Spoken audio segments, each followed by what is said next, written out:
Shout out to the family, man. This is the last one, man. We finna wrap it up, man. I appreciate everybody. Real talk.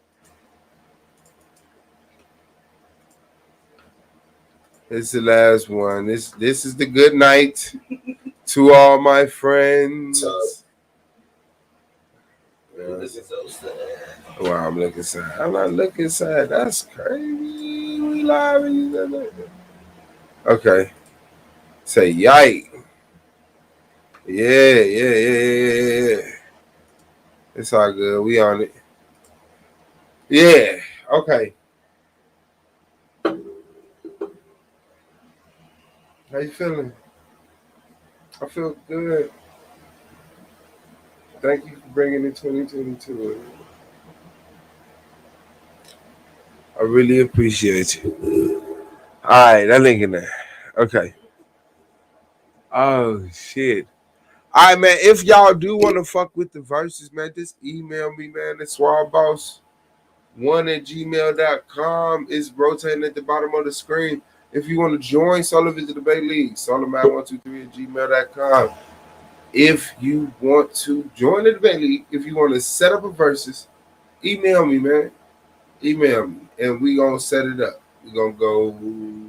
We gonna talk about it. Agreed songs, agreed genre.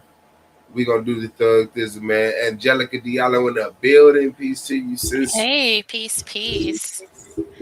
How you Just- doing? I'm doing good. I just wanted to pull up and wish you guys a happy new year.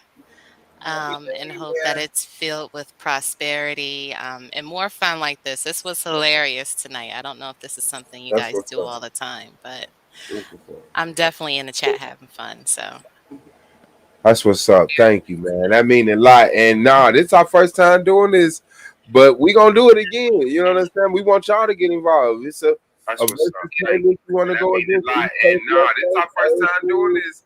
New school, R&B group, male, female, whatever genre y'all agree with. And we like, yeah, there's some good spirited stuff, man. And I appreciate this. I really do. And I am the champ, so you have to go against me first. Wow. But hey, for the record, I don't want no smoke. He is the champ. Hey, listen, man.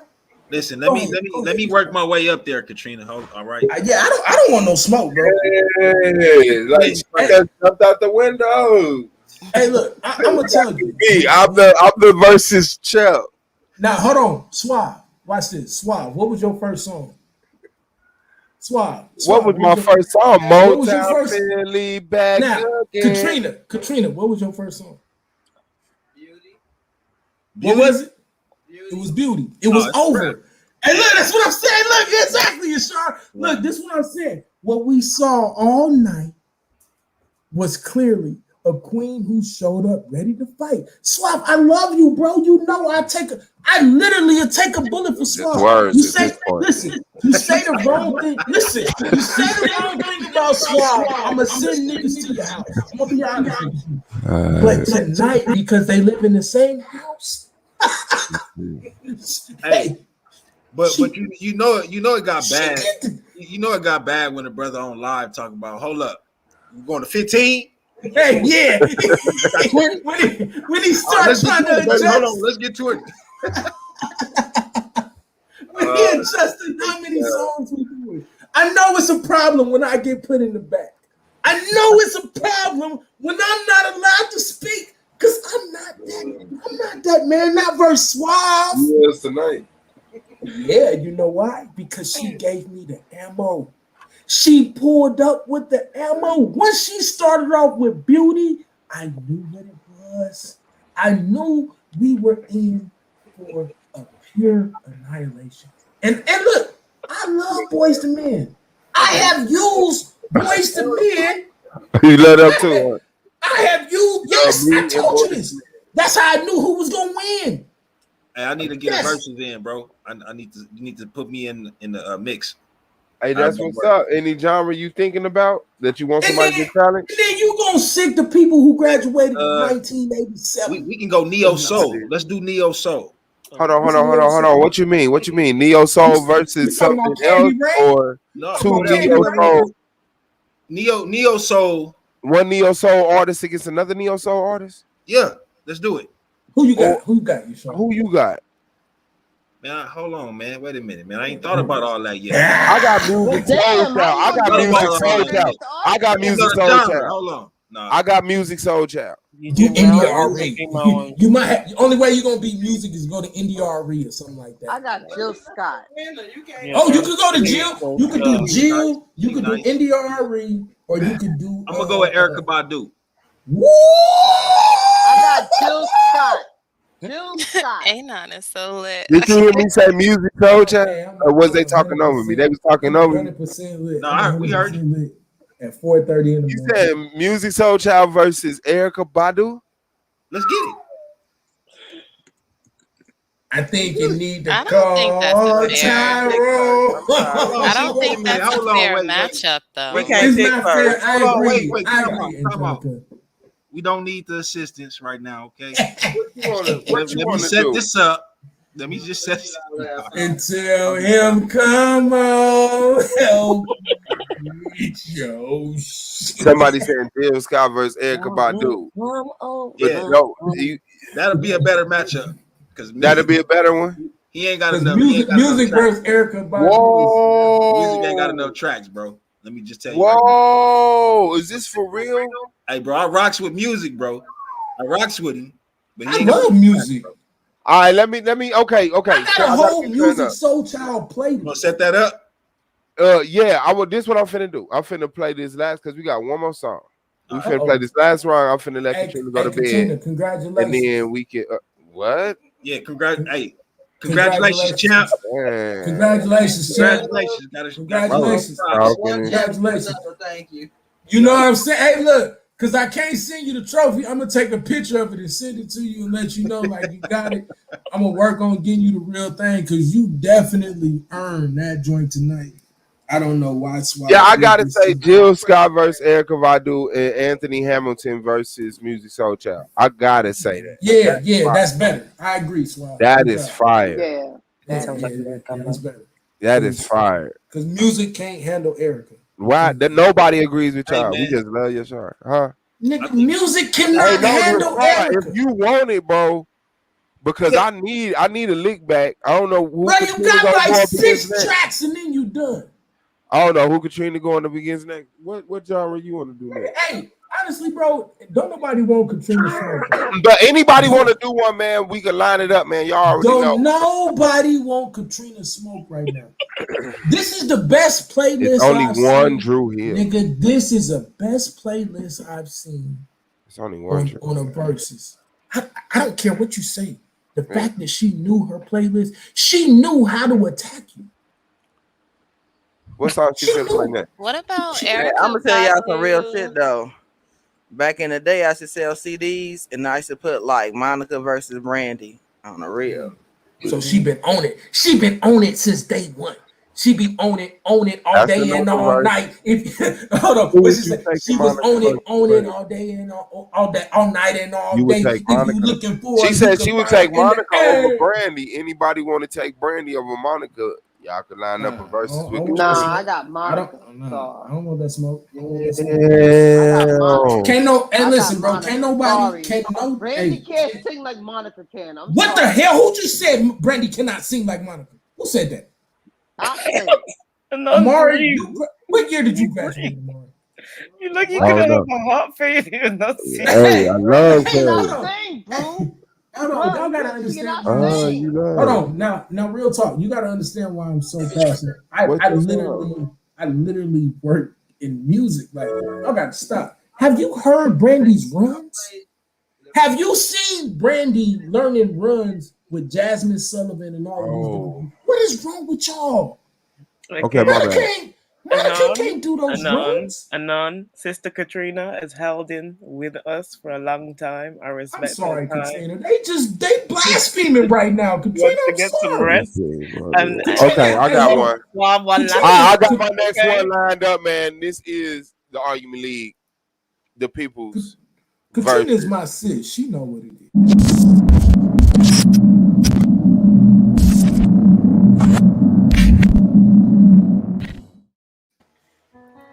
Here we go. know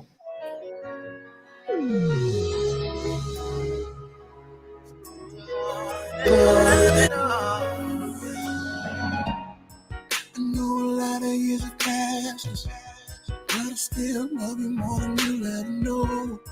There was a time I felt it wouldn't last, and baby, how I felt I didn't show. Sometimes I took you for granted and thought that you would understand it, but through it all we managed to make it through tough times. No, I can't imagine not having you by my side. Everything you are and all you do, I'm still in love with you more than you ever know. Just like the stars in 1,000 skies, more than you ever know. Deeper than a place where the ocean floor lies. You're still number one in my eyes. And to this day I still get butterflies. Know that I love you more than you will ever know. Oh.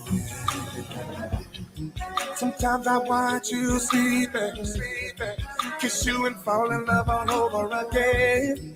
In the morning when you leave, I miss my best friend. You're my better half, like a twin. You complete my words when I begin. We don't have to be validated. With love we'll always make it. No, I can't imagine not having you by my side. Everything you are and all you do, I'm still in love with you more than you ever know. Just like the stars in 1,000 skies, more than you ever know. Deeper than the place where the ocean floor lies. You're still number one in my eyes. Until this day I still get butterflies. Oh, we know that I love you more than you will ever know. See, I don't ever want to be without you. For me, you're one of a kind. You're my everything. Girl, you're my sunshine. Oh, no, you stuck with me. Remind me through tough times. So glad that you are mine. Knowing you're my ride or die. I love you. Ever know. Stars in 1,000 skies. Ever know. Deeper than the place where the ocean floor lies. Still number one in my life. I still butterflies. I love you more than you will ever know.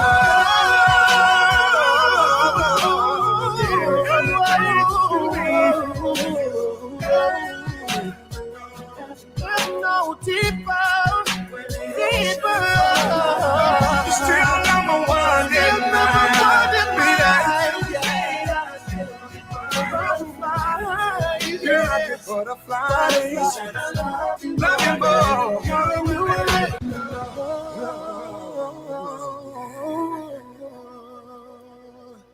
Yeah. Let's just get the Katrina song and then we'll talk about it.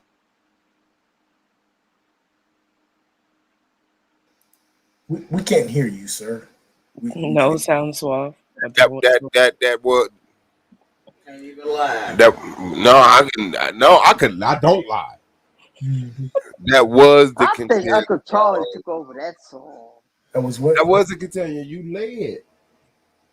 led, and then I saw him back. So that was the final song. And then I got one after that. You lead. You go further. Okay. What am I doing wrong? Am I doing something wrong, y'all? Okay, bet. This one. Yes, but not the that radio. Yes. This y'all girl right here. This how she coming. You know, hold it down like you've been holding it down. Stop hating after what you just played. Stop hating after what you just played. I bet. I would have. I dare A9. Hold up. I dare him. Hold up. What you mean, bro? This is the joint. It's like little pimps.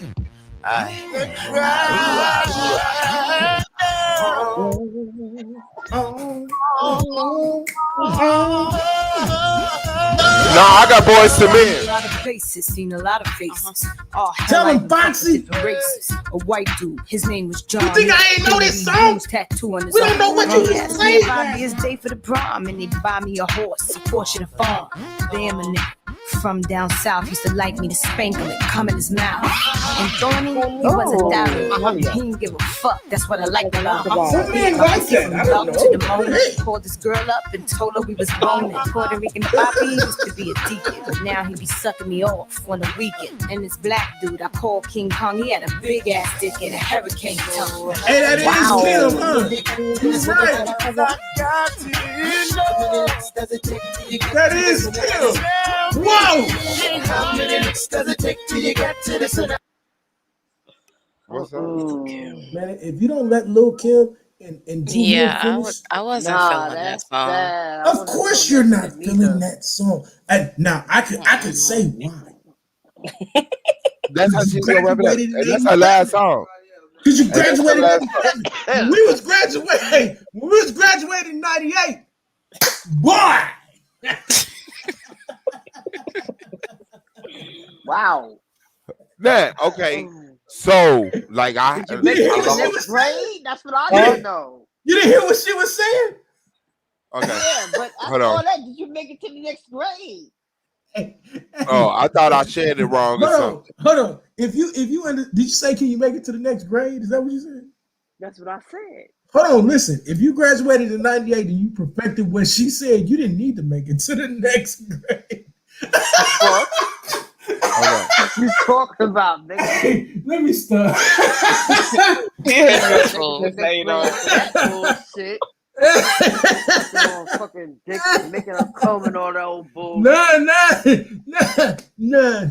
What's up? What's up? No, wait. No. Make it make sense. No, I don't know. I don't know. I guess I she can't felt make it like make sense because it's throwing me around. inappropriate. It's inappropriate if I make it make sense. I guess she.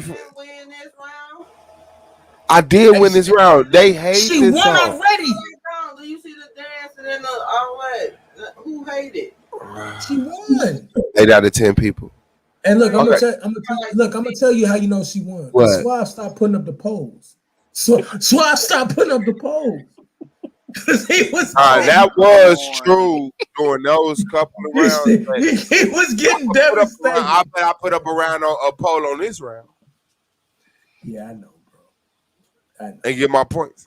Okay. Yeah, you gotta get them points because you. As soon as she said white boy, that was it for me. Like It was over with. It What? was over with. When she said that white boy, that was it for me. All right. Well, Hey, look. you Hey, taking it? Huh? all of that sounds amazing. I noticed that Suave. I noticed that Suave stopped putting up in polls because Katrina was beating that ass. Like, that's what it is. Like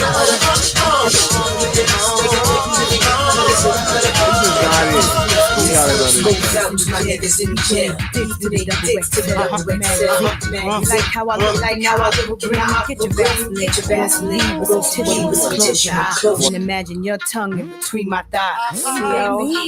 Open up, cell block 8. Oh.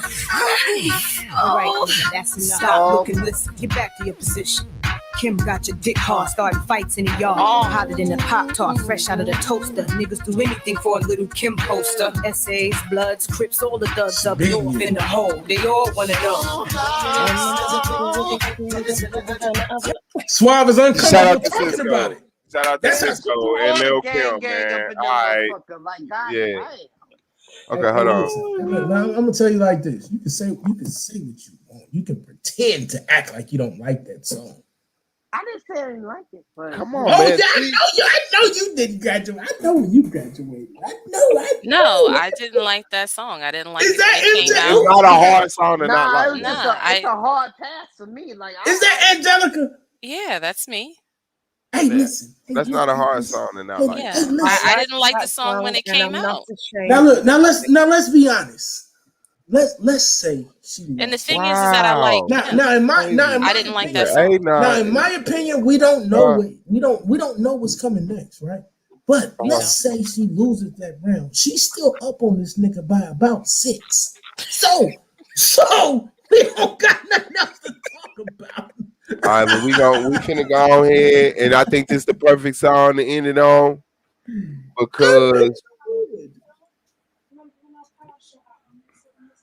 it's the end of the road for her. Let's go. You would say that one for the end, because that's all you got left. Girl, you know we belong. I don't have no time for you to be playing. woo, end of the road.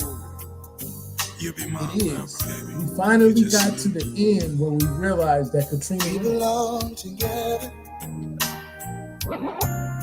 And you know that I'm right. that ain't got nothing on the Cisco. Why do you play with me now? Why do you play with me now? Because you don't know how to please women. Said we'd be forever. Sitting there the time. And then she left you for Cisco. How could you love me and leave me and never say goodbye? Because you didn't listen to the Cisco song. Sleep at night without holding you tight. Girl, each time I try, I just break down and cry. Pain in my head, what around me. Hey, wait a minute.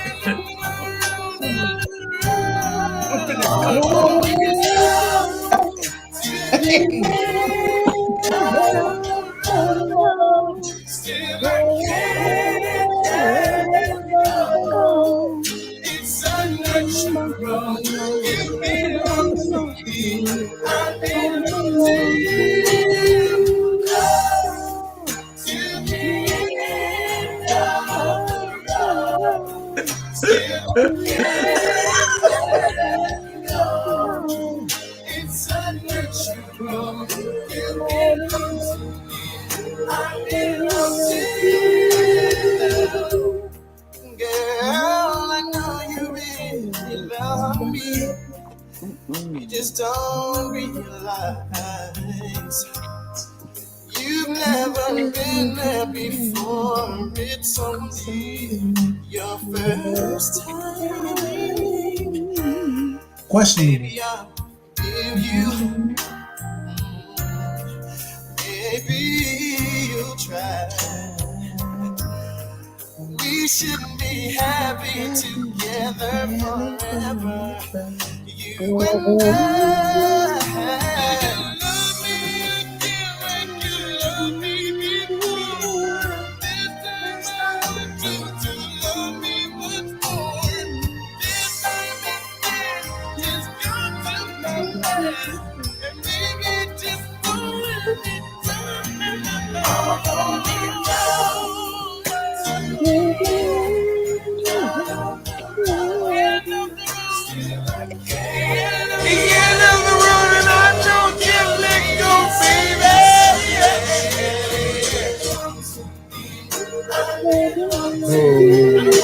He don't know what he gonna do.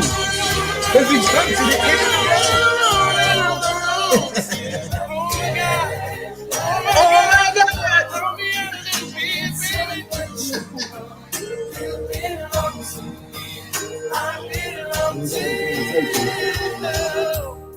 Now I gotta call the demon. I'm here for you. I'm here for you. All those times at night when you just hurt me and just ran out with that other fella. Do y'all hear this? I just didn't care.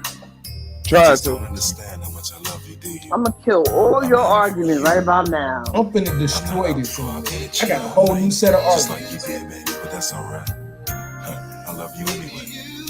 And I'm I'm still gonna be here for you to my dying day, baby. I'm gonna be here for you, even though you cheated on me. I'm just in so much pain, baby, because you just won't come back to me. No, you won't. You're lying. Just come back. No, that's what he said. You're right. I won't be. Lonely, My heart is lonely. lonely. I feel pain too. Baby,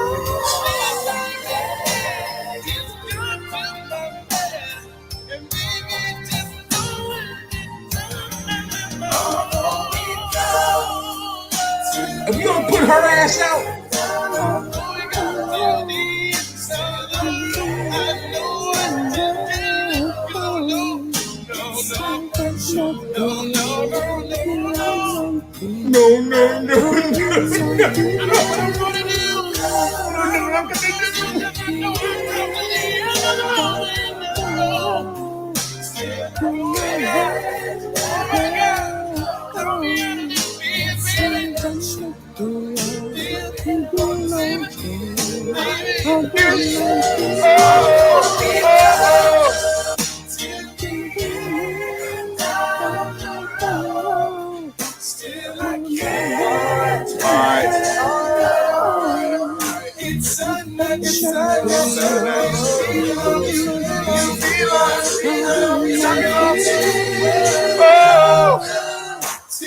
that's right. Put that camera.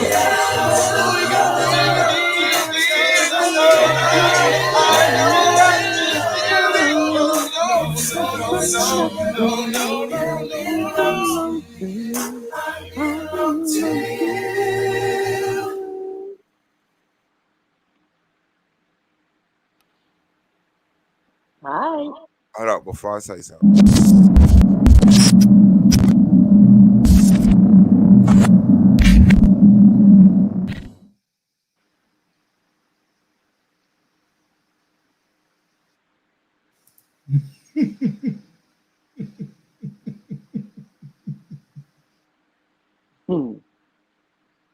Hi.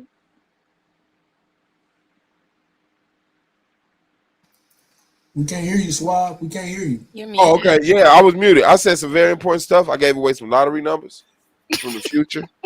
Oh, damn. But okay, I will say this. I ain't getting Queen none of them. Cascade I letting ain't you getting them know. numbers, man. Queen Cascade letting you know, man. Katrina was not out of bounds.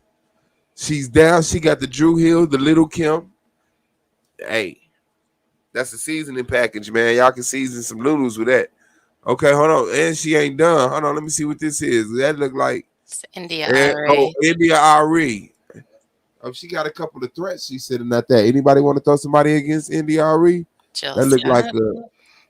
Oh, that's a Jelly Scat. Scott. Hold on. What is Jill short for? I don't know. Wow. Queen is the shit right now. But hey, Will is, hold on. Will is short for William.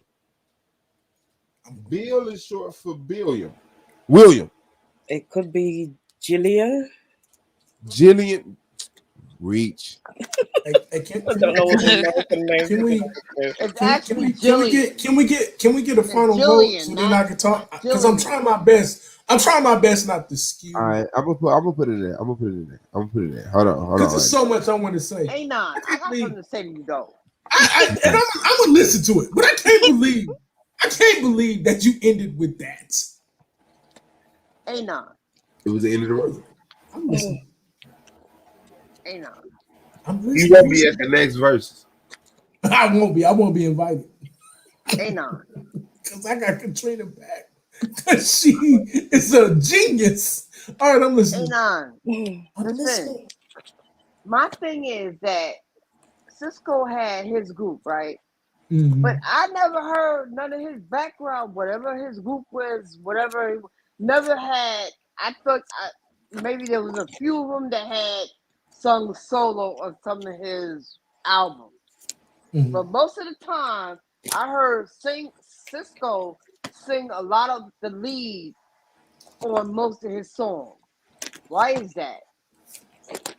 First off, I will respectfully disagree with that. I mean, we if you really go back and listen, you hear about Jazz, you hear about Nokia. I mean, you hear these cats leading different songs. But if that's the narrative that you want to run with, you know why you heard that? Because his voice was timeless. I'm thinking Mary J. It was priceless. His ability to invoke emotion. I'm not disputing that, but why? I'm answering the question. Why do you hear it? Like I said, I disagree with your narrative, but if I acquiesce to that narrative, the reason that we hear it is because his voice was timeless. His voice was able to invoke an emotion that would make you feel pain, joy, sexual attraction. It didn't matter. Whatever he wanted you to feel. Well, that's you. But I grew up in an era where the women that would listen to that definitely felt those emotions. So why did the women have to listen to that? Like they didn't have to. What do you mean have to? What do you mean? But what do you was mean have to? Feeling? But what was the men They feeling chose. when they heard his Look, like I said earlier, I was listening to Too Short at the time, but because of the women, I had to make sure I was up on my Drew Hill and Cisco game to be able to keep those women comfortable when we sit back. To act like a Mac Daddy, that's what you were doing. That's what I was doing. That's what I was doing. Yes, that's what I was doing at the time. Yes. Okay, so you had to model after a singer to become a Mac Daddy. Nope, not at all. Not at all. I told you I was listening to Too Short. You made a fatal mistake. I wasn't listening to Cisco to learn how to attract the women. The women were attracted to his music, right? But it was my game. Hold on. I'm gonna help you. Now I'm not proud of who I was at that time period, right? But I'm not finna sit here and act like I'm happy about the person that I was. But at that time period, I grew up listening to Too Short, rapping Forte, Richie Rich. I grew up in the Bay Area, so I grew up talking to women a certain way, and they loved it. And so we would have these conversations, and then I would put on a Drew Hill CD, or I would put on a mixtape with a bunch of Drew Hill cuts, and they loved it. That was just my experience in the world at that time period. Women. Mary J. versus KC. Whoa, that's a hard one. Ooh, that is rough. Yeah, that's a hard one. Mary J. versus. Are you doing KC and JoJo or just KC? I mean KC and JoJo, but not Jodeci. It's hard to do that though. How do you do KC and JoJo without Jodeci? Because it's Mary J. and she one person. Then you only got one. You technically only got one album for KC and JoJo. Damn, it's 5 o'clock. That's a lie, bro. What is he got? How many albums we got with KC and JoJo? How many? We got Last Night Letter, Tell Me It's Real, the X album. So they did 4 albums. Emotional. They got like 4 or 5 albums, bro. With just KC and JoJo? Yes. Well, I'm gonna tell you. I'm gonna be honest with you. If I'm Katrina, I wouldn't take that. Then whoever's.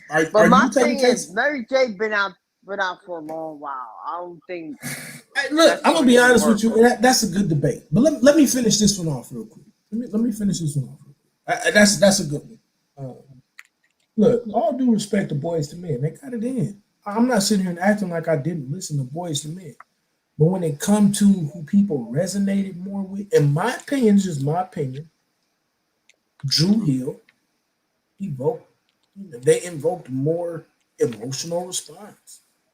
I can agree with you because my daughter, as she was growing up in Drew Hill, she more or less favored Drew Hill than Boyz II Men. This is dope.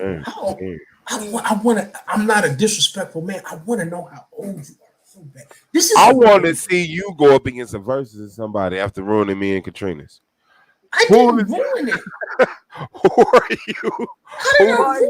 You want to know? I'm saying what? No, I'm just saying. What is you willing to stand on? Nothing. In the verses? Nothing.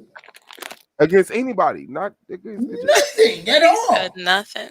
He said I said it on shit music wise. Nothing at all. You don't want to? Did I embarrass myself that bad? No. Hold on. Wait. Like I would never do what you just went through. Let me make this clear. You did amazing. But anybody who was listening, I just felt like Drew Hill won. Like why do I gotta get beat up because I make a decision?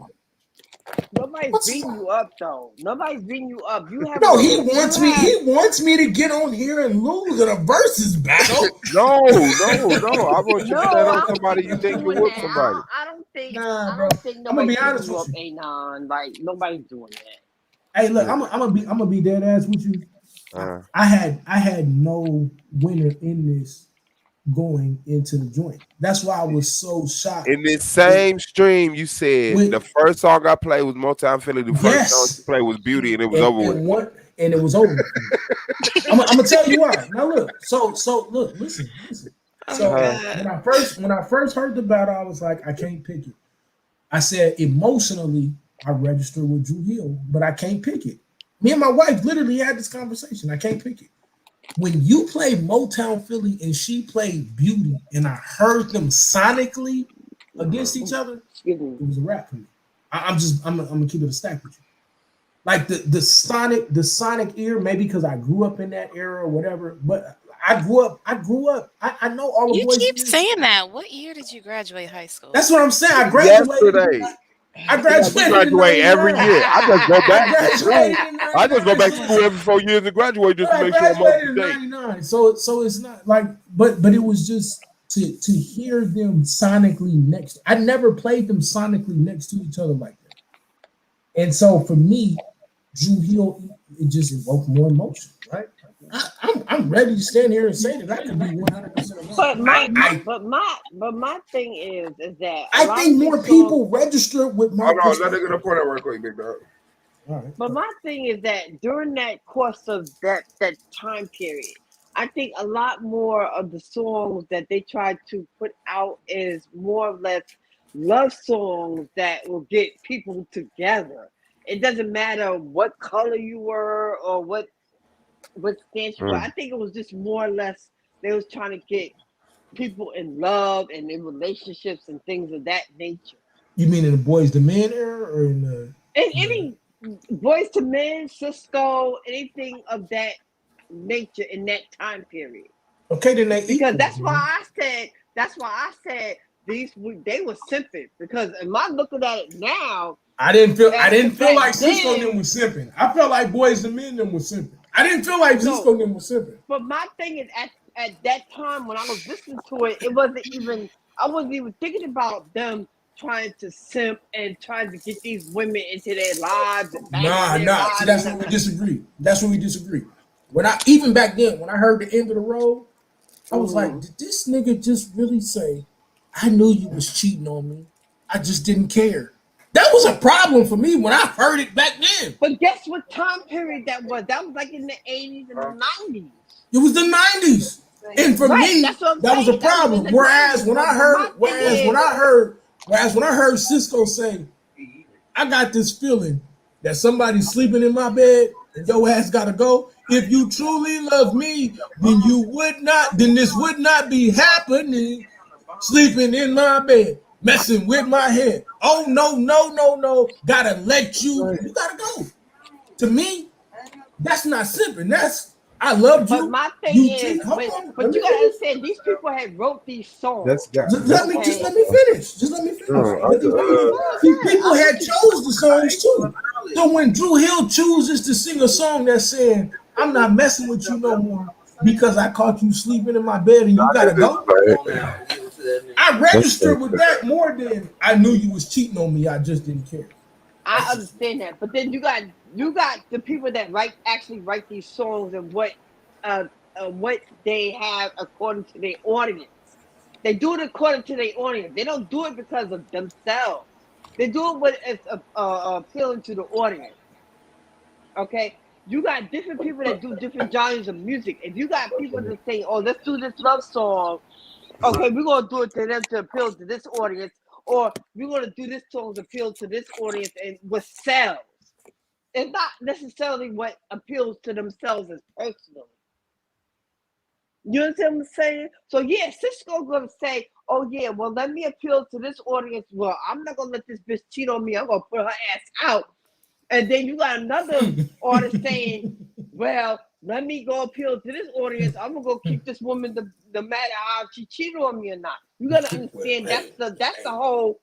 All I'm saying That's is the whole. That's all how I'm they saying started is for music. me, Cisco, the Cisco's message resonated more than the Boys to Men's message. Exactly. That's how the market goes. It don't That's how matter. it's supposed to be. You know, that's how the market is. I got my sold. hand raised though. I got my hand raised.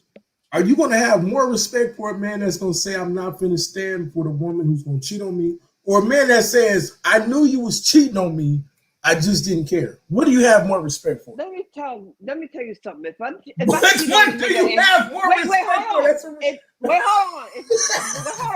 on. If I cheated on a nigga and he tell me I got to fucking go because I gotta take that L and be out my fucking because I know I was wrong for the get here. I can understand that. That is a given. Now, if a nigga want to forgive you because you cheated, then that's that. And you is so, what but it hold is. on. Who do you have? I didn't ask you that. I asked you who do you have more respect for? That's what I asked you. Who do I have respect for? I have Who do you respect have for more the person respect that- for? More respect for Cisco because of the simple fact he ain't put in Right. that bullshit. That's what I'm saying. I get That's that. my point. That's all I'm saying. But the thing again, you can't knock the person that forgets. I'm not knocking them. Hold on. I'm not. Boys to Men were amazing. There was an amazing crew. Nobody's knocking them. This is a versus battle. This is the reason that makes versus so amazing because you said both these groups are amazing. If you asking me who I resonated more with Cisco and Drew Hill's message. And I get that, and I understand that. Then a lot of people resonate with Boys to Men in accepting the person that cheated and willing to take them back. That's what I'm saying. Hey, and them niggas gotta go. Hey, and them niggas two gotta go. sides to this. Them the niggas who hold pain in. Them the niggas who hold pain in and then eventually do some crazy to their man woman. that want to take his girl back and cheat. You cannot do that. Hey, them Cannot the do niggas that. them the niggas that I don't trust him, Maury. I'm gonna be honest with you. I'm telling The, you, the nigga who gonna say, I knew you was cheating on me, I just didn't care. I don't trust in the music industry, Oh, is what I fucking don't sells. trust you. I don't trust you. In the music industry is what sells. Amen. Point I blank have something period. to say a minute. In the music What you industry say, is what Queen? sells.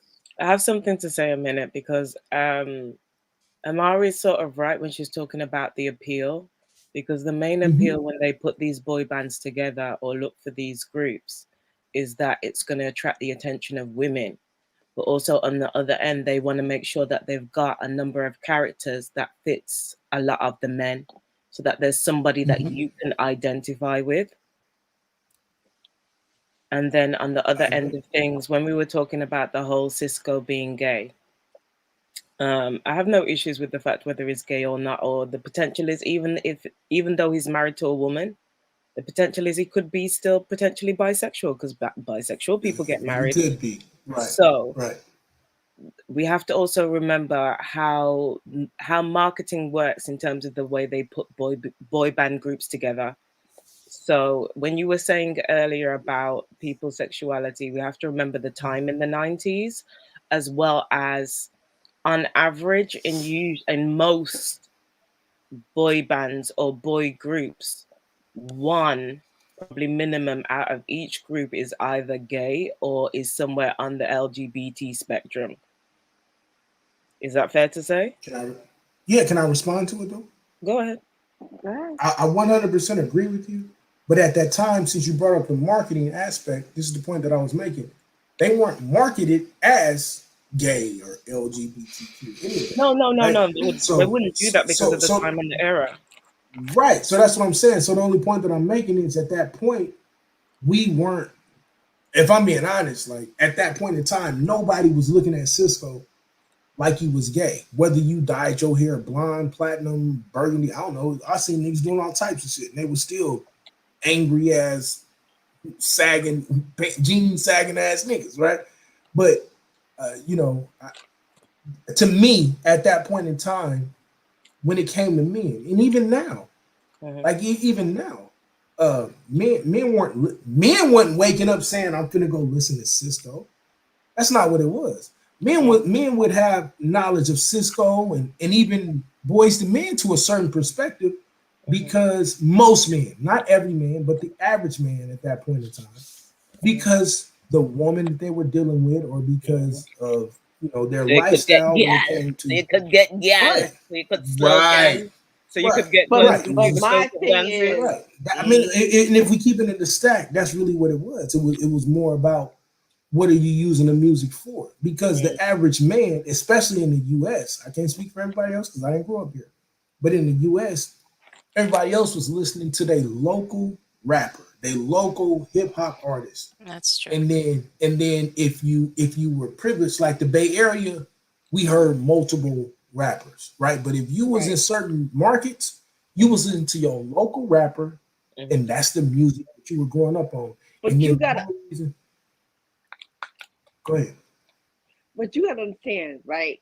When these artists create their music, they gotta appeal to all genres. I agree. And they gotta appeal to the gay community. They gotta appeal to the straight community, and they gotta appeal to everybody else. That's how they make their money. Is who they can reach out to. You understand what I'm saying? If they tell Cisco this to dye your hair blonde or talk about thongs and all the other shit, they appeal to a certain audience. Hey, hold on. Let me put my earphones in right quick. If somebody I feel get up bad and because challenge in Suave the said, chat, I want to Suave fuck their said head that up. I ruined. Say that again, Swab. What happened? Hold on a minute, Anon. Swab was saying something. What did you just say, Swab? Okay, I was saying, eccentric element in the building saying, I'll take Chris against anybody in his lane. Chris Brown. Beyonce. Chris Brown. Chris Brown. Beyonce. Yeah, Beyonce. Don't do that. Don't do Chris. Huh? Oh, y'all forget Chris was in Beyonce lane? Oh, I agree with you. It's a rap. Like it's Oh yeah, definitely. Yeah, it's Eccentric not element. What's up? They grew up it's not even a together. question. They grew up together and Yeah, everything. it's not even a question. It's not Is even- Neo or what's the other guy? Neo. Who else was around that Okay, time? how about Mario. Who are we putting up against Beyonce? That's my question. Chris Brown, shit. Is that? I'm gonna shut up because I evidently got. I would say Babyface, but I don't. That's not the same genre. It's not even the same era. It's not even that's close. true too. Yeah, it's not even close. I ain't finna tell you because you brought it. Babyface is that Like, dude. you gonna eat with You know what I'm saying? Like it's not even. Yeah, that's different, man. Yeah, Nah, like but it's different. Beyonce cannot go up against Babyface. She is not that. Yeah, like when I Yeah, tell you that's I true grew too. up. I can agree with that. Like I grew up in all of these genres. I grew up listening to all of this music. You know what I'm saying? That don't make me better or worse, nothing. But What about Beyonce and Mariah Carey? Man, Beyonce gonna get Mariah Carey Christmas song singing ass the fuck up out of here. hold on, bro. Hold on. Beyonce didn't have good Christmas songs. I don't Yeah, feel I'm gonna like. be honest. Not nigga. like Mariah. Mariah guarantees herself millions of dollars every year just off her Christmas album. Hey from man, years unless ago. y'all gonna You do a do know. Beyonce versus Mariah Carey Christmas version. All I want for Mariah Christmas Carey hits dead. every year. I mean, but we not Last gonna one front in like years. Mariah don't got a bunch of features. Once again, I'm not taking that because I think Beyonce got enough to win, but it's not like it's a wash. It's definitely not a wash. Because Beyonce. Mariah did back down off of that verses. She did do that. Because Mariah don't want that smoke. I'm gonna be honest with you. She can't sing anymore. I'm gonna be honest. I don't know That's too the many truth, people too. that want that. Yeah, that's true. Don't know. Yeah, Mariah can't. I'm just being honest. She can't sing Yeah. anymore. Yeah, you Yeah, keep that's it true, stacked. too. I just don't know nobody who really want that Beyonce smoke, especially You if you're can't put gonna it allow against her to. Rihanna, because Rihanna don't have that. But then, No. what if you allow Beyonce to include Destiny's Child as well? Like, it's really. Oh hell no. Yeah, then it Hell really nah. become like it's really a No, problem. no. Like this is Nah. a problem. Because she carried that group. She Yeah. carried fucking Right. she carried that Right. group. Right, 100. And so it's I feel at mixed some point in about that time, like statement, and let me explain why. In regards to her carrying the group and being the face of the group, that's mainly because her father pushed her to the forefront. But in terms of the Mm. development that could have been had with the others in the Give me my group, bullshit too, please. they could have reached the same extent if they were pushed the way that Yeah, Happy because Noah. Only person I think, Rowland could have been. the only person I think that could have hit her was Kelly. Only That's person what with I the was vote, gonna say. with the Kelly. vocal Right. ability would Kelly be Kelly. Rowland had She went that. up She against. had that. Kelly had. I agree with you on Kelly. She but had it. everybody else She did. had it. I don't think none of. I don't think the Kelly rest. has more I think range than Kelly did. people think. She And does. I Kelly Beyonce, Kelly, Kelly can sing, 100% and agree. so is the other. Yeah. I can't remember her name. The one who went into Michelle. gospel. But she Yeah. got a horrible Williams. ass personality though. Like, so it's, I ain't gonna front. Like, I'm sorry. Like, the one thing that people, whether it's fake I or mean, not, to me, Cisco and Beyonce are comparable because they don't have. They can sing their notes very well, but neither one of them have a large range. See, I would have said Jennifer Hudson, but I don't think look, she I would qualifies. say I would say Jennifer Hudson has more range than all of them, but I would also say they has don't a have moderate that range it, as but far they don't as have like that it Beyonce. factor either. No. I would say though, like when now we got to start if we're gonna start bringing in those type of things. There is the thing that Cisco has that Beyonce has that these other people don't have. I think Kelly has it all. She just didn't choose to pursue it. But the rest of them, I can't say that. I can't say I'm that gonna the go rest on of mute because I got to pee. So what Alright, about please go on Solange mute, 'cause- Anon? Because she gets promoted here differently in one sense. in the UK, she does. Like she has her section of underground here, but how She had to grow into that too, though. Hey, you know who I put up against Beyonce, bro? Who? T-Pain. Oh. Interesting. I would have to look at his catalog. Uncomfortable. Yeah, it's uncomfortable. I ain't gonna front. I'd have to look at his catalog. Yeah. I think when you get to Beyonce, now you crossing, you got to put up Adele against her. You got to start going into these other spaces where You Adele? hold on, time out. I'm not saying she out of your wins. mouth against Beyonce. Relax. I'm not saying she wins. I'm just saying you got to go somewhere outside of who her contemporaries are, and either somebody that came later, or you got to put a Wash Whitney your up mouth against out with soap. Putting that or somebody before her. Like you got to put a Whitney up against. Yeah. Like you got to put her up against somebody that has timeless. I'm not saying that Adele wins. Relax, all right? Calm down. I don't want y'all saying No, that. that T-Pain, Beyonce would win against Adele? T-Pain, so I think Beyonce wins against Adele, 100%. But I'm just saying, Adele? at least to have something to talk about. Just Like, real quick, Martha from not- Poetry. Marsha Ambrose. She had killed yeah, Beyonce. Marsha. Man, you might as well You say think her Marsha? sister. Wait, whoa, time out. You think He Marsha left. kills Beyonce? He just wants to say some dumb shit and in leave. terms and of set you body off. of It's work? okay. No, he just wants to say some dumb shit and set you off. Like, and bro, leave. He if gone. you're talking to somebody, my wife done put me on the Marsha. She done put me on the Jasmine. Anybody you start naming, I know them, right? No.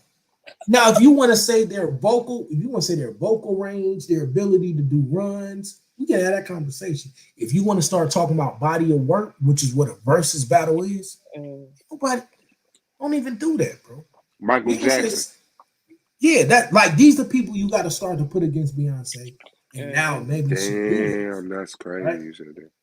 But I'm just saying, maybe Mike beats her. I think maybe he probably does. Prince, you know what I'm saying? You got to start going into these people No, but you crazy too. who are icons, though. Like Beyonce is an icon. You gonna and this is not nothing against Chrisette Michelle, Jasmine, I see you now. Marsha Ambrose. Like none of these women, even though they even what's her name? Kiki. What's the chick? Kiki. With Kiki's with Kiki's vocal range. Yes, she's a monster. Body of work? No. It's not even close. I'm sorry.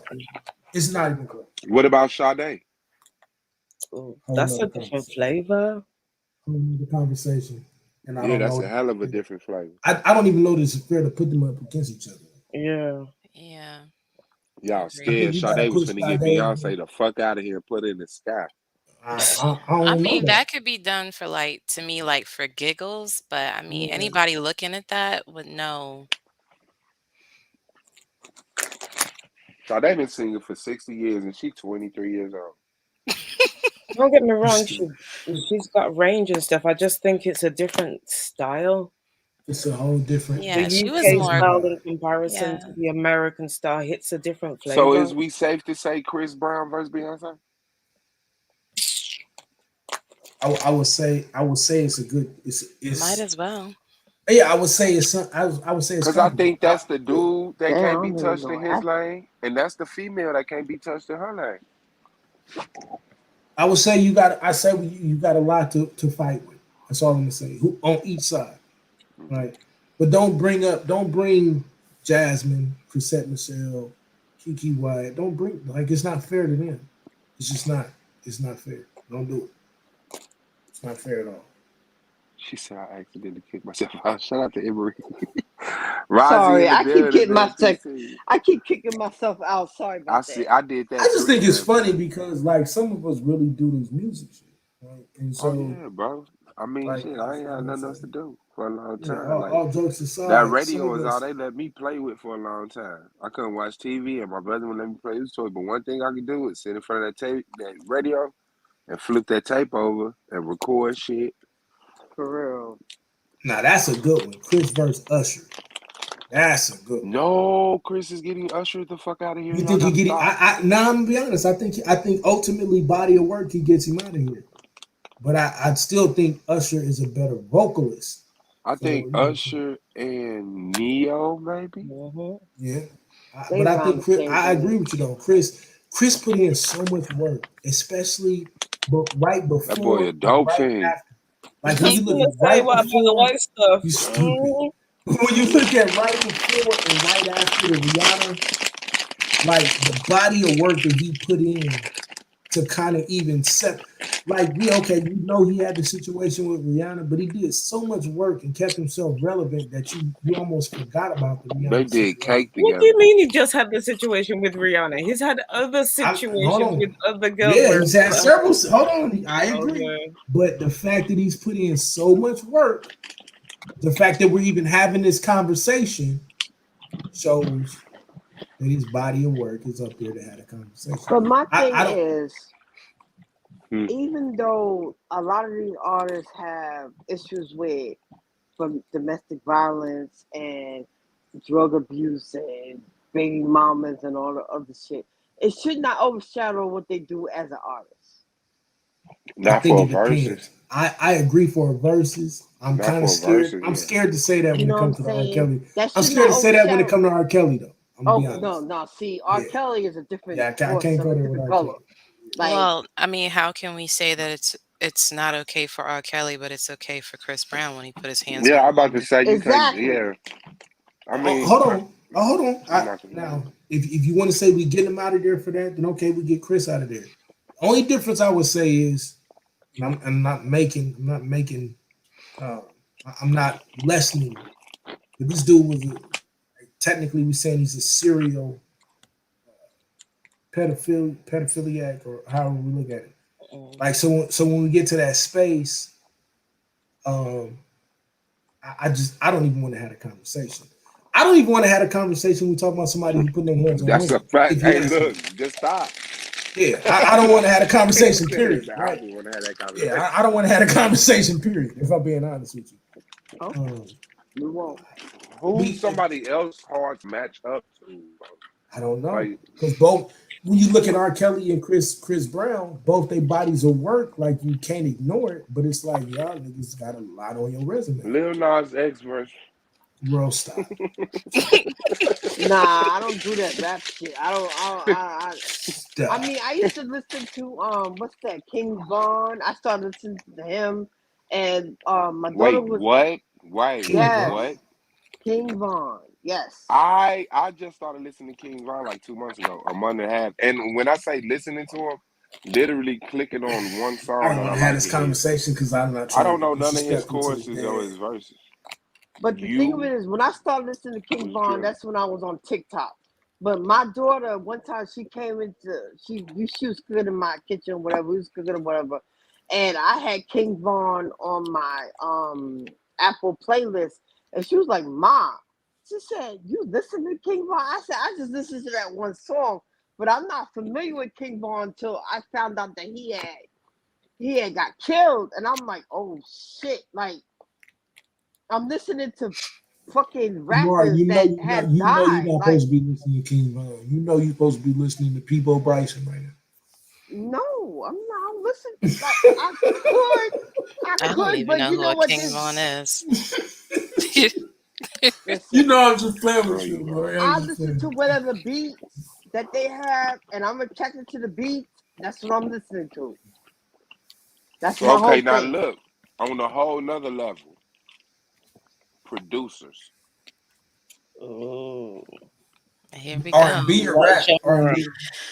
R&B or Period. rap? You know, producers do Yeah, they make whatever. Yeah. Okay, if we everything. doing that, then it's Dream. Who? What? What you gonna say? The Dream? Well, what does he Oh, even the still Dream make is a music? producer. Yeah. Well, was a producer, but no, I would never stand on the Dream. Who you gonna I stand mean, on? he was a hitter when he was at his peak, but Yeah, I yeah. don't, Who we standing on? Who we standing on? Dr. Dre. not You gonna me. stand on Zaytoven? Who you standing on? I stand on Pharrell. I Okay. stand I give you that. on. Mm-hmm. I give you that. Well, who would you put up against her? I don't. Who? His wife, nigga. I mean, we sleep on Alicia She Keys. I mean, what? don't make beats. She still produces. You mean Pharrell? You're talking about Pharrell versus Swiss Beats? Is that what you're saying? Pharrell Oh versus yeah, No, I'm he talking said about. he meaning. I'm talking. Yeah, my bad. I mean, Oh Alicia yeah, Keys. he is talking about Yeah, Swiss beats. yeah, I'm talking about No, Swiss Beats. Pharrell. Yes, I'm talking about straight beat makers. So it's, you want to put So what about Pharrell I versus Pharrell would Timbo? do versus Timbaland Timbaland? versus Yeah, you gonna do Pharrell, Timbo. So you gonna do maybe. Timbo versus Pharrell? I agree, Angelica. nah? Timberland Timberland will versus eat his Pharrell. ass alive. I'm I about to mean, Timberland say will eat Pharrell got Timberland. his. some beats. Hold on now. Pharrell has Yeah, a Pharrell huge Pharrell got some body of beats, work. nigga. He has a Pharrell got some beats, nigga. Pharrell's got the No, Neptunes. Pharrell's got Pharrell's good, Khalees. but I Pharrell's like got a whole heap Timberland. I'm under his sorry, belt. That's a fact. I And gotta change my headphones. are we just removing Swiss Beats from the conversation? No. No, Who can His we shit put just Swiss whack. Beats with? What about Kanye? Are we removing Swiss beat Kanye? shit whack. I mean, I stand on Kanye, but you know he like the cheat code. I agree. facts. The cheat code. I don't see nobody Um, fucking with Kanye, bro. I can't think It's of a that white different boy's name. Scott Storch. Eminem. You talking about Scott Storch? Whatever. Is it I can't think Storch? of his name. I gotta look it I up. know who you talking Was about. he the one that got high as hell and went broke? I don't know. I don't know. Fuck is my Only headphones? white There they dude that are. I'm thinking about that you talking about could be Scott Storch. Yeah. I think that's his name. Touch it, bring it, babe. What you heard it, need it, stop formatting. Yeah, Katrina say Dr. Dre versus anybody. I don't know what she Dre, I mean, Dre is a monster. Dre a monster. We're not gonna play like Dre. We're not gonna play like Dre is not a monster. Well, maybe, yeah. I mean, maybe you can do Swiss Beats and Dre. What? I think he killed Swiss. I think you gotta go back to Timbo. I mean, you know what you do, Timberland versus Dre. I can't. Let me look this guy up. I can't remember. You do Timberland versus Dre, I guess. You could be like Dre and KFC or 88 Keys. I mean, Dre, like Dre. You Dre don't is know who the different. fuck that is. Now I ain't gonna lie, I'm biased because I grew up in the West, but Dre is a savant. Like it's different. It's different. I almost feel like Dre. You know, when you get to Dre now, you put it up against Kanye. But then Kanye beat Dre because Kanye's an actual rapper. So I don't know. I will have to disagree with that. I think people hype up Dre because of the songs that he has done. But I don't feel like he you don't think has. Dre is an amazing beat maker? I think he makes some good songs. They do. No, I'm not just I talking think about he this. can I'm make talking about. beats. I'm just. I think he can Yeah, I'm make talking about beats. beats. But I'm I talking about I beats. don't think that he's like a savant of production. No. I mean, don't. obviously, Dr. Dre has been beat by modernization of beat making. Like, he came into the game and solidified a spot that wasn't well known. I mean, now we know he got ghost producers. Like, he'll come in and just lay some hi-hats or a bass line. He got other people that come up with the main instruments and all of that stuff. So, I mean, but if his name on it, his name on it. But I don't see him But making in my crazy opinion, hits ain't for people. nobody. People But I'm don't keeping run the this Drake. stat. People do not Yeah, they don't run run the the Drake. Drake I for a agree. beat, bro, on I their agree. project. But I'm saying when he was really doing this thing, Dre was at it, right? But but that's a whole nother conversation. In my Hey, opinion, he said RZA. I'm going. I'm going with David Kanye. Banner. If you making me choose, I'm going with Kanye versus anybody, and we'll see what we end up at. If I had to choose that, Kanye versus Drake. I think Kanye get it. Yeah, Kanye will get it. Yeah, I think Kanye Kanye versus get it. Pharrell. I still think Kanye get it. So I have a question in regards to Only because I person know. that. Sorry, go ahead. Go ahead, Queen. No, go ahead. No, Queen. I just wanted to ask in regard. I know he's not on the top in the list that you're talking about, but who would you put Jermaine Dupri up against? Oh That's wow. hard. Hey, that's hard. Yeah, I don't know. That's hard. Hold on, what she say? Jermaine JD. Jermaine Dupri. Yeah, I think he loses in modernization, but he's done so much work in the past that it makes it an interesting conversation. I still think Kanye get it. So there's no JD Puff Daddy conversation. That's dead. Did Puffy win? It ain't dead. No, I don't think it's dead. I just think. I mean, I think that they just fall into. I mean, think like they cancel Anon each other out. said, Yeah. yeah, they lose out to modernization. So, I mean, you could put. Oh shit! I don't even know. It's hard, bro. Like I gotta give it to Kanye right now. I ain't gonna. And then so then we get into the conversation. Can Pharrell hang with him? Can Timberland hang with him? Can Swiss hang with him? No, I don't know. I think. I mean, I feel like Bangladesh. Pharrell and Timbo should go together. That's just my opinion, though. I think, but then Bangladesh is a dope one. I think there's a few guys we got to really look at their body of work. I think we may even have to look at T-Pain body of work and see what he's done. I don't know. He does a lot of auto tune, so I'm not. Yeah, but I don't know what he's doing. I don't know what else he's done that we don't know about. Like, and that's the hard part. We got to look at like a lot of these producers are doing stuff we don't know about.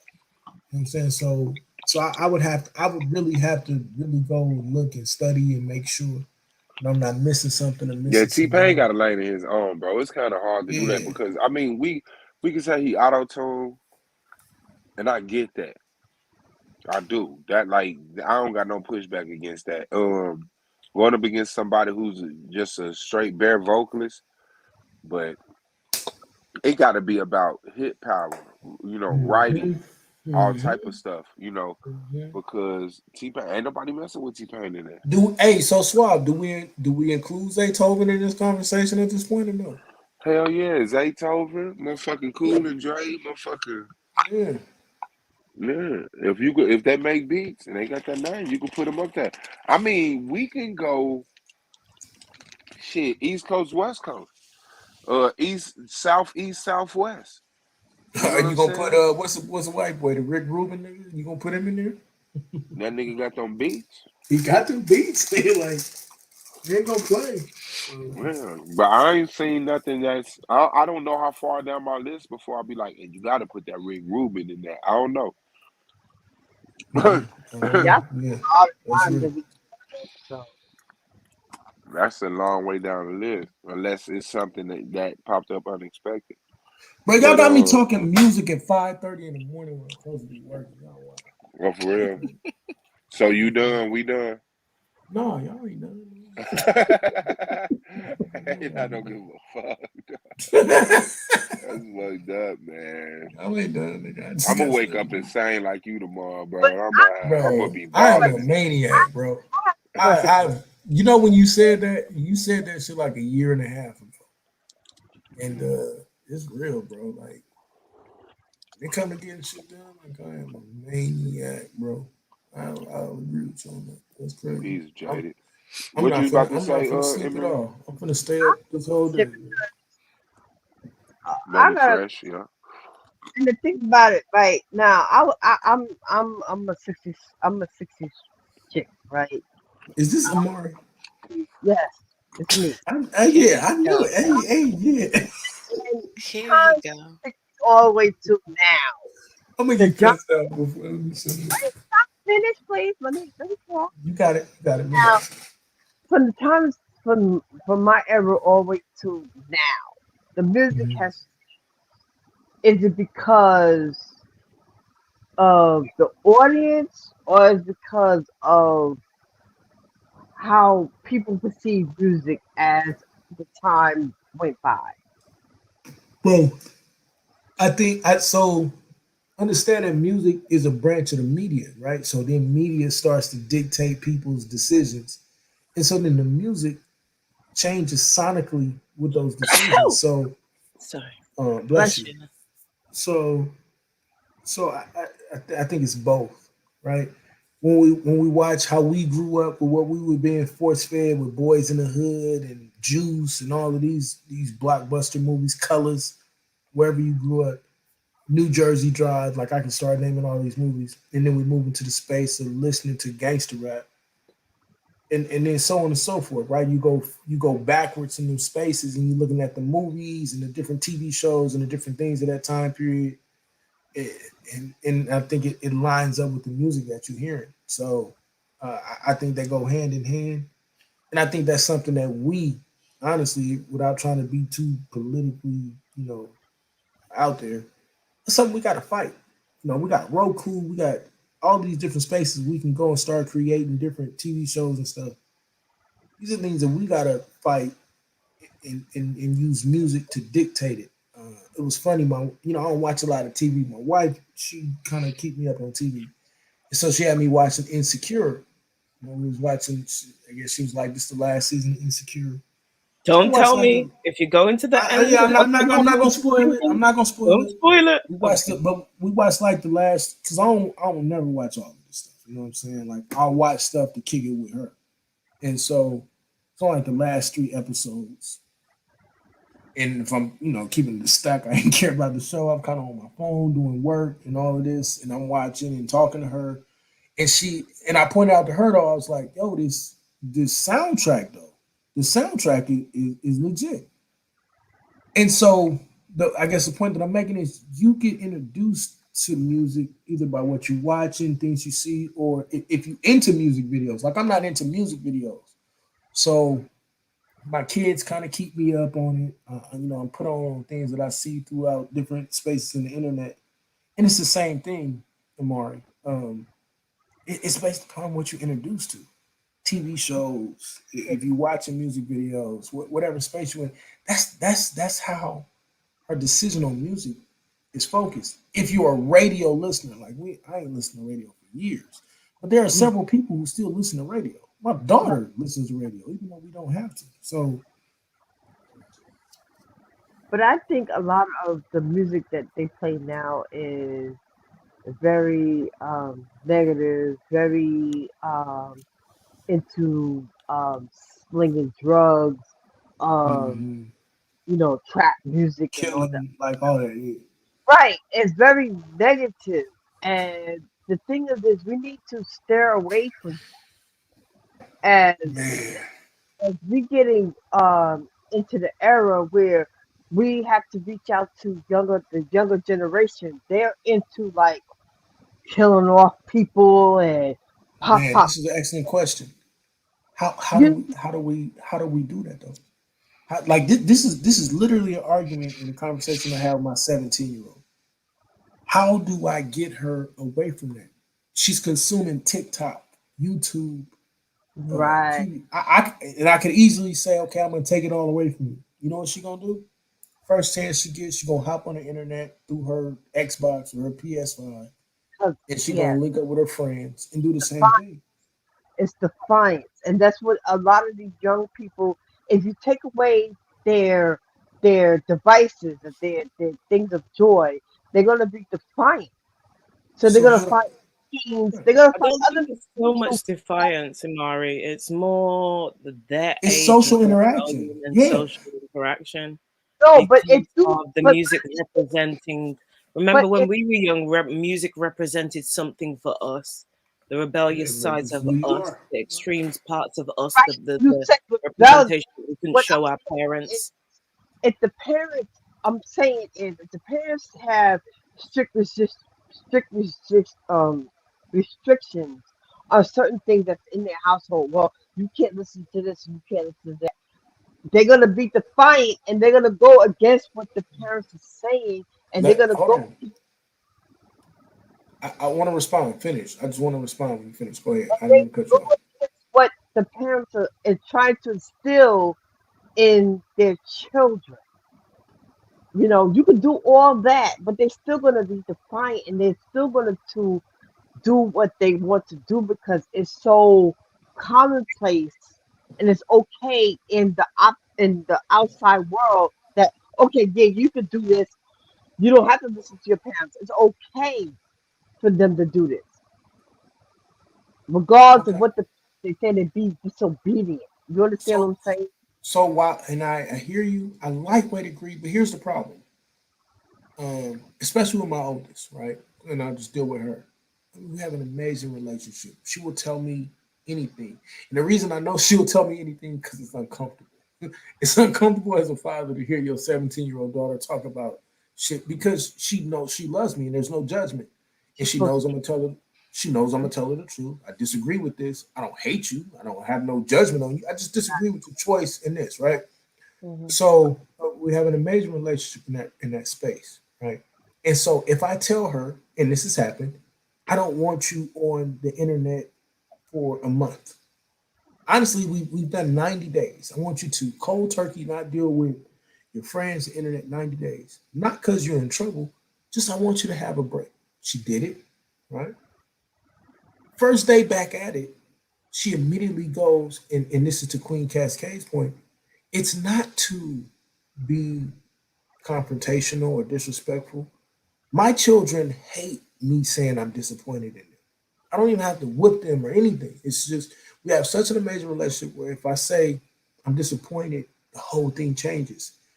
But their social interaction, they have a desire for their social interaction in that space. And there's nothing I can do, it's nothing I can say, it's nothing I'm gonna ever be able to do to dead that. The desire for these children to interact on social media, it's just how they was raised. It's nothing that I can do. Like how we grew up playing sports as black men, right? In where I grew up. You wasn't gonna tell the majority of my friends not to play baseball, basketball, football, Right. something like that. It's the same thing with them. This is how they're social. I don't know how to get around that other than we gotta put more interaction and more influence on social media. That's it. But okay, when I was coming up, we didn't have social media, right? I agree. So coming up as a Christian family, well, you know, my father always instilled Christianity into us. He forced it down our throats and all this other shit, right? Now, I'm 13 years old. I'm like, well, you know what? I could wear skirts, I could wear pants, I could wear makeup, I could wear earrings, I could wear jewelry. There was a lot of things I couldn't do as a Christian. This is the household that he had set for us. So being that everything in the outside world was drawing me into, you know, you can wear earrings, you can wear makeup, you don't have to wear skirts, pants, this and third. I more or less defied my father into saying, well, you know what? I don't want to listen to him. I want to do what I want to do. I want to go what's out. I want to see what's out there.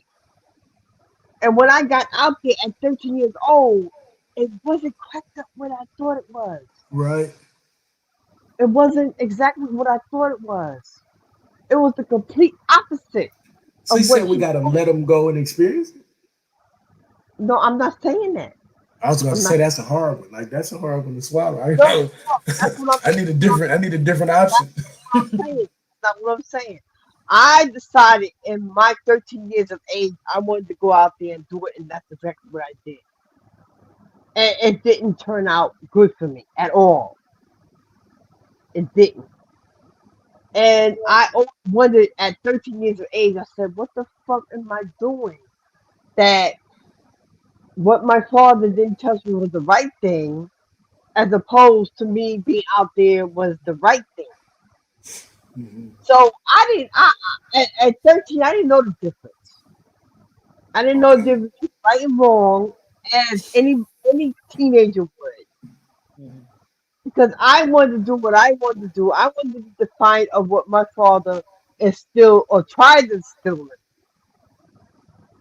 And I realized my mistake. At 17, I realized my mistake. Because for 13, 17, I still was fucking up. I still didn't realize I was fucking up. I was doing wrong. And at 17, when I got pregnant with my son, I knew right then and there I had fucked up. And I couldn't take care of neither my son nor myself at 17. So I had to go back to my father's house. So at that time, I had to learn how to raise my son. I had to learn how to cook, clean, and do everything a mother is supposed to do for their child. And that's what my father tried to instill in me. Because I was being disobedient at 13 years of age. And to this day, I realize that now I had fucked up. I can't put this on nobody else but myself. That's what's up. That's what's up. I, And I'm I don't want to go too deep into this, but I will say this: when you hear Sister saying this, this is what should trigger grown ass men, right? In the space of saying we all need to work because many of us can relate to this. Let me say that part first, right? Many of us can relate to what you're saying. Maybe not 13, maybe 15, maybe 17, whatever it is, right? As men, though, we need to start looking at, damn, bro, like, why are we not in the spaces to make sure that that's not happening? So, for instance, and this is not just me, this is multiple men that I build with that we hold what I call accountability partners. We had these conversations. So, like in my house, even my youngest son, my middle daughter, my oldest daughter understands if you're going to college, if you're working or you're doing things to put yourself in a position where you are contributing to society, you're trying to grow, you can stay in this house as long as you want. And when I move, you can come with me. You can do all of this. I'm not putting you out when you turn 18. And even, even we're in the space where we got land, if you get married and that man is, he doing his thing and y'all 22, 21 and y'all growing and I know his family and, all these criteria are met. You can work and build a piece of property on our land. I'm just going to keep it a stack with y'all. And it just worked because it now has encouraged her to pursue things that are advantageous to her, that are going to, build the values that we taught her, but also things that she loves. I think the thing that we didn't get growing up because we didn't have it, we didn't have an option was, oh no, you 17, you 18, yeah, you think you grown, you on your own. That's the worst thing I think we can do to our children. Happy New Year, right? man. True. You say what, Swab? I'm sorry, I didn't hear y'all. But I think that's the worst thing we can do with our children, unless they just completely defiant and they crazy. You just gotta kind of let them go. But if they'll listen to reason and they just want to grow up, so like my children know, okay, you can have company. You ain't have no boys in your room, and nobody spending the night. Ain't no weirdness going on in this house. You can definitely have company. You're even allowed to court. We can go through a dating situation, however it looks at, but you ain't spending the night having sex in this house, none of that. And it's fostering a situation where we can have real ass conversations. Even my 4-year-old, his vocabulary is off the chart. He will talk to you about anything. And it's frustrating as shit as a parent. But I want to foster that because I want them to talk to me about anything. If we get to the space where we can do that with our kids, I think we change a lot of the issues. Exactly. I think we saw.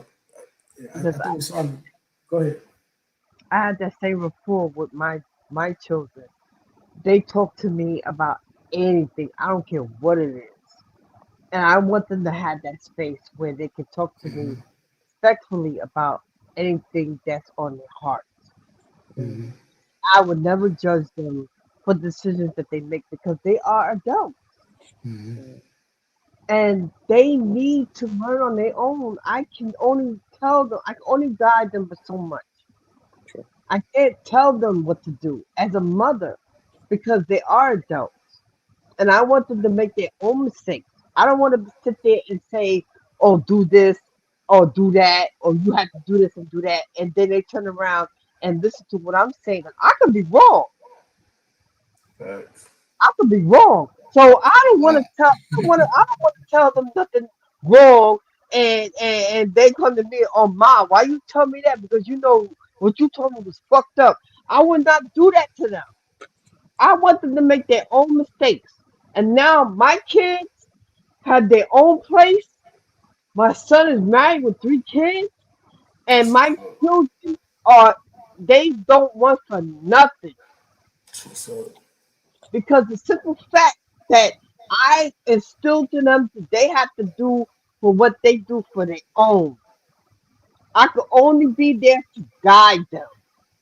I cannot tell them at this stage in their life to tell them what to do. But you're there, right? I'm there for them regardless. Regardless. Go ahead, Queen. Sorry, sister, your thing's cutting in and out. I think what you're saying is very important, and this is why men need to step back and listen and not always intervene in the conversations that us women have, because there's a lot of learning lessons that young women and young men can learn from the mistakes that we made. But we also have to remember, like Amari was saying, we can see now for ourselves that at a certain age, between the ages of 12 to sort of 20, that, you know, young people have a kind of invincibility complex because of their understanding and their level of the world and the protection that we've given them as parents. If, you know, if you're an involved parent in your children's lives, it's only until you step out of certain social circles that you really understand what it is not to have your parents' protection. And there was something that I was having a conversation with my parents recently about, and saying, in the way that I've stepped back from certain responsibilities with my siblings, is because they're going to have to learn to make certain decisions for themselves. My role goes from being that older sister or that mother or that parent figure to being a manager of sorts, and that managing process diminishing as time goes on, as they need less guidance, but always knowing that there is opportunity and a safe space and a safe place to be able to come to mom or those safe people. But I also recognize the fact that I've made mistakes and picked up certain behaviors. So therapy has been very important. And when the kids are in those teenage years, to help them learn those processes of identifying triggers, changes in behavior that might help with them later on, as well as their social circle, is really important, I feel, in the guidance process with these young people. I agree. 100% agree. My thing, I never tell whatever happened in my past. I never tell you. Don't follow behind me. Don't go. Don't follow what I've done in my past. Please don't. And this is why I try to tell my children: do not follow behind me. Do not do what I've done in my past. I want you to be better than me. You understand? I want you to be better than I have ever been in my past.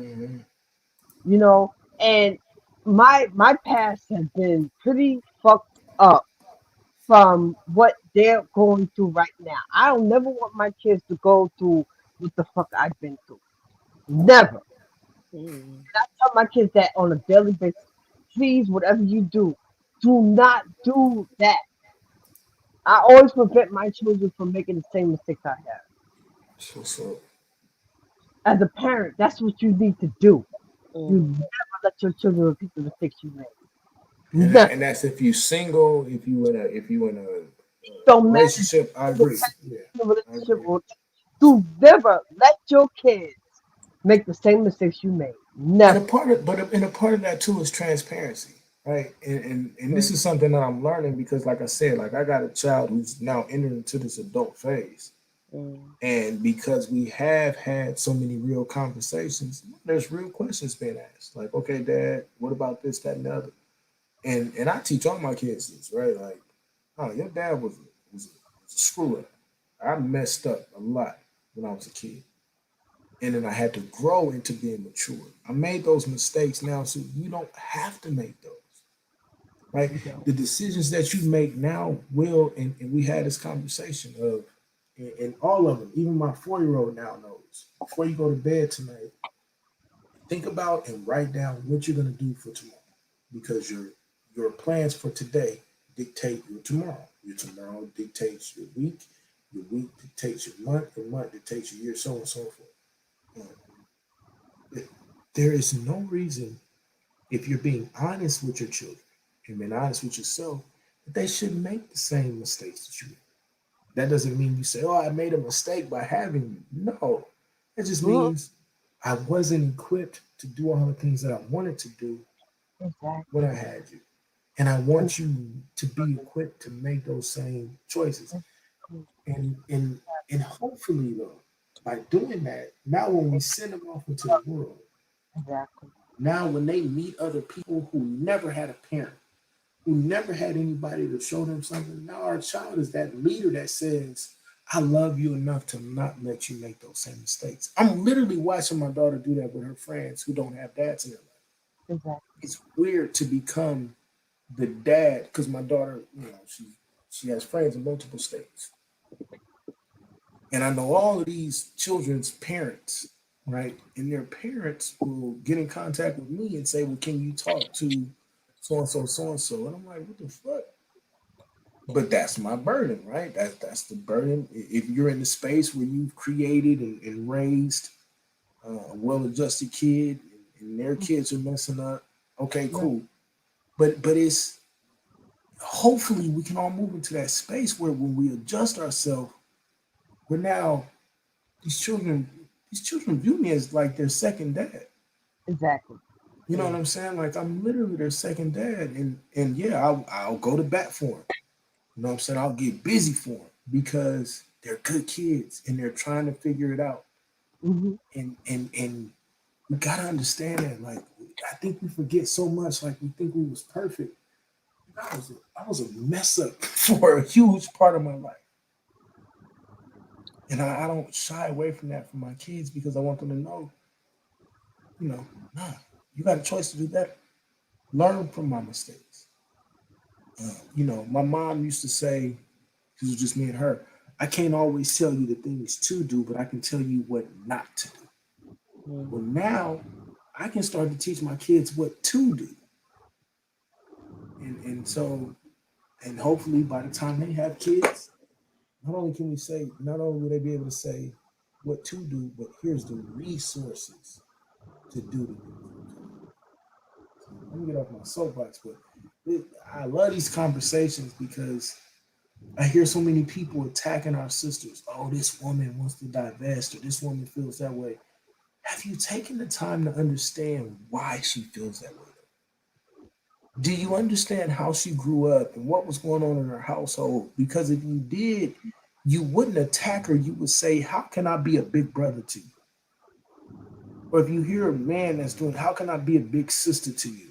Strictly platonic. I don't want nothing from you, but I want to help you learn that not everybody wants something from you. Most of us just want to see you do better. That has to be the role that we take in our community. And hopefully we get that in 2022.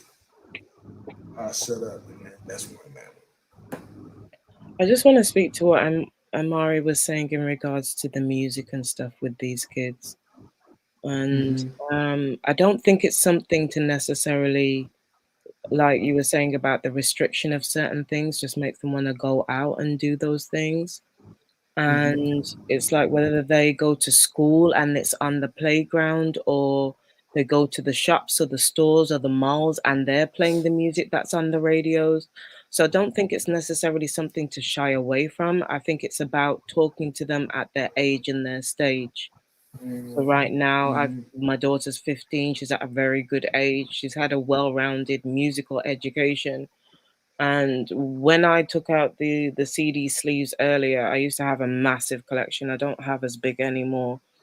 But like the conversations of the Migos and other people that are within her generation of music have come up. So we've had these same sort of verses conversations where she's now dipping through my old music collections and realizing the quality versus the quantity of what's going on. And she's playing, you know, Aretha and old parts of some of DMX and learning about Wu-Tang and Mario, Marquise Houston, and I'm giving her the real stories, not just the this was an artist, his music was great, but this is what this person did that was good and bad in their life. And making sure that she has the moral lessons from those things about the dangers of the music industry, about what it looks like. Do you get what I mean? So we all agree then that music and television plays a huge role in these young people's lives. Oh yeah. Oh, definitely. Because everything these days is technology. Do you get what I mean? The schools, they're using tablets, they're using laptops, even under the commercials, whether it's YouTube or whatever. You know, a lot of it for us is nostalgic because it holds memories from pieces of time that we've been through, that we've, you know, come through with certain music. So it's But only for them, natural. that's their life. Yeah, it's only natural And that that's the what I'm music of learning. today is going to be the soundtrack for their generation, Right. unless we educate them. Like with the TikTok and stuff, everybody's different. Everybody's different. I choose to give my kids a certain amount of time on certain social media apps, and then I have, you know, a tracker app that tracks. But at the end of the day, I make sure that there's an hour, 30 minutes, so that my daughter can come and talk to me, and we have You done. conversations Right. about what she's seen on TikTok, things that might be troubling to her, things that she doesn't understand.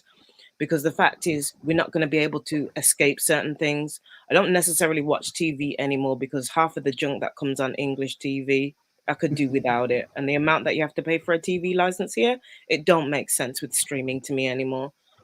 So, and I've been able to find more educational stuff online and set her projects about things, set her projects about the things that she's seen on TikTok and stuff like that.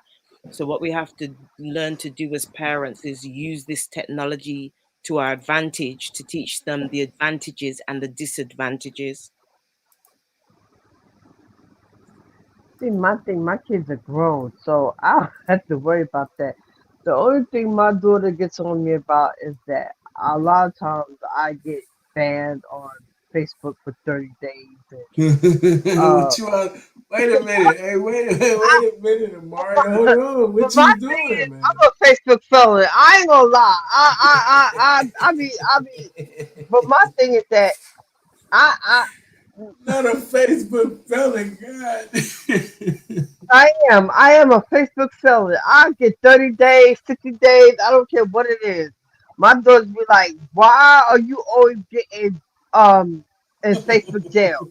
My thing is, I have a thing where I have to talk down to stupid people. I don't like stupid people. When you say something stupid, I'm gonna say something. You know what I'm saying? And my daughters be like, "Ma, why do you always in Facebook jail?" My daughter, my third child, she gets in Facebook jail too. She's the same as me. So we always in Facebook jail. And they always teasing us because we always in Facebook jail because we always talking some shit to somebody. I ain't never been in Facebook jail, but I'm gonna be honest, like I don't interact. I'm always in Facebook jail. I would readily admit I don't interact on social media like that. I'm always. This is the most social media interaction I got. Everything else is for business wise. Other than that, you know. Listen, I'm gonna come back because y'all talking slow. Y'all wow. Y'all wow. What are you doing? Why are you out here fighting on Facebook? And Mario, what is you doing? Hold on a second. Let me come in and Facebook come is back. really Well, sensitive. let me back up. All right. I don't like. Yeah, I don't. I'm gonna be honest. Like I've known that for years at this point, so I don't do it. Like, and honestly, like I interact with people in real life. That's why this is a hard. YouTube is a hard space for me. Period. Because I don't.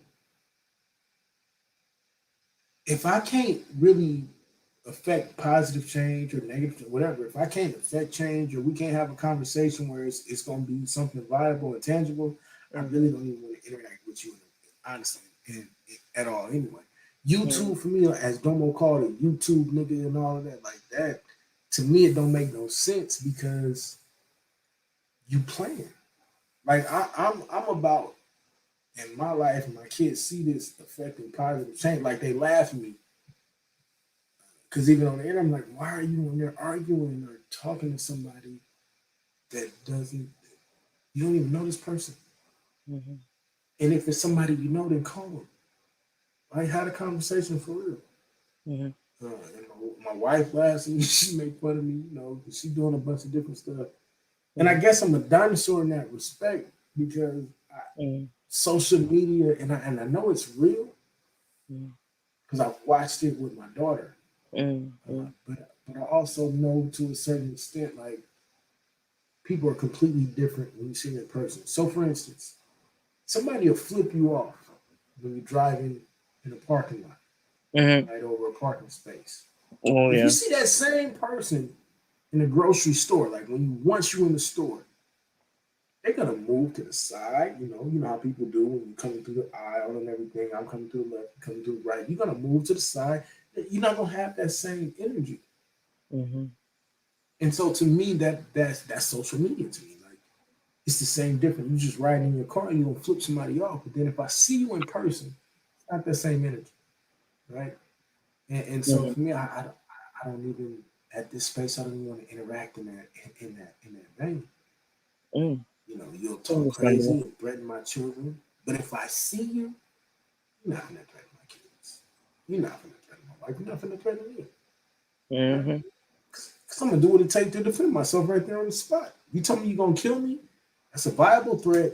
It's nothing else to talk about. I'm gonna end the conversation right there. So it's, you know what I'm saying? Like, it's not. And I wish we could grow beyond it, but unfortunately, what happens is we're starting to see these threats and these social media interactions transcend into personal life because people aren't equipped to handle it. People aren't equipped to do this thing, and I hear y'all actually doing that in your household, and so that's why I get mad at this quote unquote gender war and all of this other stuff. We seem to have like certain similarities in the way that we're community minded and community spirited. You know what I mean? And it's like certain subjects that I talk about, it's because I see the effect of, what's going on here and the amount of children that surround me, in terms of the community, the ones that are mainly Black and mainly biracial, through having Black fathers that are coming to me and picking up the phone, and mums are stressed out, don't know how to deal with certain cultural things. So I speak on these things because obviously I want us to do better. Do you get what I mean? And I know sometimes the truth hurts, but it's like we can't keep living this lie or pretending that these things are not really happening and seeing them happening in other communities, laughing and saying ha ha, and not expecting that it's not going to be our time to sort of clean house and sort out a better future for our kids. And if we really, really want that, this is why I'm having the conversation with our group, because we're the ones that are going to be the next sets of elders. We're the ones that are raising these teenagers at the moment. We're the ones that have the daughters and sons that are going to be on the other end of the challenges if we don't sort of get ourselves together, because the kids are already seeing it. The kids are seeing it for themselves, what the weirdness that's going on. It's funny when you say that. I woke up the other day and I realized I'm old. You know what I'm saying? Like I woke up and I realized without even understanding, I've set a bar for a lot of different people and a lot of different children. And it's a good bar, thankfully, right? But it hit me like, hey man, you're the old head. It is your job to set an example for those that are coming under you. Right, yeah, that don't mean you gotta be old and dressed like an old ass dude or whatever, but it's time for you to set the bar. And once you reach a certain age, I don't know who it is, whatever. I'm not gonna put you in a box, but the majority of us, like you said, Queen, if we get to that point where we say, yeah, I set the standard now, I think it changes. I think it changes completely. It changes YouTube, it changes Facebook, it changes all of these things where we're saying, yeah, I might disagree with you, but let's have a conversation so I can at least explain to you why. Now, if you belligerent, you get the hell on. I'm just going to embarrass you and take it out my face. But if we can have a conversation, here's why I disagree. Or here's why I agree. Here's why I think you made a great decision. Here's why I think it's a bad decision. You know, the weird thing is a lot of these young people are just trying to figure it out. It trips me out to look at Moonflower. Like I view Moonflower. Moonflower is like literally my little sister. Yeah, and really, it's weird. But it's weird because she's close enough to almost be one of my daughter's friends. Exactly. And so why would you cuss her out and yell at her instead of saying, man, I hear where you're coming from? Evidently, you haven't even heard the story. But you gotta understand something, right? I always had this motto, right? What you eat don't make me shit. And I always had that motto. Because people are gonna do what they're gonna do, regardless of what you say or how you feel, how you live, or whatever. People have their own individualization as a person, as an individual. People are gonna do what they want to do. And what you do in your individualization does not negate what that other person does. You can always get at the other people. I cannot control what another person does with their lifestyle, who they live with, who they fucking whatever. I don't have no control over that. So for me to sit there and oppose myself with another individual, that's wrong. Because I didn't. First of all, we did not come into this world together. I have my mother, they have their mother. So, as a person, as an individual, and if they decide they want to live their life the way they want to live it, that's them. I don't know them from a can of paint. Now, for a person to say to put their perspective or whatever how they living on to me, I feel that insult to me, to my intelligence, because that's how you live it. That's necessarily I have to live that because that's how you live. Sure. And I don't think people should force themselves on another individual because you think how you live it is right, and I'm supposed to put my position onto you. I don't think that's fair. Yeah. You know what I'm saying? Everybody has their life to live. And however they live it, that's on them. I'm not going to say, oh, you're good and I'm bad. I'm not going to say that. That's not my thing, with, I'm not going to get into that, but that's another conversation for another day. But what I'm saying is, you never superimpose nothing on nobody else because how you live. And I don't want nobody doing that to me. I really don't. Because if how I'm living works out for me, that's how I live. And however you live works out for you, then that's how you live. And that's the way it should be. I'm not going to sit there and say, oh, well, you know what, you should do this and you should do that and you should do this. I can't do that.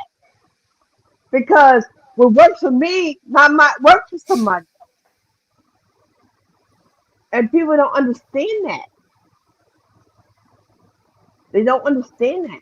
So I'm not gonna sit up there and force nobody to listen to what I gotta say. Well, you know what?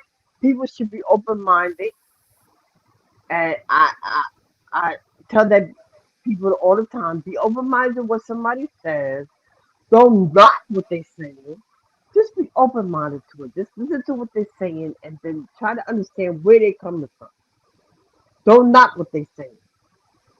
You know, that's what I try to tell people. You That's know, not how you did me tonight. You tried to make me. Let me I know. I'm not trying to do anything. It was only jest. It was. I'm just playing, bro. I'm not trying to put nothing on you. I don't think. No, we playing because I was talking to Cam Foolish. No, I don't think people should force things on anybody. I really don't. But people should be open minded to what the other person is saying, whether they agree or not. Just be open minded. Just listen to what they're saying. If you don't agree, with it, that's fine. You know, and you should make that known that you don't agree with it, but you have to do it respectfully. Yeah. I think depending on the situation, like I'm a bit of a fixer. I'll be honest. I'm like people will tell me things and I'll go into automatic fix it mode. So I have the type of relationship with my daughter and my family where it's kind of like, okay, what is it you need from me? Is it for me to listen, or is it for me to help you resolve this situation? And then I take it from there. But I never want to be like I'm trying to. Well, it just depends because some people need a kick up the backside with certain things, right? And other people, they may need some guidance within certain areas. But it's at the end of the day, it's up to you whether you take that information or not. Do you get what I mean? What you do with that information or not is up to you. Right. But I find it ironic that right now it's like a 5-year-old, a 10-year-old, a 15-year-old can comprehend what I'm saying. Mm-hmm. Adult males is a completely Hey, look, I just I'm not trying to put that, okay, because my 4-year-old, my 7-year-old, my 17-year-old can comprehend these conversations. But when a 24-year-old or a 34-year-old or 42-year-old can't, you know what I do at this point? And then this is the excellent point that you was making. If we get to the space where you talking and you act like you want to hear this, and then I tell you what you're asking for, and you get mad and love, I'm just gonna say, man, I gotta let you be. I gotta let you go in. I can't do it no more. Yeah. Like I can't argue with adult people. Have you ever heard of somebody with a reprobate mind? Yep. That's what the Bible says. A lot of times, people have a reprobate mind. There's no way that you can try to indict anything in a person that has a reprobate mind. So, in order to protect yourself against a person that has a reprobate mind, you say what you have to say to them, and if they don't respond or they don't take in what you're saying, you leave them the fuck alone. You move away from that person, because if you do not, you more or less inject your energy, your time, and your resources into a person that's not going to listen to what the fuck you got to say to them. So if a person like that, you come across a person like that, don't want to listen to you, point blank period, you leave them the hell alone. You do not engage with them. You do not continue the conversation with them. You leave them the hell alone. If you do not, you are going to risk yourself of having anxiety, hypertension, and you going to sit there and be feeling your fucking pulse to see how hard your heart's racing. You leave them the hell the fuck alone. Point blank period. And I think people don't. I think with everything that's been going on recently in the space, that's what some don't get about what's going on with this divestment situation. It's not necessarily around just the private lives of the women that women who are dating, but it's about our mental health, our emotional health, and the same things Amari was just saying about protecting your peace, about protecting your space, about protecting your emotions, about stop investing into situations that don't serve you, that are causing trauma, that are causing pain. It's about a different kind of mindset that people. I agree. Sorry, got something caught in my throat then. I think about this whole divestment situation. Okay, divestment has different aspects of divestment. True. Okay, people have a tendency of taking divestment as swirling, or taking for divestment as you being with somebody of nobody of your color. Divestment has different terms. Mm-hmm. Okay, you can divest from being with a person of not the same color as you. You could divest from the black community, or you can divest from ignorance. Divestment has different meanings to different things. True.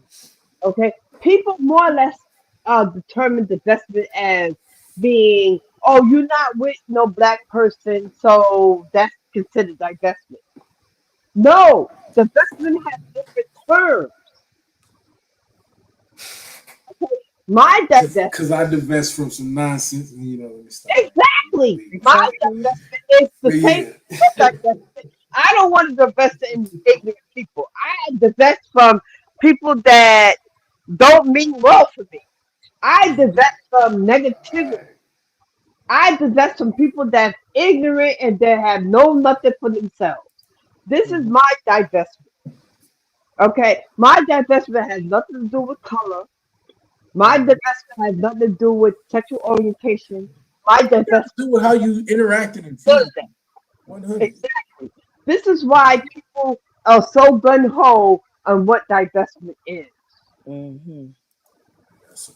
Divestment is not a negative term. Divestment could be a positive thing. Depends on how you define divestment. True.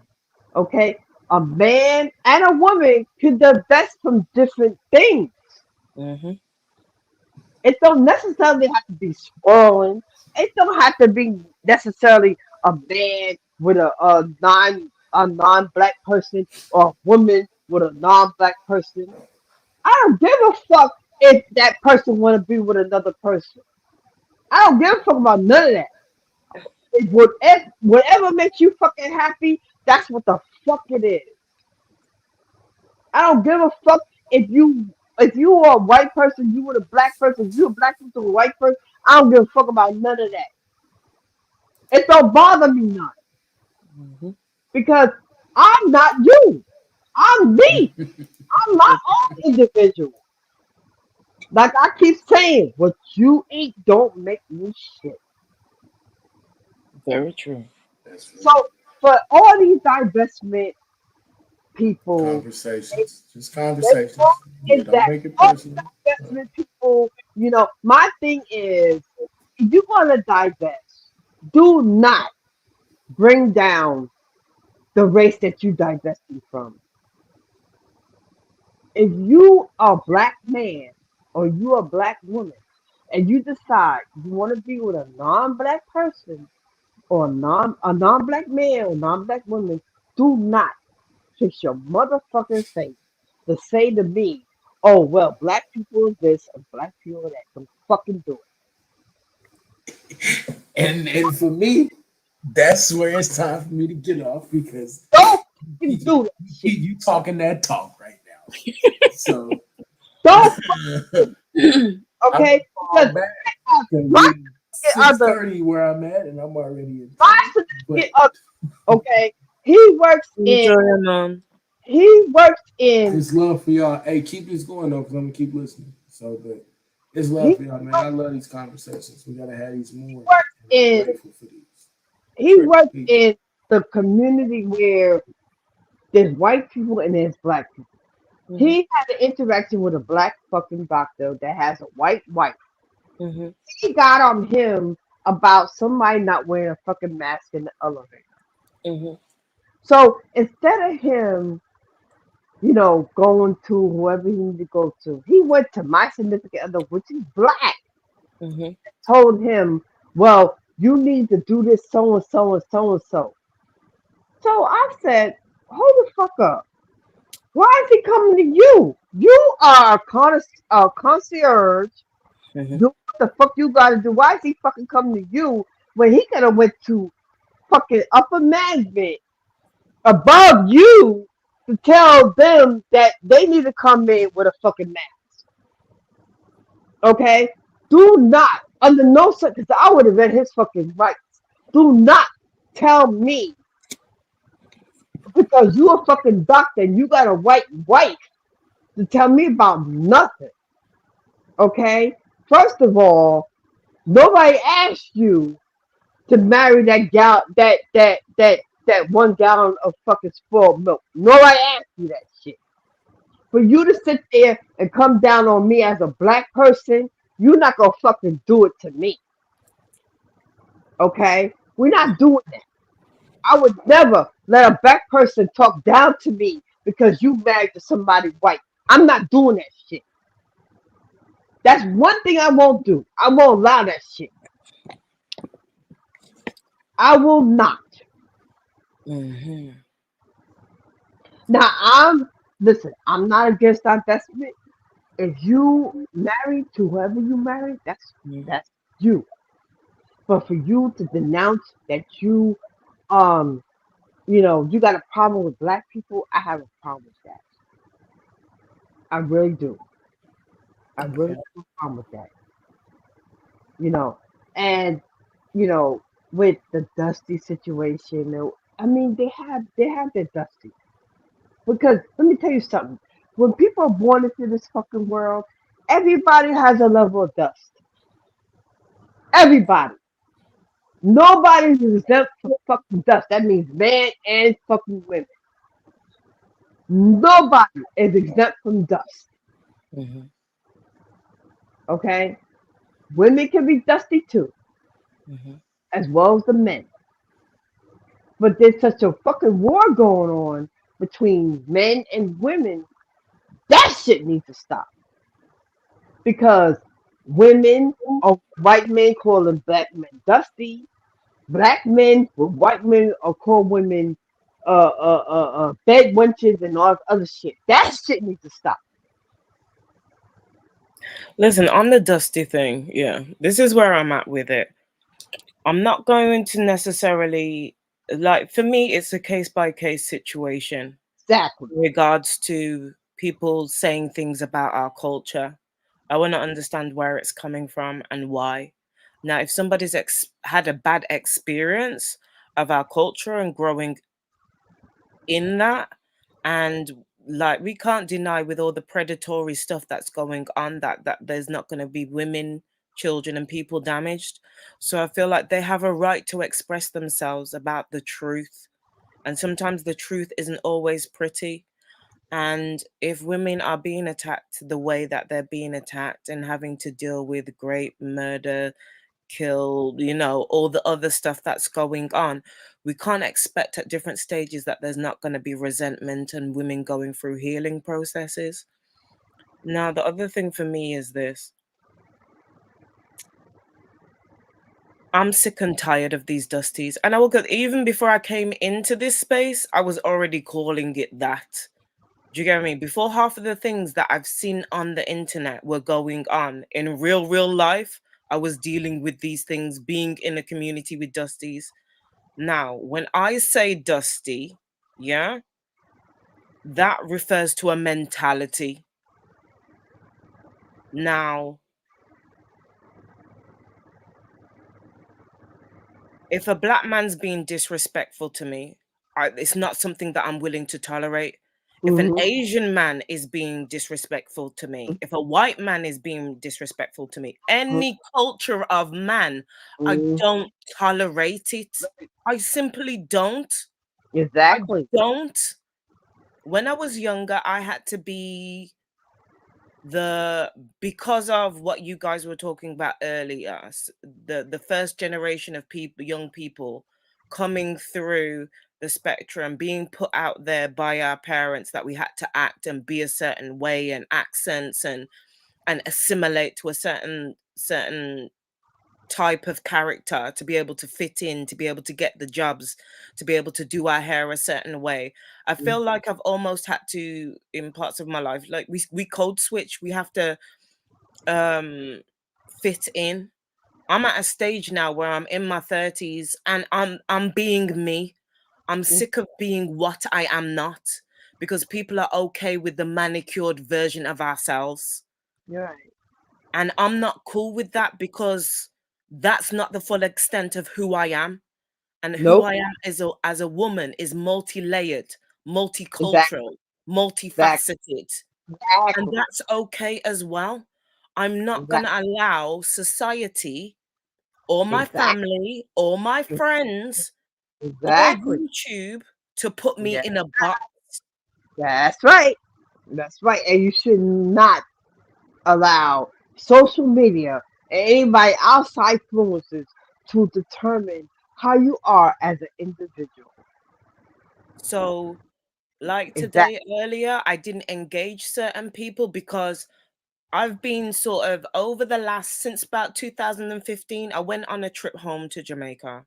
I spent a number of months out there. I was away from all my everyday influences here in the UK. And I came to the understanding that I needed at that point to divest.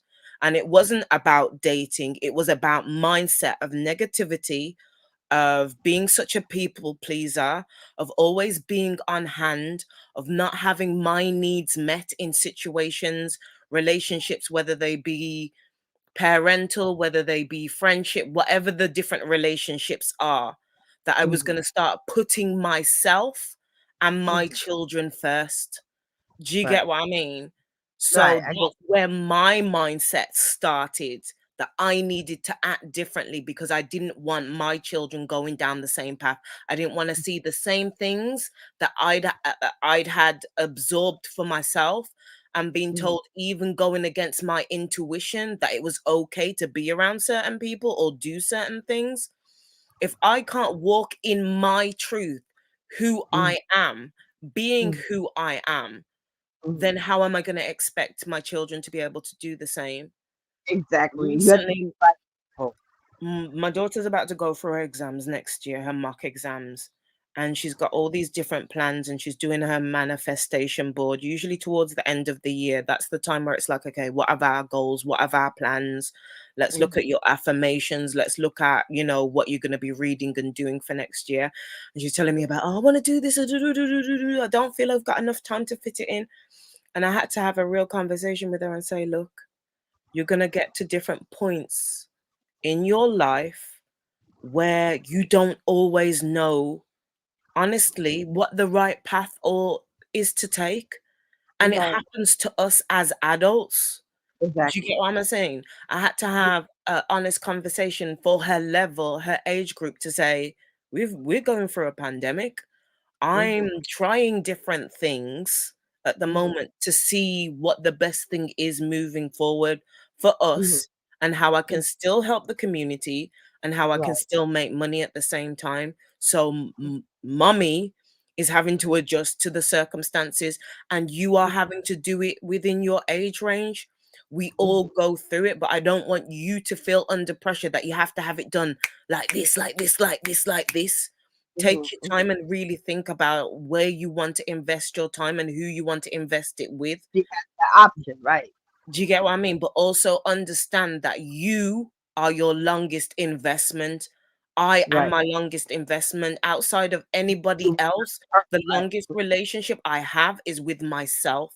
The longest relationship my children are ever going to have is with themselves. So if I don't instill certain types of self-esteem, confidence, self-awareness, for later on, then I'm doing my children a disservice. And by not Exactly. speaking the truth about what's going on in our community, I do our community a disservice. Now, I will say in regards to certain community issues, I keep them for how long? Because I'm in different parts of YouTube for different reasons. And I was having a conversation with some other young ladies from our community, and they were like, "Oh, well, you've never spoken about this on certain channels." And I was like, "That's because it's in-house. It's big people business. It's our community's business to sort out. I do talk about certain things in regards to other communities, because if you're choosing to be in biracial relationships, you're introducing another culture that needs to understand our culture. So that takes having certain types of outdoor conversations. But I've had to get to a comfortable level of communication about how to express what is going on in our community, because to continue the lie is to also continue to put other people in situations by not being honest, even if they're not within our community. Do you get what I'm saying? And I'm not comfortable with not being honest about who I am. Exactly. And Yeah. although I've been through a lot in my life, I feel that it's added to the cocktail of who I am. It's made me the person I am today. I wouldn't want to wish my life on anybody else, but I wouldn't change it because I wouldn't be where I am and have, the beautiful kids I have if I hadn't have gone through those things. But I do feel there's things that can be learned from that. So I would like the guys not to look at us as victims so much for the women that are here sharing their stories, but as survivors that we've overcome, that we've got to the other side, that we are still here to tell our tale where others are not and are dying every 5.5 hours. And I don't want to see the next generation of our children become those statistics because we didn't get our act together. So I'm not gonna pretend like with certain situations with certain people, because of their behavior towards me and their disrespect towards me, that sometimes their asses are gonna need to be checked. Because how many years ago I was doing the whole, oh, I'm gonna be nice, oh, I'm just gonna be like this, walking away from situations when people had attacked me, whether it verbally, physically, or emotionally. And part of that just taught people that they could get away with that behavior. I'm entitled to stand up for myself, whether it's on the road, whether it's on the internet, whether it's for my sisters. Do you Right. get what I mean? And sometimes people have to understand also that our intuition as women is there. And I'm not going to be going against what my intuition tells me anymore in regards to certain people that are in certain spaces. So if I choose not to engage them, that's my right. If I choose to defend myself because of something that's been done or retaliated, or the bitches and the hoes and all that, I have a right to do that. And that's the thing. There's a level of protection that you need to do with your children. And that is the thing that sets apart from everything else as far as protection. Now, as a parent, you have to have a certain amount of protection for your children. Okay. And I always protected my children. No matter what happens on the outside world, my children come first, because I, as a parent, have to protect my children. And as a single mother, I've always been a single mother. I've been single for 35 years. I always protected my children. But there's a certain level of protection that lets that child go on their own to learn what's out there on the outside world, as my parents did to me. Because they didn't coddle me at all. They let me experience what the fuck was out there, and I did the same thing for my children. I let them go out there and let them experience what it was, and let them come back to what was the correct thing to do. And as I speak, as I'm on this planet Earth, they are doing what they're supposed to be doing as adults. as them being parents themselves. They have to protect their children as I have protected them. And let me tell you, I wasn't the best parent in the world. I wasn't. I wasn't. I did what I had to do as I got older. Because I had my son when I was 17. You really are. Yeah. So at 17 years old, how was I supposed to know what to do as a parent? I had my parents to teach me, but you know what? Sometimes they didn't teach me the right way. And I always thought, maybe, they was being angry with me or they was taking the anger out of me because I was pregnant at 17. But as I got older, I realized that, yeah, they was teaching me the right thing, but I wasn't listening. Now that my kids are grown and they have their own children, I'm not going to sit there and say, well, you should teach your children to do this and you should teach it. No. I would never tell my children how to raise their children. They have to learn on their own how to raise their kids. You see what I'm saying? And I love them for that. Because they have their kids. Their kids are not in the system. You understand what I'm saying? They're not in the system. My kids never been in the system. But as far as, being with other, I have a 22-year-old. Right. She's divested. She's divested. She's has she's into white men because she had a white boyfriend or whatever. But he was dusty. He was dusty. I even had a white boyfriend. And he was dusty as hell. Listen, let me tell you something. A man gonna be a fucking man no matter what fucking color they are. This is the thing. So this is why I'm about being careful of men, period. Obviously, all men. I don't give a fuck what color they are. Yeah, because obviously black men are our natural counterparts. So in some ways, we see the dust more with them because of the fact that they're our natural counterparts. But in every race, the mentality of dust is there. I had Puerto Rican, white, Chinese, Spanish. I had all the motherfuckers. They were all fucking dusty. Okay. All of them. And this is the thing people forget. Like I said, dusty is a mentality. So a homeless person could be a dusty to one of the richest rappers still have the mentality, even though they have money and prominence and this high value that these guys are talking about, that person can still mentally be a dusty. A man gonna be a fucking man regardless of who the fuck color he is. So okay, I choose me, I choose my kids, I choose what's best and the best man or person for the job. Okay. The color they are, a man gonna be a man regardless of what the fuck color he is. Okay, but it's so much mainstream the black man because of the black man killing off the black women. That shit bothers me. Yeah. Oh, I'm not gonna. Yeah. Because as a black man, you would think they, let me tell you something. I have dealt with black men that raise families, that still have contact with the kids, have not divorced their fucking wife, or their wife have never divorced them.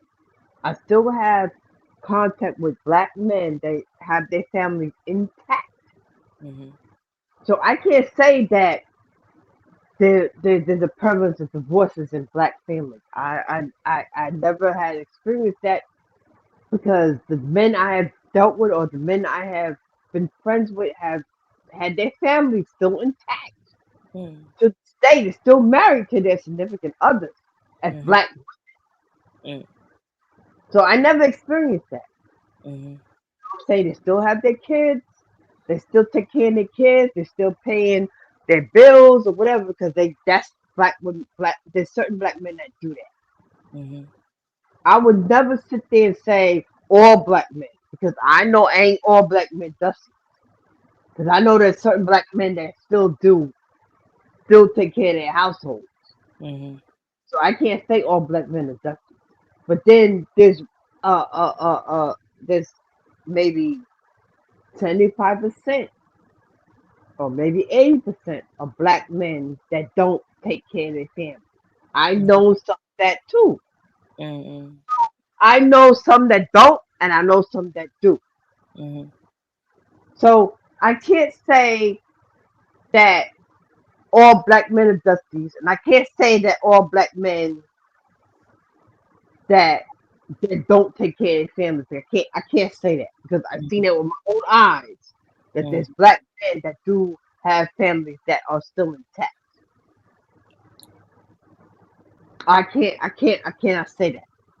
Do you know why I would say that it's all? Because don't get me wrong, I understand that there's a minority within the majority that are good men, though there's a smaller minority within the majority that are doing the things that they're supposed to be doing.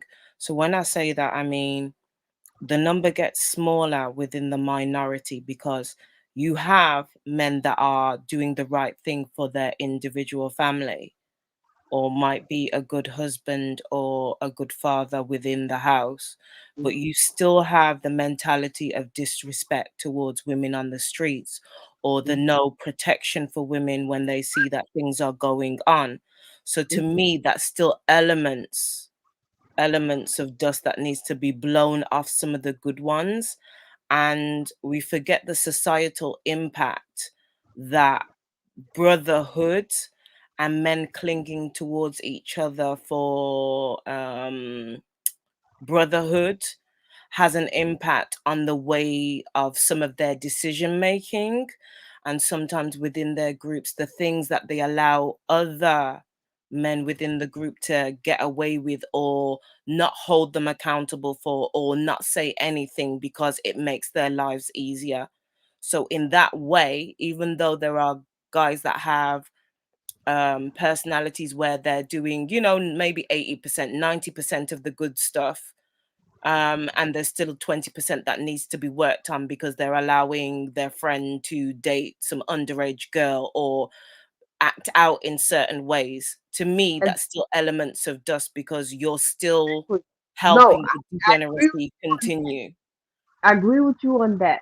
But the thing that social media plays a big part in the division of the black men and the black women. Social media plays a big part in that. Because we have the Kevin Samuels, we have the O'Shea Duke or whatever, whoever. They focus on the negativity of the black women, and the women focus on the negativity of the black man. They never see, okay, the other side of it where there's black men. I'm not being a mammy. I'm not being that. I'm not being that. You know what I'm saying? Love is love. It don't matter what color you are. But it's just the negativity of how social media presents itself as regards to the vision of black men and black women. Social media plays a big part in that. Okay? Because one person might say something negative about the black women and everybody jumps on it. Because it's easier for them to attach themselves to the negativity of what's being spoken as opposed to the positivity of what's being spoken. I'm all for the positive. I'm never.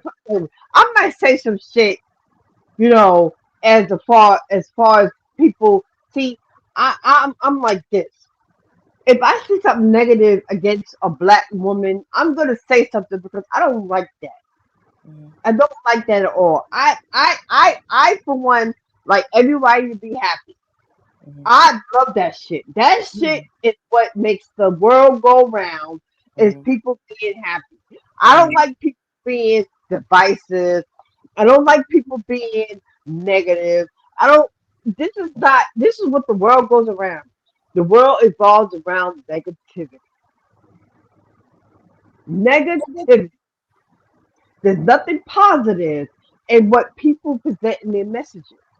And this is what we need to weed the fuck out.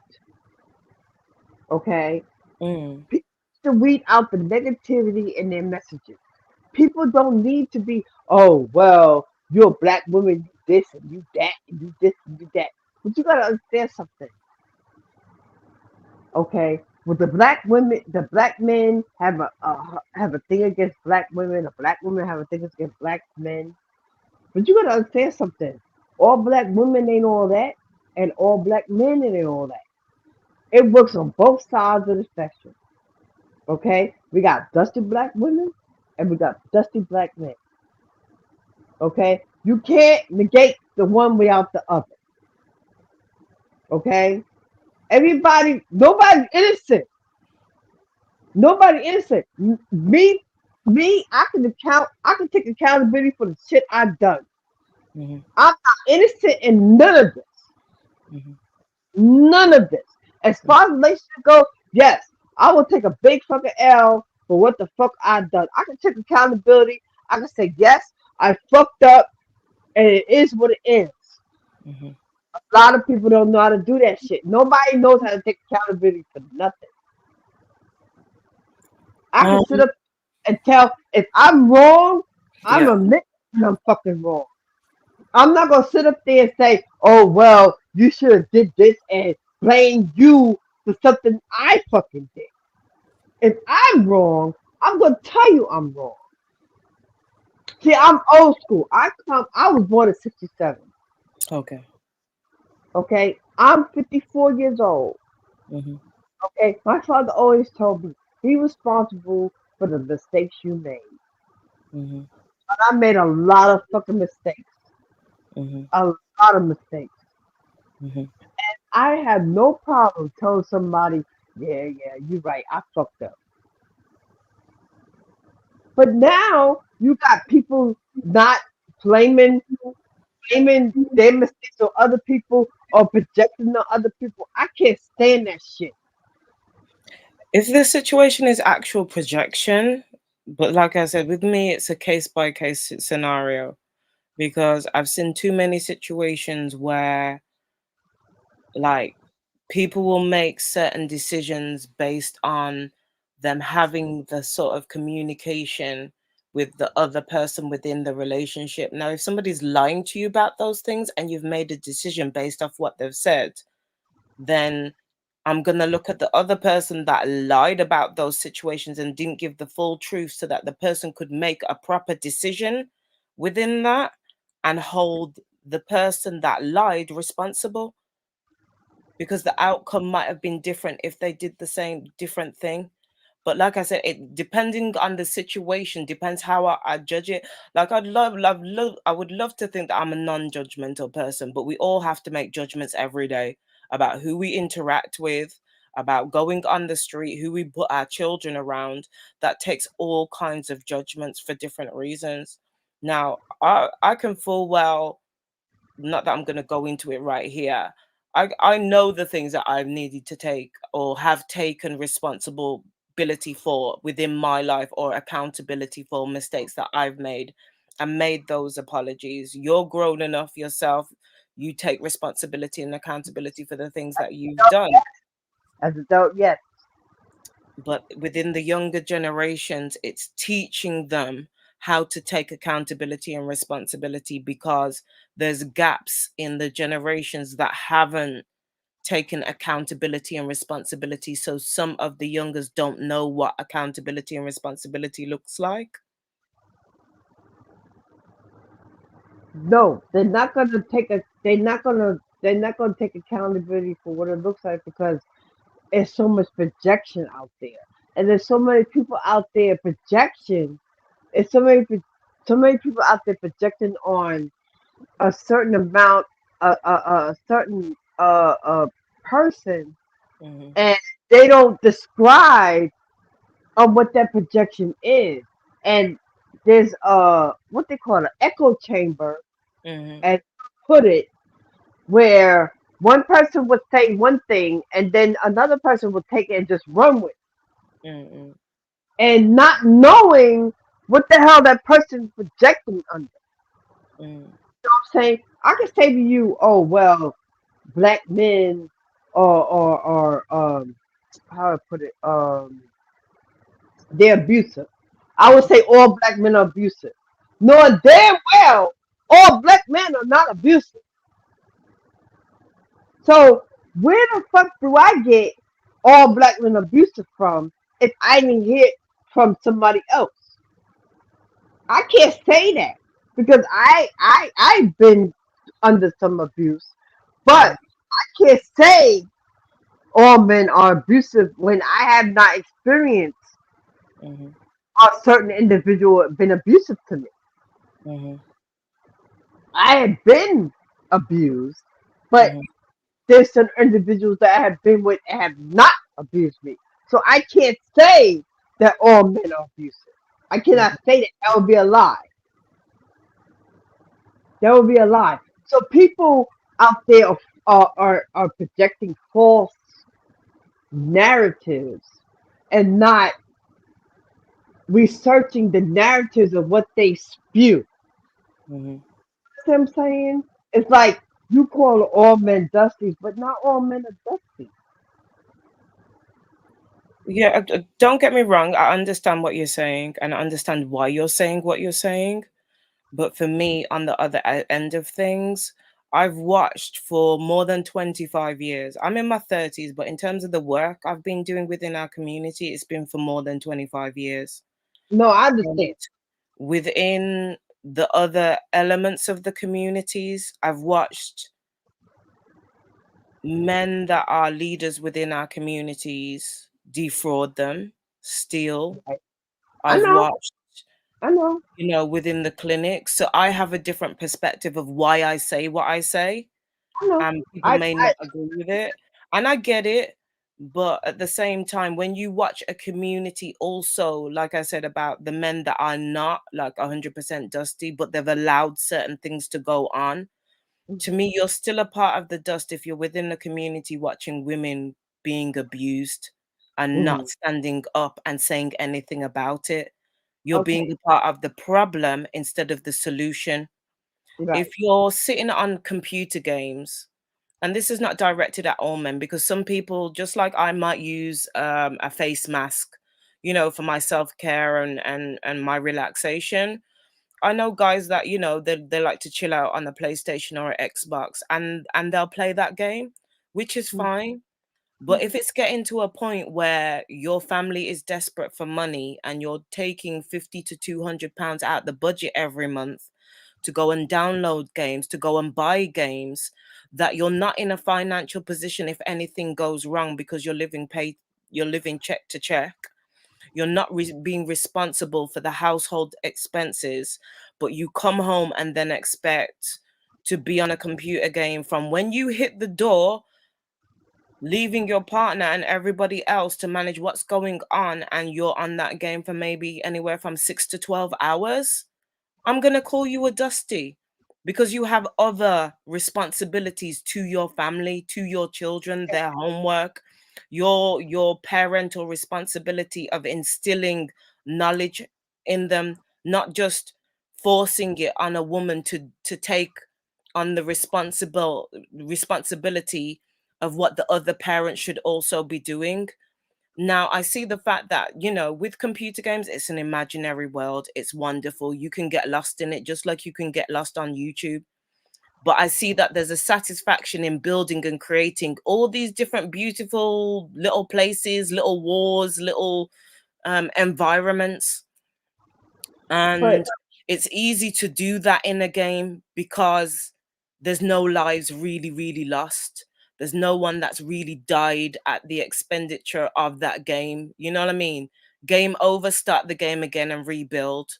Whereas there's a lot of victimhood, a lot of defeatism and mistrust within our community, and not just by women, but our own men.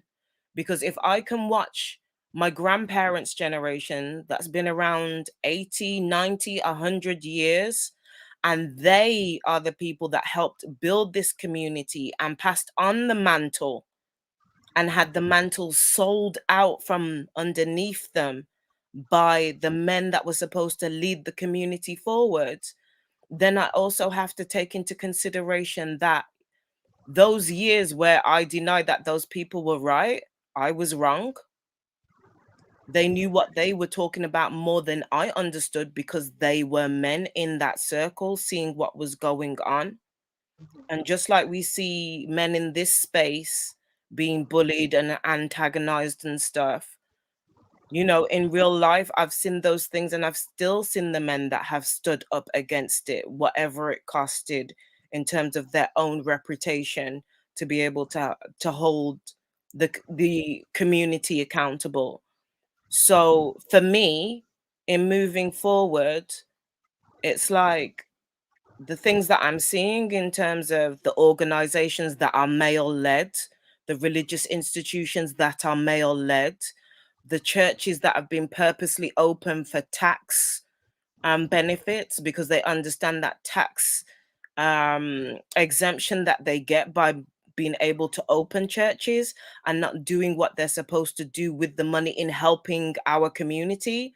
Because to be honest, half of the things that have gone on during this pandemic shouldn't have gone on if the community was handling the resources properly. Do you get what I'm saying? No, I get what you're saying. And so if men are running those institutions, and don't get me wrong, Black women are rising up, but even if as a woman you might be the face of the organization, but behind the closed doors of that Wizard of Oz is a Black man that's leading it, then I'm gonna put accountability where it needs to be. I don't think the Black men per se is leading to what happens with the pandemic. I think that goes a lot deeper. No, it goes a lot deeper. I was just using that as an example. Do you get what I mean?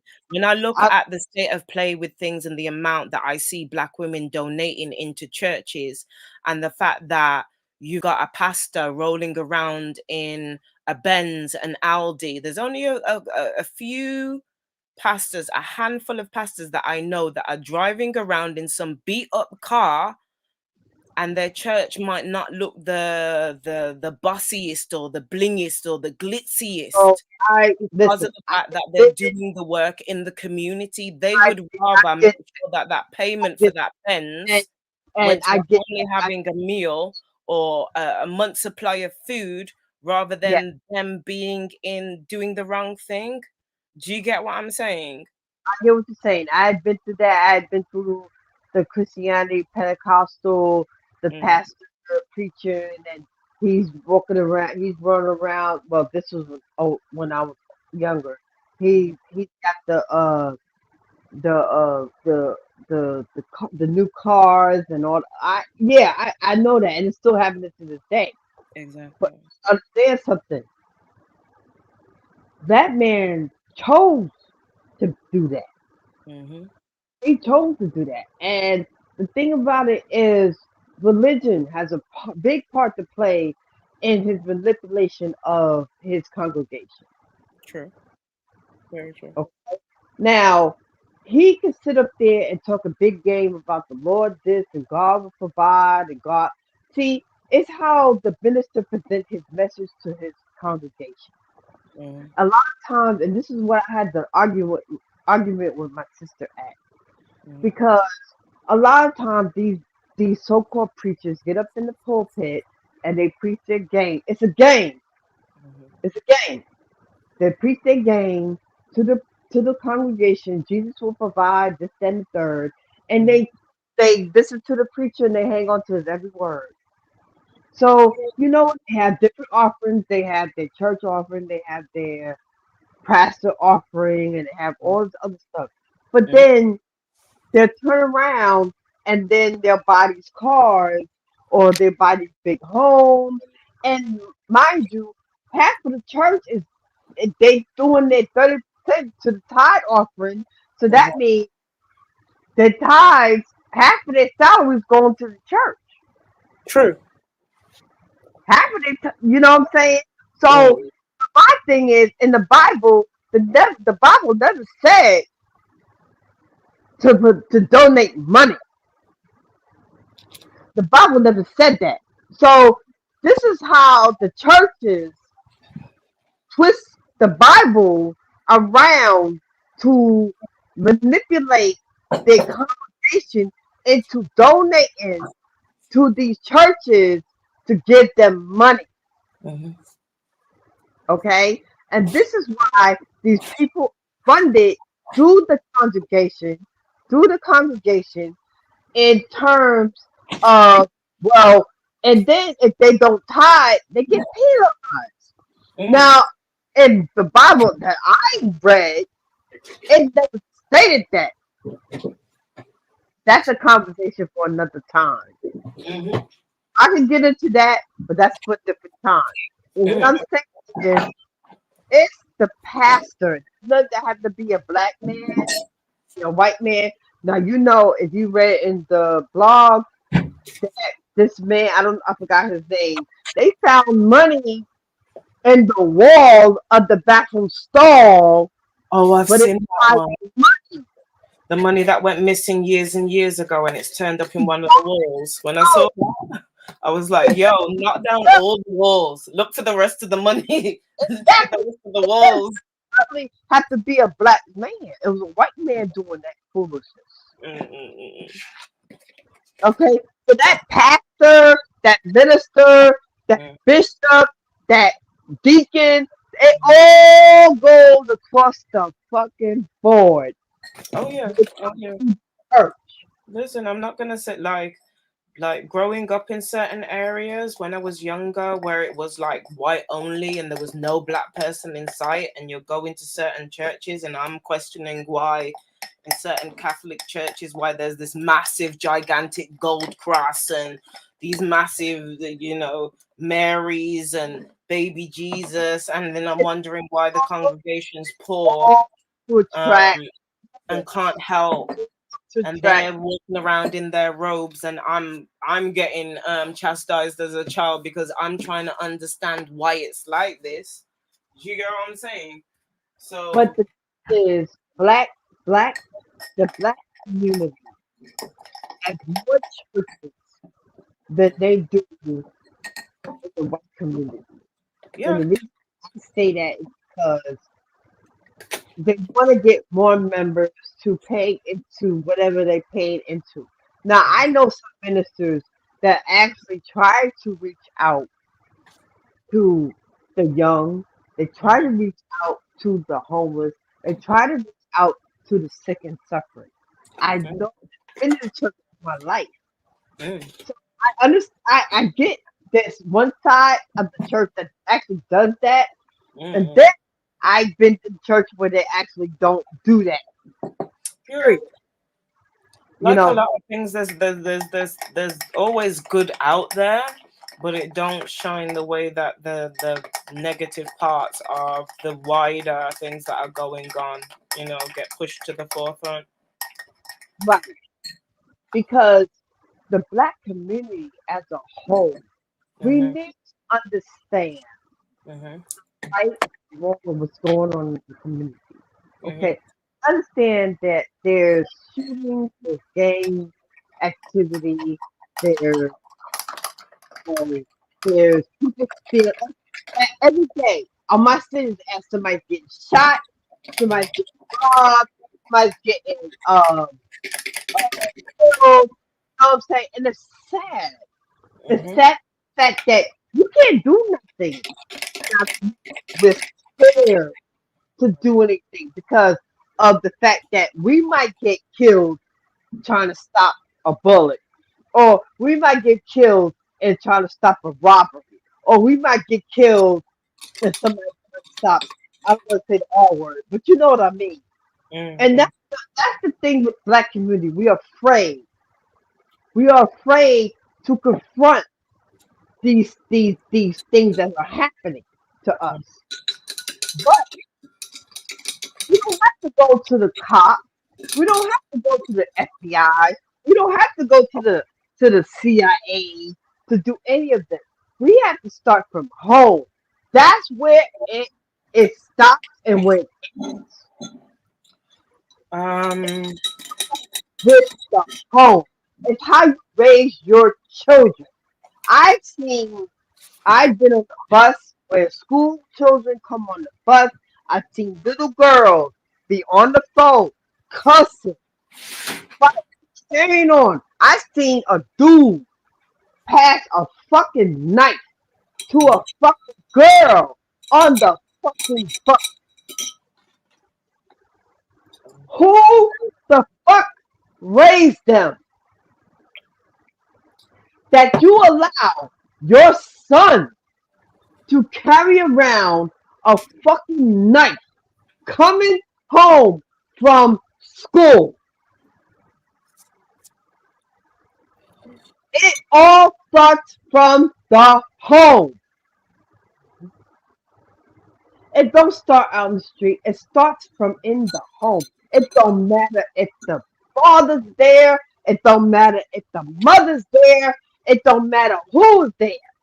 As a fucking adult, and you are grown enough, and you have children that's younger than you need to set some standards and some fucking boundaries when you're in your fucking house. You pay rent, you buy food, you buy clothes. This is what you do for your kids. You don't let your child run out the fucking house with a fucking knife in their fucking pocket to give to another fucking child. You don't do that. You make sure your children walk out the house with no fucking weapons. You make sure they got money in their fucking pocket, they fucking buy books. And you make sure they do their fucking homework. And you send them asses where the fuck they got to go. If you have to walk them to the fucking bus stop, that's what the fuck you do. That's what I do with my fucking grandkids. I ain't never let my grandkids go on the fucking bus by themselves. I make sure they got on that fucking bus. Mm-hmm. Okay? Just because they old enough to do shit, that don't mean you let them do what the fuck they want to do. Because once they leave that fucking house, all bets is off. They do what the fuck they want to do when they leave that fucking house. Your job as a parent to make sure when they leave that fucking house, they don't take nothing with them. No drugs, no knife, no nothing. And you wonder why you have fucking school shootings, fucking kids walking around shooting up fucking students. Because their fucking parents, white or fucking black, walk around. Oh, that's my, you know, you don't care what your fucking son walk out the fucking house with a fucking AK-47. Nah, he ain't walking out the fucking house with that. This is wrong. This is what's wrong with these fucking parents. That's because your kids is old enough to go outside by the fucking selves. You don't have to do nothing for them. You don't have to be responsible for them. That's bullshit. That's bullshit. You'll never let your kids fucking walk out the door with fucking shit in their fucking pockets that mean harm to somebody fucking else. Never. I don't care if you're a single mother. I don't care if you're a single father. If you got two parents in that fucking household, you never let your kids walk out with no fucking drugs in their fucking pocket and fucking weapons. Mm. You give them a couple dollars and make sure they have their fucking lunch money. That's the only fucking thing they do with them. And don't even give them enough to buy no fucking drugs. Yeah, I think as a community, we need to sort of like, obviously in general, we've all got individual work to do moving forward. Like, Exactly. with a lot of things, I have to deal with it by a case situation because we can't pretend that within the circumstances that we've got with the way that domestic violence is, SA, grape, you know, everything that's going on with the every 5.5 hours. And then to understand that, you know, most women will suffer one of those things within her lifetime. Now, when it comes to the greater impact, there's a lot of men that don't understand the greater impact in the damage that's been done to women. So I understand for certain things, yes, accountability can be taken. On the other hand, if you've got people that have been victims of certain types of circumstances, say for instance, you've got mothers who have got kids, like we saw, was it last year, between celebrities and stuff that have, you know, got kids, they've been attacked, they're having to deal with the other side of the trauma from those attacks and still raise kids. So I feel like in certain circumstances, there needs to be, I don't know if the word is grace that I'm looking for given to things on its own merit, because life isn't as simple as we think, and especially not the life that we're having to lead now as women, with the danger that is around us every day. Now, if we understand that we're at a point where women don't feel safe to the point of being able to go for a walk at night, being able to go for a jog at night, this might not necessarily be in your area, but I've seen the responses to questions where it's like, if you had 24 hours and you could do anything and men weren't around, a simple thing like being able to walk down the road with your earphones in to be able to enjoy your music and not have to worry about the space that's beside you, or who's walking behind you, or who's going to grab your ass or try to drag you into a van, is a real fear and a real also threat and a realistic approach to what's going on today, which shows we have a serious problem. But until people, it's like almost like AA, until you admit that there's a problem, you can't do anything in terms of moving forward. You can't heal a situation until you admit you've got a problem. So with our community, the cognitive dissonance is real. Mental health issues we know are real. You know, we've seen over the last how long people have shared their experiences of what they've been through, the trauma that they've gone through. We've gone through, you know, different arduous situations individually as families through this pandemic, people losing people, catching, you know, C-19 and the rest of it. So I feel, like I said, it's a case by case circumstance when it comes to the situations that I'm dealing with. People may feel that I have a very negative attitude about certain things, but when you're there in the community to help from a certain angle, because certain things are not there, because provisions are not put in place, it gives you a different angle about what's going on and how we try to change things moving forward. Do you get what I'm saying? So that we don't keep making the same mistakes. The thing of it is that you have to remind yourself safety first. Yeah, definitely. To anybody, I don't care if it's man, woman, child, it's safety first. If you know that you see a crowd of men in the area, you know not to. Why would you walk into that? Why would you put yourself in that position where you have to? I mean, I can understand if you go into the corner store and you see a bunch of men there.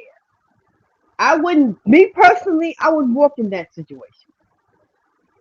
I would wait until that situation dissipate, and then I would go into that situation. Then I'll walk into the corner store. Okay, well, there's no men around. I'll walk into that corner store, because anywhere that you walk into, it's not a safe space. I don't give a fuck if I can walk outside. It's 7:20 where I'm at now. I'm outside and a man approaches me. You know what I'm gonna do? I'm gonna cross the street. I'm not gonna put myself in a line of fire. Why would I do that? That's asking for trouble. I'm gonna safely remove myself from that situation, and go across the street. Now, if he follows me, then I will put on my defense, and I have learned some martial arts training. Also, I got hands and feet. Me and him gonna go toe to toe, point blank period. I don't give a fuck how big he is or whatever the fuck, because I've been fighting all my life, and I don't give a fuck about nothing at this point. Because now you threatening my life. Okay? We'll go toe to toe, and I have my mace, I have my stun gun, I have all that on me. But let me tell you something. Somebody's gonna go down, and it ain't gonna be me. Like, I'm not gonna I don't want to victim blame or victim shame anybody within this conversation. Don't get me wrong, I understand what you're saying. It's about assessing the situation as you're going through certain things.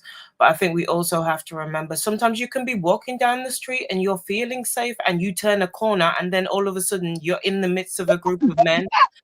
Do you get what I mean? And this is not just and I just want to make this clear for people that are listening to this.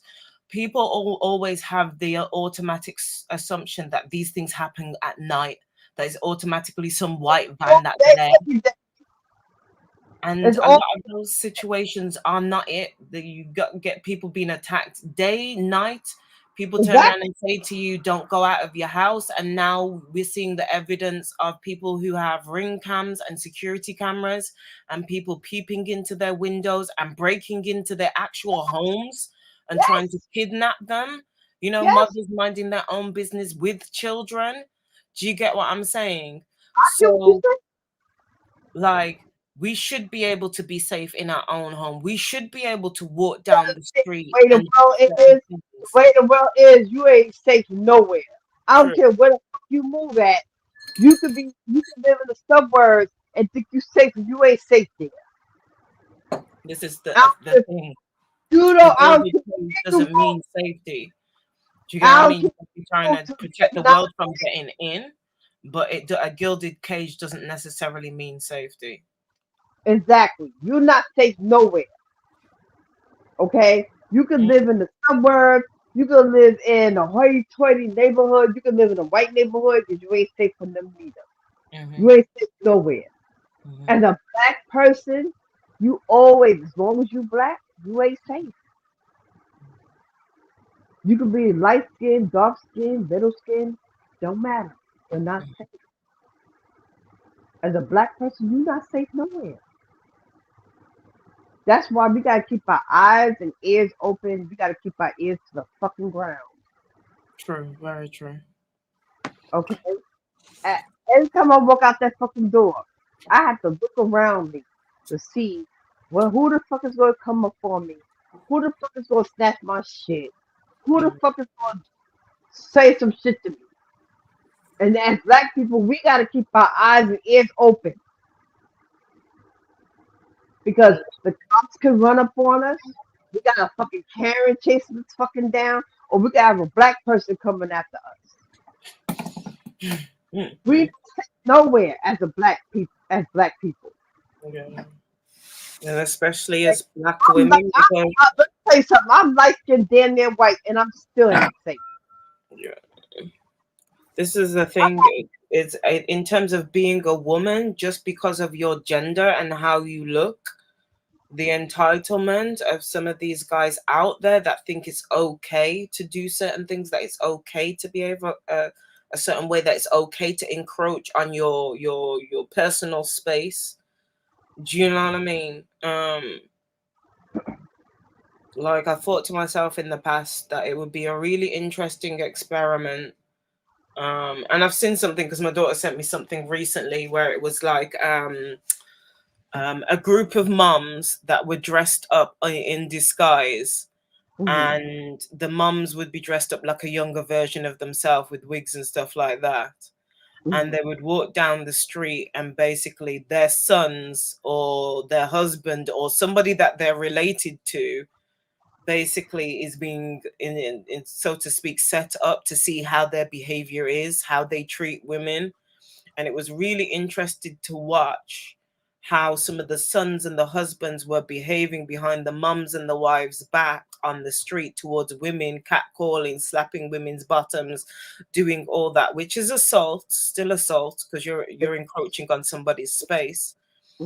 You know what I mean? For them to see the reality of how their children are behaving. So I think it's very easy in some ways for men to not take responsibility in the protection of the community. It's easier to walk away from situations. Now, don't get me wrong. I understand there's certain things that are dangerous these days. You could end up stabbed and whatever. But part of your duty is protection. Right. Now, you're not going to expect protection from all men. They're not going to protect you at all.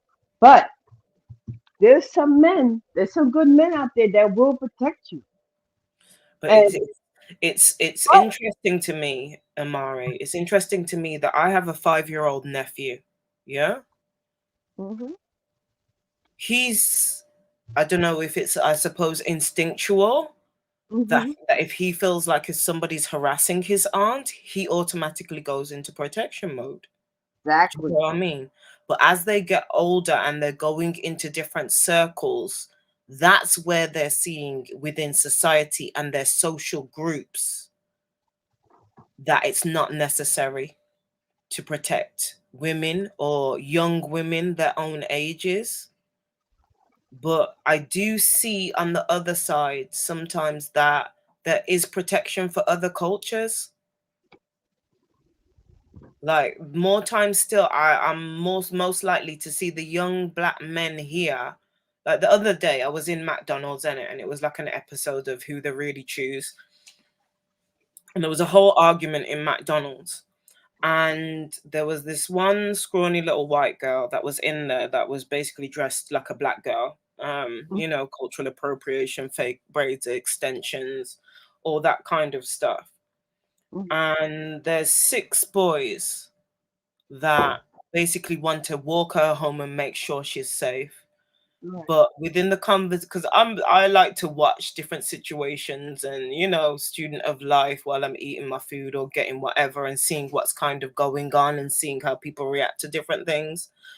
But when it came to the friend, her friend, a black girl that turned up, none of them offered the same protection to her.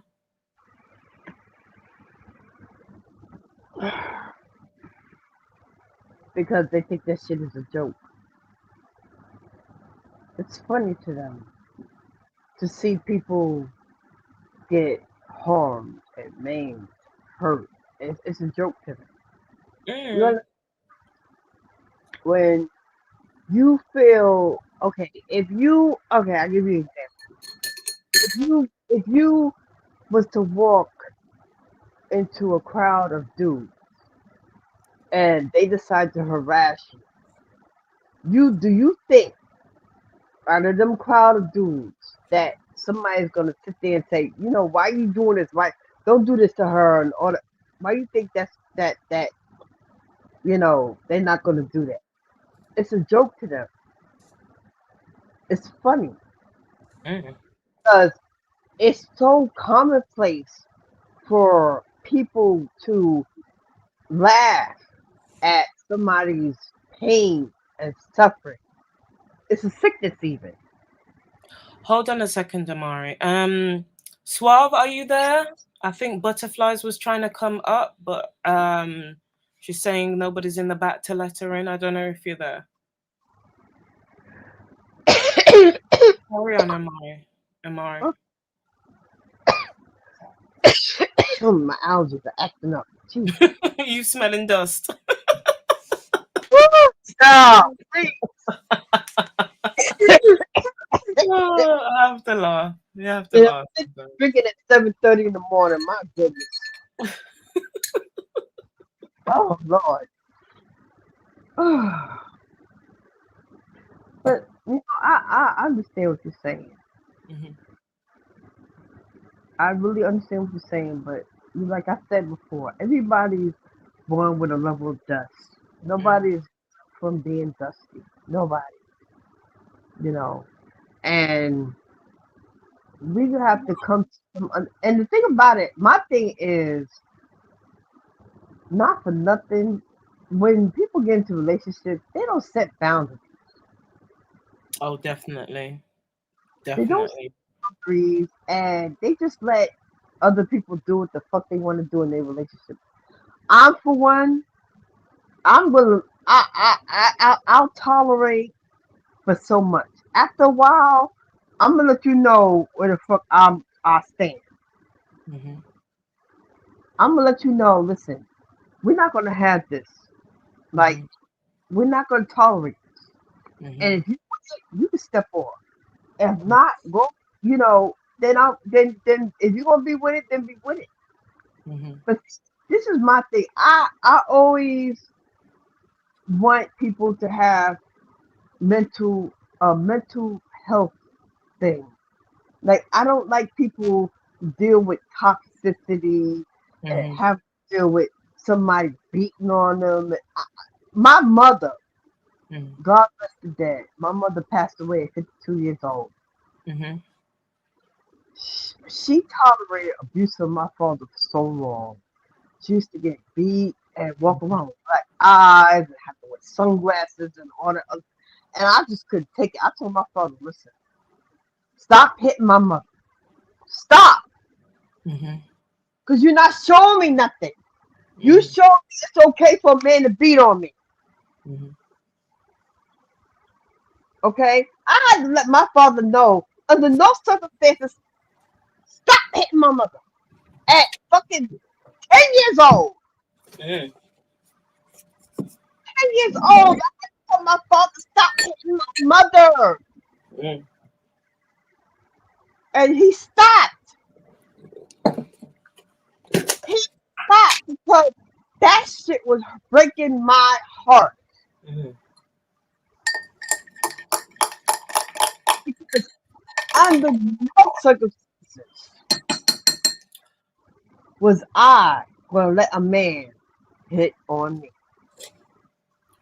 I think it's time for ladies to not even like this whole.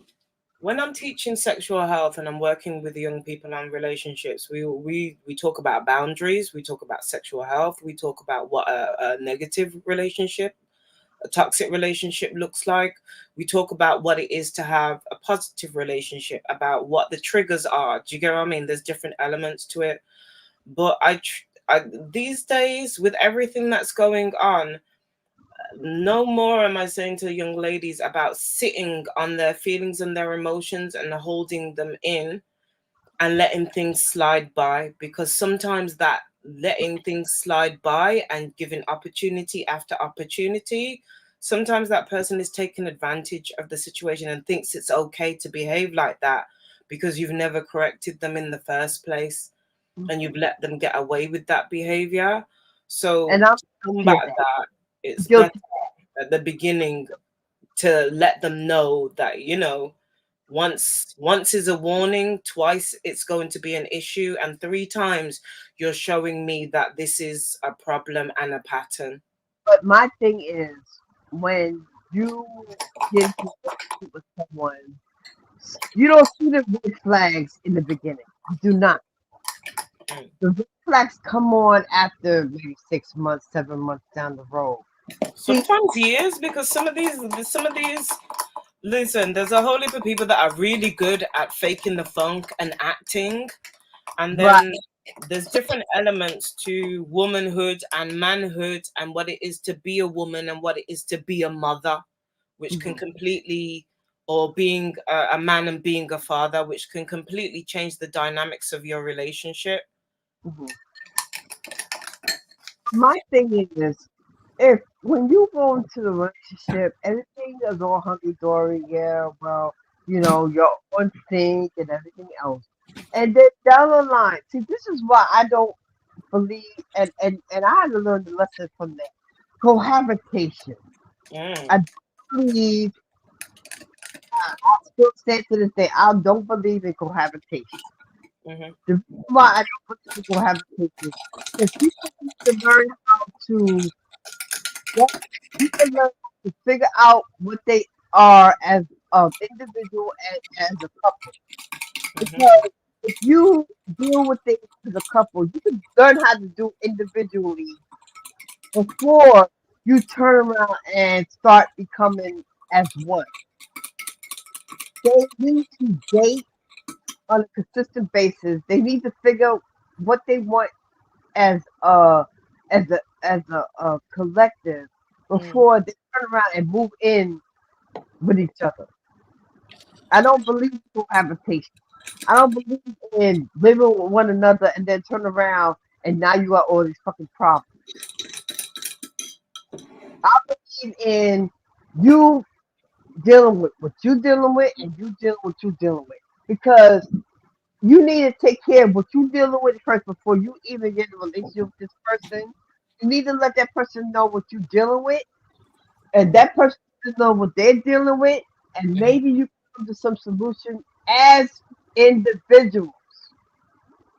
When you figure out what you need, whatever you fix in your relation, and as yourself as an individual, and maybe you fix as an individual, then you can come together, and then you can build or do whatever you need to do.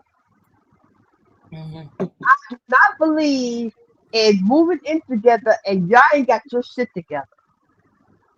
I do not believe in that at all. I've been there, done that. That shit do not fucking work. Mhm. Because my daughter's father, I had moved in with him, knowing he was married. I fucked up. Yes, I did. I'm gonna take the L for this one.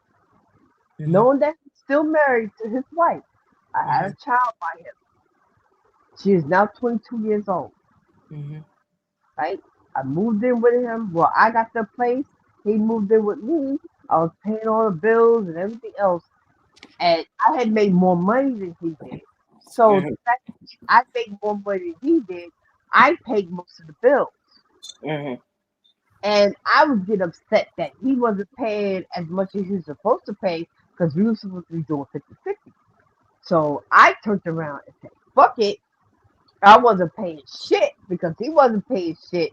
So we end up moving into his mother's house after she moved into a home, a nursing home. But in that time that we was like staying in our house, he wasn't paying shit either. I couldn't pay nothing because that was his mother's house. So I no right, no jurisdiction, no nothing to say, well, this is your mother's house. Can I pay bills or can I pay anything because that wasn't my house to live? That wasn't my house. That wasn't my right. I couldn't do nothing in his mother's house. He knew exactly what his mother needed. He knew exactly what bills his mother needed to pay and what other stuff. He didn't pay none of that shit. You know what he did? He left me to be with my best friend, which was white. She was my best friend. She was white. He moved in with his preference because his preference was white women. So now I'm out of a fucking house. I'm about to lose my fucking kids. And I had nowhere to go. I was fucking homeless. I had nothing. So I had to and then I was working a fucking job that I did not want to lose. I had a good job. I did not want to fucking lose. So I had to move my children into a friend of mine, and I had to get a room until I got somewhere where I can have my kids together. Okay? So this is why I don't believe in fucking cohabitation. Because exactly what the fuck I had to deal with. I had left a perfectly good apartment, which It was in my name. And my stupid ass didn't listen to my instinct. You know, I was young. I was 33. I didn't fuck about nothing. I had a man. I didn't give a fuck about none of that shit. I was following his lead. I was doing what the fuck he wanted to do and all the other shit. I was paying for everything. I was paying the rent. I was paying the electricity, the auto bills, the food, the travel expenses. I was paying all that shit while he was working on his cars. He was a driver. You know, he did what he wanted to do. He wanted to fix his cars or whatever. And you know, he put me in such a bad position where I had to pay for myself, and I said to myself, never the fuck again. Never the fuck again. Right now, I got my own place. I'm paying my own fucking bills. Okay? And my significant other, he got his own place. He's paying his own fucking bills. We are never to fucking commingle nothing. I don't believe in that, you know, until we get our situation together.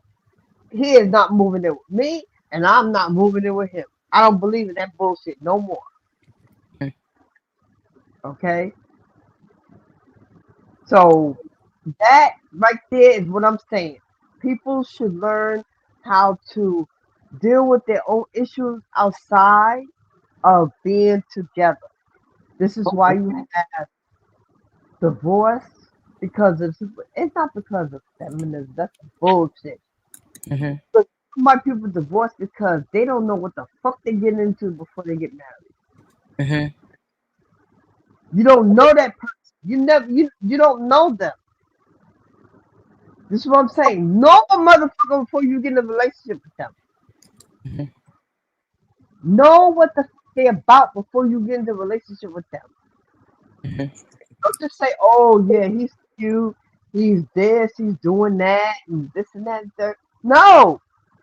You gotta know what's inside that motherfucker. You gotta know what make that motherfucker tick.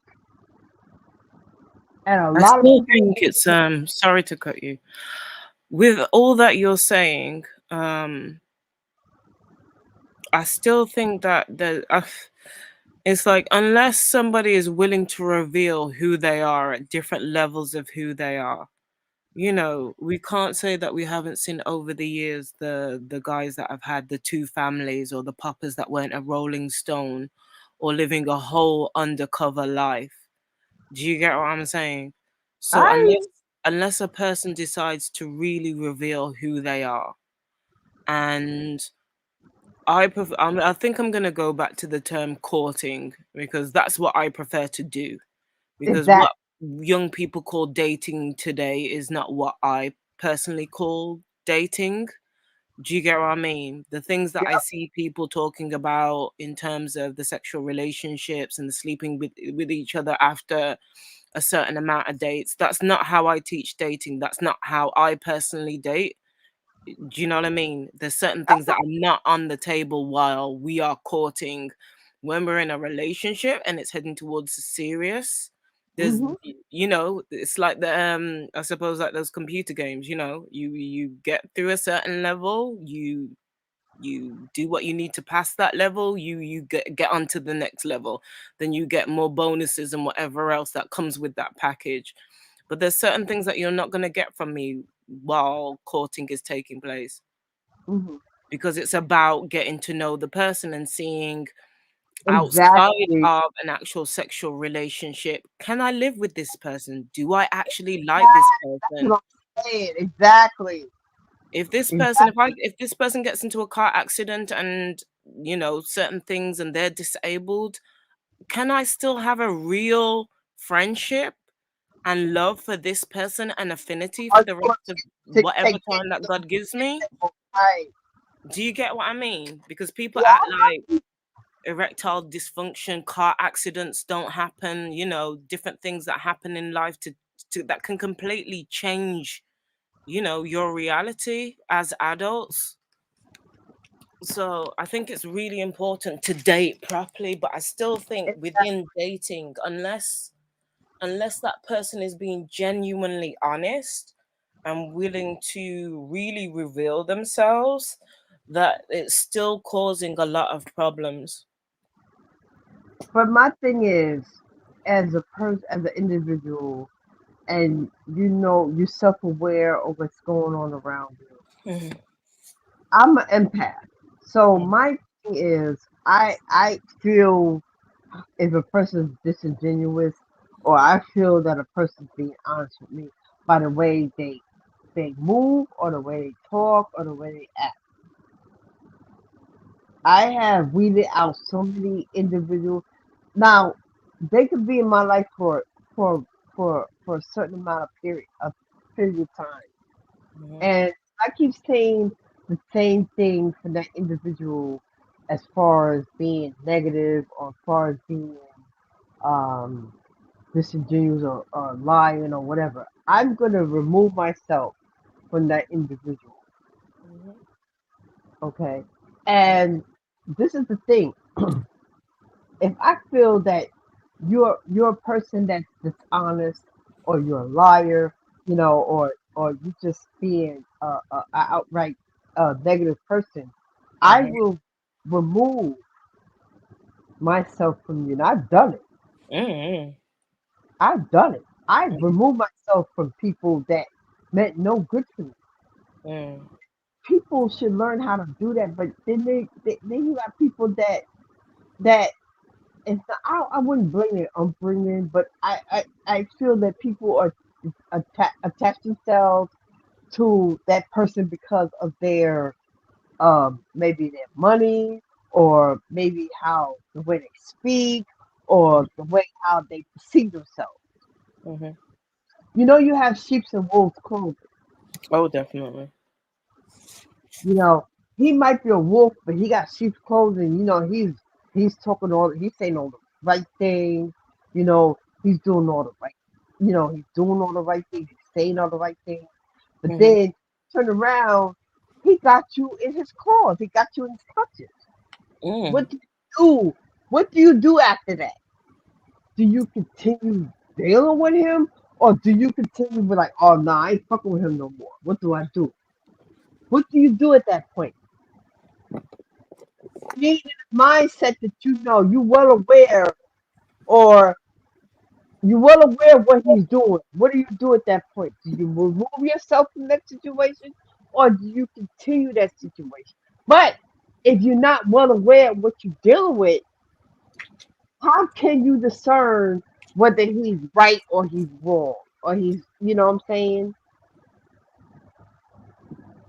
At what point do you discern whether he's right for you or he's wrong for you, if you're not well aware of what he's doing? I think that's a difficult question because I think most women have an intuitive nature and are empathic in some way. Now, how connected they are to that empathy, to that intuition, is another case entirely. And like how I was saying to you about, like my 5-year-old nephew, he has a protective mode when it comes to the women.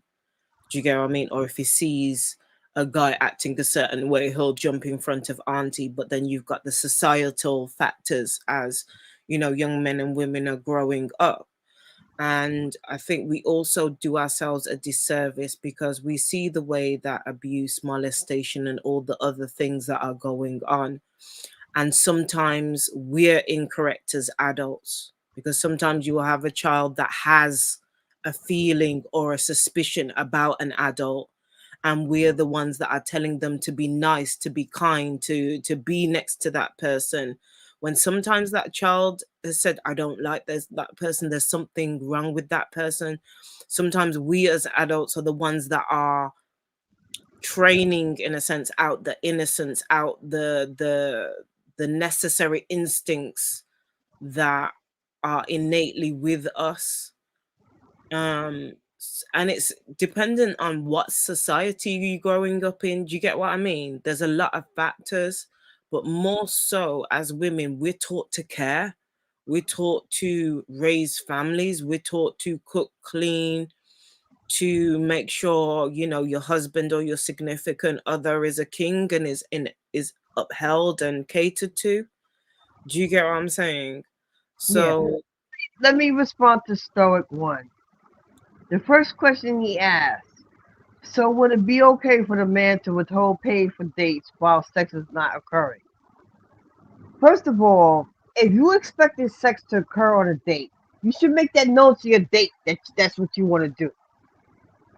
Okay? Don't expect the women to know that you want to have sex on that date.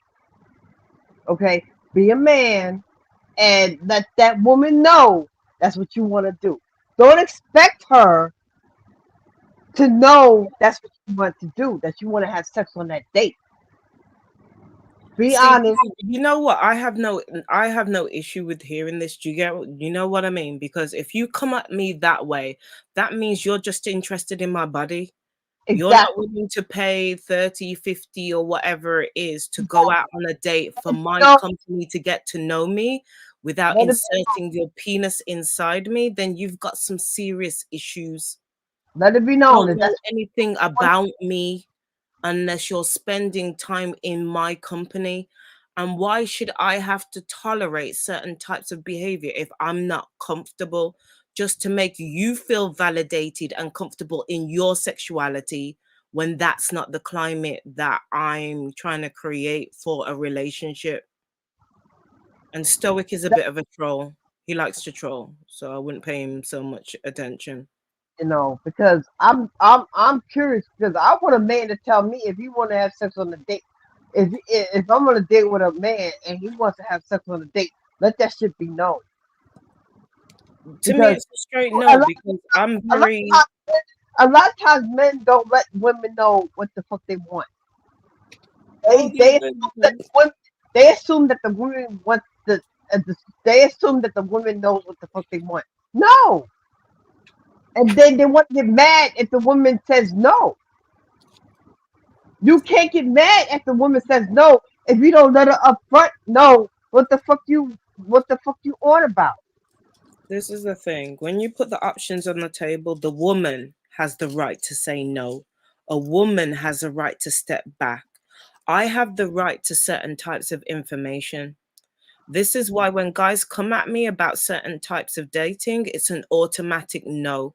Because you want sex on the table. What outside of my name and certain amounts of talking do you know about me?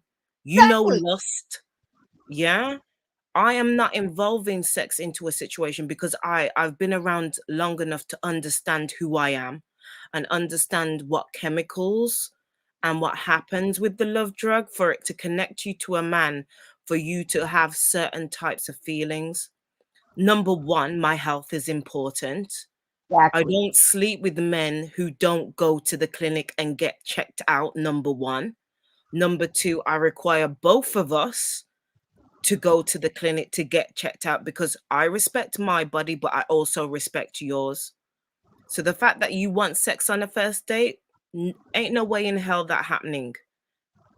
Because I have certain requirements that are about my self-respect, but also about respecting your body. And the fact that you want to carry on like that and have that kind of behavior puts you right out of being in a market with me, because you're showing me that you don't have any respect for yourself or me. So why should I even trust to go out on a date with you? For the what thing for? About you spending $40 and you want sex, I don't think that's gonna happen. I don't give a fuck what dollar amount that you spend on that fucking date that you're gonna have sex with me. I don't give a fuck. I can be sexually attracted to somebody, Stoic, and not have sex with them.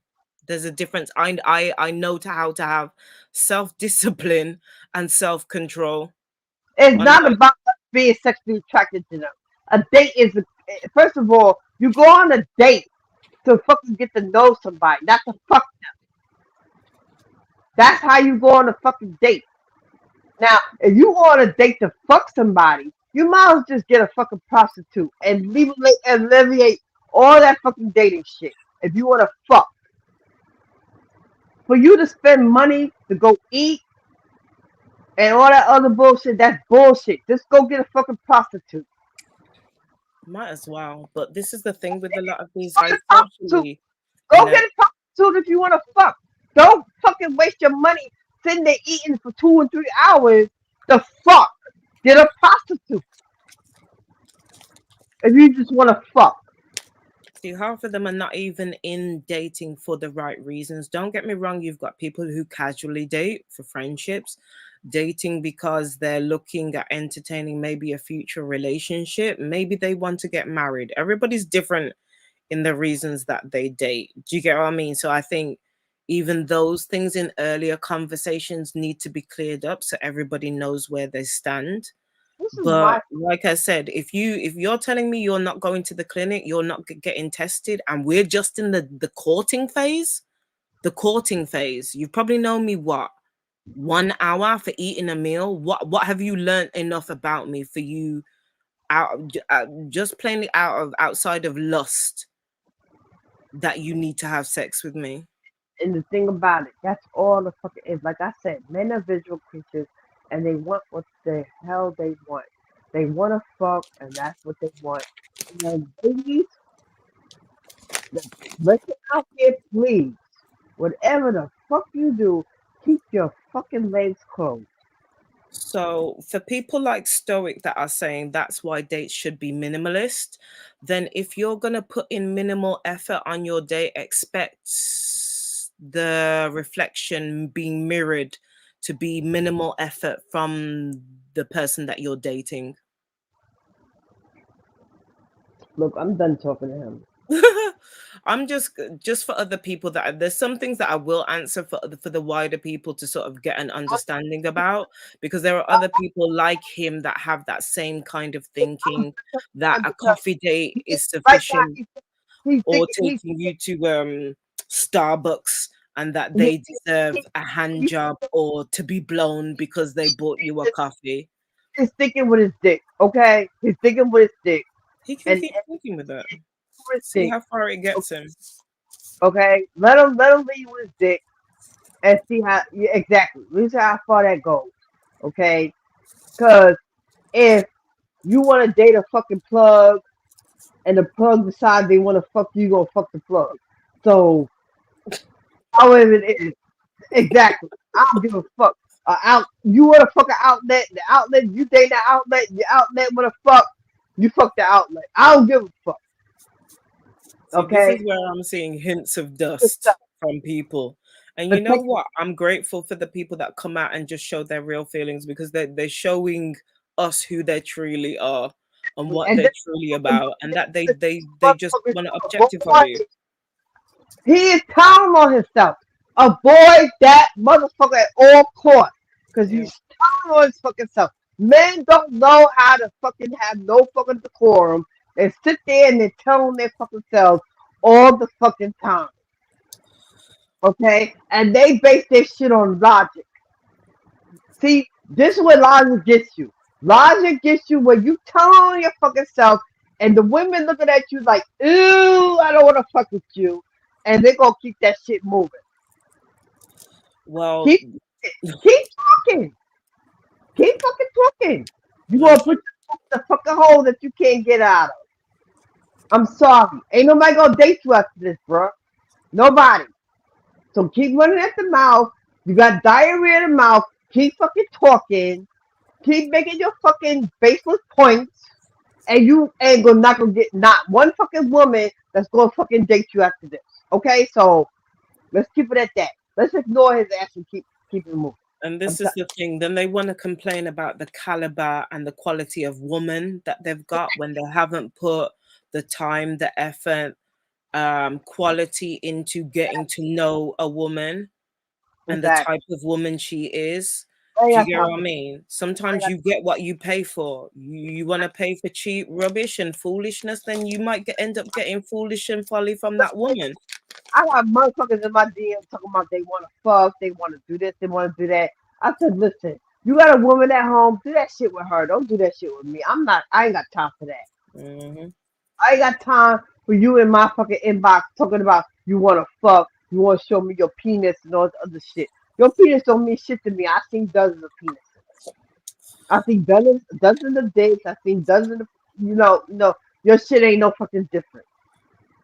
And this Okay. is why I ain't got time for people like this, because I- real men that know what it is to provide and protect understand what it is to be in a beautiful woman's company that has intelligence, that has sophistication, that has presence, and they appreciate it. And they don't mind spending money on it because they have the money to do so. And the thing about it, I'm not the type of person that wants you to fucking leave with your wallet. Put your fucking money away. I don't want your fucking money. All the fuck I want is loyalty, time, and fucking trust. I don't care about none of what the fuck you got in your fucking pocket. I don't care about none of that shit. If you sit there and tell me the type of person you are, and believe me, when you speak, I'm listening. I'm listening. I'll pick apart what the fuck you saying. Okay? Because I'm not going to sit up there and be like, oh, yeah, oh, wow. He's saying all the right stuff. Yeah, yeah. I'm picking apart every fucking conversation you have with my ass. As far as I'm concerned, fuck your head. Words are only good so far. You've got to show me the action. Talk is cheap. Talk is cheap. Because your action might not align with your words. Your words might align with your actions, but either one, I'm picking apart that shit. Okay? I'm not, listen, your actions might speak louder than your words, but I guarantee you, I'm going to pick apart your fucking actions as well. Mm-hmm. Okay? I'm going to pick apart your fucking actions and how you interact with other fucking people. Yeah. And that's what the fuck it is. I'm keeping it 100. And at this state, at this age, I'm 54 fucking years old. I ain't gotta lie. Because ain't no sense of me lying. I'm grown. I ain't got. My mom's a couple of years older than yourself. I ain't got to fake the fuck with nobody. No man, woman, or child. I ain't got to fake the fuck with nobody. Okay? If I'm on a date with you and you talking some bullshit, I'm gonna call you off. Either I'll call you on your bullshit or I'm gonna fucking walk the fuck away. Cause stuff that Kevin Samuel shit, I'm leaving. Or you demand submission from me, I'm leaving. Because a man should never demand submission from a woman. Half of these dudes don't even know what real submission is. Okay. Half of them have got some illogical idea of it that they've come up with themselves that don't even make sense to other men that understand what real submission is. Let me tell you something. The man I'm with now, I don't have no problem submitting to him. I cook. My house is fucking clean. I give him head when he fucking wanted. I give him sex when he fucking wanted. I have no problem with it. Because the man that I'm with now, he gives me the utmost fucking respect. He challenges me. I give him his space. We do things together. You know what I'm saying? He likes basketball. I like basketball. He likes football. I like football. We sit up there. We fucking coexist as a fucking couple. I have no problem with him whatsoever. Okay? We coexist. We do not aggravate one another. We do not sit up there. I don't sit up there and aggravate the fuck out of him, nagging with shit. He don't come to me with aggravating me. We love a peaceful existence. And that's what they need to be in fucking relationship. A peaceful existence. Nobody don't come in here and start trolling with the foolishness. He's trying to get people upset unnecessarily. You're not gonna trigger us, okay? God damn you, shut the hell up. Come up in here and say that shit to my face. He probably would come and say it just to wind you up, just to leave and run off and laugh.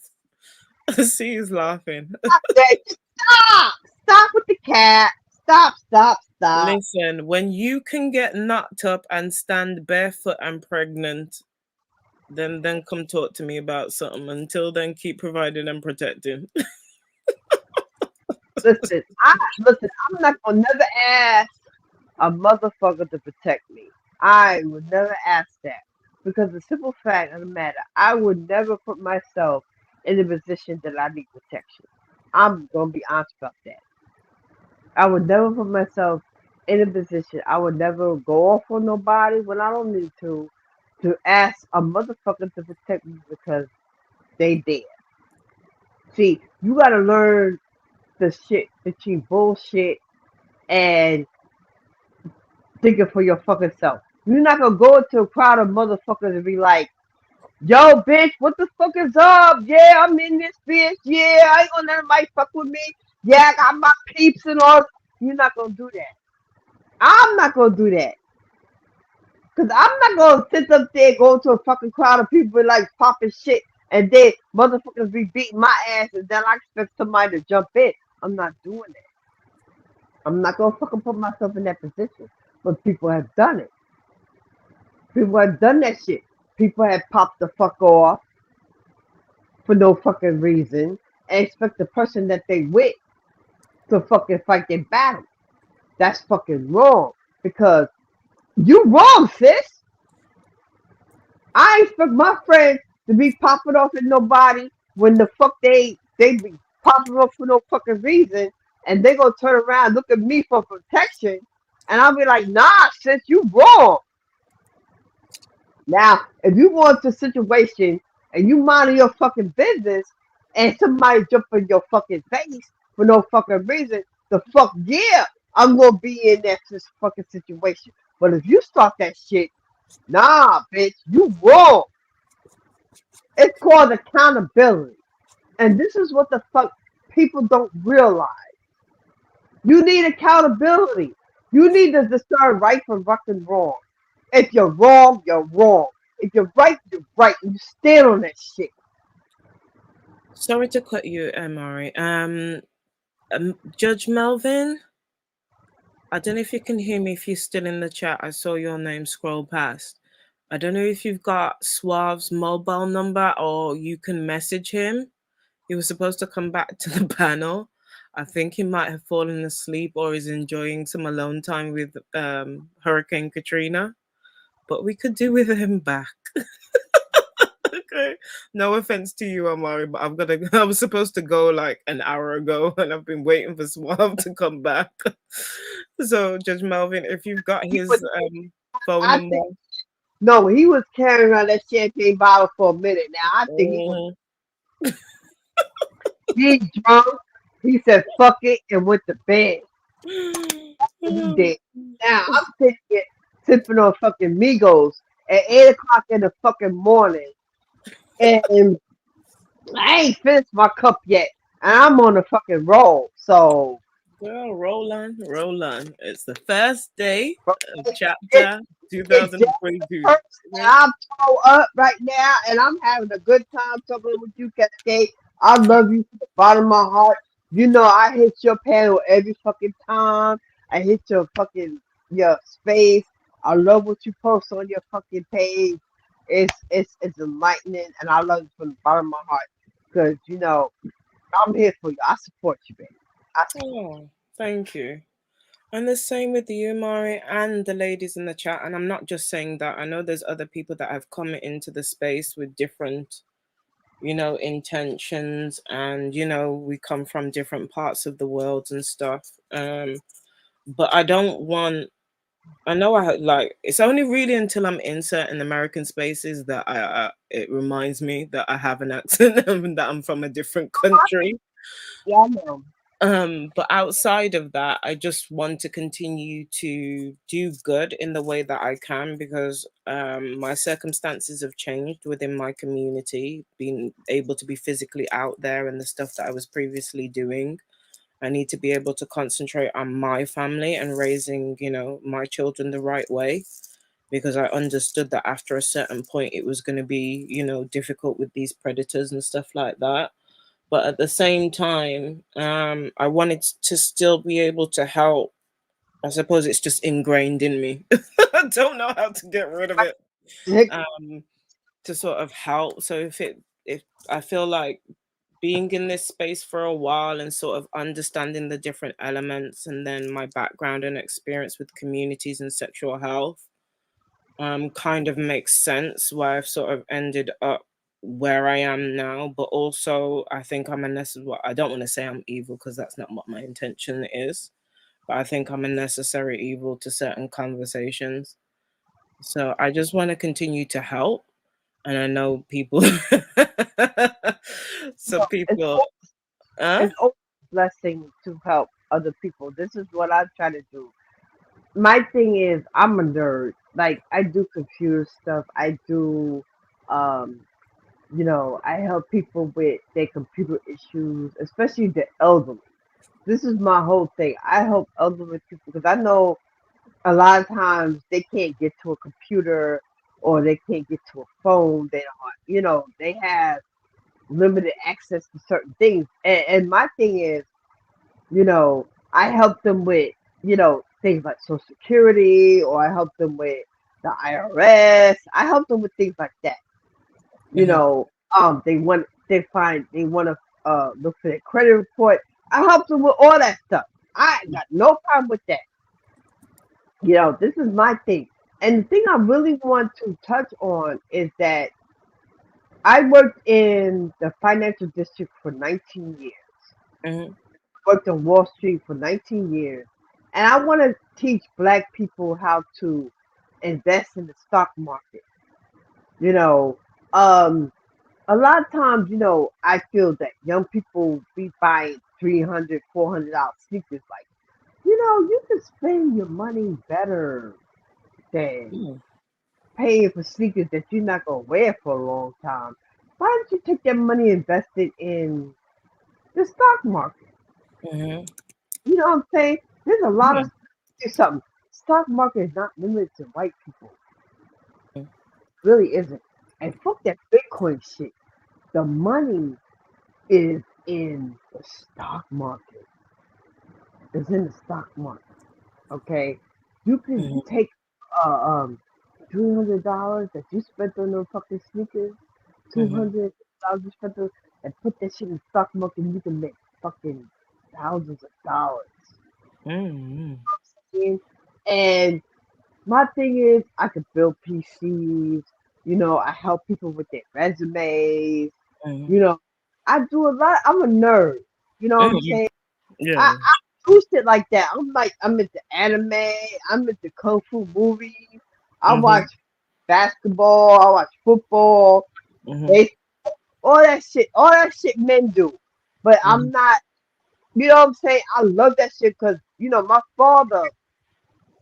He had two girls after his sister thing. He had two girls after me and my sister, and he showed us boxing.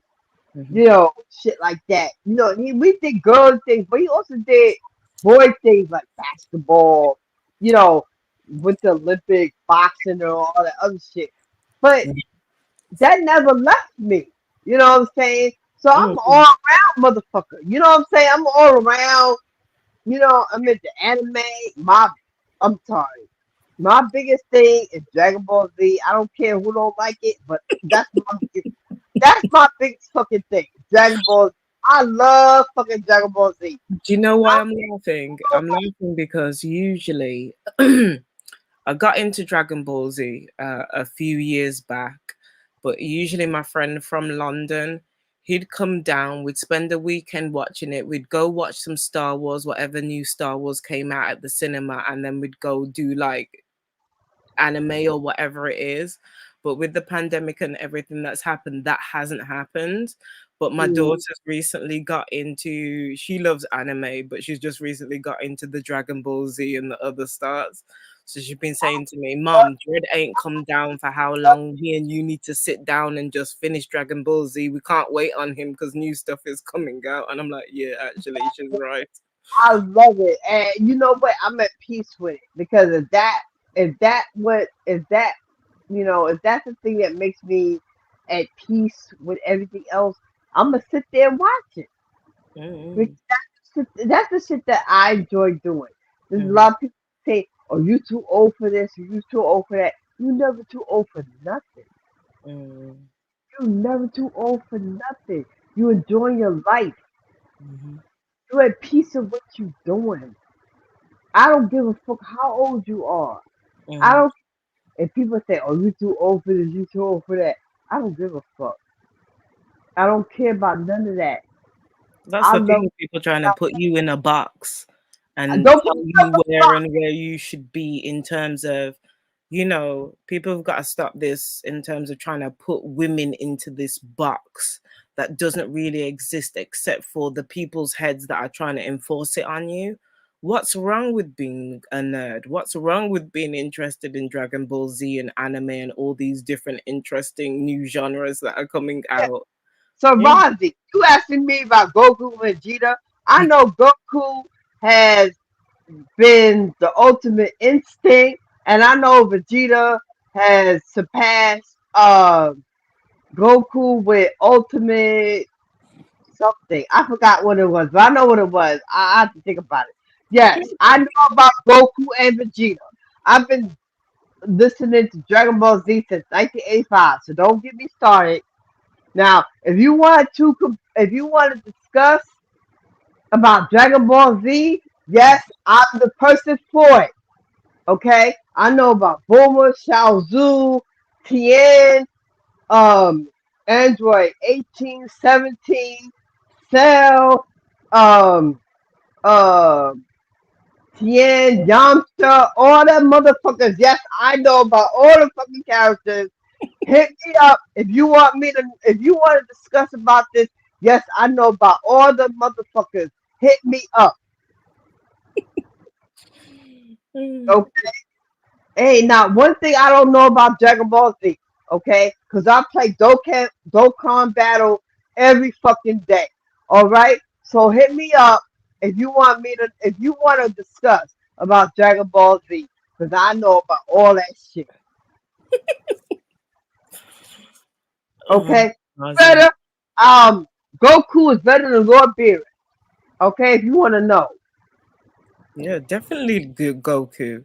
Lord Beerus? Oh, can't stand it. What are you talking about? Okay, Lord Beerus is limited. Goku is unlimited. Goku is constantly learning about. He can beat Lord Beerus at any time. Okay, don't play with me. And I'm Don't just play with basing me. that off the bits Goku that I've is seen. I haven't seen every episode. I'm not up to date. I'm behind.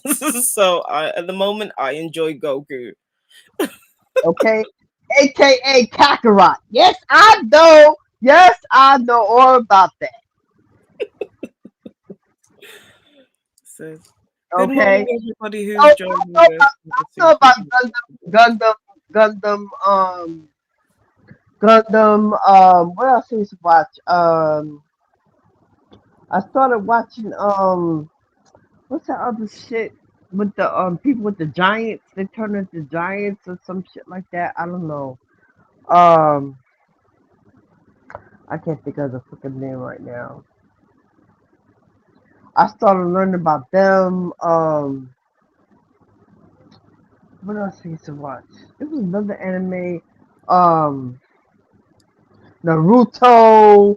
Um, yeah, there's a lot of shit I used to watch. I think the ladies. My daughter's on that at the moment, Naruto, and oh god, what's the other one called? I've got her into. It's an. Oh god, this is the thing. I'm so bad with some of the names. It's an anime, but it's like a noir anime, and it's in like a black and white. I can't remember the name of it. It's driving me crazy. I can see it, like some of the scenes in my head, but it's really interesting. It's got that whole. It reminds me a bit of if anybody watched Kill Bill with the anime parts of the Kill Bill. Yes. Yeah, it's something like that, and it's in. I think it's either Korean, Japanese, or. Broly? Say that again. Sorry, Mari. He said he wants to know about Broly. I know Broly is the son of. What the fuck is his name? Girl, Rousey, I enjoy you, but she don't have to prove nothing to you. You don't have to prove nothing to him. Listen, I'm drunk right now, so I'm trying to. I'm drunk right now. Challenging sisters My on mind Dragon is Ball Z. right now. Broly, I'm he's hardcore like that. nah, he ain't the best.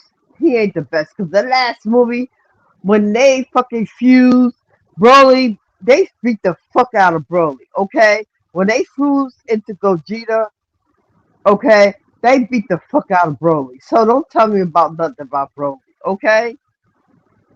Yeah, I know Paragon. Thank you. Yeah, I know he got one eye. Yeah, I know that. Okay? But Gogeta beat the fuck out of Broly. Okay? In that last movie. Yes, I saw it. I saw it twice. Melvin.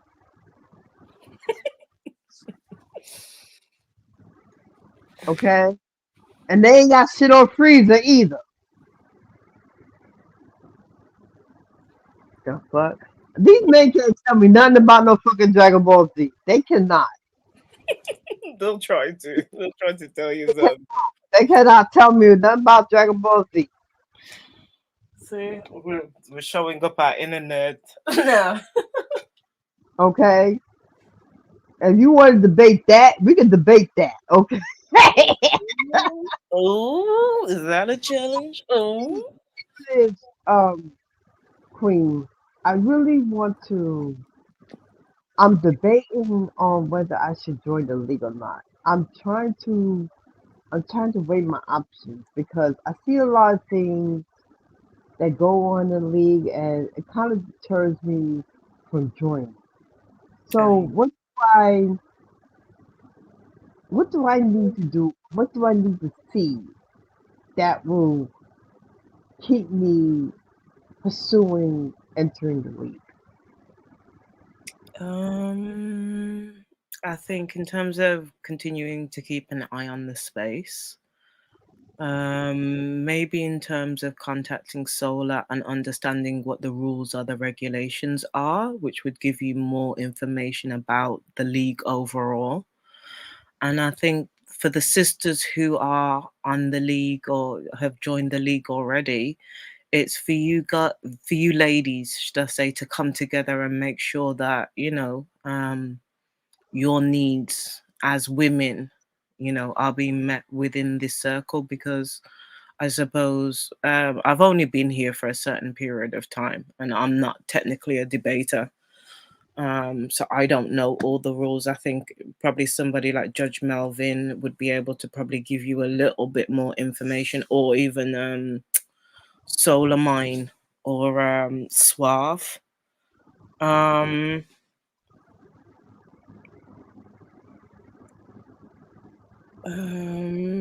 Just trying to think what else.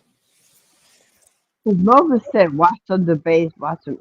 I've done that, and I've seen some of the debates. They're very informative. But it's a lot of. My thing is, as far as the debates go, I'm a technical person, so I'm kind of like Domo in a sense. Like, I have a very articulate perception of how PowerPoint and certain things, and I'm a very good researcher on certain topics. As far as the debate goes, I love a challenge. Like, I would love to challenge, somebody to debate on what I'm saying. But I don't want to get into the point where I have to stoop down to the level as far as debating goes. So with that in mind, I suppose it's putting that on the table and letting people know what your standards are, what you expect from the league, and what you're not going to tolerate. And then I suppose it's, when those situations happen, that you act on what you've said you're going to do. If people are getting disrespectful, then you step out of situations and be like, this is not what I agreed to. If you're saying you've got similarities to Domo, I suppose it might behoove you to sort of speak to him and get some more advice. I don't feel like I know enough to give you every pointer. I just would like the women to be more protected within this space, and for you ladies to sort of work together to make sure that your needs. I think people forget there's a difference between wants and needs, but that Right. your needs are being looked at. Like, I don't want to feel like the person that I'm debating is, I'm trying to step on their toes and different things, because a lot of times people feel what they feel. And, I don't want them to feel like I'm coming at them with what I'm debating about. You know what I'm saying? I don't want them to feel like I'm trying to impose my beliefs onto them. And I don't want to feel like they try to impose their beliefs onto me.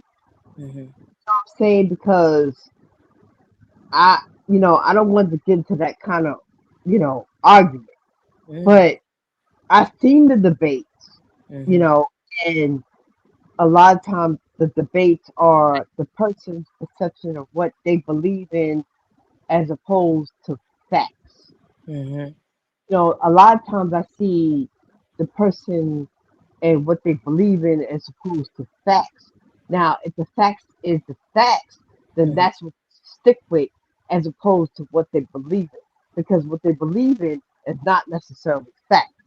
So, what on that note, my thing is, if I don't see it, I don't believe it. I have to see it to believe it. So my thing is, I need to see facts as opposed to what I believe in. I think that's the difficulty with any kind of debate situation. You can argue for and against and find the evidence for or against. I'll tell you what I did enjoy about one of the debates. I don't know if it was Melvin or someone else, but they had the debate to do with, women's ovaries and that kind of thing. And as somebody that's dealt with sexual health and understands, women's biology. All of it, but I kind of. Do you get what I mean? That was really, really frustrating to me. But at the same time, I was glad that I think it was Judge Melvin or somebody else came in and said these are the actual facts.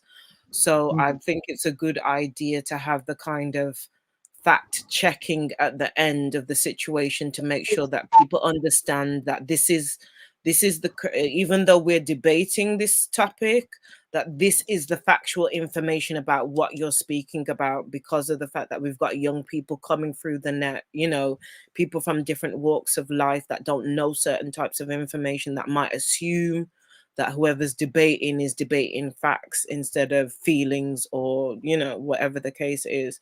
But I think Judge Melvin made a good comment. He says, Amari, come join the league, give it a try. If you don't like it, you can always fall back from it. And I think, try it, test it, see how you feel about it, get on the train a few times. I was thinking of considering, I was considering of joining the league, but I don't want to be met with foolishness. I don't want to be met with somebody going to come to me with some foolishness like, well, like, with the debate with the Madon, like the thing of, oh, well, feminism broke up the family. I don't believe that's there. Listen, I think somebody's going to come to you with some foolishness at some point, because you've been around this space long enough to see the way some of right, and I don't challenge things. I had to take the stance of Domo, like, what is the fuck is he talking about? Like, I never heard that. I never heard of feminism breaking up the black family. Like, I never heard that. So there have to be certain circumstances that break up the black family, and not feminism. I know that's not it. Okay, that's between the two individuals that are in the black family. That goes along, within that spectrum. It's not because of feminism. I think because there's been the quote unquote echo chamber, and there's been a lot of reports that haven't been comprehended the right way, has led to a lot of confusion through some of the generations with some of these talking points about, you know, black feminism and milk and cheese took black men out the home. And like when you actually read the reports and look at the summary conclusion at the end, and it's saying about, you know, black men not being in the home and other things, other societal things that contributed to it. It's like people failed to miss those major parts that draw all the narratives that are, or all the statistics that are in the reports together. But But my go the ahead. black man not being at home is because of the situation that happened in the home. Um, you know, the cops are being called, or um, the man being abusive. It first of all, the man not being in the home is because of the cops being called. I think that's what it is. If a woman calls the cops on the man and he has to leave the home, I think that's generally what it is. I don't think the black man pushes himself out the home. I think a lot of times the cops are being called on the man to leave the house. Do you, is that you think that's what it is, or is that a fact? I'm Because fact because I have friends. I have a friend. Her son dealt with that, and as as a commonplace with some families that they don't get along or they're fighting amongst themselves, that cops are intervening in that situation where the man has to be removed from the household. Okay, it's not welfare, and it's definitely not Section 8. It's because of the cops being called because they get into an argument, and the fact of the matter that they will side with the woman, have the man removed from the household, as opposed to welfare. Because there's a lot of times that men can stay in the household and the woman can have welfare and nothing is done. There's nobody intervening. There's nobody being called upon. Nobody says nothing. The man can go out and have a job. He can work a 9 to 5 and still be in that household. The fact of the matter is the cops are being called. That's why the man is being removed from the house. Not because of the welfare system. Well, what I've seen personally, statistically, is that black women, more than any other culture over the last how many decades, have been less likely to call the police in regards to violence, in regards to domestic violence situations, and other situations that go on in the home. The statistics that I have seen is that when it comes to black men being in the home or not, a lot of that has been about choice. People may disagree with me, and I understand that I've seen the English statistics as well as seeing the American statistics. Even if we use an example like Megan Thee Stallion, in the fact of her getting shot by somebody else and not wanting to call the police for fear that he might end up dead and she might end up in a situation because they've called the police. There's a lot of situations where women will not call the police for fear of them being arrested, for fear of the kids being taken away, and a number of other things. I think things are slowly changing in some ways, which is necessary. I think we're forgetting the power back then when those things were going on that men had in regards to the home. And the things that I've been seeing in terms of documentaries and different things that I've been watching, Black men have been given opportunities at different levels to find education, find work. I'm not always saying it's going to be easy, but I've seen from the educational standpoint where the bar has been changed and set lower and lower and lower to compensate for the things that are going on in our community so that men could push forward. They've still ended up, high majorities of them, of dropping out of college, dropping out of university, dropping out of trade school, and it turning to a case of opening up those realms for women to take on those professions because men weren't doing it. And a lot of what's going on today is very reflective to me of what was going on back then. But not to cut you off, but the thing of it is, with education and things like that, you have to have a passion for those things. A lot of people are not cut out for college. They're not. You have to have a passion to go to college. Okay, you can't expect a black man. You can't sit there and tell a black man, "Oh, you need to go to college." If he don't have a passion for it, you can't make him go to college if he don't have a passion for it. He might have a passion for other things. You know, he might have a passion for basketball. He might have a passion for football. He might have a passion for other things.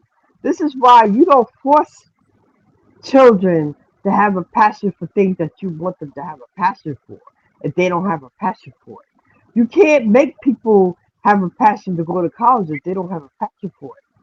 So understand something for a hot second. I can't force somebody to have a passion for college, but we can't pretend like these days that there aren't apprenticeships, that there aren't other educational institutes that can give you different skills and qualities to build up your foundational experience. We also can't pretend like I'm not passionate about paying my bills. I'm not passionate about paying my phone bill or paying the electric bill or the light bill or the gas or the heating, but it still has to get done. It still has to be paid. Otherwise, what happens? So some things now are a case of you can more so head towards doing something you're passionate about. But we also have to understand that if you create a responsibility, then you have to be accountable for that. And the human lives that come with that, passion to a certain extent went out the window when you created that child. And it's time to take up the responsibility of what you've created. So whether I like it or not, I still have to provide and protect for my child. Do you get what I mean? Exactly. I'm you responsible for another person. Listen, when I started teaching, when I was in my teenage years, from the age of like 13 onwards, I was teaching social workers and professionals that were in university about how to communicate with children within social services or CPS. I was not in university at that time. I was studying different things. When I moved forward and found out about me being dyslexic and having certain disabilities, I maneuvered in a way that meant when it came to my education and understanding that I learn practically by practical application, then I looked into educational institutes, local college courses, local adult education, things that meant that I could learn in a way that would benefit me and get the best scores. So people sometimes use the excuse of not going to college or not going into certain elements, but there's so many different ways to learn now. You know what I mean? Some people learn by doing, some people learn by seeing, some people learn by textbook. If you give me a textbook and tell me to sit down with that textbook, I'm going to struggle because I understand what my disabilities do to me and how I'm supposed to manage them. Do you get what I mean? But there are others that don't want to take a hard look at themselves and make the hard choices. No passion for it. Like there's a lot of women that wouldn't have even gone into certain parts of education to get degrees in certain things if it wasn't for the fact of being made a single mother and having to make sure that the children are provided and protected for, and thinking about the future in taking on that responsibility and needing to make sure that your kids have what they have. If that man was at home providing and protecting and doing what was necessary, then there's a lot of women that would be at home looking after their kids. And the fact is, it shouldn't be a luxury to be at home looking after your children, because that's a real responsibility. Do you get what I mean? That's a real necessity. But I need to ask you this. As a woman, you expect the black men in your family, the black men that you're dealing with, to protect you. As if, okay, say for instance, he's not there at the moment that you need protection. As an individual, as an adult, as a person that's responsible, are you responsible to protect what's yours, as opposed to him protecting you if he was there? You understand what I'm saying? There's a certain level of protection. Okay, if you with him, he's supposed to protect you because you with him. If he's not there, where's the level of protection? The protection comes from you, doesn't it? You have to step up and provide that protection for your offspring if he's not there. This is where in that if say for instance my partner or my husband is not around to provide provision and protection, then I'm gonna have to do my best to self-protect myself. Exactly. So we can't sit there and say, oh, we need protection from black men. They might not be there to protect us. We as women have to learn how to protect ourselves from protect ourselves and our offspring if the man is not there.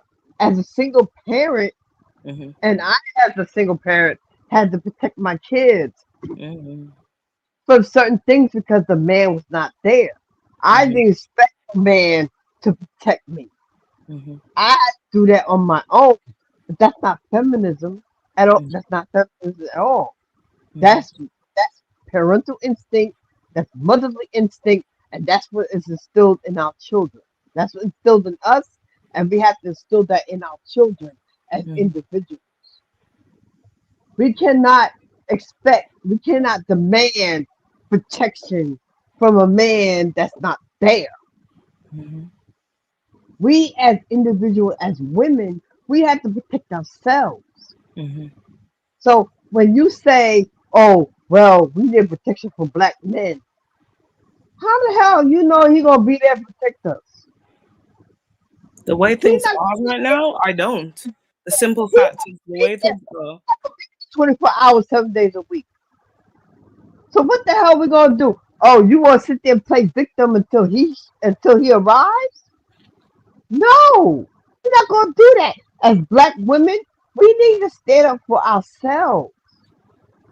Listen, I'm not saying that we shouldn't stand up for ourselves in certain circumstances and situations, but I also understand, for example, like the Karens that are running around here, they're running around doing what they're doing because they're afforded certain protections by the men within their community. When they're crying, when they're in distress, their men are attuned to that because they've created an environment for that to be the way it is. We haven't been afforded the same protection because because of the way that black men are within our community and the tropes of the strong black woman. So in some ways, the tropes of the strong black woman don't serve a purpose in the way that it should within protection from the community. So say, But for it's called example, privilege. You gotta understand these Karens with their white skin. It's called white privilege. That's why they do what the fuck they want to do because they're white and they know. As a matter of fact, they know that they can get away with that bullshit because they are white. As a black person, we can't get away with that bullshit because we're black. If we tell another black person, "Oh, you can't come to this building because I think you're gonna rob somebody," they're gonna look at me like I'm fucking stupid. As a white person, as a fucking Karen, they can sit there and say, "Well, you don't belong in this building because you're black." The fuck who the cops gonna think they're gonna talk to? They're gonna look at you like, "Oh yeah, well, you black, you're gonna rob the fucking building." They're gonna take her fucking side because she's fucking white. You understand what I'm saying? Because white fucking privilege. And people don't understand there's no such thing as white privilege. Yes, the fuck it is. Long as you got fucking lily white skin, okay, they gonna side with them, okay. But our thing is, I strongly agree with this. As a black people, we do not have to physically fight these white people. I feel as a black race, we need to hit their fucking pockets. Take them fucking asses to court. No matter the fucking cost. Take them fucking asses to court. Do not, as a black race, do not lift a finger to these white people. Do not do that. If you want to fight against the white people that oppress us as Karens and Kens, hit their motherfucking pockets. So I was watching something the other day, Amari, and it was a black woman that it looked like privy to the video recording, a police officer had been following her.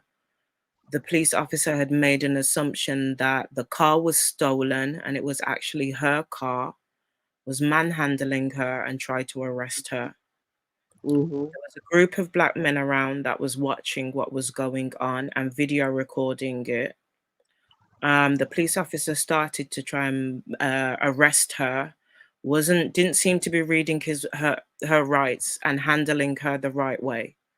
It took one black man to step in and said, "No, that's not how you handle this, sister," and step to him.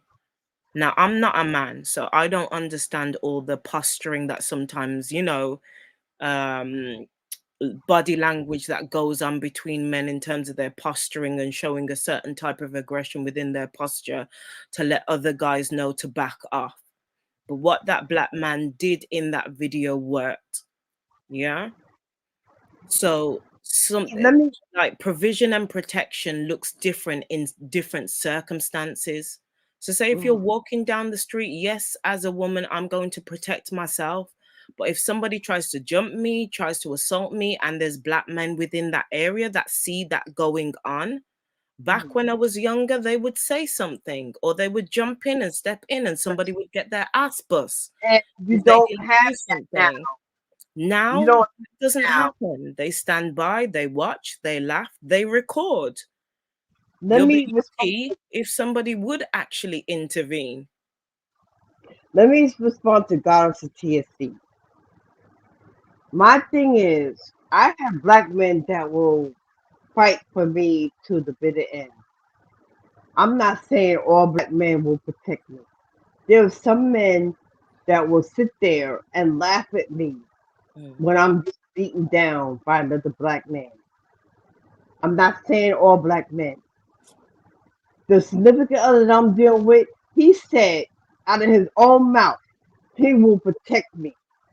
But in that same instance, I'm not gonna go around and fight every black man I see to to to to to make to find out if he's going to protect me or not. I'm not going to do that. I'm not going to put him in that predicament. There's a difference. You understand what I'm saying? I'm not saying all black men will protect me. I can make a phone call right now and have motherfuckers 15 deep in this bitch to protect me. Okay? But there's certain black men that will sit there and laugh at you while you getting your ass beat and will not protect you. I'm not saying all black men. Some of them will, some of them won't. It depends on who you know. And like I said, one phone call and I got 50 deep in here. Okay? Because the simple fact of the matter is, some men will protect you, some men won't. And that's a fact. And I'm not disputing that. I'm not disputing that. Okay? There's a lady, Emily E. She says, Queen Cascade, you should funnel your anger to your parents. Listen, sweetheart, I've done my therapy. I've done my cognitive behavior therapy. I've sat down and had conversations with my family about whatever issues that we have or have had in the past. I don't have any anger or resentment towards my family because I've had the real conversations that it takes to heal. So I'm at a place where I can speak about my experience and not hold malice, resentment, or anger. And because I've been able to have the real conversations with my family, understand why certain things took place in the past, and see the human elements that made them the way that they are. So I don't know what it is that you're picking up from this, but I think you're projecting. We can talk about our experiences and not always have resentment, but still dislike what happened to us. There's nothing wrong in that. Exactly. I'm not dismissing black men. I love my black men. Listen, I have no problem. I've been with black men I've been with all types of men. And they all were dusty. But I will guarantee you, some black men, the ones I know, will protect me. Then you have some that won't. You will have some that'll fucking giggle and they'll fucking laugh at your fucking demise. Not all black men have your best interest at heart, sweetheart. I have seen with my own eyes a woman out Christmas Eve, as a matter of fact, going to my bestie's house. This woman had bite marks deep in her skin. Deep in her skin. Her foot, toe up, bleeding. Just came out of the fucking hospital from a man that beat her ass and that lives in this fucking building. Okay? Where was her fucking protection? Where was it? Okay? This lady got fucking bit 9 fucking times on her body. Where the fuck was her protection? There was none. She's sitting in my fucking building bleeding. She's crying because her man beat her up. So tell me, where was her protection? Where was it? There was none. She had to go to the hospital to get shots. Fucking rabies shot because this nigga done bit her 9 fucking times. And them fucking bite marks was deep like a motherfucker. You tell me where her fucking protection was. Now be quiet about protection.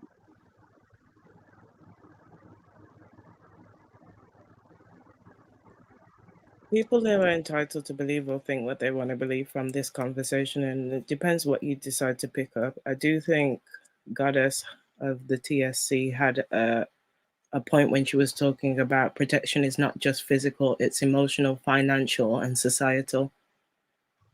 I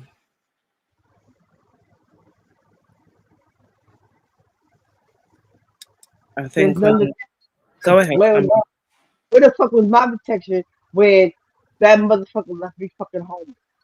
Where the fuck was my protection then?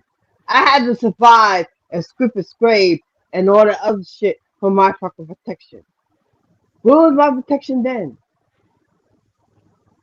My fucking protection is in my fucking house, where I pay my bills and where I provide food for my fucking house, where I have clothes on my fucking back. That's my fucking protection. I don't need a man for that. I learned a long time ago to not depend on no man for my protection. And all women should learn to provide their own to have their own fucking resources and not depend on no man to do that for them. I'm not saying all men. That's why you need to learn how to vet between no good motherfucker and a good motherfucker. But y'all bitches don't know the difference between the one or the other. Y'all go with the motherfucker that got the money or he got the biggest dick. That's what the fuck y'all go for. Y'all don't know shit. Y'all don't know shit. And I'm gonna correct y'all motherfuckers too. Because y'all not exempt from this bullshit either. Okay? Women got that shit fucking twisted. Y'all fucking dusty is just as fucking as the men are dusty. And I'm correct the fucking men, the women too. Okay? Y'all good for nothing too. Okay? I don't like you motherfuckers as well as I don't like you motherfucking men. Okay? Y'all women are not exempt from the bullshit. Y'all do your fucking dirt as well as the fucking men. So y'all not fucking innocent as well. Okay? If I need to correct you motherfuckers, I will. And I've done that with my fucking daughters. Okay? So don't hand me that bullshit about fucking vetting men protection and all that other shit. Cause y'all motherfuckers, y'all fuck anything under the fucking sun and take $40 with you. Okay? So don't hand me that bullshit. Y'all women are dusty too. I'm dusty and everybody else in this motherfucker is dusty. Everybody fucking dusty. I'm allergic to dust, personally. Okay. Oh. Listen, Stoic. I saw the thing about you saying that you live here in the UK in Worcestershire. Fair enough. And I'm not here to undermine the plight of men who are being abused by women, because that does happen too. Everybody has their different, everybody's different in terms of the causes or the hobbies or the passions or the interests that they choose to take up. For a long time, mine was men and women within the Black community. And over a period of time, it has changed. And that's my right. That's my prerogative. That's my choice. So if you're concerned about the plight of men who are being abused by women, then you are free also to go and highlight those things.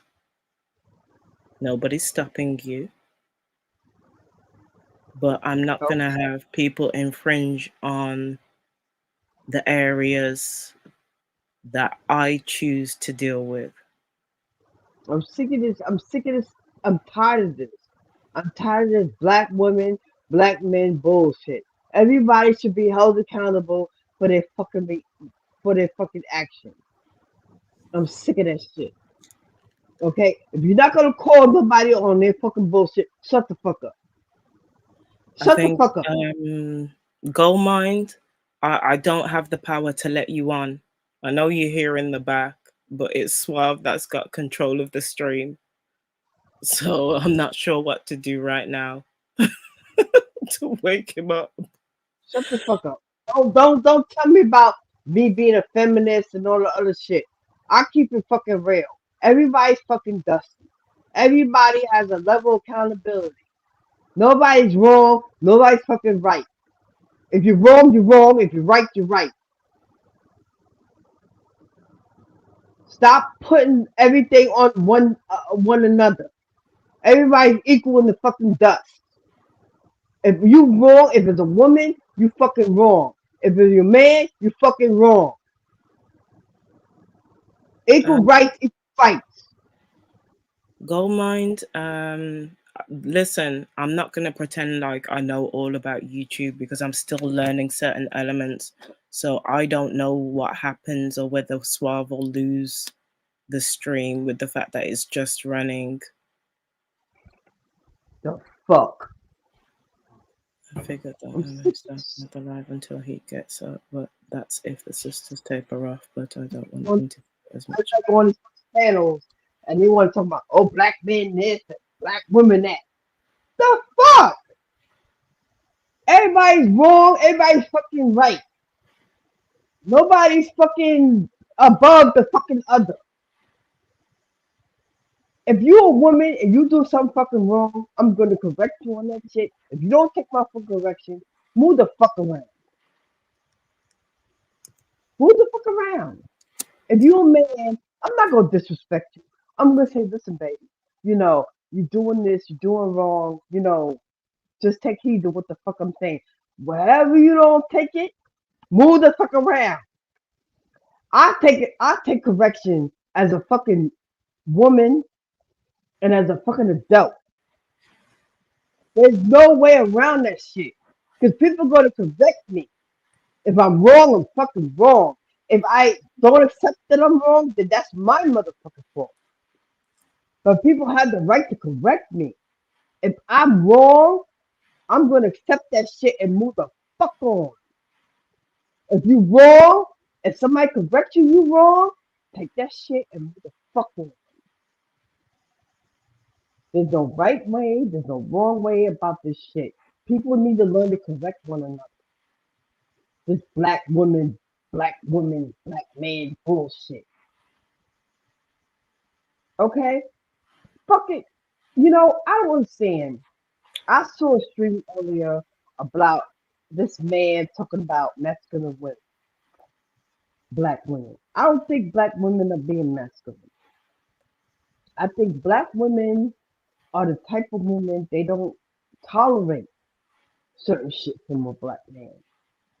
And they well within their right to express how the fuck they feel against a black man. If you doing fuck up shit, what you supposed to do? Sit there and say, oh well, you right, you know, I should. No!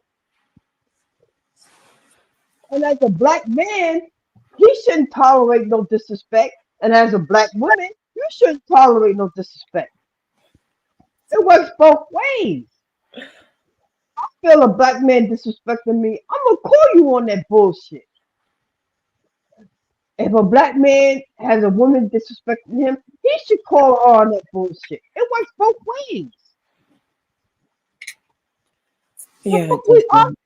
There's no Middle East. Everybody want to argue and fight, and I'm not with all that bullshit. I'm not. No, I'm sorry. If I gotta argue with you and fight with you, nah, I gotta leave the situation because I'm not about that. I'm not. I really am not. I'm not. I'm not about that arguing back and forth and all that old bullshit because you want to be Always right. best to protect your people where possible. Amari, I have a question. So we're in the first day of 2022. So I've heard you say about you're interested with the league in joining and stuff. Do you have any more goals that you would like to share moving forward for 2022? I'm sorry, what you say? So I heard you say earlier about joining the league. So I'm gonna put that with your list. But in terms of moving forward with it now being 2022, are there things that you're looking forward to doing gold wise that you're manifesting that you're thinking about doing for yourself? Yeah, I decided I wanted to join the league. I decided that. I told Free Spirit that I wanted to join the league. This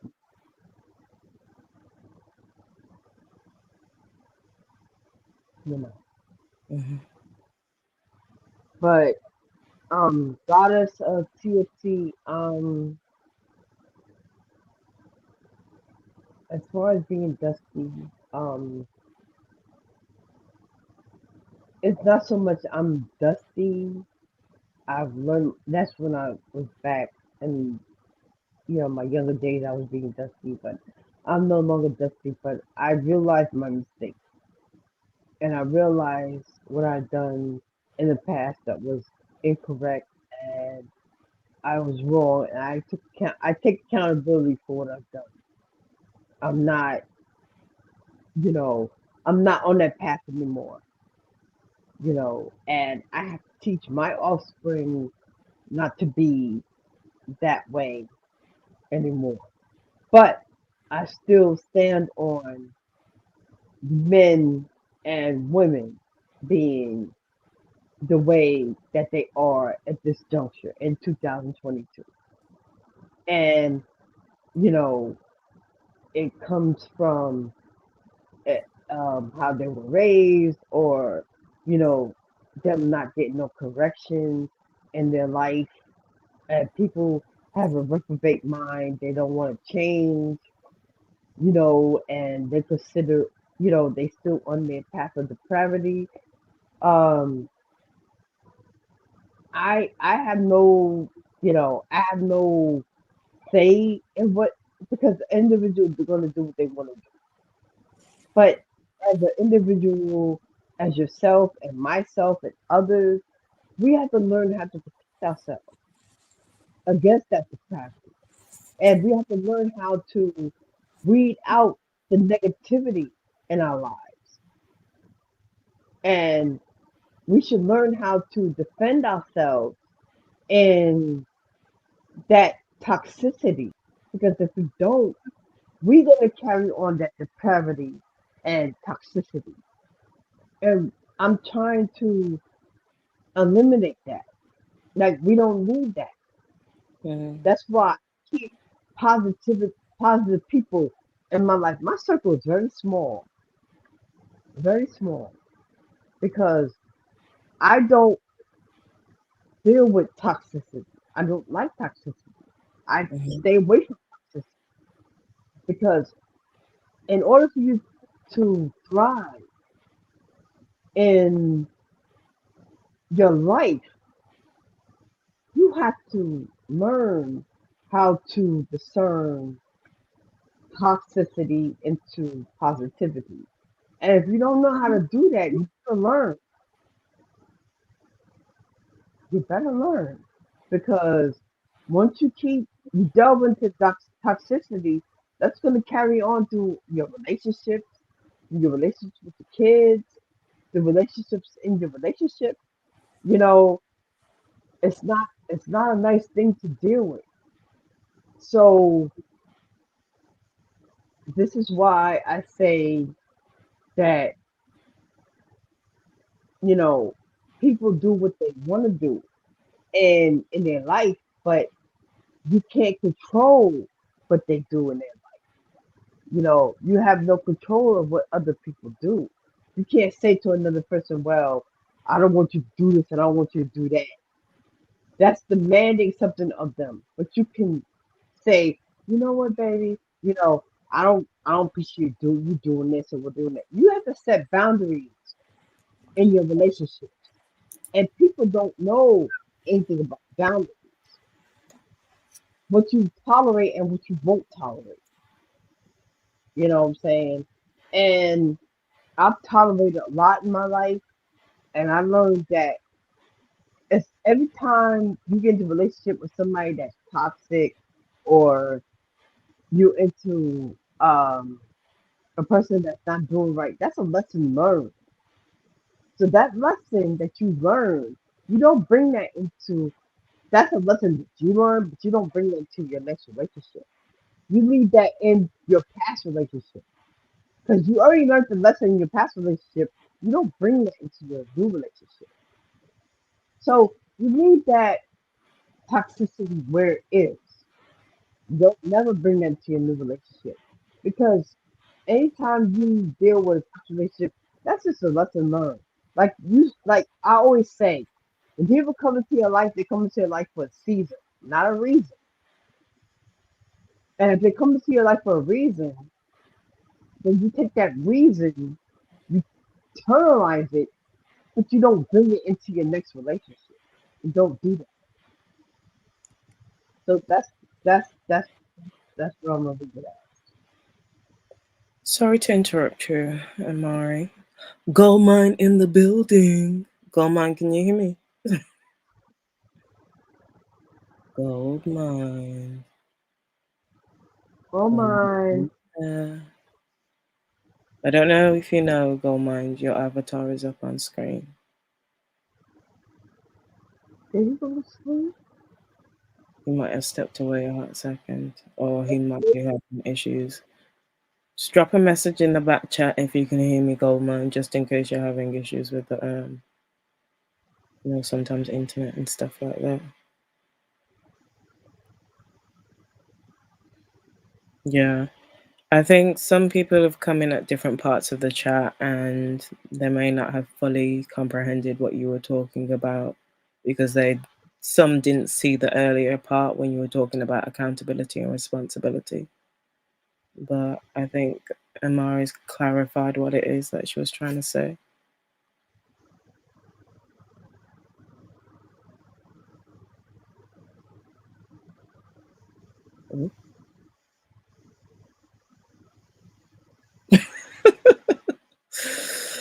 How is everybody? Gosh, it must be early for you guys. It's afternoon here now.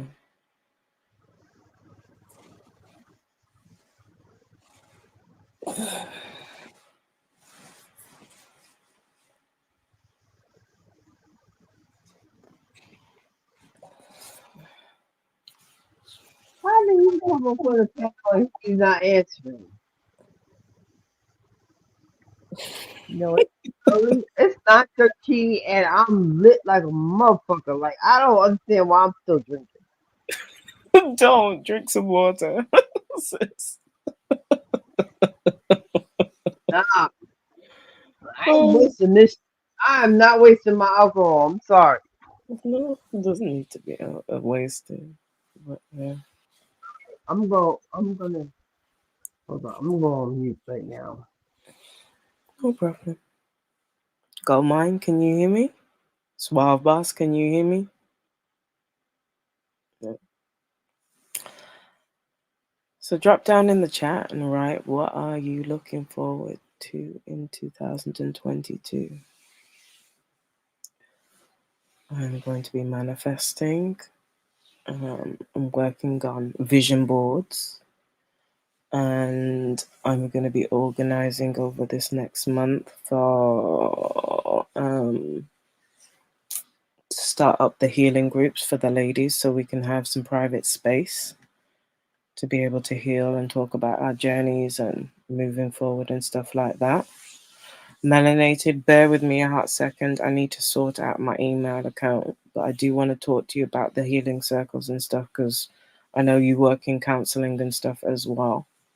If you're interested in coming on board with that and extending the invitation to other good therapists or counselors that may be able to help extend that for the community. People have got time to be able to volunteer. So I will, in the next how many days, just give me a few days, and I'll drop you an email about that. If you're interested, no pressure. I know everybody's got their different objectives and plans for this year, but I would like to have a few more counselors to be able to do some sessions, if they've got like an hour or a couple of hours per week where they're able to do some healing circles with everything that's going on with our mental health within the community.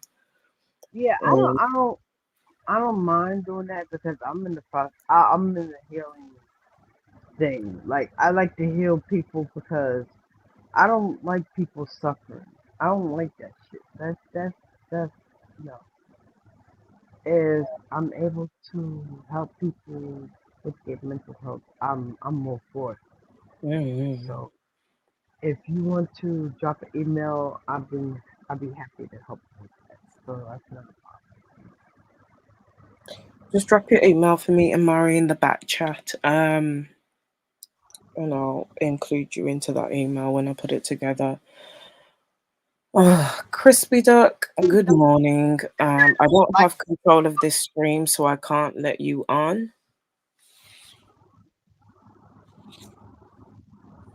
What does he want? Attention. He ain't gonna get it from me because you know how I feel about this shit. Oh, gosh. If we done. Y'all done. No, nigga, we ain't done. The fuck you want? See, there's two sides to me. There's two sides of me. There's the nice demeanor, calm side, and then there's the petty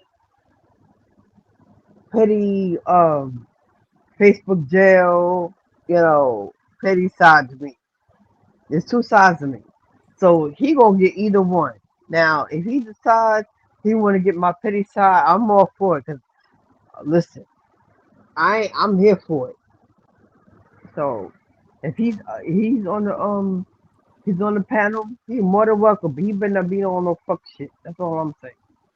We're on positive vibes today. We're on good vibes. True. I'm trying to. Oh Lord.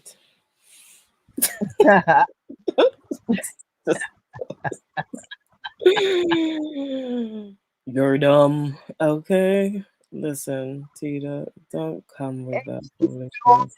Yeah, I'm a little tipsy, but I'm that's my true side. So yes, I'm for all that. Yes.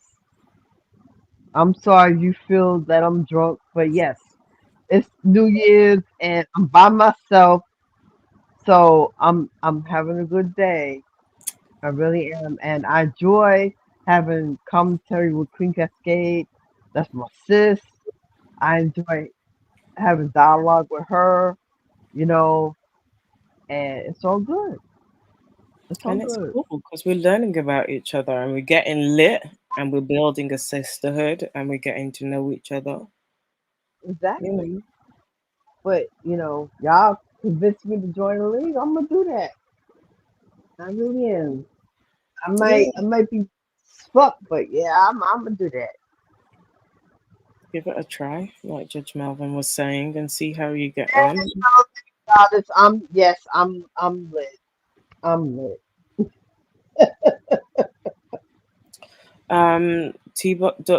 Wrote in the back, I think it's wonderful you want to help sisters, but I think it should be just sisters. Understand something, T-Duck. Yeah, and what I'm trying to create, there's certain things that you need to step back on. Okay. And the sister circles that I will be doing will be specifically aimed towards the sisters.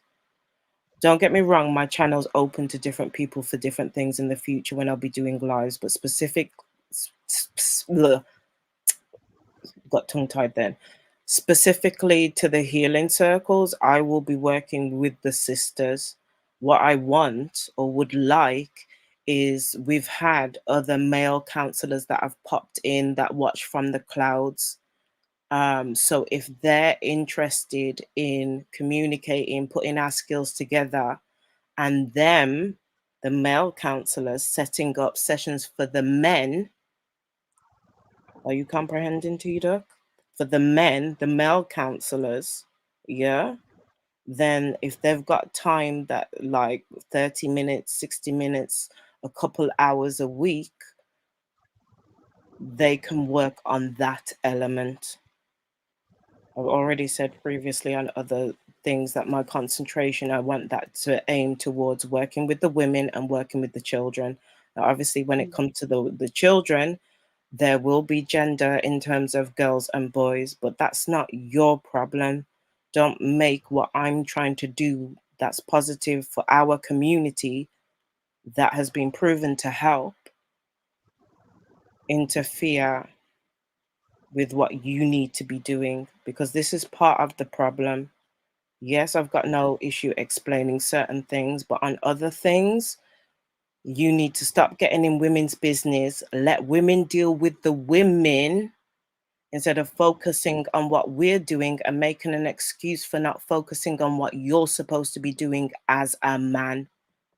Let us women work with the women and do what we need to do.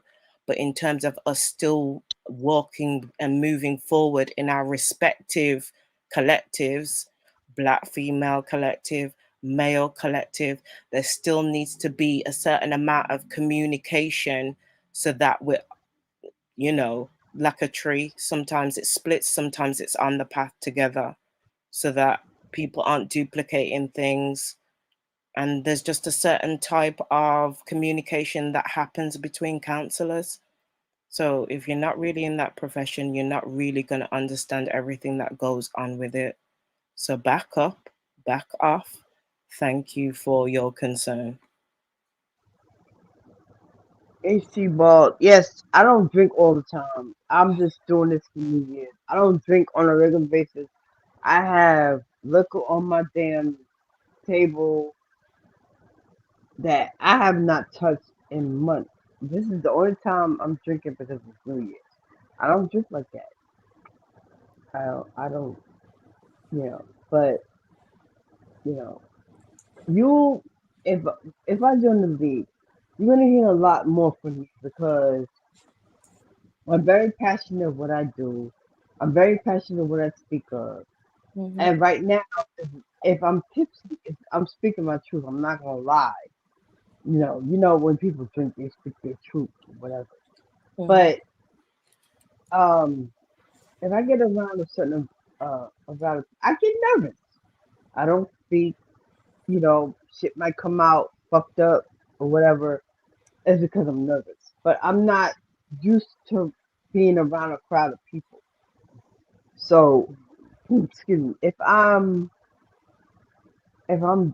tipsy right now, it's because I'm comfortable right now because I'm drinking. But I guarantee you, it's not gonna happen again. This is it. Not that I'm not gonna drink again, but I'm not gonna drink just if I had to debate somebody or whatever, I'm gonna drink. I'm not gonna. That's not me. I'm not a social drinker like that. So other than that, I'm good.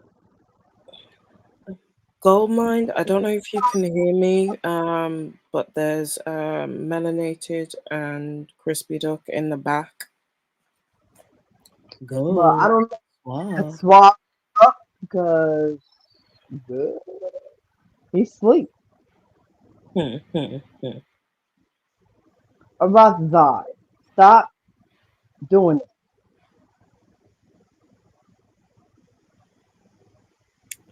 Ignore him. Child. Right. I ain't got the time or the patience for his foolishness. Let me break it down to Arazai. He doesn't have to believe in whatever it is that we're trying to do, like I said. I understand about that. Razan, I understand your pain. I understand what you're going through. But you don't have to be so combative. Right. People are not against you. When you do things, you have to do them with discernment. You know, you just can't say things out of your mouth just to be saying it. You have to have some meaning behind what you say. Okay? People are not going to take you seriously if you're going to come out your face with some bullshit. Okay? When you say things, have some meaning behind what you say. Okay, I have a tendency to ignore what you say because I don't mean, I know you don't mean the things that you say because you apparently triggered or you apparently upset, but you have to learn to not let people trigger you. You have to learn to not let people get you under your skin. You have to learn to have tough skin. When people say things to you, you shouldn't pop off on people. I learned that the hard way. When I used to be on Facebook groups and people used to say dumb shit to me, I used to pop off on people for no fucking reason and get banned and all other shit. I learned the hard way. When people say shit to me, I learned to either ignore it or just, okay, you got that. I'm gonna let you have that. You should not internalize what people say to you. Okay? And that's one thing you should learn as a debater and as an individual when you come on these platforms. Okay? That's all I want to say to you. Okay? Don't take everything to heart. Don't, first of all, don't tell women to twerk to you. Don't tell women to bow down. Don't do that. That's disrespectful. You should know better. Don't As a tell. man, as a man, I understand you have no tolerance for ignorance. I get that. But if you don't have tolerance for ignorance, you should show positivity in your tolerance for ignorance. Show positivity. If you don't tolerate ignorance, show some positivity as opposed to your ignorance. Am I right to get scared? Am I right? If you don't want people to be ignorant to you, don't you think you should show some kind of positivity to make to make it seem, not to make it seem, to seem like you have some kind of intellect or some kind of something to yourself, like, and when you come up with the motherfucker, you did, you this, you that, you're gonna show that you're ignorant as well. Amari, let me just respond to this. Crispy Duck put Queen Cascade. Why a man wanting attention from smart black women such an issue with you people? How do we promote unity without attention? It's the type of attention that you want from me at this point in time. The kind of energy that you're putting into trying to get attention from me, you could be working on something more constructive. Why is it that you need and want attention from me when I've already said to you my purpose is to work with the women and the children and do certain things? Concentrate on what you need to do. The fact that you get to be in my presence, that you get to have certain types of conversations with me is enough. Black women don't owe you shit. I don't owe you shit. I don't owe you anything. I don't have to acknowledge you. I don't have to respond to certain questions if I don't want to. I keep telling you about your entitlement and you still don't seem to get it. And that's a fact. You As a feel black entitled to attention from somebody that's working on other things. I've already said to you, there's something that in my spirit that doesn't connect with the way that you behave and the way that you disrespect sisters and stuff. those things are things you could be working on instead of trying to get attention from me. And you're showing me that you've got a serious issue, that every time that I'm on a panel that you jump up and it's like almost, you come across almost like when you're in the club with your friends and you're having a good time and you've just gone out to have a good time and converse with people. And Crispy Duck is that annoying guy that will come up, try and chat you up.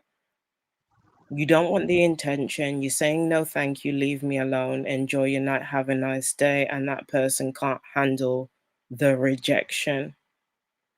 You may need to look at why is it necessary for that type of attention? Aratazar, first of all,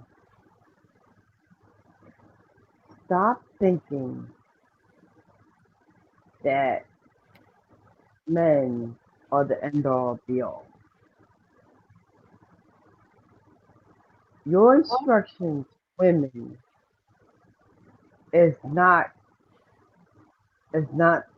good.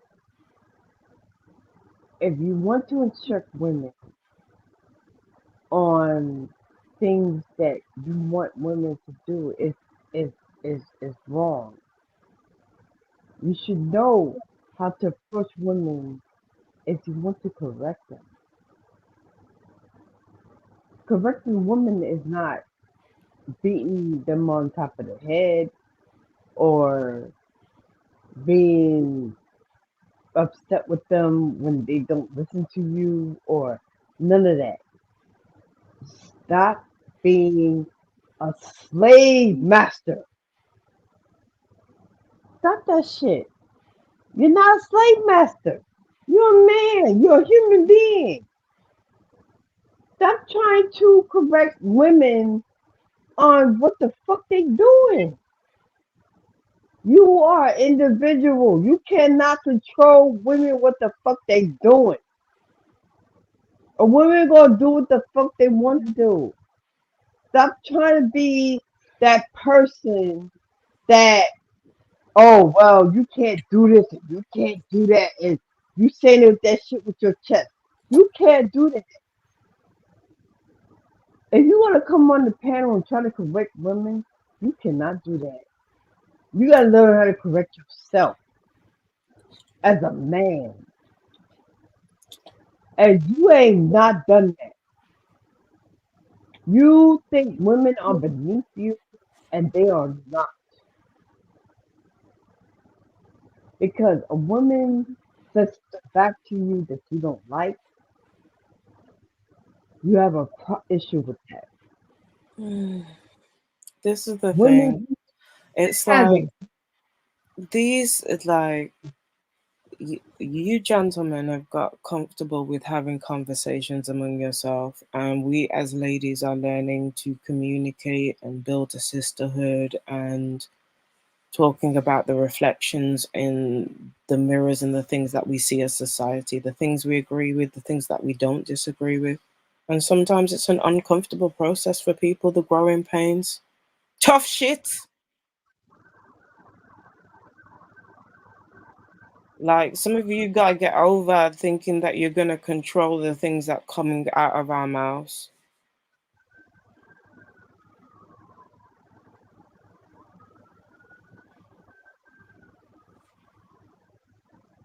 You know what? As far as the Raphael, I would keep doing him because he has a reprobate mind. He's not going to change his stance. I would just ignore him. Listen, I'm not interested in trying to change certain people's minds and stuff. I've been around here more than a hot second to see. He's going to stay on his stance. He's stay on what he's going to stay on. And as Swab told him, and some other people told him about how's his stance, he's not going to change. Rafa's only is protecting from himself. So what we do as a collective is just ignore him. Harathaza needs protecting from Harathaza. So If concentrate on that. Never mind about what we're trying to do. give him with a reprobate mind, which about Balthazar, I give you the utmost respect. I really do. But I can't continue to engage with you with the toxicity that you give. I can't do it. Maybe other people will, but I can't. And I hope that one day you fix it, but I don't see that happening. You're gonna keep on what you're doing, but if people continue to ignore you, don't get mad. Don't get mad at what people ignore you or they call you a bum. And I don't like that either. I don't like you people calling you a bum. You're not a bum. I know you. I know you're not. I don't like that. That's. I understand that triggers you. You're not a bum. You're not. You're not inhuman. You're not a despicable person. I feel in my heart that you're a good person. But your circumstances is what leads you to what you are. And I'm sorry that people treat you the way you are. And what you need to do is you need to find within yourself what you truly are and what you truly capable of. Okay? And you never done anything to me, and I appreciate that. But you can't continue on this path that you're on. You need to change. And if you feel that you don't need to change, that's up to you. But you need to change your direction to a positive one because I don't understand why you fight when people give you. I understand people nitpick at you, and it's not funny. I don't think it's right. But maybe if you took some positive direction, maybe that'll help you in the long run. If I can help you with that, then I'm more ears. I'm willing to help you with that. See, the funny thing is, it's like they don't want to take correction or hear correction from women, but they don't want to hear it from. He doesn't want to hear it from his brethren as well. So I'm willing to help him if he wants to. If he wants help, I'm willing to help him. I have no problem with helping anybody that needs help. That's my thing. I'm willing to help anybody. I'm open-minded to whatever problems anybody has, and that's me. You know what I'm saying? I don't want him ostracized. I don't want him to feel like he's on the outside looking in. I don't want him to feel like, that, he's being bullied. I don't want none of that. I don't like that shit. And I've done it. And I felt like you being, bullied or whatever it is that you're feeling at this particular moment. I'm sorry. But there's things that you need to change about yourself, like for real. Like, I'm sorry to say this, but it is what it is. yeah, your avatars are up. Melanated in the house. Mr. T Duck in the house. Thank you for messaging. Appreciated. Take yourselves off mute. Oh, yeah. Hey, Happy New Year, everyone. Happy New Year, sis. Good morning. Happy New Year, Mr. I T. fell asleep, man. I fell asleep to the damn music last night. Shit. What did I miss? A lot. So you gotta forgive me. I'm sorry. Katrina whooped Suave's butt in Versus. I kept waiting for her to throw that 5 steps on there. I was like, when's she gonna play the 5 steps? Oh my gosh. Did they do another battle after that? Say that again, sorry. Did they do another one after that? Did they battle a different song? There was a few more songs, and there was Anon going down nostalgic memory lane. Yeah, that's when his wife scooped his ass up. That's why he like, woo, this music it means something to him. That's the A9 we need. A9 let his hair down. That was wonderful. Yeah. T-Dub, what's up with you? Good morning, everybody in the chat. Happy New Year, everybody joining us. Hey, Melanated Goddess, how you doing? Peace, sis Amari. How are you? But I'm really should not be sipping on nothing at 9:41 in the morning, but it is what it is. So. She is lit. Hey, you ain't gotta go to work today. You know? Enjoy. T-Duck, my brother, what's up with you? Nothing. It seemed like yesterday. I'm not saying, but I mean, I guess it's a day that we can make better, right? They talking about it's a new year. 2022, I'm not pulling up with bullshit. Like I said, I'm getting rid of all toxicity. I'm not dealing with nothing in 2022. I'm not. It just be sad for me because all the homies that didn't make it. But at the same time, it's like keep pushing. Yeah. I'm sorry to hear that you lost people, and there's a lot of us in this past year that have lost people, whether, different parts of the world, with everything that's been going on in our states with the pandemic and stuff. Rest in peace to all those who have passed. Yeah, I lost my husband in 2020. I lost my brother. I'm just keeping my head up. You know what I'm saying? Keeping positivity in my life and going forward in 2022. I'm trying to not deal with no toxicity. I had enough of that shit from 2018 to now, so I'm good. I'm the happiest I ever been, for real, for real. Hey, you doing better than good. Smash the like button, everybody. Smash the like button and support the stream, please. For real. Yeah, my condolences to you, Sister Amari. Don't want to, just gloss over the fact you said that you lost your husband, just a year ago. So, yeah, that's really serious and real unfortunate. So my condolences to you, sis. Thank you, sis. Yeah, he was the love.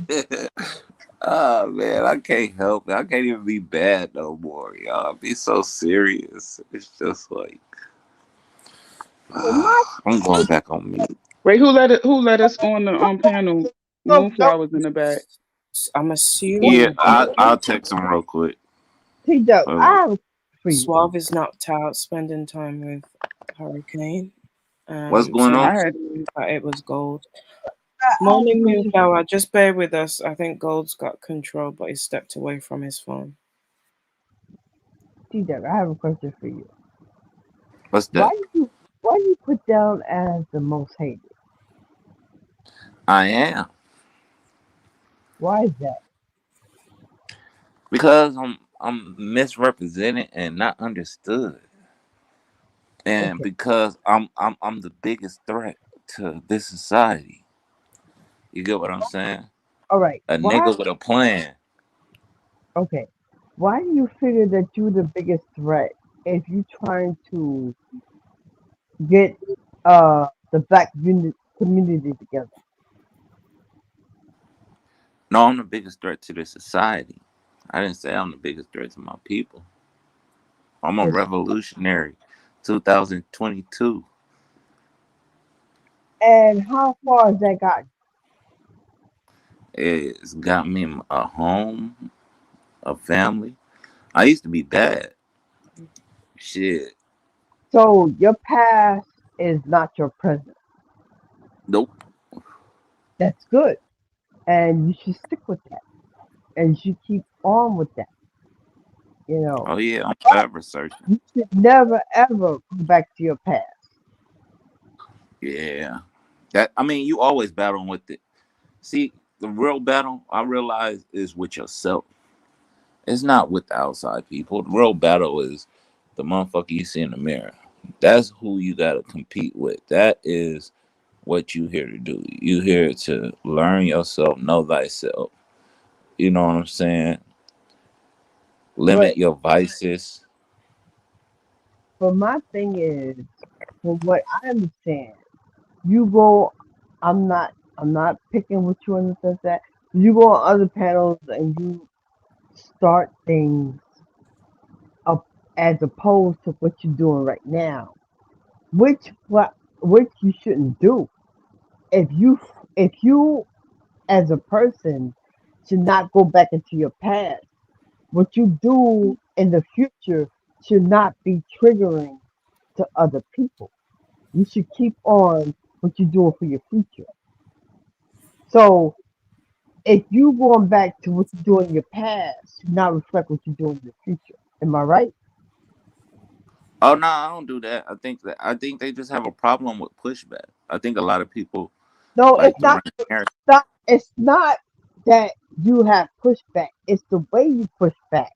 Your pushback is not incom- not inconsistent of the pushback that you're trying to push back with. It's met with negativity. And a lot of women feel in this panel or in general that they're calling you crispy duck, they're calling you all kinds of names. But if you feel that you're in your future, that you try to do positivity things, don't you think that you should be saying positivity things as opposed to negativity things, like the things you say in the chat? Yeah, but respect is not given; it's earned. So if you're Yeah, gonna be disrespectful but then towards my me, thing is, but then my thing is, if you're gonna push out negativity things, don't you think negativity is gonna be pushed back, or pushback is gonna be given to you if you push out negativity? Why oh, would I you don't want to? start off negative. Why would you want to be negative and be pushed back with negative? And you think that's conductive of what you're doing? All right, let's get a clear assessment of the situations. Like I said, I meet you at your level, and that's for everybody. It's not gender specific. So if you come and see what most people do is they don't know me. What they do, they feed off the energy of other people and then they join in the mob type mentality. But if you get to know me and you come with me with respect, I will forward you that same respect. No, But I have seen you in spaces where you had came off with some bullshit. I have seen you come off with some negativity in some spaces. And I'm saying to myself, if this person wants to be productive and to be positive in his energy, in his space, why is he coming off as being negative and being toxic in these spaces? So explain that to me. well, once again, you may caught it at a particular point in time. Let's go back prior to that. You viewing what you saw may be from something that happened prior to.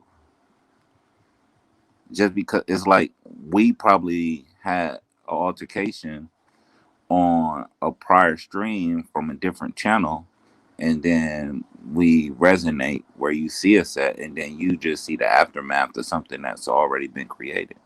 Okay. Like I said, I mean, people will respect, but we have a lot of mob like mentalities, and people see other people and they join in with the other people.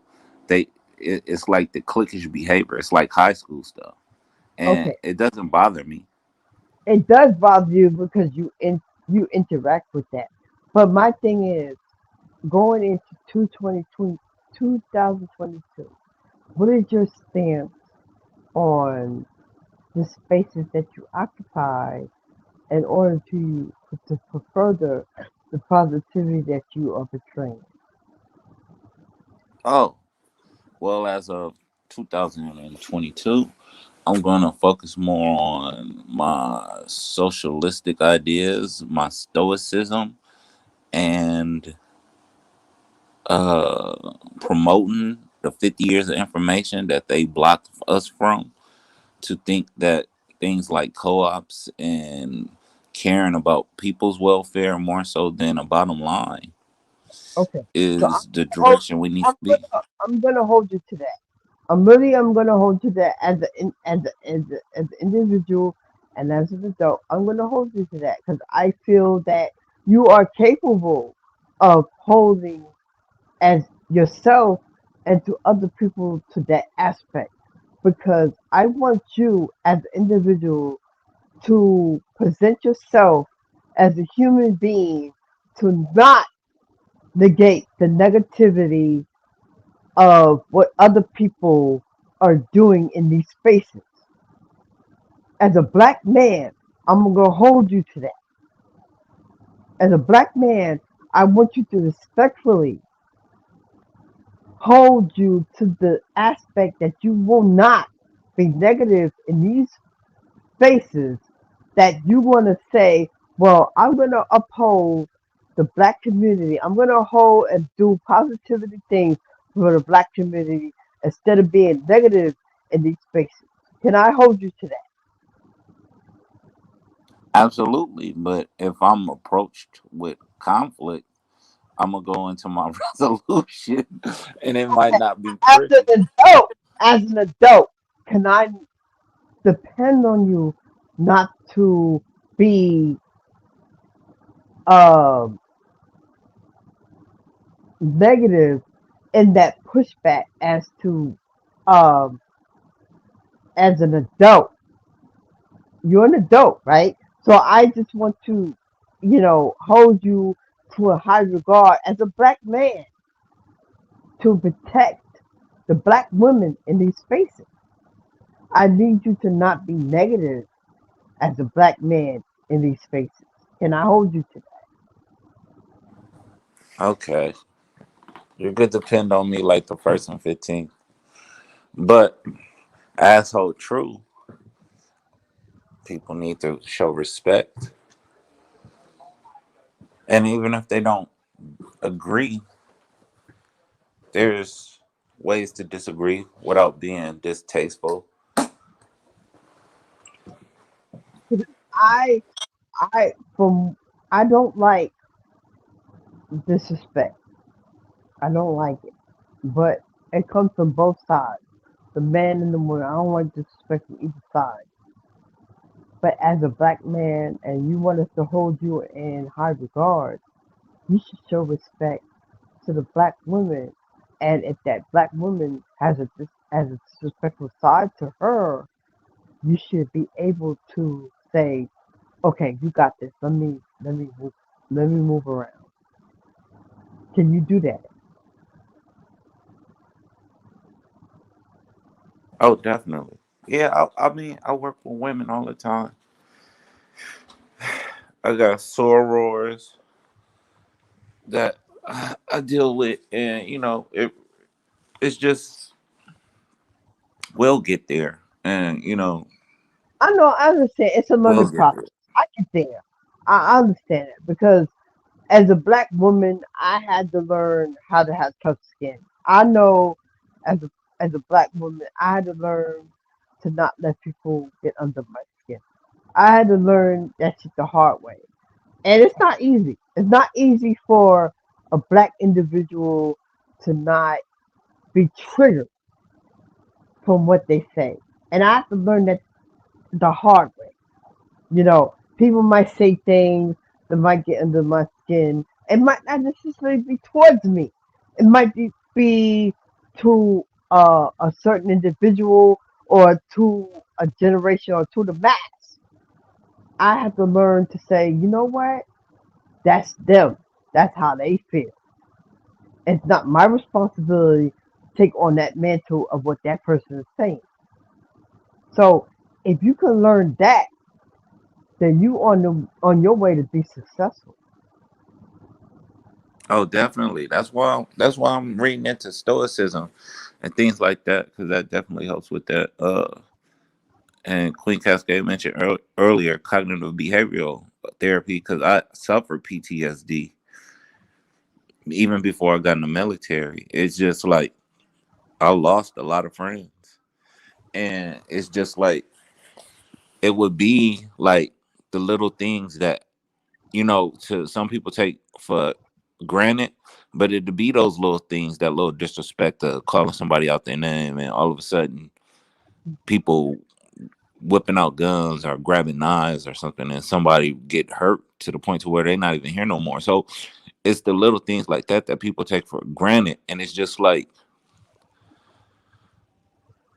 you don't know how someone's going to respond to how. I mean, just knowing that you don't know how someone's going to respond to uh, a disrespect or a joke, it may be meaningless to you, but to that person, you don't know what they're going through at the time. So it's just like, Hmm.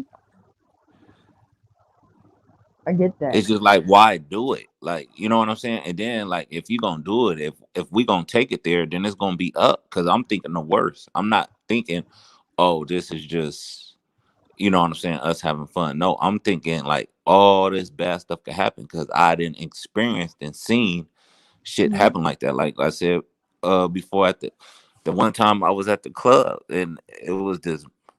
I'm not attacking sisters, but it was this mouthy sister who just thought that people had to prove something. She had to prove something, and the people that was with her had to prove something, and people end up getting shot.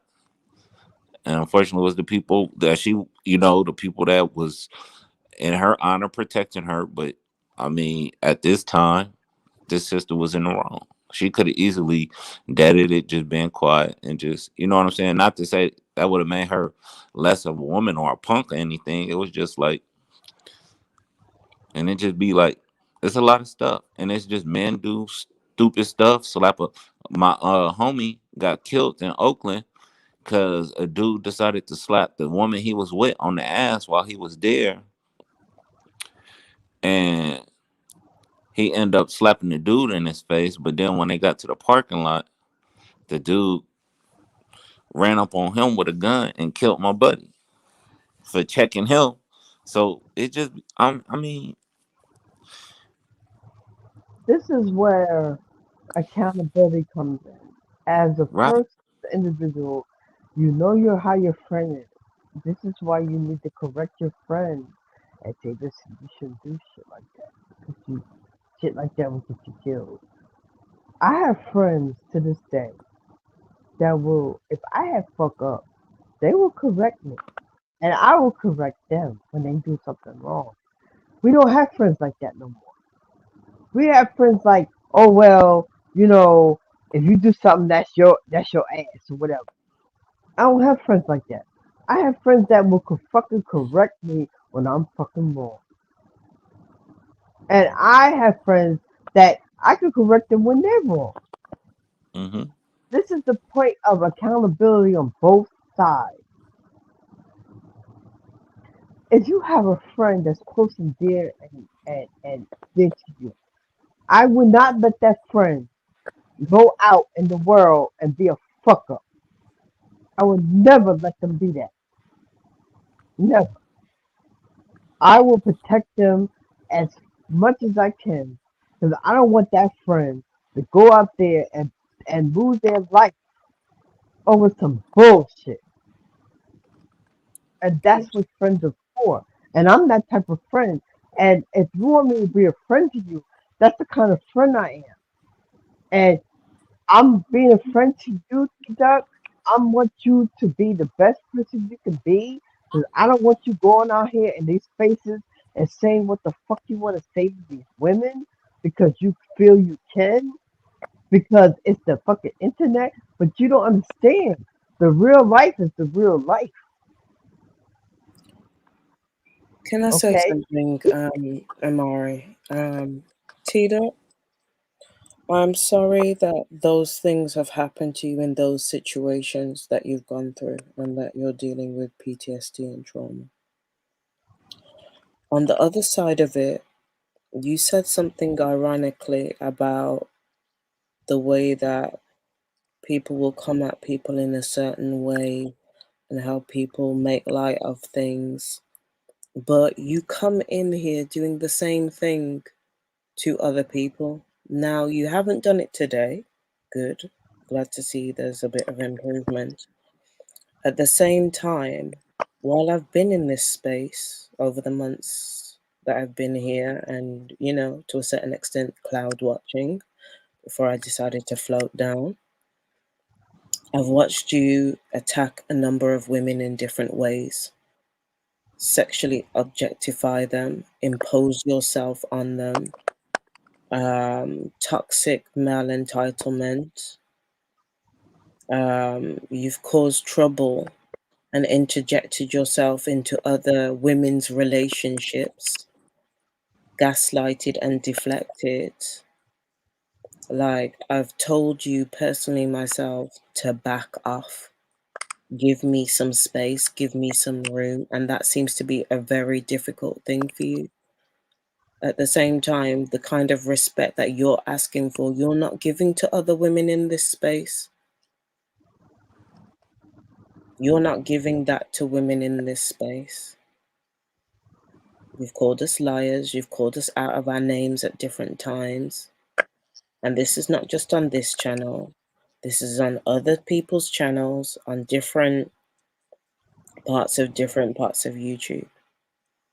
So I'm glad you realize that you have some things to work on. At the same time, I'm holding Black men to a standard. And the criticism that I'm trying to give some of y'all is constructive criticism. Whether you choose to receive it or not is up to you, and it's up to you what you do with it moving forward. But just like you're saying about respect is to be earned, if I'm seeing the way that the negative impact of the things that you're saying and the behaviors that you're displaying, because you're saying about all the things that you do outside of YouTube, and if you're doing them, that's great, that's wonderful, pat on the back, keep doing what you're doing. But the other side of it is this personality that comes in, and yes, there is sometimes nice sides to you, but for the most part, I've seen a lot of negativity from you. So, and if I don't choose, or we don't choose to interact with that as women or anybody, we have that right to do that. And it's time for you to also respect that. Most definitely. Because I noticed that you give me the utmost respect. And then when I see you on other channels doing what you're doing, I'm like, well, damn, why isn't he giving the same respect that he gives to me to other women? And I kind of question that. But I know there's another side to you. I know you're not like that in general. I think it's because you're following the echo chamber, and I know that's not you. I know that's not you. I can feel that's not you, you know, because right now, as we speaking, you have the utmost respect for the women on the panel, but you need to follow your heart and follow your belief that you believe in to be, as you say, you want black women and black men to come together. But if you're going to be that black man that's going to create chaos and division among black women and black men, then what is your belief system? Your belief system is garbage. So either you going to be for or against. So what am I So what is my? Uh, I'm not saying argument. What is my decision and how to tolerate what you say? Are you going to be for or are you going to be against? I don't want you to be a simp. I don't want you to be none of that. I'm just saying you need to believe in what you believe in. Oh yeah, if it wasn't for my faith in the Most High and understanding, I would probably be a far worse person. But it does help. It does. I don't see this disunity amongst men and women. How can there That's the be issue. teamwork if you're sorry to cut you? Like, let me give you an example. Yeah, Moonflower down there. Good morning, sis. Little sis has been around for a hot second. We've all been around for a hot second. She's chosen to share parts of her life with us that really entitled, truly, we're not entitled to know. But at the same time, she's shown vulnerability and opening up. But then you take that and use that as a weapon to stab her with. Then you stabbing her with that opens the door because you're a man and other men see you doing that for them to think it's okay to do the same. And It's that's not. abuse. Yeah, it's a form of mental abuse. It And she is. doesn't deserve that, as well as whatever her choice about who she sees, what she does with her womb, who she's dating, where she lives. That's not your business. If you really consider her to be a sister, quote unquote, like you say, what way is that to treat your sister? Her body is not your concern. Good The morning, y'all. protection and safety is a different type of concern. And you should respect her as a woman. She's entitled to whoever she dates. She's entitled to whoever she sleeps with. It's not your business, as, as Queen Kathleen says, what she does with her womb, what she does with her body. Okay, None of us, because in terms of we being women, our say that bodies, to our men. bodies, our choices in who we decide to date, our wombs are not your concern as well, shouldn't be your concern as men.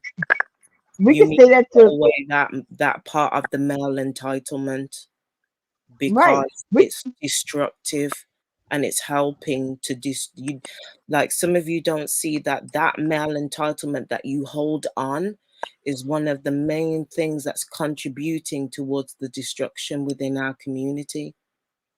And we can say that to most of the men that date white women. But the thing with it is uh what's that word? I can't think of the word. Um, hypocritical of the white men, the black men dating white women. So what's the difference? I don't understand. If a white woman, if a black woman decides to date a white, that's her preference. That's saying a gay man, a transsexual being with another gay man. That's their preference. That's a preference. It has nothing to do with society at hand. It's what you do. It's what you deal with as an individual. I'm not for. My stance is not for. My stance is different from everybody else's. But I'm not gonna oppose my stance on everybody else. You understand what I'm saying? People have their own individual lives. Okay, I'm not gonna sit there and say, well, you like gay men. Oh, you gay. Oh, you trans. I'm not gonna do that. I'm not gonna be judgmental because I'm not God and I'm not gonna judge nobody. Only God can judge them. I'm not God.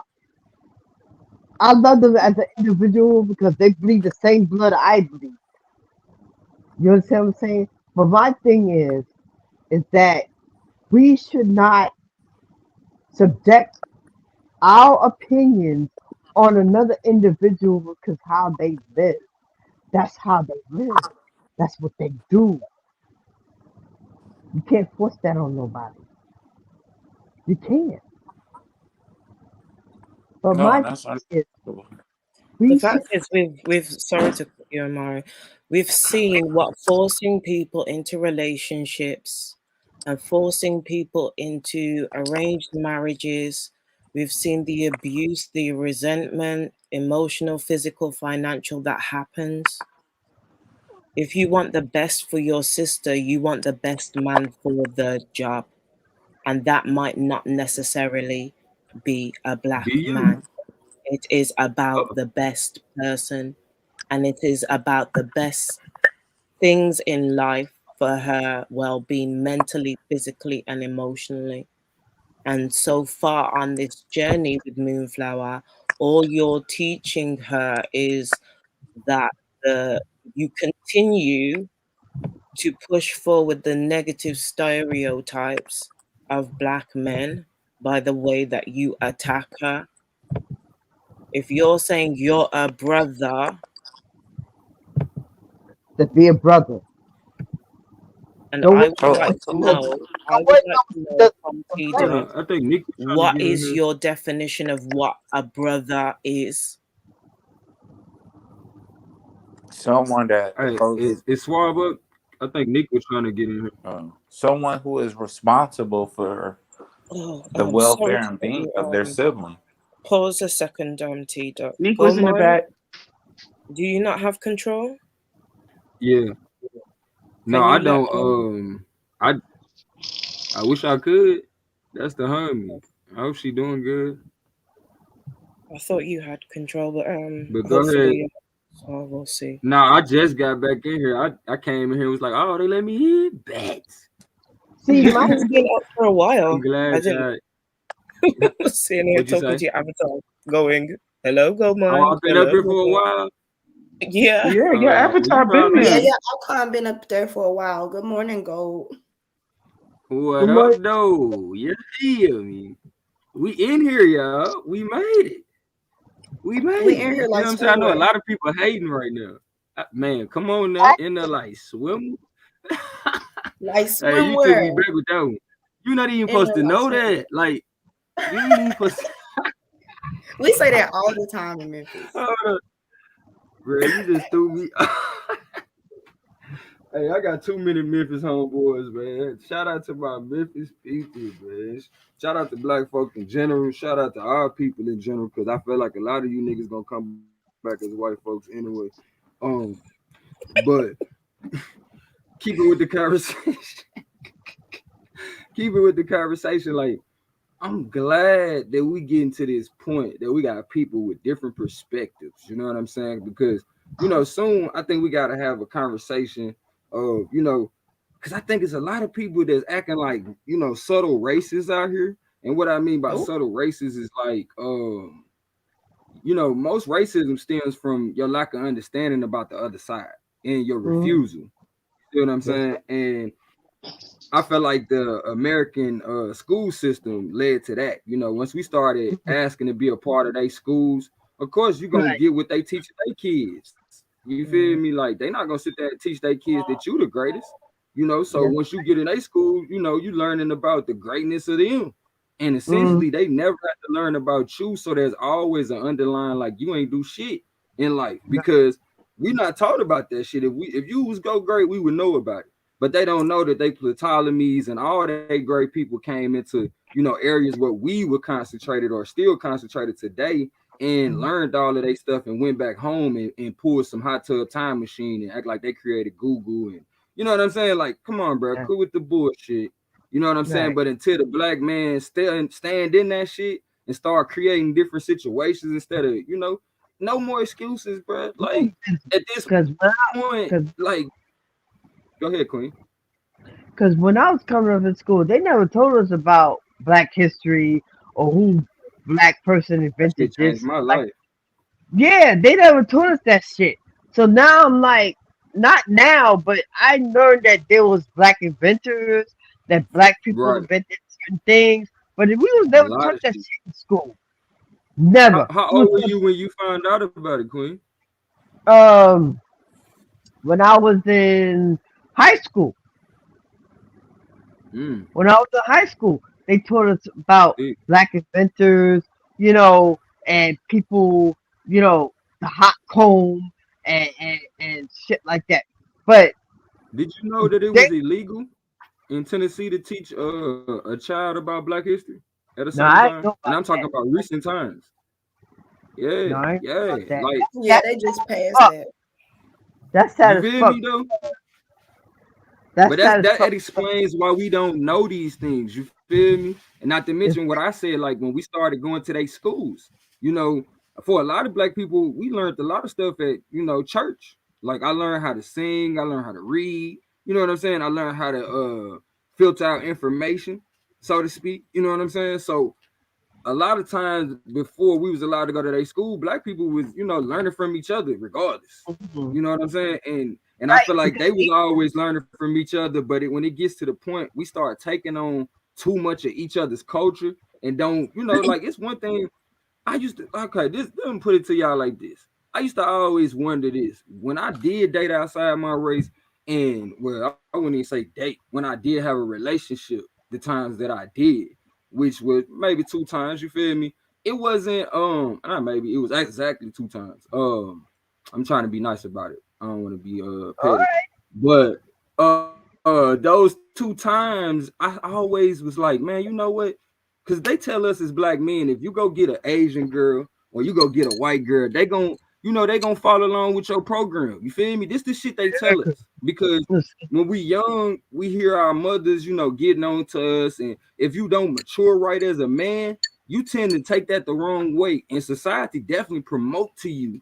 At one point in time, it was promoted to the Black man to go get a white woman. Like, let's just be for real.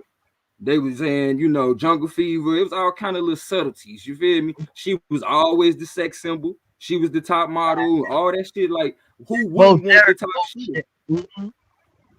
So essentially, you being hypnotized into thinking this is the right way. This is the right way right here. Like, but all day long, I'm gonna tell you this: whether you like it or not, it's all coming back to what it once was. We've been tricked into thinking the light was the dark. And the dark is the light. You feel me? When truth be told, the only reason why you think that shit is because you've been educated. You feel me? You writing on this white sheet of paper. So you think all the in between is the white. You missing the point. The light, okay, if the light is the fastest thing, what they told you light is the fastest thing, why it can't get away from the black hole? Why it can't? So that must be the bigger light. If we don't do colors, let's do the color scheme. Put all the colors together. What you get? Something that resembles black. So that lets you know you only see color from the brilliance of light. Light is intelligence. So let's be the light that we are, regardless to what relationship you in, who you with. You know what I'm saying? Don't lose your light. You know what I'm saying? Trying to take a plight that they created by their economy to overthrow the ecosystem. Because in the ecosystem, you the top. You the top of that. Everything you needed to survive is supplied to you in nature. But if you get so caught up in looking outside of nature or outside of your nature, you will essentially be like, you know what? It's better over here. But I'm telling you, the grass is greener because you water that shit. Go ahead, Queen. Yeah. Because when sorry to interrupt, guys. A lot of things that Amari, sorry to cut you. I need to drop off. I don't want to forget that I did cut T-Duck off. So when you guys have finished having that conversation, I would like T-Duck to say what he thinks a brother is. And then I would like Moonflower to say what it is that because sometimes people look at the definition of brother and they have different definitions of what a brother means. And sometimes it's finding the compromise or the understanding in the middle for people to get to that middle ground. So after Gold and Amari have done what they're doing, if you guys are able to have that conversation, and then if people remember that Nick was in the background, but I will catch you all later. Love on each other. Stay positive. Take care, y'all, and smash the like button. Peace. My email. Smash that like button. No, what I was Yes, saying have was a that very a lot of successful and things progressive that Bitcoin. a lot of things that you were saying that white people have been doing for the past decades is that black people can have the same access as white people, and black people don't realize that. You know, as far as the stock market goes, I always try to emphasize to black people that they can invest in the stock market. The stock market is not applicable to white people. Black people can get on the Yeah, stock they don't market, got no right. Yeah, right? they don't control that completely. The Right. thing of it is that black people pull their resources into sneakers, PS5s, and all this. Why the Right. fuck you can't invest into the fucking company itself? I have Yeah, one that's because person they right need to turn their darn TV off. I have one person right now. He invested in one stock. The nigga is making $300,000 as we speak in one Goes stock. like that. Okay, this is what the fuck us as black people we need to be fucking doing. We need to be making that fucking money. That stock market is not applicable to white people. White people make it seem like we can't have that fucking access. We can have access to that shit if we want to. But that's on purpose though, because it's so simple. If you get into the stock market, you know what I'm saying, people will be like, dang, they wouldn't go to work. Then they won't have no workers. So they can't, they can't promote it to everybody. But us that know, we need to, pull our people in. And for me, this is what I recognize too, fam, that might give you a little bit of resolve, because I be wanting people to do the things that I'm interested in, but I recognize we all got a certain passion and a certain timing, right? So those of us who do understand that stock market, it's imperative that we don't forget the reason for us to learn certain skills or to get certain educations that our family has allotted for us or our communities have allotted for us. Because in some situations, our families was, so broken that it took people in the community to protect you. Whether that was the hood nigga on the corner that said, man, don't mess with Moonflower, she a schoolgirl, leave her alone. You feel me? Regardless to the situation, we have a duty to each other to share what we know. You feel me? As well as to allow for each other's contributions to And help us all grow. I'm the type of person I share my shit. I share my shit. Whatever the fuck I know, if I come across, I'm letting everybody know, yeah, you can get this shit. You know what I'm saying? I don't hold nothing. I don't keep nothing to myself. If I feel I have to, you know, if I come across something that's gonna benefit other people, I'm letting everybody know. That's what I do. I'm not holding nothing back because that's selfish. And I'm not selfish.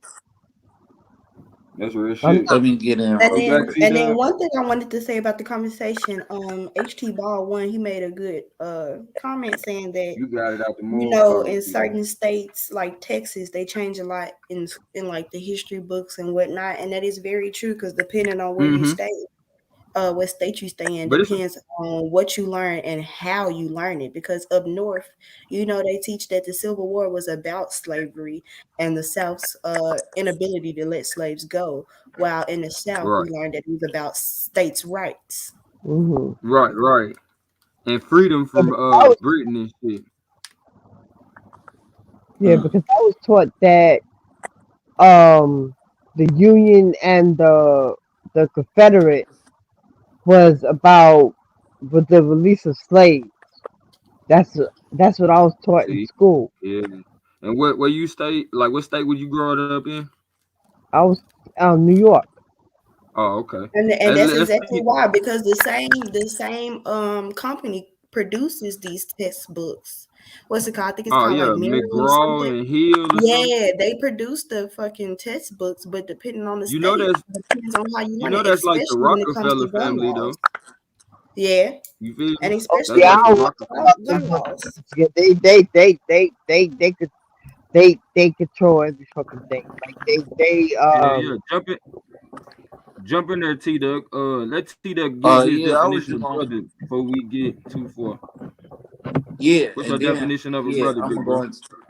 So before I go to that, I'm gonna just say when it comes, I wish he stayed on, but in terms of entitlement, we all entitled to the same thing. There's no black male entitlement. There's no black woman entitlement. But White there woman is though. entitlement. There is a black male entitlement, and there's several articles about that whole Because we're human beings and we all are exposed to the same alienable rights. It is your The black pursuit of male happiness. entitlement feels That's not that. the same thing, T-Dub. Why don't So, y'all just let him finish? Let him just get his point right. out because he So was on when mute we for a go, long time. so when we go from the fact that we all have the same inalienable rights, that we all have the same, we have these roles that are pertinent, family and structure. So you have the mother, the father, the grandmother, the ancestors.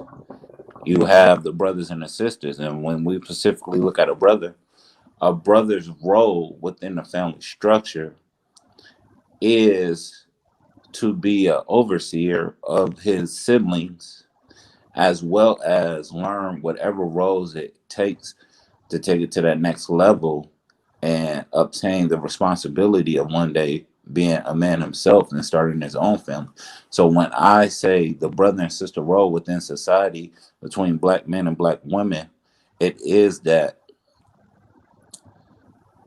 caring for his siblings. So if someone's a sis, then yeah, I'm saying that if all else goes down, like I got your back, but now I'm also gonna be there to tell you when you right or you wrong. That's what a brother's role is. But your definition of wrong and the definition of how you state it is two different things. Because if you want to correct somebody, you don't come with the bullshit and you're going to correct somebody. You correct somebody with love and consideration for that person that you've given the correction to. A lot of times, if you're going to correct somebody as a brother, you don't necessarily have to come at them with negativity. You know, if you're going to be the brother of somebody, be a brother to them. Don't be coming at, you do this, you doing that, and I don't like what you doing this. You don't do that. That's not correction. There's a certain way of correcting people, and there's a certain way of correcting people. When you correct a person, you do it out of love. You don't do it out of spite and ignorance. You understand what I'm saying? But Yeah, T-Dub, I one of your absolutely biggest do. problems is you don't listen to actually understand what's going on. You just listen to respond back. You don't heed any of the information. You don't absorb any of the information. You just want to respond, and that's your biggest issue. That's why don't nobody like you. And then what people don't notice is that, like, I could get into it with Goldmine. You know what I'm saying? But let anybody else fuck with Goldmine, I'm on their helmet. It's just like I fuck around, man. A9 get into it. But if A9 needed my, you know what I'm saying, my last, it'll get him to get further. So then he could shoot it back to me. I'm gonna get that to him. The same with Suave and all that. We just go through things. We talk shit. As rather we talk shit amongst each other and as brothers, then we go out there and get ourselves in certain situations. So But what people, are you saying? Are you saying you should have a similar interaction with women? What is the purpose of no, you bringing that up? it's That's how. because What is people the see purpose of you that. saying? What's the purpose of you saying that's how you interact with the brothers? Are you saying No, that? So explain. what I am saying is people see that, and then rather than understanding, like they don't see a strong bond, so they choose sides. You know what I'm saying? And They don't see a it's strong like bond between what the guys, us, the brothers. yeah, because they think we're at odds, but we're really like together. Well, everybody You know what I'm who's in saying? the audience, everybody in the audience isn't someone who's been watching the Right. platform for months and months and months. Exactly. So But you have no, you need to be quiet, Tita, because you got what to she be was explaining mindful. to you is that when you are seeing somebody as a sibling, as a brother, as a sister, you don't quote unquote correct them that the way you do, because what you're doing is not correction. It's What not. you're doing is harassment, it's belittling, it's Exactly. degrading, it's That's not correct degrading, at and you all. want to pass that off as brother or sisterhood, and that's not what the fuck that is. It's Let me not. You're being condescending and rude and ignorant. That's not. That's being brotherly. can I jump in for a second? I want to give an example, and I mean, if you don't get it, then you just don't get it, right? I think when people are saying about your approach, right, and how you do this quote unquote correction. So let's say I was talking to a guy I know, and I don't know him, you know, in a really like a very, very close way. I just happen to know him. And he is expressing things about the mother of his child, and he calls her a bitch like 40 times, right? That is not the moment for me to say, why you gotta be calling her out her name? One, I don't know, sis. I'm not just jumping out there like that out the window for her. And two, he is upset. He is expressing. Three, I don't know all of his background. Maybe he heard bitch in his household. There's a lot of different layers that leads to a man expressing himself in that way. What I can do is get to know him and say, you know what? Sometimes I notice you say sister, queen, yada, yada, yada. And then other times, like, you know, do you feel, and have an actual conversation with him. If I want to try to really understand why he's addressing women in that way, maybe give him some insight on how that comes off. But if he just be like, man, that bitch said I can't, well, why she got to be all that? That conversation is not going to go well. It's not going to go well. And my quote unquote correcting and checking is going to be useless.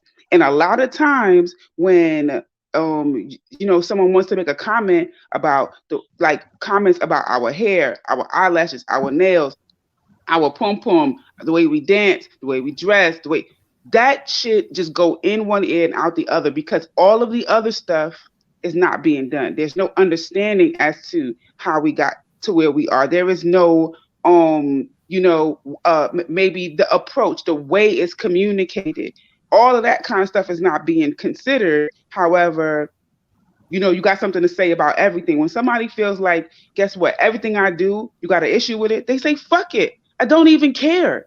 And that is where, you know, it's like a pushing, and you just push till that's where the Black woman has gotten. Even for myself, I don't conduct myself the way that some of my sisters do. Do I just come out here and just be calling them names and, oh, y'all, some this, that, and the third, and you're loose, and you're this, and you're blah, blah, blah. You got all, like, where is that going to get us? Where is that going to get us? If they can see, oh, you know what? She's not like you, but she's still cool. Right. I'm sorry. No, I was just saying, I was including you also understand why they do it, like you were saying about the brother too. You like, shit, he could have came from a rough background, or she could be in the moment trying to express something. You know, a lot of people don't come on here and just say, man, I just went through this. Like, Goldmine do that. Like, I come on this mud like, man, you know, the friend that I was talking to, she just did XYZ, you feel me? But everybody don't do that. So a lot of times, like you were saying with the brother, the sisters come on here, I'm realizing, you know, you got to look for understanding with these people first, with our people first, period, before we just be like, you don't got to do it that way. You know what I'm saying? So I get what you're saying. When I first started watching this channel, I didn't think I could do it, because I am not an N-word person. And between Suave and Domo, I was about to lose my mind. And like the whole conversation, it was just an end all over it was you better driving be me glad crazy. you went here super early, because they would, man, it was at points I had to dang on regulate that word, because you know you can hear the extra, like, so you know how our ancestors as well as the wise people amongst us, they felt like, you know, they don't like that word for the, you know, the way it was used against us at certain times, right? So I get that. So when one of them tell me, I could tell my language, you feel me? So I get what you're saying about not, you know, really wanting to hear that. But we used to have to check people that would literally be trying to use it as a derogatory. Like, they would never say the word, but then when they get mad, and they in the middle of an argument Well, and can't explain that's the consequence you of it. That nigger, and I'm like, hold on, that's the Yep, that's the whole consequence of it. orgy. You can't run away from that, though. Whole orgy. That's my perspective. I agree with Nah, Inyaki. we When can't he do that. debated, I was in the chat. Like, that's right, Inyame. Like, I was agreeing with But all to of his me, points. though, you know I love you, right? You know I love you, right? Oh. To me, Uh-oh. I think that's a plight that niggas got to let go of. Like, we have done so much magic with this language to the point now it's being And all weaponized against us. fluffy conscious The stuff. brothers, I don't buy it. Oh, it's this magic and it's a spell and blah. Listen, spell don't no. I spell ain't something talking about different. no magic like That's that. not what I'm he's talking talking about about. you spell a word. You spell a word since you want to Nah, go the there. meaning You ain't spell changed a for me. word. What ain't changed? You don't say I'm that just about two. You don't say that about two. T-O or T-O-O. You don't say that. So I we say as that about people, we bitch. can't. Bitch don't mean love. Bitch I don't mean my home girl, my day one, hold my on. I ain't love, gonna never my. say bitch mean love. It do It's to in the some tone. people. To some people, it do. That's the whole Yeah. point. I Are ain't you? gonna lie to her. It I ain't gonna do. never My say homegirls, I and I can't got take a it story away I'm though. ready to tell them. I'll be And that's like, what I'm trying to. bitch. Only time Exactly. you call somebody bitch is Exactly. when You they see what I'm actually saying? a bitch. I'm not an N-word person and I'm not a B person. I do not refer to my girlfriends, my sisters. That's how I be like, sis. That's me, straight. Like I don't have to force that to say that. Exactly. You know. So I'm not an N-word person. No, So the no problem thing with for that. me No is problem with never that. going to Because change. It's everybody never gonna going talk to how they be. talk. Right. Yeah, it's never gonna change to, all of a No, sudden somebody calls me an N-word. N-word person. I don't like. Yeah, I ain't with no, it. it's no But problem with that. But this is what I would encourage us in 2022 when we being progressive, because we get into the point that one of the first slaves is getting her say, right? Because if we be real, the woman was the first person to be enslaved in her own household. So we getting to the point that we forward on that. I would seek to find understanding across the board, even with those words, because honestly, you don't want to get to a point that it's like, because for some of us spirituals or so-called spiritualists, we use certain words to ward off certain people that have certain hangups. And if you caught up on the words that I'm using, when a lot of those roots to why you don't like those words go back to somebody else, it's like Suave always say, if I gotta hate you to love myself, that ain't real love. So if I can't use a word because somebody else intentionalized it when they didn't create that motherfucking word, fuck that shit. Like, I get you don't want to use it and you don't I have think to use I it, don't think but it's don't understanding. I limit. think it's tolerance. I think it's tolerance. No, I'm saying don't limit your relationships. And I Right. appreciate you. That's what I'm saying. But I I appreciate use that. you not But I'm saying limiting your I use it relationships, as an because example you as could have to it turned it could have off. been a barrier for me to be on this, for me to continue to watch SVDL, and argumentally Right. I could allow that to be a barrier, but I developed a That's what I level was of trying to highlight. tolerance. Just because they Right. speak in that Not way. tolerance, but understanding. Because tolerance. No, it's not. I don't understand it at all. It's tolerance. I just deal with it. Use motherfucker and bitch to whoever it applies to. I'm not gonna do it. What do you think about motherfucker or that bitch? I'm gonna apply it to them. If they talking some crazy shit that I was saying, yeah, you motherfucker, yeah, you bitch, I'm gonna apply it to Wait, you. hold If you on. talk, I'm gonna hold you accountable. I don't give a fuck. You can hold me accountable for whatever it is. And I'm gonna tell you, if you talking some slick shit or some dumb shit, I'm calling you what the fuck I'm gonna call you. That's it. Wait, Point hold blank. on. What you doing, Remember what brother? you told me? We not What going you there doing, for brother? 2022. I'm gonna try. I'm gonna 2022, try. we trying to understand. All Listen, right, you thank you. hold me accountable for whatever I do. I respect you for that because Right. you as For sure. adult can give you. I can give you that. You can give me accountability and say, you know, Mari, don't say that. That's not even my name, but But what I'm saying is, you hold me to that. If I say motherfucker or bitch or whatever, and it don't apply to whatever I'm speaking on, then you can hold me Right. accountable to that. Yeah. But But we if understanding that you use talk motherfucker and bitch. outside your fucking neck and you not listening to what the fuck I'm saying, and you Well, decide you want to be a dun or you want to be a dumbass, I'm calling you what the fuck I'm gonna call you. Wait. Now remember, we have come to on, T-Duck. uphold. No, Hey, I'm hold dead on. She ass Come on, busy. because I'm T-Duck. not. She, T-Duck, I'm you not. gotta hey, leave she a No, little. busy. Look, no. hold on, We hold on. This asking is a her to do great the same moment. thing she asked me Hold to do. on, both brother and sister. Give me a moment to be the third party so we can, you know what I mean, get this. Matter of fact, Maya Court has opened. All right. So look, as far as what the sister is saying, and what I'm trying to tell you, T-Duck, this is a good moment for us to teach ourselves as well as the people that's listening. When sisters come across the table after you give them some wisdom or remind them of some wisdom they already bestowed upon you, and you say, "Hey, I gotta hold you accountable," and she say, "All right, I'll give you that." Listen to the words that come after. We can't keep pushing because just like with you, bruh, when you making your changes, we make changes in gradual steps, just like we walk into a door. You feel me? So we gotta let people come along. But what our sisters has been telling us, we overbearing. Yes, you can be the overseer, you can be the leader, but don't be overbearing. When you at work and you know you got a boss, but that motherfucker ain't fucking with you, you like, I'm cool with this job. It don't really even feel like a job. But it's that overbearing quality that we put on our women because we are worried or fearful about the things that we face in the world and trying to keep them away from it. We got to find balance with that. Now, I'm ready for somebody to come up in the Marriott court. I don't know if y'all know how we do this, but I would take volunteers. I think T Duck and my sister who use the language that I understand, the language of the ghetto, you feel me, or the kings and queens, or the people that have been made low, you feel me? Um, yeah. So T Duck and my sister T Duck, because I need you to defend your point on why she needs to be held accountable for that said language. And I like the approach that she has on, why she speak the way she do. So you gonna have an uphill battle, sir, presenting your case. And today it looked like I'm gonna have to play bailiff and judge until I get some suave action.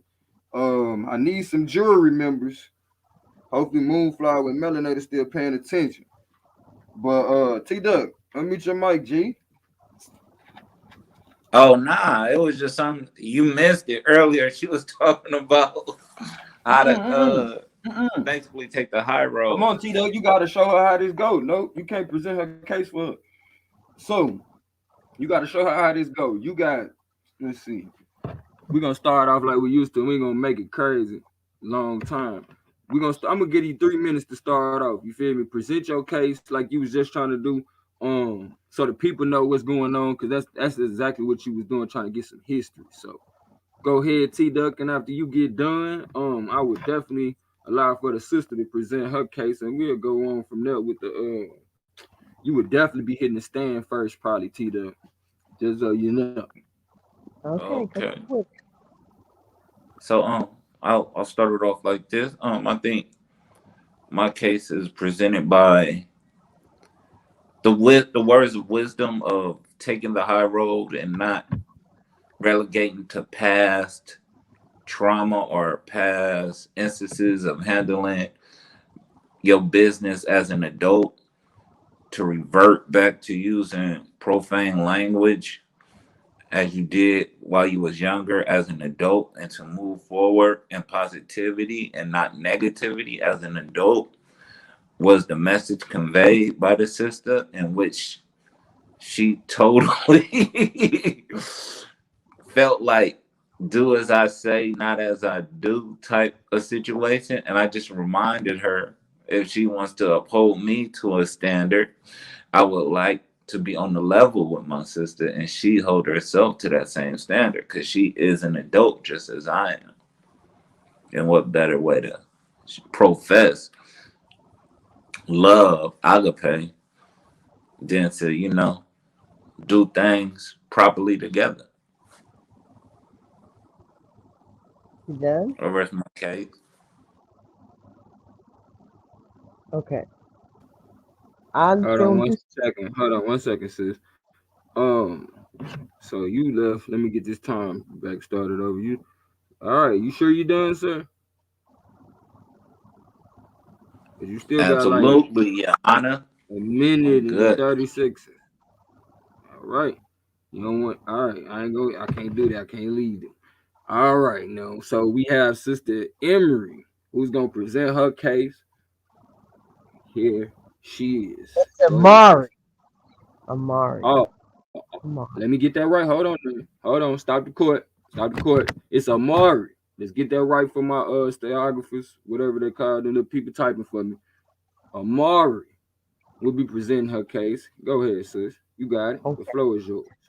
I have no disrespect for a man that presents himself as a gentleman in that regard.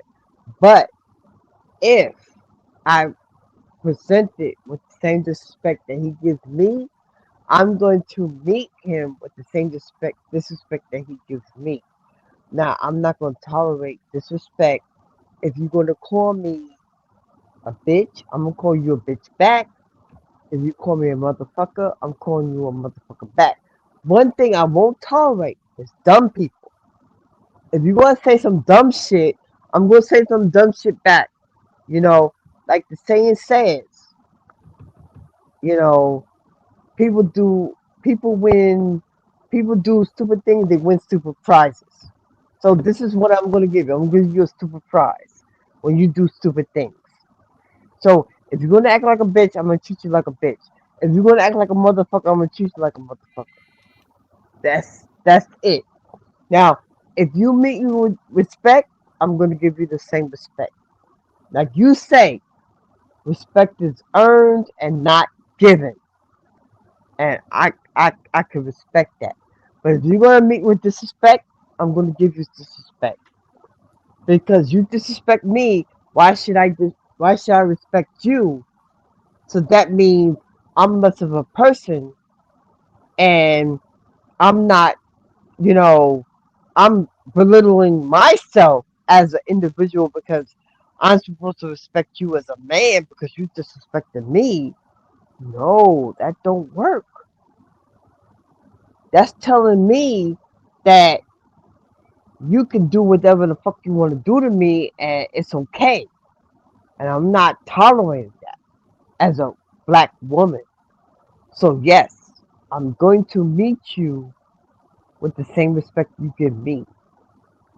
Now, with that being said, I yield my time. Okay. All right, y'all. So far, this is the case of check yourself. Because Amari was open to the first check. T-Duck doubled up. We got people in the audience want to know what's up.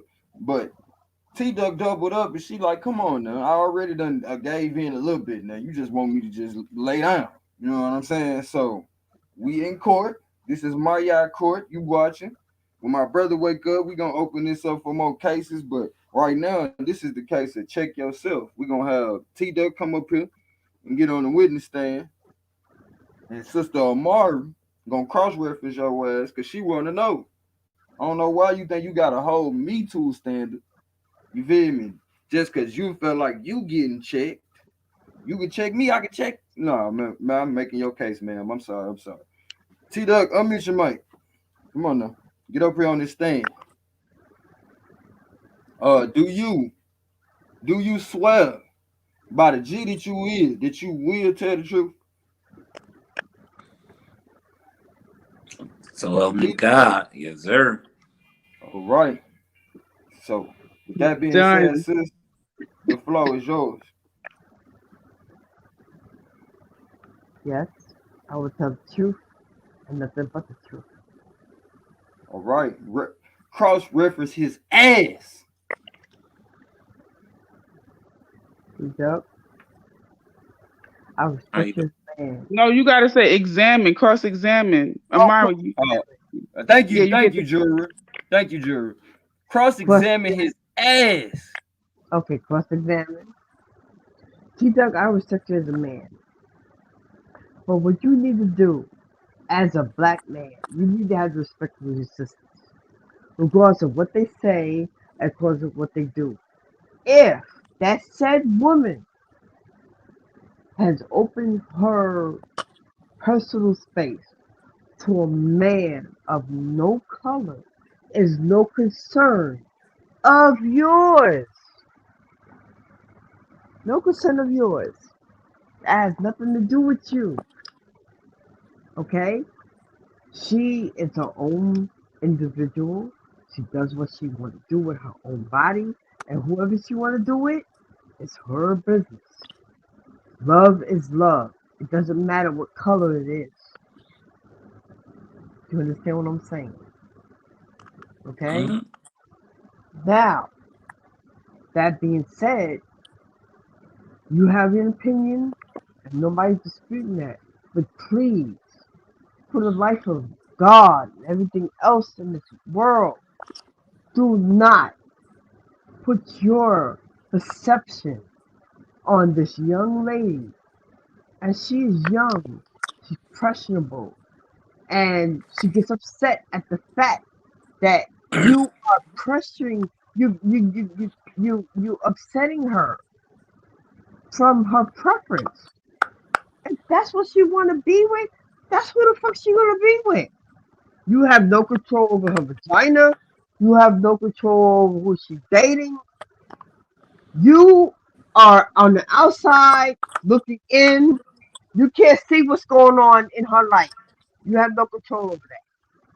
So please, for everything God and holy, everything else that you believe in, leave this sister alone with who the fuck she dates. Can you agree on that? I don't think it'll be hard because I've never ever dealt with her relationship and whatever the case may be. It's never been an issue with me. So why is it so hard for you to understand that she doesn't want to be with a man of no color, with a man of a black man? Why is it so hard for that? Why That's is it so not the hard issue. for you? So what is the issue with you with her? Nothing. She just disrespectful. What do you mean she's being disrespectful? She's disrespectful. In what way? She talks to me like I'm one, her peer, and two, I'm a child, and three, with words that I wouldn't use with any other person unless I'm like trying to take it there. Okay, let me ask you this. Have you been on a panel where you have been childish? Hmm? Have you been on a panel where you have been childish? Well, I've been childish or challenged. No, have you been childish? Childish? Yes. Yeah, I cat off a lot. Okay, so you were answering your own question. So you have been childish. You have been childish to her. So what makes you think she's not going to push back on what you're doing? That's not pushback. That is pushback. Because she's So, tired of it. so 1 minute. because she's tired, that gives her all the right to be disrespectful.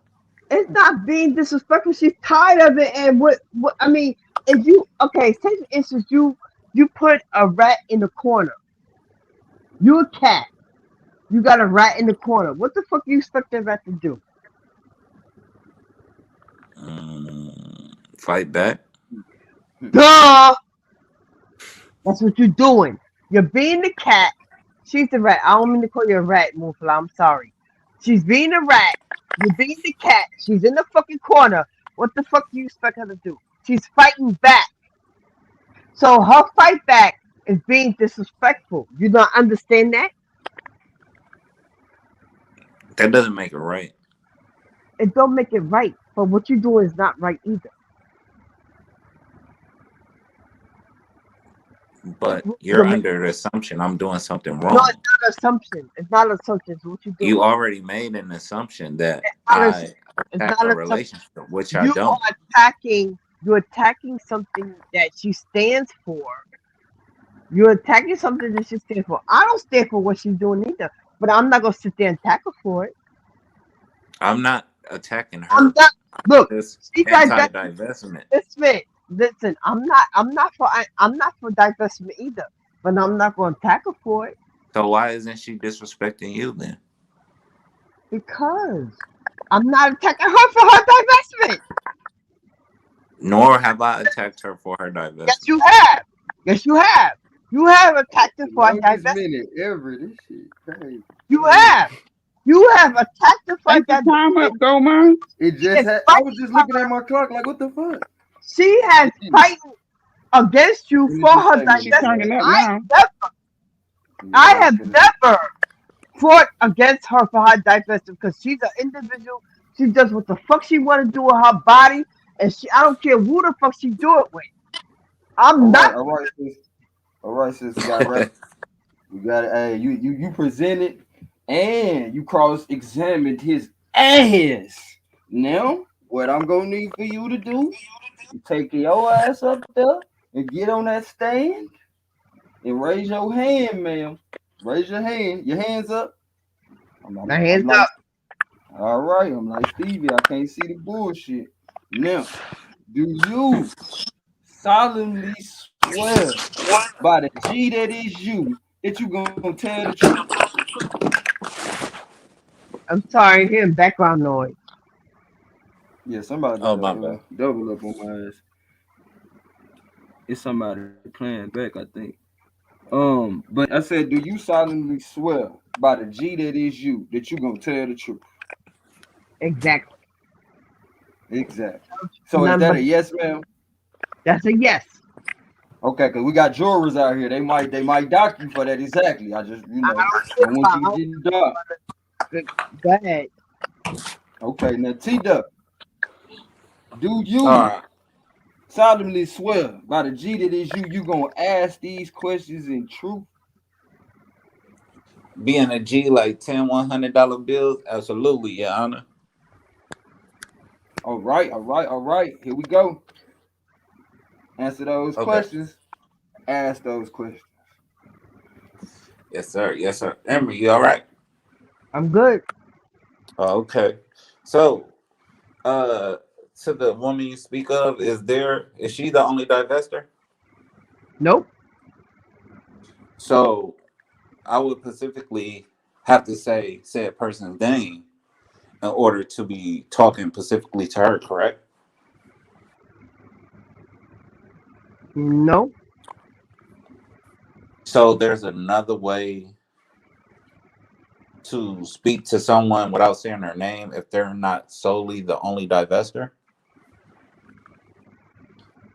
No. Okay.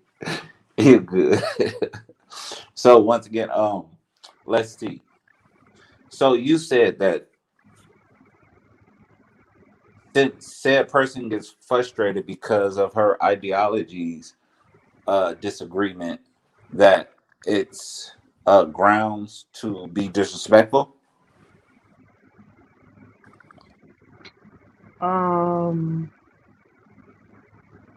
It depends on the circumstance. Right.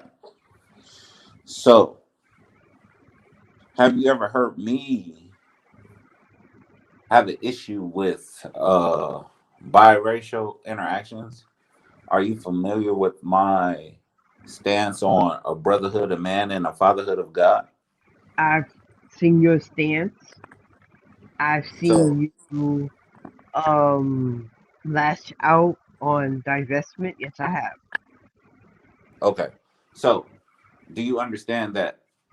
Do you understand the notion of brotherhood in man and a fatherhood in God? You know what that entails? I understand it, and so you understand I don't see race. Well, when you present it the way you present it, I do see it as race. So what when I say the brotherhood of man, what does that say to you? The brotherhood of man is are you talking about black men, or are you talking about men of no color or all men? Mankind.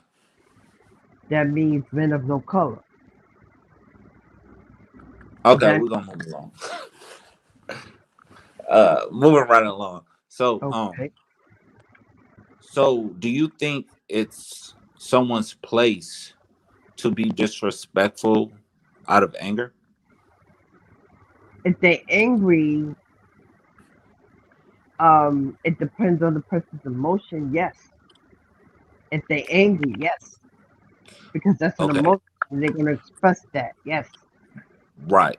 And do you not believe that if someone makes you angry, it's your fault? Well, it depends on the person that's triggering them, because people have a tendency of triggering that person to make them angry.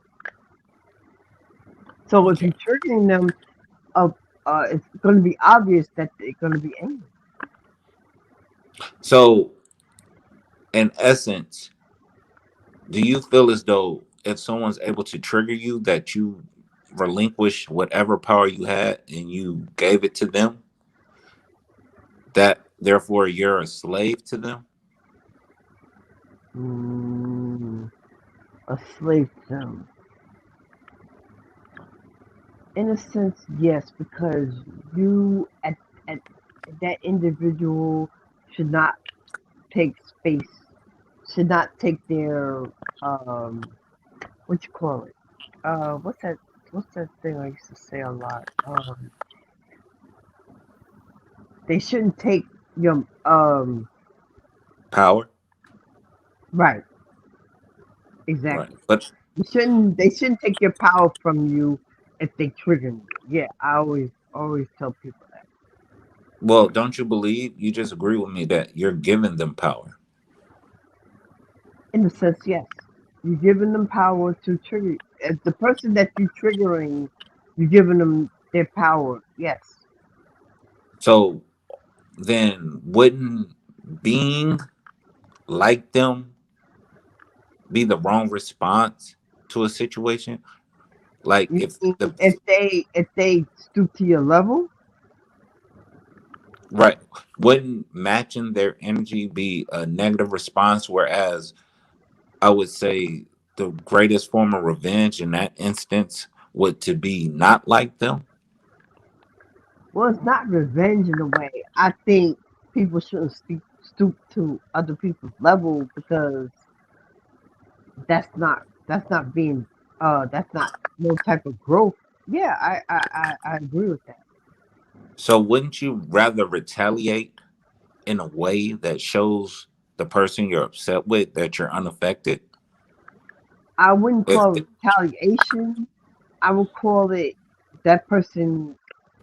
You got to understand, people have a certain mental capabilities as to how they react to certain situations.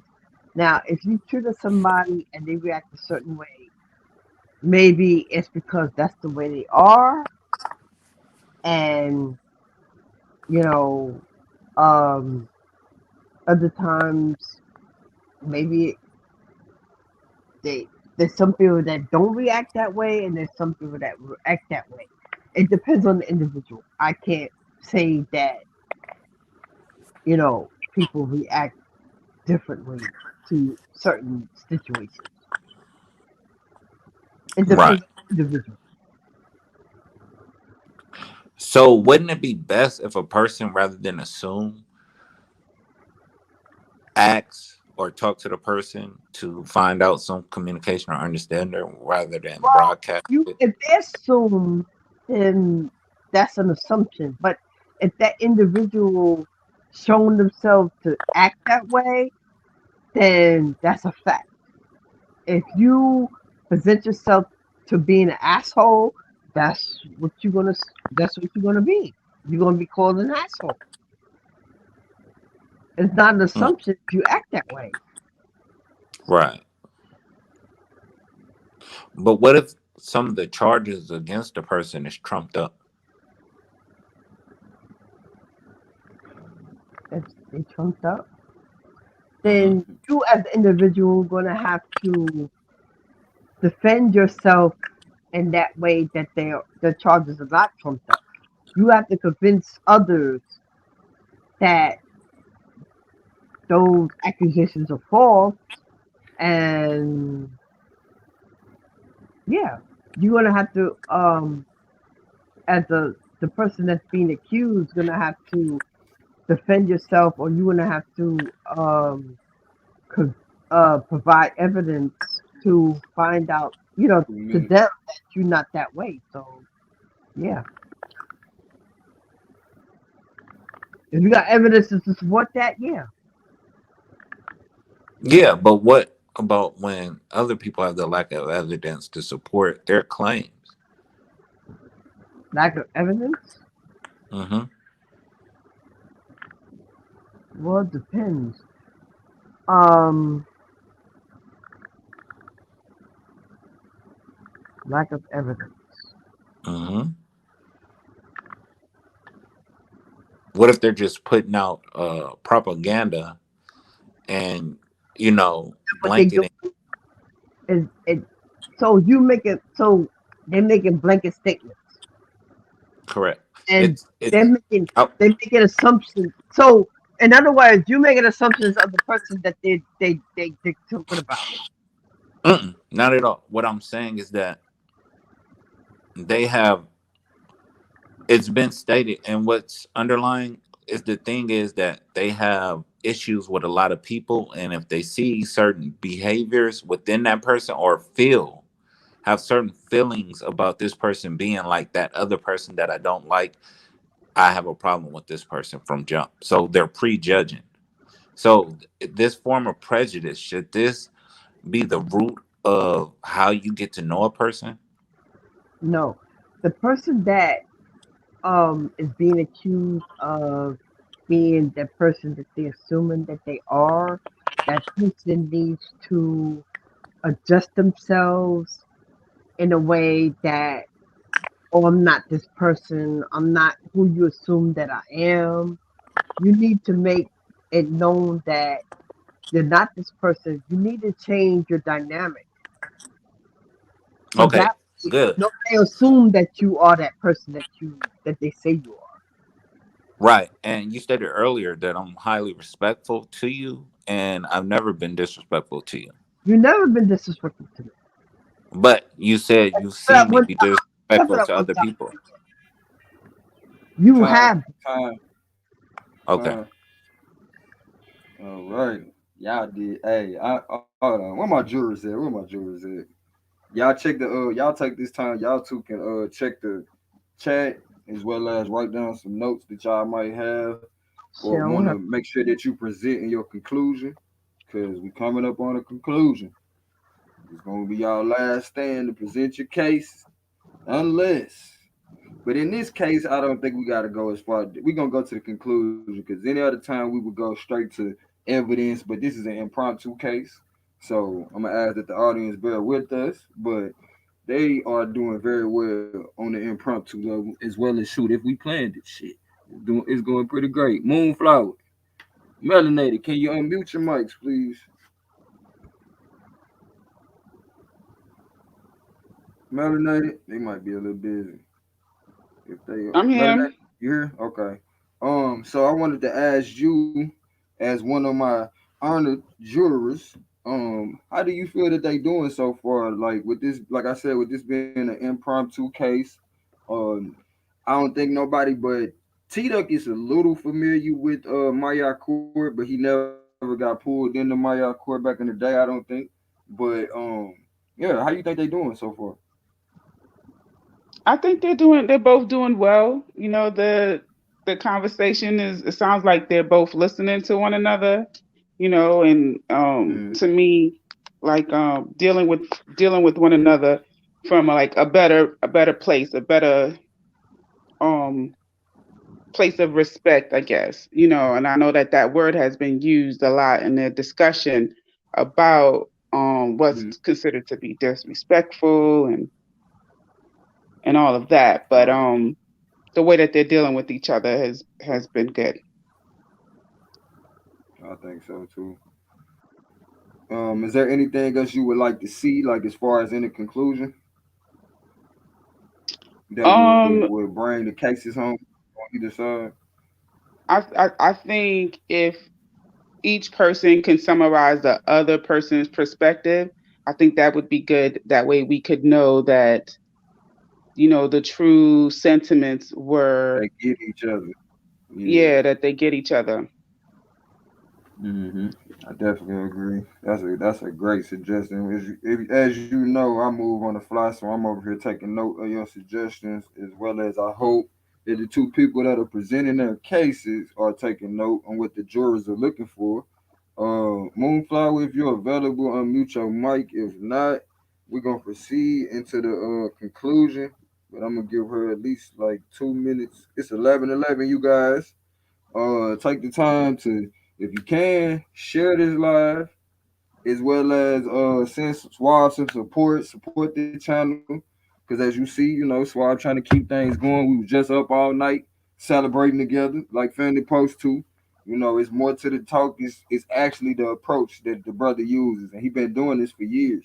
So I'm glad to see that we here now, though, to where more people are coming in and more appreciative folks are coming in. Like, I'm glad bro was able to hang in there long enough to get to this point. So, like I said, I'm gonna try to give sis like 2 minutes. Everybody let Moonflower know we trying to get her little, well not her little, but get her feedback, and at the same time trying to give Mari, and T Duck the time to get their conclusion together, because I want them to be able to have a full thought process before they just Right. be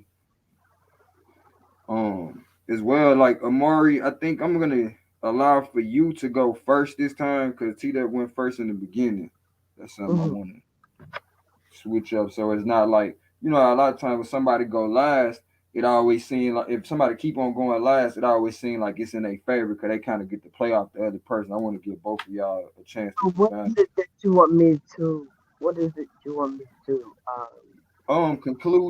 Conclude your case that you making about how people need to check themselves basically, and if you wrong, I'm gonna call it for what it is, because that's what you got checked for doing, basically calling people out on what they doing. You feel me?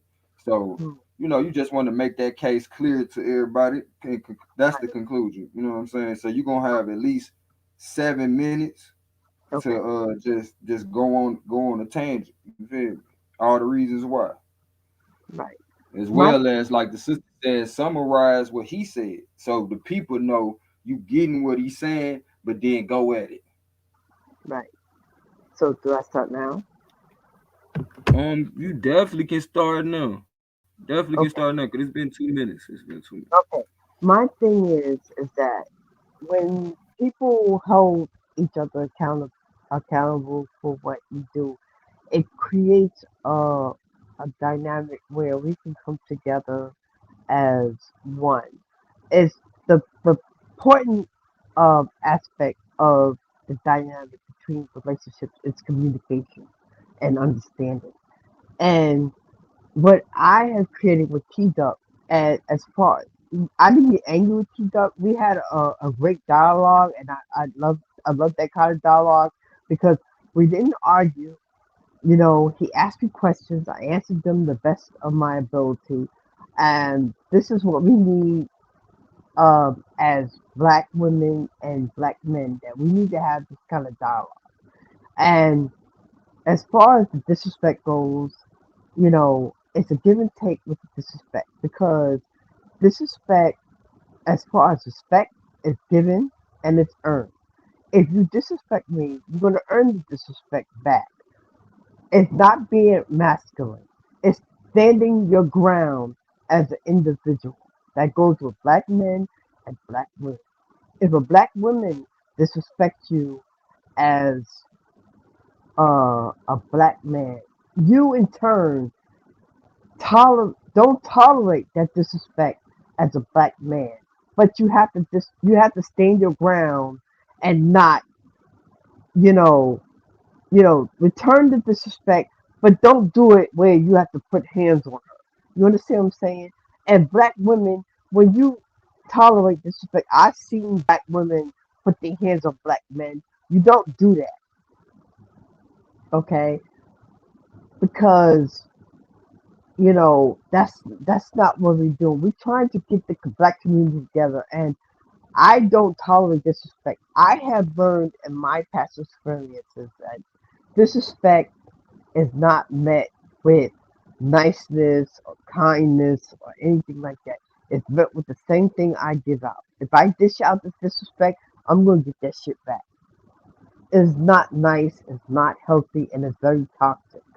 So, as a black community, we should learn how to respect one another as people and as adults, because we can turn around and we can get the cops called on us. Black women as well, we can get locked up. Black men, we can get locked up, and it's not fun. It's not games. We sitting up in, um, in a cell, and you got one phone call. That shit is not. It's uncomfortable. So why do we need to do that? As a black community, we need to be in tune with one another. We need to love one another. This is what I'm saying.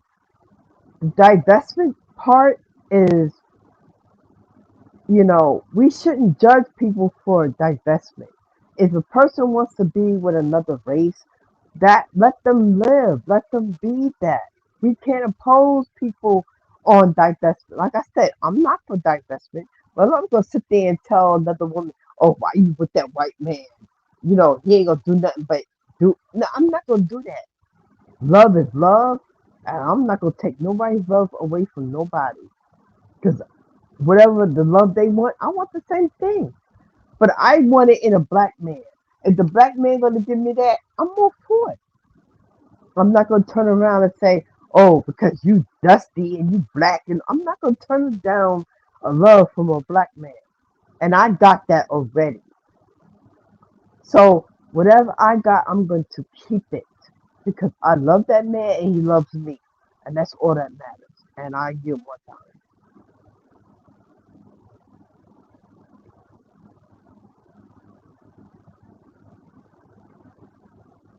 I'm done. Beautiful. Received.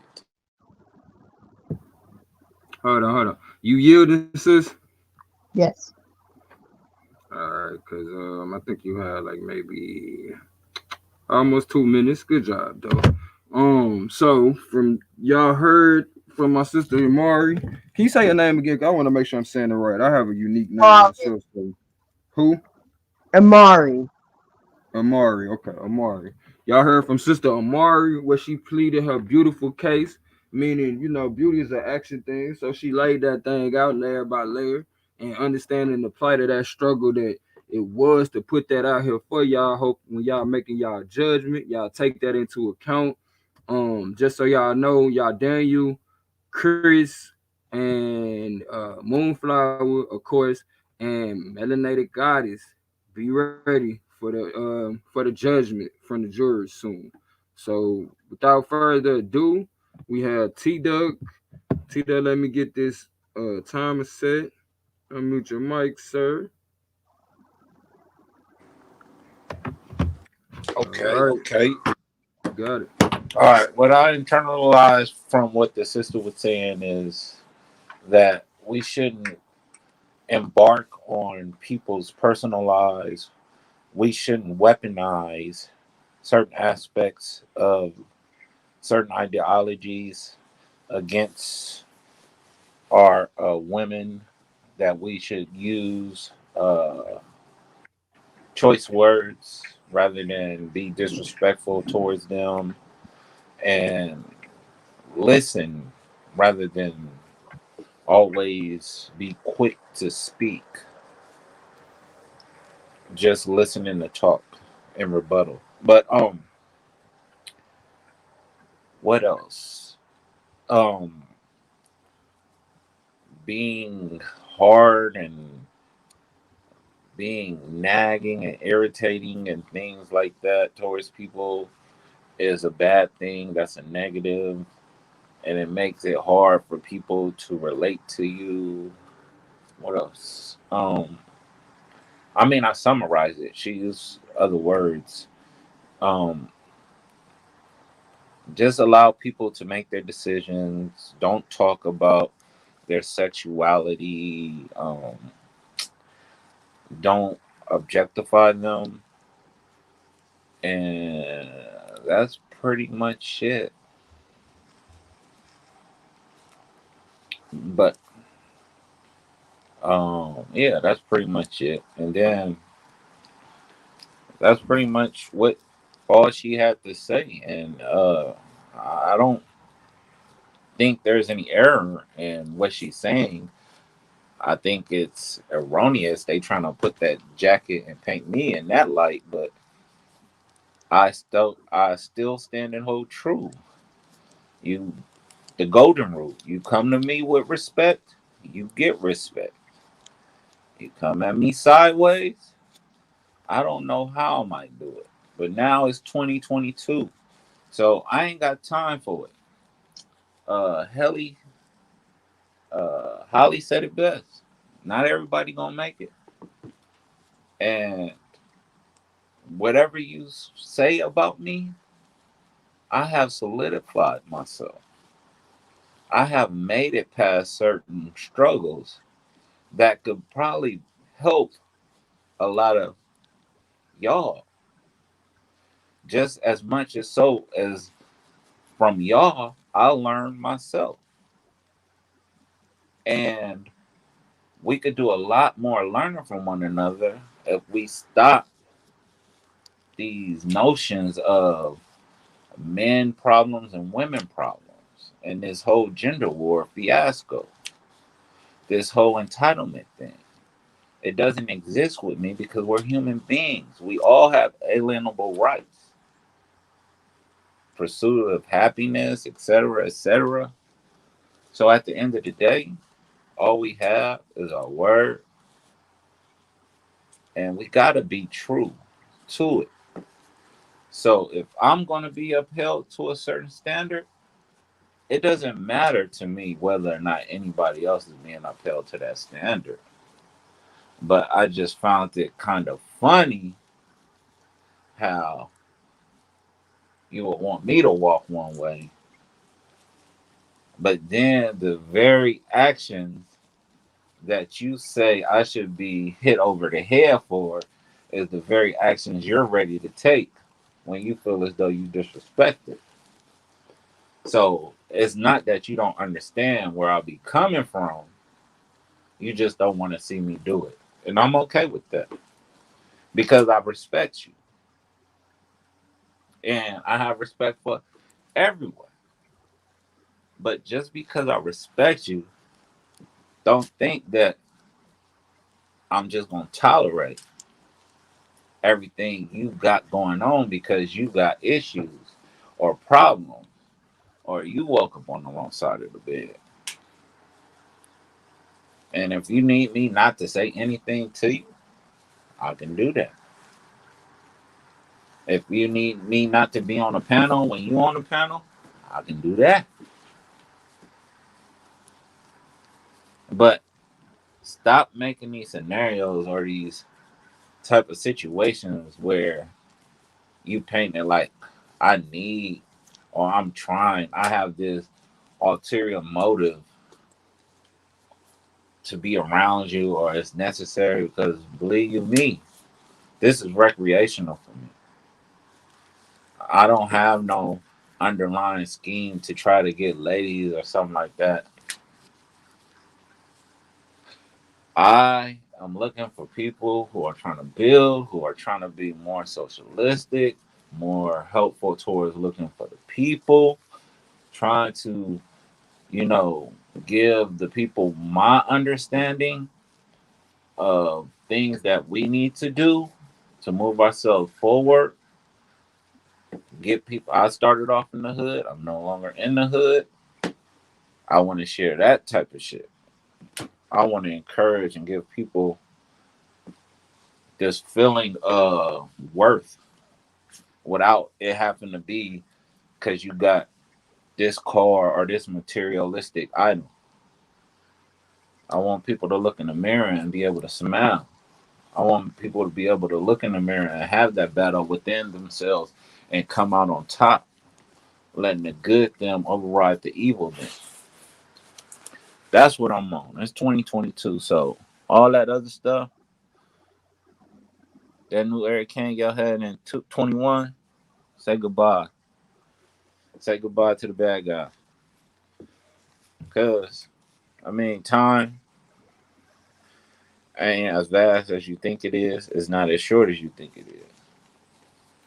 But what we do with it, that's what counts. That's where the value lies. And if it takes me to step my game up, then that's what I'm going to do. But let's practice what we preach. Let's talk it and then walk it. All right. So Moonflower, you can give your verdict from the chat. Melanated, can you unmute your mic? Oh, you said say her verdict from the chat. Okay, No, so in the case of she said she ain't by her computer. That's what I said. So in the case of what? What is the case? Is it T-Duck on of, trial or is it? No, it's the case of check yourself. Both of them was explaining why they feel like, T-Duck explaining why he feel like he should be able to do it in the way that he was talking about. And the sister felt like, shoot, she should be able to check people in the way she was talking about, as well as she was saying something to the nature also of how people gonna get what they asking for. So you basically judging off check yourself. Don't overthink it. This Marriott court. We doing this for one to get people used to practicing their arguments, but let's get it though. You got me, Melanated. Go ahead. Yeah, I kind of feel like they at the end, it sounded as if they were both saying very similar things. So it's hard to. You feel like T-Duck was saying what she was saying, or she was saying what T-Duck was saying? I think that at the end of the day, they both came back to the place of, if this is what you give me, then this is what you're going to get back. Right? They both kept going back to that same point multiple times throughout the time they were talking. So I think it's a matter of what side feels offended first. Maybe that's what it is. So then it's like, okay, well, you started it. So if the same people are on the panel, a lot of times things carry over from one interaction to another, or it carries over from in the chat to when they get on the panel. So it can appear that one person is attacking another on the panel. Remember what started this case, right? Oh, hold on, my audio is messing up. No, you good. I just wanted to ask you, do you remember what started in the chat? Can you hear me? Do you remember what started the case? Like the interaction between Amari and I don't T-Duck? recall. All I remember is T-Duck saying that he should be able to check her because she checked him. Right. Okay, that's kind of how it started right there. And after she said, "Okay, I'll give you that," T-Duck proceeded to check her ass again. And so I was like, you know what? This is a good teaching moment, because sometimes the sisters as well as the brothers be trying to hear each other out, or hear the sisters out, but then we just keep coming at each other. So I feel like this would be a good time to recognize people coming across. But go ahead. Right. So yeah, as far as should you only be able to check yourself and you're above anyone quote unquote checking you, then I would say no, that you're not above anyone checking you. However, the first checking should be self. And what I mean by that is I think that, men seem to respond better when other men check them. I think that's part of the reason why, you guys could like check each other, have a little argument, fall out, and then y'all be cool again because y'all have like a brotherhood type of thing. When women have conversations, like if I was to say, would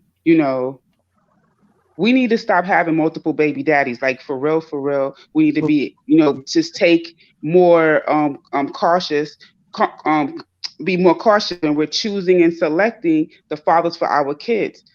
None of the women are going to argue with me over that. They're not going to say like, Melanator, you tripping. I want to have 4 baby daddies. What's wrong with me having 4 baby daddies? They're not going to argue with me. But when a man says it, it just sounds different. It's very triggering. It's just very triggering when a man says it. When a woman says it, they might be like, yes, sis, my first child, I was this age. And it's like, look, I hear that there's valid reasons why that happened. All I'm saying is we can't act like that's cute. What we can't do is make and put a dress on it and a bow on it and say it's cute. Would you want your daughter to have 4 baby daddies? No, exactly. See how I can, as a woman, I can have that conversation. So when it's like, check yourself, check your group. Women shouldn't be always telling men, step up. Men shouldn't always be telling women how they should dress. Let other women do that. Let other women build up their side. Let other women be that example of what it is to be respectful, what it is to love on a man, what it is. Let us do that. How the fuck is men teaching us how to be women? So I agree if what she was saying, check yourself, meaning men check men, women check women, and we both be awesome. Hey, that's what's up. But so we got a vote. Huh? I said it sounds like we got 1 vote so far. Like we got a vote. You got to vote for you said you agree with what she's saying about check yourself, which is the sister case. So that's 1 vote. That's where it has to start with self. Oh yeah, it gotta, well, let's finish the case. Come on, Melanator. Me and you. Okay, I'm sorry. We agree on a lot. I'm gonna let y'all Daniel comment from the chat, so that'll give us a little moment to pay attention to that.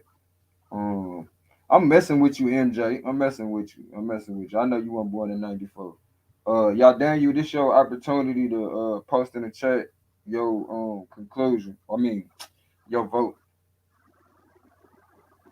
And it could be a comment added to it. Chris, you get ready. You'll be going after.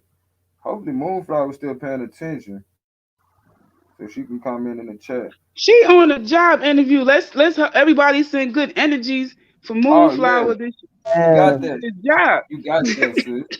You got that.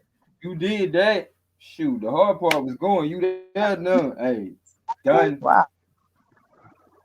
Done. Speaking into existence. All right, so she tripping, even listening to this stuff while she over there on. She crazy. She is crazy. She the truth for that. She multitasking. All right, here we go. Y'all, Daniel has commented. He said both plaintiffs did wonderful. They did a great job, basically. You feel me? With that said, my vote is for T Duck. He laid out a great verbal presentation about the core problems. Amari gave great advice as well. Well done, brother and sister. So we got a tie right now, y'all. We got a tie. But I wanted to make sure to provide balance. So I got two males, 2 females. I don't want it to seem like, they just jumping teed up again. But all right. So after that, y'all think I should pick somebody? Should pick somebody else or try to see a Moonflower paying attention? Yeah, you might as well just pick a Ratazan. Nah, that's gonna be a slight because hold on, let me see. You funny, P Dot. You funny. I'm not funny. Pick my brother. You funny. You heard me say 2 females and 2 males. G, okay. We gotta have the balance. This is my yacht court. We can't do that. We can't have 3 males and 1 female. I'm trying to see what other sisters been here all night. All right, so based on y'all, they're gonna have to get you based on your conclusion. All right. No, because he called you out weirdo, so I don't trust nothing he said. So who? That's what I'm talking about, sister. I'm dead ass. What'd she say? I missed it. He called QI weirdo, so I don't trust nothing he says. Oh man, dang. That's the worst thing you heard from him? Dang. Shout out to QI though. That was pretty accurate though. I'm gonna digress. It's Damn, boy, you 2022. better I Why chill you love out. jumping in? everybody. Why you jumping in? You always throwing stones. You see what I'm saying? We trying to move forward, and I said I digress. I'm not gonna do after that. you This took your shot, though. 2022. Okay, that was Yeah, after you took the shot. Then you want to digress. he working on it. We got to work on your recovery time, T-Duck. Come on, man. You got to talk to yourself before you say shit to anybody else. And if through the conversation of you talking to yourself, you feel offended, if you were saying that shit to yourself, don't say that shit. That's my new thing. You feel me? I tell myself that. So I'm not telling you something I don't tell me, just to keep you out some fun. But but my thing is, okay, Trying to I find one more person. Hold on, ma'am. You can't lead the jurors. You can't. I can't understand. let you and T-Duck talk too much. Not yet. I need 2 more votes to come in. Dang. So I guess Damn, I'm they gonna have to pick Rothenstein. somebody. I thought Chris was the voting. Oh, he said he wasn't listening. No, Chris gonna do it, but I just need another woman. So I'm gonna get QI to vote. QI, I'm gonna need you to put a vote down there. And So with the Rothenstein, she ain't thinking about us. all right. They down there banging. Hey, Rothenstein, you better watch your ass out here, bro. Like T-Duck, you better figure out. Messy, man. Yeah, but you better, Rothenstein, you better figure out where you stand on this shit and stop putting yourself in hailstorms. Cause at some point you gotta get tired of keep getting beat up on shit that you shouldn't be getting beat up about no more. If your mama was making these statements, or whoever the woman is in your life that you love, and if it ain't a woman in your life that you love, I'm gonna need for you to do some soul searching, sir. Like my grandma used to tell me, like, you need to really check yourself, because if you can honestly say to yourself, it ain't a woman out here that you respect enough to understand her plight and take that shit into account, then shit, you might kind of find out you don't really like what you think you like. You just want to manipulate that shit. And you done been taught about a woman like she a car or an object in your control. Trying to get T-Duck, that's trying to get to it. Shantae Lawson is in the chat. She viewed the whole thing. QI said T-Duck just proved that he full of shit. So honestly, that's like 2 on you, T-Duck. Chris is She wasn't even here though. Chris is typing his response right now. Come on, T-Duck. Don't be so hard on my yacht court. We getting this thing together around here, G. You see how long it took It's okay. for us to build the SVDL up, G. Come on now, let's get this together, G. We're getting it together.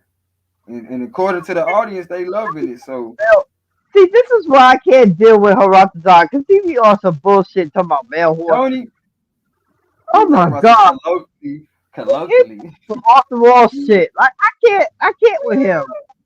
Let me read it since you brought it up. That nigga said colloquially, both terms are often referred to as fixing. In male horses, castrating is referred to as gelding or gelding. Oh man. Oh, so y'all down there talking about getting y'all tubes tied and getting snipped? What the fuck y'all talking about? The fuck? Hey, y'all wild. Are you a horse? He talking about don't fix. You a fucking horse? Man. Like you are. Waiting on you, Chris. That's wild, G. Dang. Yo, Shout I out can't. to Nicholas Pickles. Shout out to Scar Beauty. Shout out to Wild Ass Arantazide in the chat. Shout out to y'all Daniel. Shout out to Chris. Shout out to MJ. I see you done woke up from that long night, G. Shout out to who else we got out here? Alakia. My bad. Shout out to QI. Shout out to Shantae Lawson. Shout out to y'all. Shout out to Asiatic Lion. Chris Shout gave out his to vote. Bald One. What'd you say, Amar? Chris gave his vote. Oh, okay. Let me get back down there. Shout out to Butterflies. What is it? Butterflies 70. And I think that's it. Let me jump back down here for the vote, y'all. We got the last vote. We about to find out. Okay, so look, Chris says we shouldn't deal with men and women problems because it creates a gender war. Acknowledge No, your no. problems. Read his message before that. Go. That's where his Oh, vote okay, is. that's not it. My bad, my bad. Okay, both plaintiffs said similar things. Is that far enough? Back Yes, up? that's it. Okay. Both plaintiffs said similar things. They actually agree with. So on the foundation of their arguments, get what you give. I appreciated both, but my vote goes to Amar because T Duck said we shouldn't deal with men and women problems because it creates a gender war. Acknowledging both problems specific to black women isn't a gender war. So again, you see my G with the so that's 3-1. 3-1. I appreciate both the plaintiff and the defendant for showing up. You know what I'm talking about?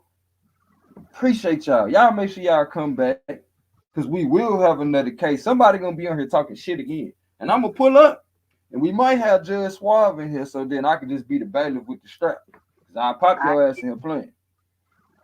But Amari, we appreciate you coming through. T-Dub, we appreciate you. Now y'all both can, talk freely because, we don't got no other cases right now. Nah, I'm getting on Rapazar with this horse shit.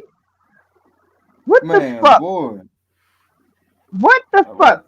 I don't want to be. Man, I'm gonna have to start another live. Yeah, well, Rapazar, you finna be in court. You finna be in court, Rapazar. They're not feeling that shit, G. You're not a horse, my nigga. Like, what is you talking about? And I'm telling you, Ratazad, the punishments be crazy. So, the next time when we not live and we got the attachments of the verses, I'm telling you, I'm adding the punishments in there. And that's going to include certain people not coming up on the panel for a couple of days. Somebody having to make a public apology. Y'all dare you hush. Y'all sincere shit. What y'all done you talking about now? Bias, monkey, echo, monkey, see, monkey. Y'all dare you hush. You come up here and tell me it's some echo. I ain't got no echo. Said I ain't got no echo in my background. What he talking about? He got a point. I mean, What's the you point, echoed T-Dub? everything I said. Whoa! She conceded to my whole stance, but Ain't that what you said? It's what I said, though. Man. You repeat what I said because what I say is not no echo. What I say is what I. To the aftermath. What I say is what I stand. He said, the clowns, Amari. That's all right. I run the circus. Whoa. Said we run this shit and get paid off the foolery. I run the circus. Foolery. I run the circus. I'm the what you call it? The ringmaster. That's the ringmaster. The ringmaster. That's right. That's what I am. That's what it is. It's all energy. So once you learn how to manipulate the energy, it don't matter where you at. Lines where the lines need to go. I am not the echo. I stand on what the fuck I said. I am not the echo. T-Duck, you the echo then, T-Duck. You the echo, T-Duck. I am not the echo. Don't let him charge you up to go against me. Understand. I'm the oldest. I'm older than you. See what you just did? You just let that man have you go against me. You should have checked him at the door. Like, hold on, partner. Nah. T-Duck agree. Thing is, he's a. You know what he does? He's a follower. He's not even a leader. He goes wherever the fuck he feels in his heart. That's what it is. You know what I'm saying? He doesn't have a stance of his own. He goes wherever the crowd goes, and I don't like that with people. I don't like that shit. And you are a follower. You're a follower. You follow wherever everybody else goes. If you fucking if that motherfucker tell you to jump off the cliff, you're gonna jump right behind him. That's what the fuck you is. You're a follower. You're not even a leader. You don't do that. I don't follow where people go. I'm my own fucking person. Okay? So I don't do that. You do that. I see you in chat, you like, oh well, you think Yeah, T-Duck this, T-Duck that. And T-Duck tell you to fall off the cliff, you gonna jump behind him? You gonna be like, oh no, I ain't falling behind him. I'm gonna like, Bob, dude, why you wanna jump off a cliff? That's my fucking stance. Hey, you got more lemmings in that chat than I do. Okay? The fuck? Nah, I'm not doing that. I'm not a follower. Yeah, I've done that shit. Yeah, okay. Yeah, okay. I've done that. I ain't gonna lie, I've done that. You know, as far as Dusty's concerned, I don't even know. I don't give a fuck about no fucking Dusty. Dusty's gonna do what Dusty's do. If I have to correct the Dusty, I'll do it in a respectful manner. If they don't take heed to what the fuck I'm saying, so be it. Wait, hold on though. Imari, MJ is calling people split personality disorders.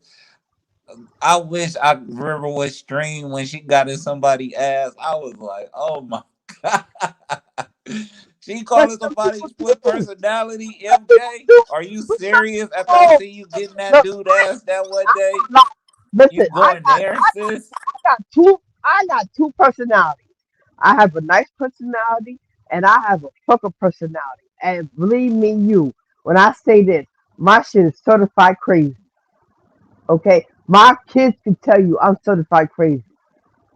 Okay? There's no ifs, ands, or buts about it. Okay? I have a nice side to me and I have a fucking evil side to me. And you don't want my evil side because I put hands and feet on it. Okay? And that's my thing. But I more or less like to go on my nice side because my nice side is very, you know, I have a nice demeanor. I'm calm, I'm cool, collective, and I'm open-minded. But if you go onto my other side, I'm petty as a motherfucker. I will talk about you like a dog. Okay? Imari. I will bring your mother, your father, your children into all this other shit if you get on my other side. That's how I am. Can I address my brother Chris real fast? Go ahead. Thank you. I appreciate that. Chris, I am not comparing myself to a woman. Take your cape off. Stop simping. All I said is for her to say someone has a split personality disorder is very hypocritical because I seen her digging somebody's ass and I thought it wasn't MJ, but I guess it is MJ. MJ don't play. I'm scared of MJ, but it was just, I found that highly hypocritical, her statement. So And it was no comparison in it at all. you know what? I'm in Brooklyn. I can always go to MJ and hit her up if I want to. MJ, if you hear this, hit me up. I'm always in Brooklyn, sis. You in Queens, I'm in Brooklyn. Hit me up. We can hang out. We can go to the mall. I'm right by the mall. I'm right across the street from Gateway Mall. Hit me up. Okay? We can hang out in the mall. We can do or whatever. You know what I'm saying? We can talk amongst ourselves or whatever. We ain't got to talk about D-Tuck. D-Tuck ain't got nothing to do with our conversation. We do it as sisters. We ain't got to talk Oh, about y'all it. just gonna kick me to the curb, huh? Hey, No, and, no, no, hey, no, nah, I no, know no, no. you ain't I'm talking, not man. saying that. I'm not saying that. No. I Because know, I'm sometimes just playing. we don't have to Kick have you a straight conversation to the about curb. We don't have to Hey, have a hey, conversation. nah, you let your hair down last night, player. Too short, huh? No, you That sauce did. No, got you your did. ass. Hey, this nigga was slurring and everything. Polo, hey, nah, that little Said he's alcohol having a got the good best time. of him. He's having a good Talking time. shit, talking about we got the same T-Dub. You always go, man, same OG, same OG, any day of the week. Like I said, I'ma always keep it G like 10 $100 Hey, I'm about bills. to You start. smell me? I'm about to start another live in a minute, y'all. So we can let other people on until Swab and them get up. But y'all can keep talking. I'll let y'all know when it's up. who's talking? Go, man. Oh, I'm going to go on mute because you know what I'm about to do right now. So, give me a minute. What you about to do? You about to smoke? She about to use the restroom. Oh my gosh. Let the lady use it. I mean, shit. Man, we say motherfucker, me and her both. So she can say I gotta go take a shit. I'm just playing. See what? Hey, MJ trying to get on. We not gonna get the nice MJ. Like What? All right, MJ. See, MJ trying to get up here. I knew some people wanted Oh, to get up here. MJ. You know what? Y'all be Yeah. calling me MG, so that threw me up. I was like, wow, how am I nice? What I do? I just came off here. You feel me? Yeah, we got Shit, the I ain't do nothing. exactly. You know, I wanted to. Is the court over? I just wanted to Oh yeah, offer it's my over little. right now. But anybody can Okay, catch a I case wanted though. to. Anybody I can wanted catch to offer a my case though. Don't get too comfortable. You said what? I'm gonna catch a case. I said, but anybody she's can catch a scared case. that. Don't get too comfortable. Oh, okay. So I hear this term. Respect is earned. It's not just given, right? Right. And I want to offer an alternate perspective on that, some pushback on it. Okay. I You might catch a actually case, don't but go think ahead. I don't think that respect is earned. I think that a person is a respectful person in general. So you give Said that shit. respect in general to everyone. Disrespect is earned, but respect isn't earned. Like you don't have to do anything for me to respect you if I'm a respectful person. Right. I'm just going to be respectful So that's to what I people do. in general. Exactly. And that's how I've always been. I always been Right. respectful of whoever it is black, white, or whatever. So respect but is not earned. it's not. Disrespect is It earned. is because you have to No. develop it. Oh, that's T-Duck. You finna wind up back in court, G. Cause she, Disrespect. that's a body Disrespect right is not there. respect. I don't gotta do nothing. So that means that and I have to prove to What you about the why you should development? respect me. That's what It earned doesn't means. exist unless it's developed. No, it does exist. It exists within me. What are you talking about? I'm a respectful person. So you don't, if I say good morning, I don't say good morning because you did something right for you to deserve me to say good morning. I'm gonna just say good morning, right? I'm a You're respectful person. acknowledging the person, right? They didn't do anything for it to receive acknowledgement, to warrant it. The But very they fact that did. I They're have there. the fact that I have manners, right? So if you sneeze and I say bless you, that Exactly. you didn't do nothing. I have manners and I know to say please, thank you, excuse me. I Out of have respect, manners. correct? So Out you of didn't earn it. respect. T-Duck, you about to catch a case, bro. So if I didn't sneeze, you still would have said it? You didn't earn it. Meaning I did when I listen, when I'm saying that I say God bless you to everyone. No person that sneezes, I'm like, you know what? They said hachu instead of chew, so I'm not gonna say bless you. Like they didn't earn it. Right? There's some people who burp and they don't say excuse me. But you know what they do? Depending on who's around, then they say excuse me. That's a disrespectful person who chooses who they want to respect. You see the difference, or you lost? I lost you. No, I'm not against what you're saying in terms of respect, other than the fact that Come on, push in back, some T-Duck. instances it has to be developed. I I don't get it. What has to be developed? What are you saying, Doug? Soon I get this live up, y'all finna go to court. Cause that's a good case right there, T-Duck. You might win one. You might win one, Who gonna win one? He ain't gonna win. What Lauryn Hill said? You just lost one. What's a bum bum? She put the Lauryn. Nah, y'all playing. I'm on the run. Once I see MJ, I'll go. Nah, bro, don't She run. want to be Jenny. Don't leave me up here with MJ. Bronx on my ass. Listen, man, y'all can't be getting bodied by New York's finest. You understand? All my New York sisters, stand up. Melanae, Stand unlike up. the rest of these niggas, don't threaten me with a good time. Cause I learn something every time a woman body me. I become a better man. Shit, body me. What that song say? You just caught. I'm about to catch a body. What's that? T Hey, Pain. whack Yeah, Tracy's I catch a body out 10 or here. whatever that name is. Who? Whack 'em. That those bots. Whack 'em in the chat. Oh, whack 'em. Oh, yeah. Handle that, moderators. I'm trying to pull up another live right now, y'all. So I need the moderators to get on that shit. Shalimar, my favorite Stone homie. What's up? That's the only nigga in the shy with no left shoe. With no left shoe. Yeah. He tried to steal both of them, but he only ran out the store with one. Nah, I'm just fucking with Shalimar. That's my brother from another mother. I was gonna say, y'all niggas wild.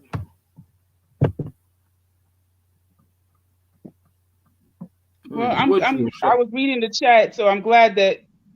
Yeah, I just found $100. What? Yeah, buddy. Yeah, buddy. I just hit a link. I just hit a link. Yo, I love when you hide money from yourself. That is Come on, bro. dope. I was just talking about that this morning. I said, shit, you gotta do stuff like that. You gotta put your manifestations in the future. And a lot of the shit we go through, that's really all it is. If you don't freak out and do some dumb shit to compound your issues, everything you going through is preparing you for that $100 you're gonna find when you. Man, happy New Year's to me. What? Whoa, whoa, whoa, whoa. He's stupid. Whoa, whoa, whoa. Man, come on, Suave. You gotta wake up, bruh. You know, had us turned all night, bruh. It's something, man. They acting a fool with this damn song. All I gotta know though, they don't. What?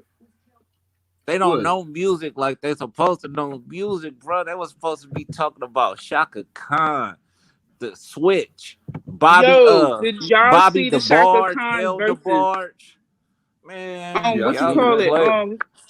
it? Did y'all see the Shaka Khan versus her and Stephanie Mills? And Shaka Khan, Shaka Khan Shalimar. was high. Shaka Khan was high on the stage. Y'all ain't see that? Man, she Oh, was that's talking that cool. shit. Shaka always be on that bud, that good bud. I love Shaka Khan for that. Second time around. That was my shit. That's your Shalimar. shit. Fuck. Everything.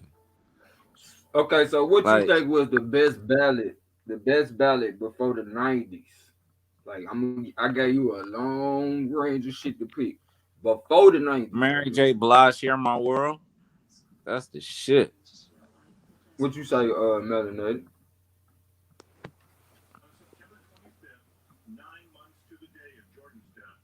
Melanated. Shit up, widow. Shit. I'm going with that motherfucking. You probably won't say it's a ballad because it's two people. I'm going with that Rick James and Tina Marie. That Fire and Desire. Yeah. Fire and Desire. Yeah, that shit. go hard. Boy, come on now. Oh, I thought that's what a ballad was. Isn't a ballad two people? No. I thought Oh, no, a it's a ballad duet. would be one person. That's more like a Oh, yeah. duet. A duet. My bad. See. Yeah. A Damn ballad vocabulary. is a simp song. No, you good. I was thinking of a duet myself. Have you ever heard "Endless Love" by You said Lionel ballad Richie and is a Dinah Ross? simp song. I heard that shit. Right, like see, as long as that Alright, words like. Okay. Can y'all hear me? Yeah, we hear you. I thought I was on mute. Yeah, I hear you. And You Carrie got Hilson heart. is shitting on Beyonce. So as long as words like "simp" is part of your vocabulary, Man, you wild. Oh my. that's really going to cause some All right, issues. look. Melanated, you wasn't at the. It's always gonna bring you that wasn't at energy the, to you. Yeah, you like wasn't at the whatchamacallit it though. Y'all wasn't at the conference. What whatchamacallit? as long as Women you Men conference. We let them have Dusty, and As we keep Simp. Nah. right. fuck So that. then They so ain't do all keeping women Dusty, use and words we like done with Dusty? them. So as long as They don't you, use I'm it with just all We saying women. that. allowing y'all to use Dusty, and y'all Well allowed then, us to use Sip. so then don't cry about the energy that you get. Remember you just talked about you give what you receive what you give. So when you giving Yeah, that out, Tito. what you gonna get back? Ooh, You gonna wee. get back. She holding You you a accountable. scrub, you a dusty, you a bum. You Yup. want, you gonna get back all the stuff. Y'all are predators. You're rapists. You gonna get Wee. all of that shit because you My leading yacht with it. court. Because I'm talking to the Sips. Y'all get offended with Sip. How does that affect Y'all get women? Oh yeah, y'all get offended. You get tell offended the when men to women address are the called men. mammies. Y'all get offended when women are called mammies. It's the same No, like T I Dub. get offended when y'all call It's the women that same support energy, T brothers Dub. mammies. You want to be, you listen, this is why I can't take this quote unquote, the change that you make seriously. Because right now, I don't have to say I'm correcting you. I'm literally telling you, you're leading with that energy. And instead of you listening to that, you got rebuttal after rebuttal after rebuttal. So go ahead, bro. You know what? I'm not even, it's you I'm like it, not I in love it. disagreement with you. It's just for the sake of like just the controversy. I'm not in You disagreement with like you. it, I love it. I just think there's some Sips and y'all should call them out. Don't be afraid. I got your back, melanated. And I think it's some busters, some dusty, crusty dudes. And I think Them y'all the should call them out. Sips. You should call them out, T Dub. See? I mean, I Said them don't the know. Sips. Call them out, T Dub.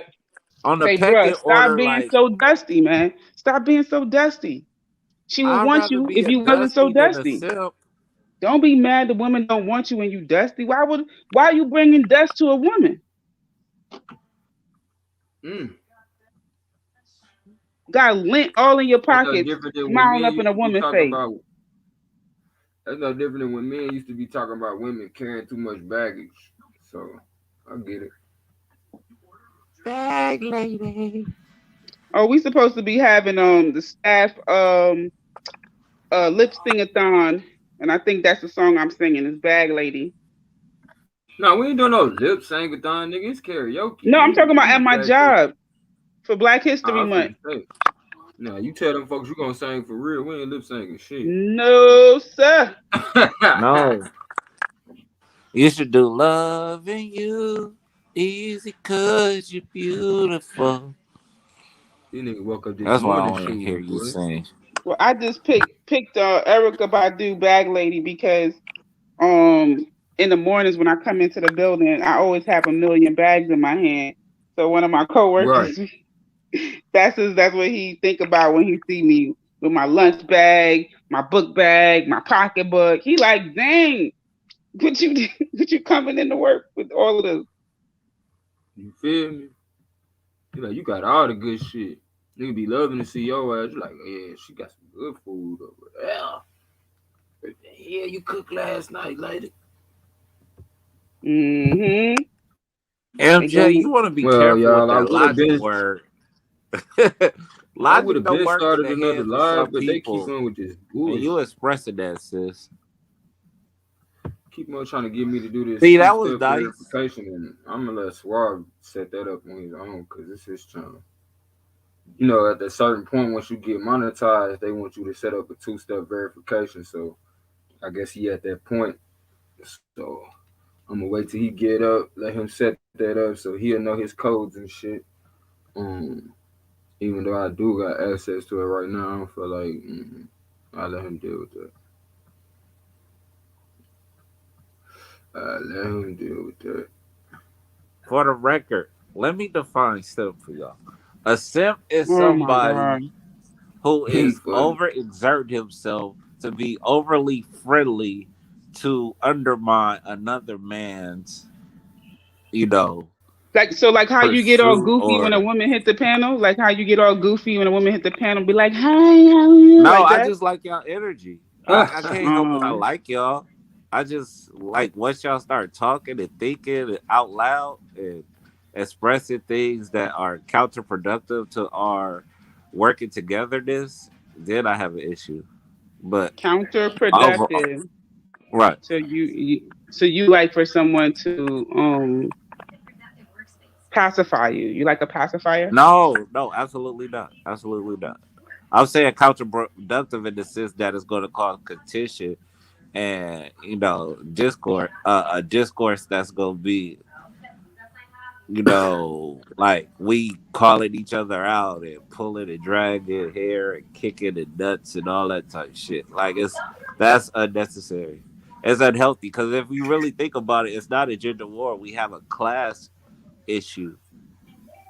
That's the real thing. Even Mark said it best. It's a class struggle. It's not the thing. What?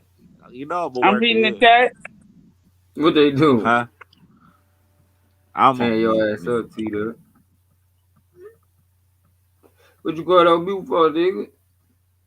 Huh? Tita, So what it's is you?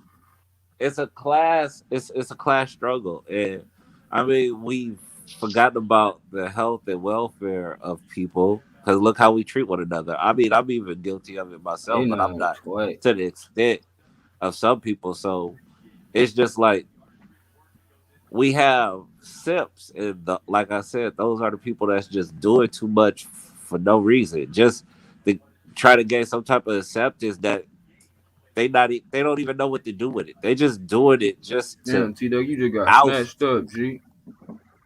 Uh-oh. You back now? Peace, MJ. Peace, MJ.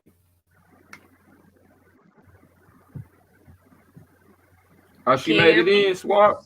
Swab, you awake, bruh? Can you start another live? Cause we know we can't keep this one. We hear you, MJ. Right. So, hello everyone. Happy New Year. Happy New Year. Hello. See, I started off nice. That Now, house T-Duck. go to sleep on y'all. MJ. No. MJ. You was talking all that mess when I was in the chat and I can't get up. Now, let me ask you a question. Have I ever been very rude to you, T-Duck? No, I haven't been rude to you, my sister. All right, then. So, when you're talking about referencing when I snapped off on someone on a panel, you came in midstream. You didn't hear what that quote unquote guy, if you want to call him, was saying before I snapped off. So you're telling a story only with half the information. I don't snap off on anyone just off a GP. I don't. I provide respect to anyone I speak to off the rip because that's how I was raised, going back to how Melaninated said, when you just have respect in you, you will naturally give it until someone starts to deteriorate it. And then after that, it's a wrap. So when you came in, he was given hella disrespect. And after that point, I had no respect for him. So I was gonna come with all the smoke until he got his ass off that panel. That's what you heard. So if you're gonna tell the story, you have to know the whole story. How would I know the whole story if I came in midstream? But I respect that and thank you for clarifying that for me because that allows me to go back to what Imari was saying, and it highlights that people will come in midstream. I was guilty of it at that time and have a warped interpretation of who that person is because of what they've seen at that moment. So thank you. But You even actually then, helped me. but here's the thing though, T-Duck, even then at that particular time that you saw me quote unquote spaz out on someone, but you have been in many panels or many streams with me where I have never did that before. You can come to conclusion that that is not necessarily how I behave or how I act because you never experienced it personally. You could say that you never experienced it and you have never seen me do that often. It's not like you actually meeting me on a panel for the first time and the first thing you got out of me is she's spazzing out. That never happened. So when I said split personalities, when I was talking about split personalities, I was talking about when someone says something, oh, listen, we supposed to love each other, but then under their breath they go, yo, fuck these bitches and fuck these dudes. You know what I'm saying?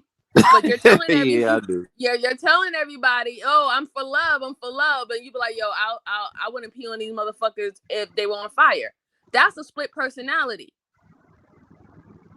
That doesn't have anything to do with you changing how you conduct yourself with someone when you're in a conversation with them or a relationship with them, and they change how they act with you. That's totally different. That's not a split personality.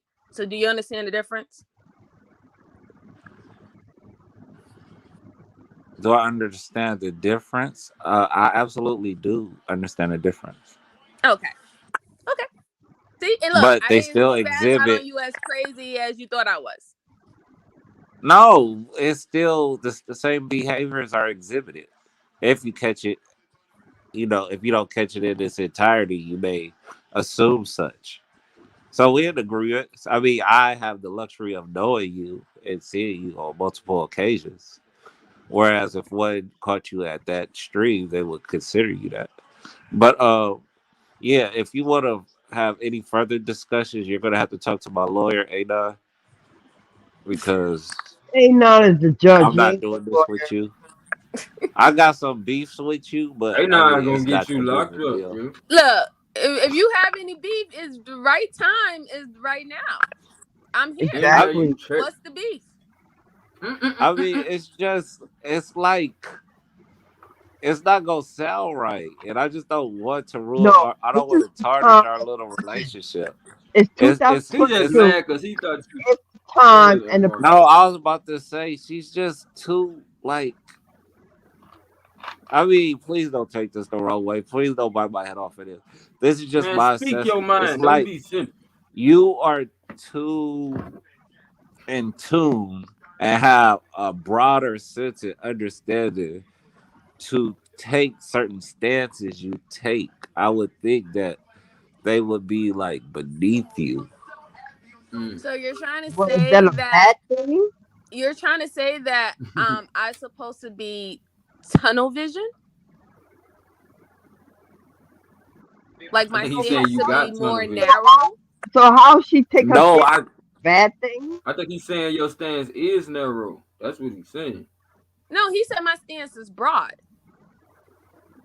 And I think he called you a broad. No, I said you had Yeah. a see, and they say men don't listen. They say Did he men just say I don't had a listen. broad stance? No, I said you have a broad understanding. Yeah, So he's for saying like you you to smart take enough to comprehend for certain you to things. take on certain stances is that I feel as though are beneath you. It just behooves me. He's saying Okay, you but stand on see, simple ass nigga shit. I'ma Tita, you say it gotta again what he said. understand the stances that you may have a problem with me about is something that you or anyone who don't agree with it have no power over. And just because I don't try to govern people's lives and their lifestyles and what they want to do, and I don't fault them for it, doesn't mean that it's beneath me. You know? I just don't care. And that's why I can have that broad stance. Like, if you're going to do what's good for you, so be it. If this is what you want to do, so be it. Whatever your consequences that comes with it, you're going to have to eat that. That's how I am. I'm not going to be biased on personal decisions that people want to do with their life. I can give two fucks. Tried it once, tried it twice. It still didn't matter. All right, MJ, I'm wearing a Give two purple wig fucks. from now on, and you better not have nothing If to you say wear about a purple wig, T-Duck, I'll be like, Tell your my ass personal up, bro.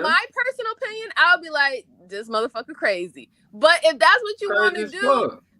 then that's so be it. Like, you know, I'm gonna support you. I'm MJ, just gonna hold support on. you I was like being sarcastic. 300 miles away though. Like, Yeah, 300 miles. See, T-Duck, you get You know farther that and was farther away sarcasm, from right? your goal. I know. I'm just saying. But yes, to the point. Like, if you want to wear a purple She being wig, sarcastic too. She gonna be right there with you with your purple wig. She like that dynamic ass shit. Man, no, take that shit off, shit. no. You gonna Like be I talking said, about I my don't baby think T-Duck is gonna Bo. wear a purple wig anytime soon. I hope not. You can look Hey, if you had whatever a I dude did with a to you, purple wig, Scar you be talking Beauty, about I my baby bold. apologize. Man, Scar ain't trying to hear that. You heard her name. Her name is Scar. That's somebody who do not play like that. She might be a Scorpio. You feel me? You fuck with her one time, it's unforgivable type shit, nigga. You don't fuck with her like that. But some people like that. You know, you can't please everybody. And at the same time, you have to learn hard lessons too, though, when people don't fuck with you no more. Sometimes that's the best thing somebody can do for your ass, not fuck with your ass. Now, as far as like y'all talking about easing into the you can't control what a woman do with her body, and a woman can't control what a man do with his body.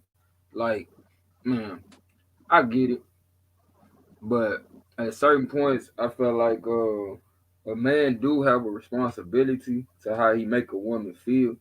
Um, so in a sense, as men, I would charge that shit back at us, cause I ain't gonna lie to you, women do have a way of affecting me. So I'm not gonna sit here and act like it ain't times I be wanting to fuck some shit up, and then a beautiful woman come say some shit to me, cause you know beauty is what you do. She'll say some shit to just give me some beautiful thoughts, and then I don't want to do that fuck shit no more. So I feel like as men and women, we got a power. With women they call it seduction. With men they call it charisma. You know what I'm saying, or persuasive speaking. You know what I'm saying. So I would say let's tap into that just a little more, because we some warriors like a motherfucker. Like I'm seeing a lot of us tapping more into our warrior side than they say. It's a saying that says shiver is dead, but we need to burn that shit back alive. You feel me? Like at some point your karma will reward you, and for a lot of us, it's unfortunate that our karma that was passed on to us, as well as the karma we done dealt ourselves because of the bad habits we picked up from the people who may have raised us, the experiences we had, whatever. You feel me? At some point, you got to start putting more good shit out there, no matter how much bullshit come at you. Because then, once you start putting that good shit out there, it has no choice but to catch up with you at some point. But if you're still dealing with bullshit, like you might want to do that shadow work and realize, like, if you feel like a woman mistreats you because she talk crazy to you, dig back in your memory bank and think. Like for me, I say when I feel like that, I have to remember as a child, I always felt like nobody listened to me, especially my mom. But I'm not a child no more. And so once I stop telling myself nobody's listening to me, that conversation goes out different. My perception changes. You see what I'm saying? If you talking like ain't nobody gonna listen to you, you liable to say some shit out the way that you think ain't nobody gonna hear because you think ain't nobody listening to you, and then it becomes a whole snowball effect of bullshit. So again, as I've been saying, and I feel like we've been saying as a people, learn to have a conversation with yourself where you be okay, aka check yourself before you just be talking to everybody else and trying to check them. And if you check yourself and recognize you got some shit to work on, it's gonna be kind of hard to work on that shit and be working on everybody else. If you catch my drift, might be Hey, good that's to be an powerful, example. bro. The best MJ. examples, bro. The best examples is the motherfuckers we seen living it. We didn't say shit about them. We like shit. That motherfucker live that shit. Like, so I can't say nothing. You feel me? When this man or woman try to come tell me about my life, MJ, I think T got something to say to you. Yeah, what's up? MJ. All right. Have you ever took statistics? I have. Do you remember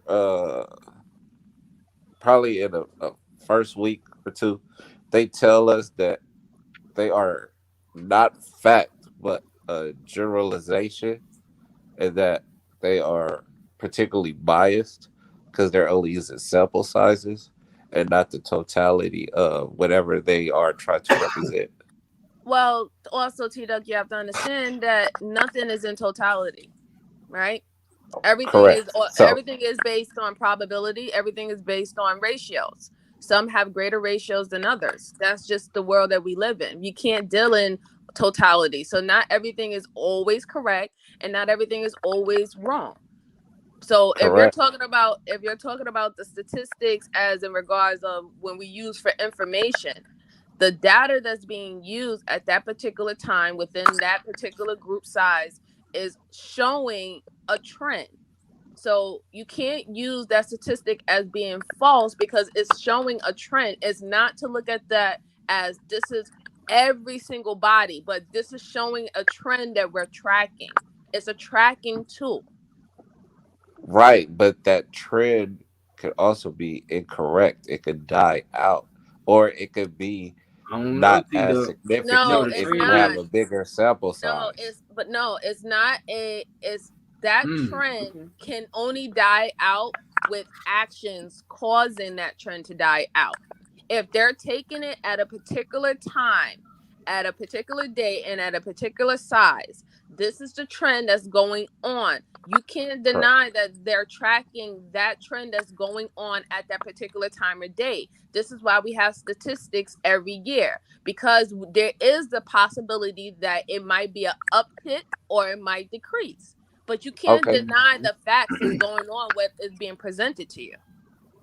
Do you understand when you talk about probability, you talking about mathematics and stuff, and when you talk about you talking about the social, you're using the mathematical aspect of statistics But rather you're talking than about the statistics. Statistics ain't social nothing about math.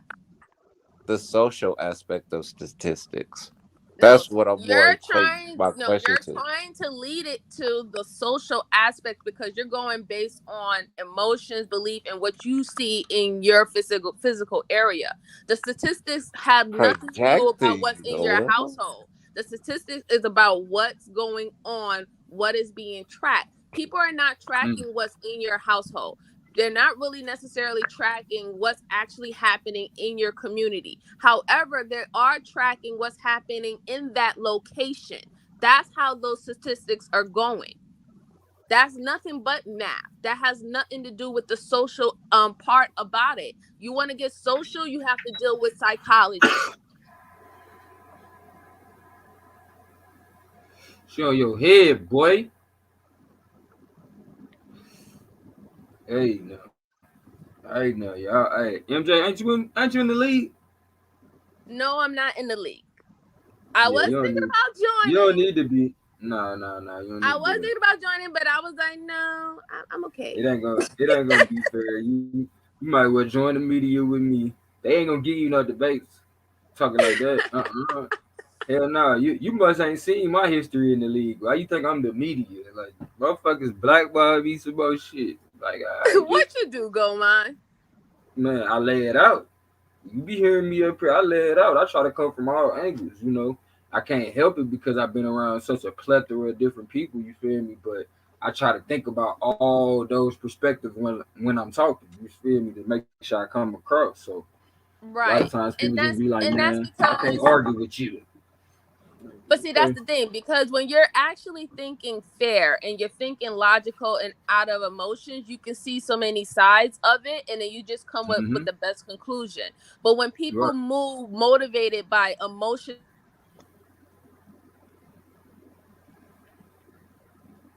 Went under the water on me.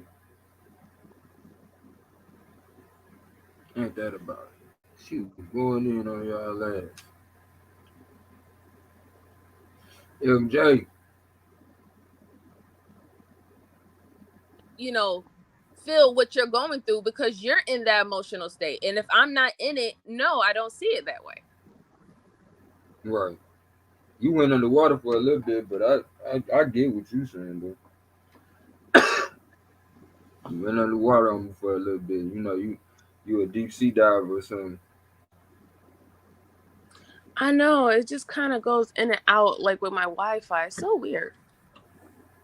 And you got this acoustics about you where your voice just changes up like uniquely, depending on what you're talking about. I be like, huh? Sometimes you sound like one of my family members or some shit. I be like, okay. Other times you sound like an announcer or a teacher. I'm like, man, hold on, bro. I used to teach, so yeah. I do have like different ranges of my voices, and it does depend on how passionate it does go by how passionate the subject is. I don't know why that happens. It just does. Nah, that's beautiful though. Beauty is in action. So obviously it brings an attraction to what you're saying at least, and that's the good thing. When somebody can attract somebody into their voice or what they talking about, so they can come across. That's always a good quality to have. So shout out to the people that know how to have the gift of gab. I don't know who So Gab was. So I came in late. What happened earlier that y'all was having that Maya court kind of thing going on? Yeah, T Duck was telling well, Amari and T Duck was having an exchange, okay?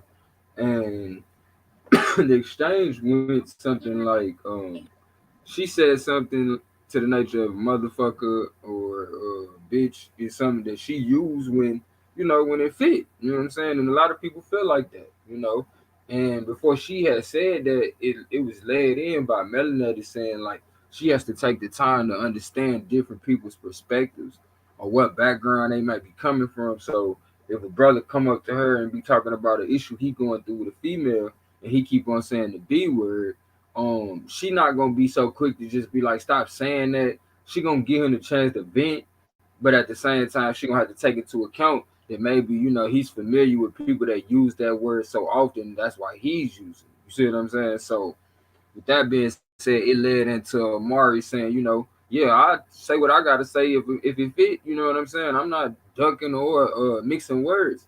And T Duck was like, because they had a previous conversation, obviously, but T Duck was like, I gotta hold you accountable, sister. And she knew what he was saying, so she said, okay, I'll give you that. I will work on that. You know what I'm saying? But she still stood on her point to the point it was like, if it fit, I'm gonna say it though. So I was like, shit, nigga, we're going to court. Cause to me, that's a point to be made. Like, you hooking on in the building. That's right. South Bronx is in the house, the father of the rap game, yo. Hey, you hooking on? Hey, Moonflower. Moonflower been quiet this whole time, and then you hooking on comes on, and then she gets Sing a song, you hooking on. Sing a song.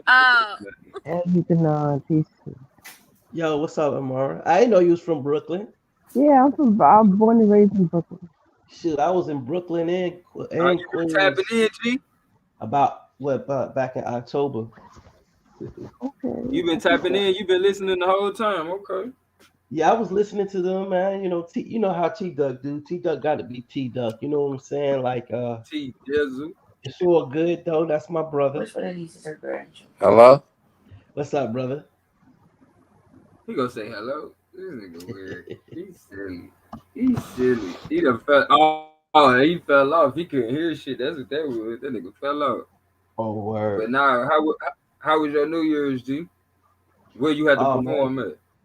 It was straight, man. You know what I'm saying? I was on a panel with y'all last night for a little bit. Then I kind of dipped out to the club real quick and came back and had another stream going. Nah, some little club here in Athens. It wasn't nothing big, man. Just a little small place. You ain't so you trying to say you didn't perform, G? Nah, man. You know my voice, man. Right now. You gonna have to perform. Hey, we getting the karaoke going, so you definitely gonna have to. Hey, you gonna have to pop it out, G. You gonna have We'll to see pop what it my out. voice is like. Cause I lost it right now. I'm like congested and nasally. So. Damn, they put you in the back, T Duck. Hey, I ain't got the controller, G, and they done changed Suave shit up to where I can't even start it. They let me on though. I guess Suave he up or something because I don't know how. Yeah, I think he's starting to wake up. Yeah, he's starting to wake up or something because he let MJ on here too. Yeah, MJ she went and found her picture though. MJ, you need to go ahead and join the league, yo, because you know what I'm saying. We need some of that. Nah, she in the media, G. She in the media, G. Y'all ain't gonna blackball her like y'all did me. She in the media. Man, ain't nobody for the blackballer. Yeah, y'all ain't gonna blackball her. Hey, do you know blackball really comes from if you get kicked in the nuts, right? If you get kicked in the nuts hard enough, it'll make your genitals, the little worms spin up and knot, right? to the point now it cuts out circulation if you don't get that shit untwisted, right? Your shit Damn. literally will turn black. It's called black. Damn, it's 12:29 afternoon. That's gross. Shoot, I just Hey, thought don't be kicking people in the nuts. I just thought your balls would get harder, like you know, build cast on around your balls. God, I kick Man, folks that's right what in the you- nuts. I do not be caring. Man, you ain't shit. You can kick And them I white told boys I in the nuts still all you will. want to. You said They what? got big ass horse nuts they pee on, so you can kick them in the nuts all you want to. Don't Who kick no kick nigga who in in the the nuts. nuts? We sensitive, bro. I Them don't little kick white white boys, men you in be the kicking them nuts. in the I don't nuts. kick white men in the Oh, nuts. Damn. you kicking the wrong people I in the was nuts then, because you I gonna miss reserve trying to that kick a for nigga black in the men. nuts. Hey, well, you gonna have a hard time trying to hit me. I got a strap on in front of it. You feel me? A strap on? What you got a strap for? Who you be pegging? Who you be pegging? Hey, I'm just saying my shit ain't normal. I had to, you know, accent it. You feel me? That's all I'm saying. That shit ain't normal. I don't try to set nobody up for the kill. You know what I'm saying? They say you gotta warn people of certain things. So don't get it twisted. I don't need no extra leg. I say whoever it was. I don't need no extra leg. I got one. But what I'm saying is I done been tried like that before. And they wind up hitting me in my dick. And so I'd be like, man, what the fuck? Bro, quit playing like that. Don't nobody play that shit. I say, pause my brother ain't pigging. Right. Tell him, melanated. What's up? I got a question about that body part. They said there's no bones in it. Ain't no bones in your Yeah, it's no bones. It's a whole bunch of cartilage. and blood. That's that hard. Like if they got a strong blood flow. But it could break though, right? Yeah, it can break. You can. It's like the break is like disjointed. You know what I'm saying? You ever pulled the muscle? Yeah, it's like breaking your nose because your nose is made of cartilage, not bone. Yeah. And like pulling the muscle. Like if you ever like pull the muscle, it's like you kind of you sensitive enough. You can feel that shit extended. Like I know one time somebody grabbed me from behind and I was trying to break up out the hole. The person was so strong that even though I was pushing, it just ripped my my whole left side to the point I could hear my motherfucking muscles just popping like pop, pop, pop. I'm like, man, what the fuck?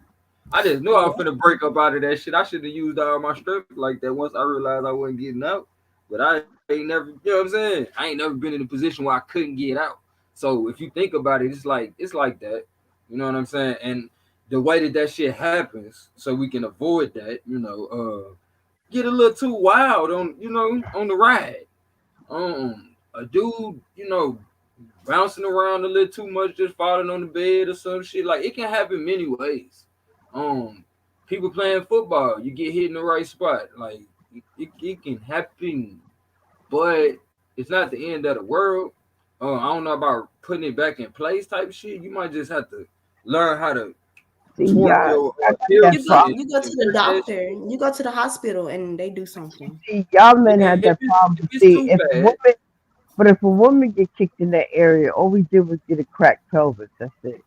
Oh God! Hold on. That's You said good. that's it. That's bad. That is bad. That's a I bone. remember my daughter. You My making daughter, me hurt. Don't say that no more. my daughter got kicked in that area once, and we asked her if she wanted to go to the hospital, and she was like, "Nah, ma, I got it." I was like, "What?" Man, that's because y'all are so strong. Y'all push babies out. Like, so a lot of times, this is what I'm realizing. This is no disrespect to the people that you love.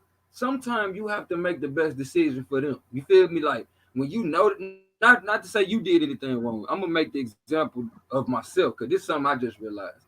I was talking to my friend. I asked her, you know, was she okay to drive, or you know, was she okay to have some of the tea? You remember I was drinking some tea the other day, but she was having some emotional problems before we started drinking the tea. So I'm asking her before I give it to her. But in my head now, looking back as a man, even though I made sure to create the environment to where she was safe. Next time, if I feel like it's that much of a problem for her, I just need to make the best decision for her. You know what I'm saying? Right. Don't even tempt her with it. Don't bring it around her. You know what I'm saying? Like, I need to chill on what I'm doing for a minute to make time for that. And that's kind of why I disappeared a little bit last night. But still, That's though, the it's whole, like that's where we got to be with each other. and that's the whole thing of male protection. That's not because of you fighting or against another male. Protection goes 360 degrees. Thinking That's about each other's well-being. take her to the hospital. If she's throwing up, take her to the bathroom.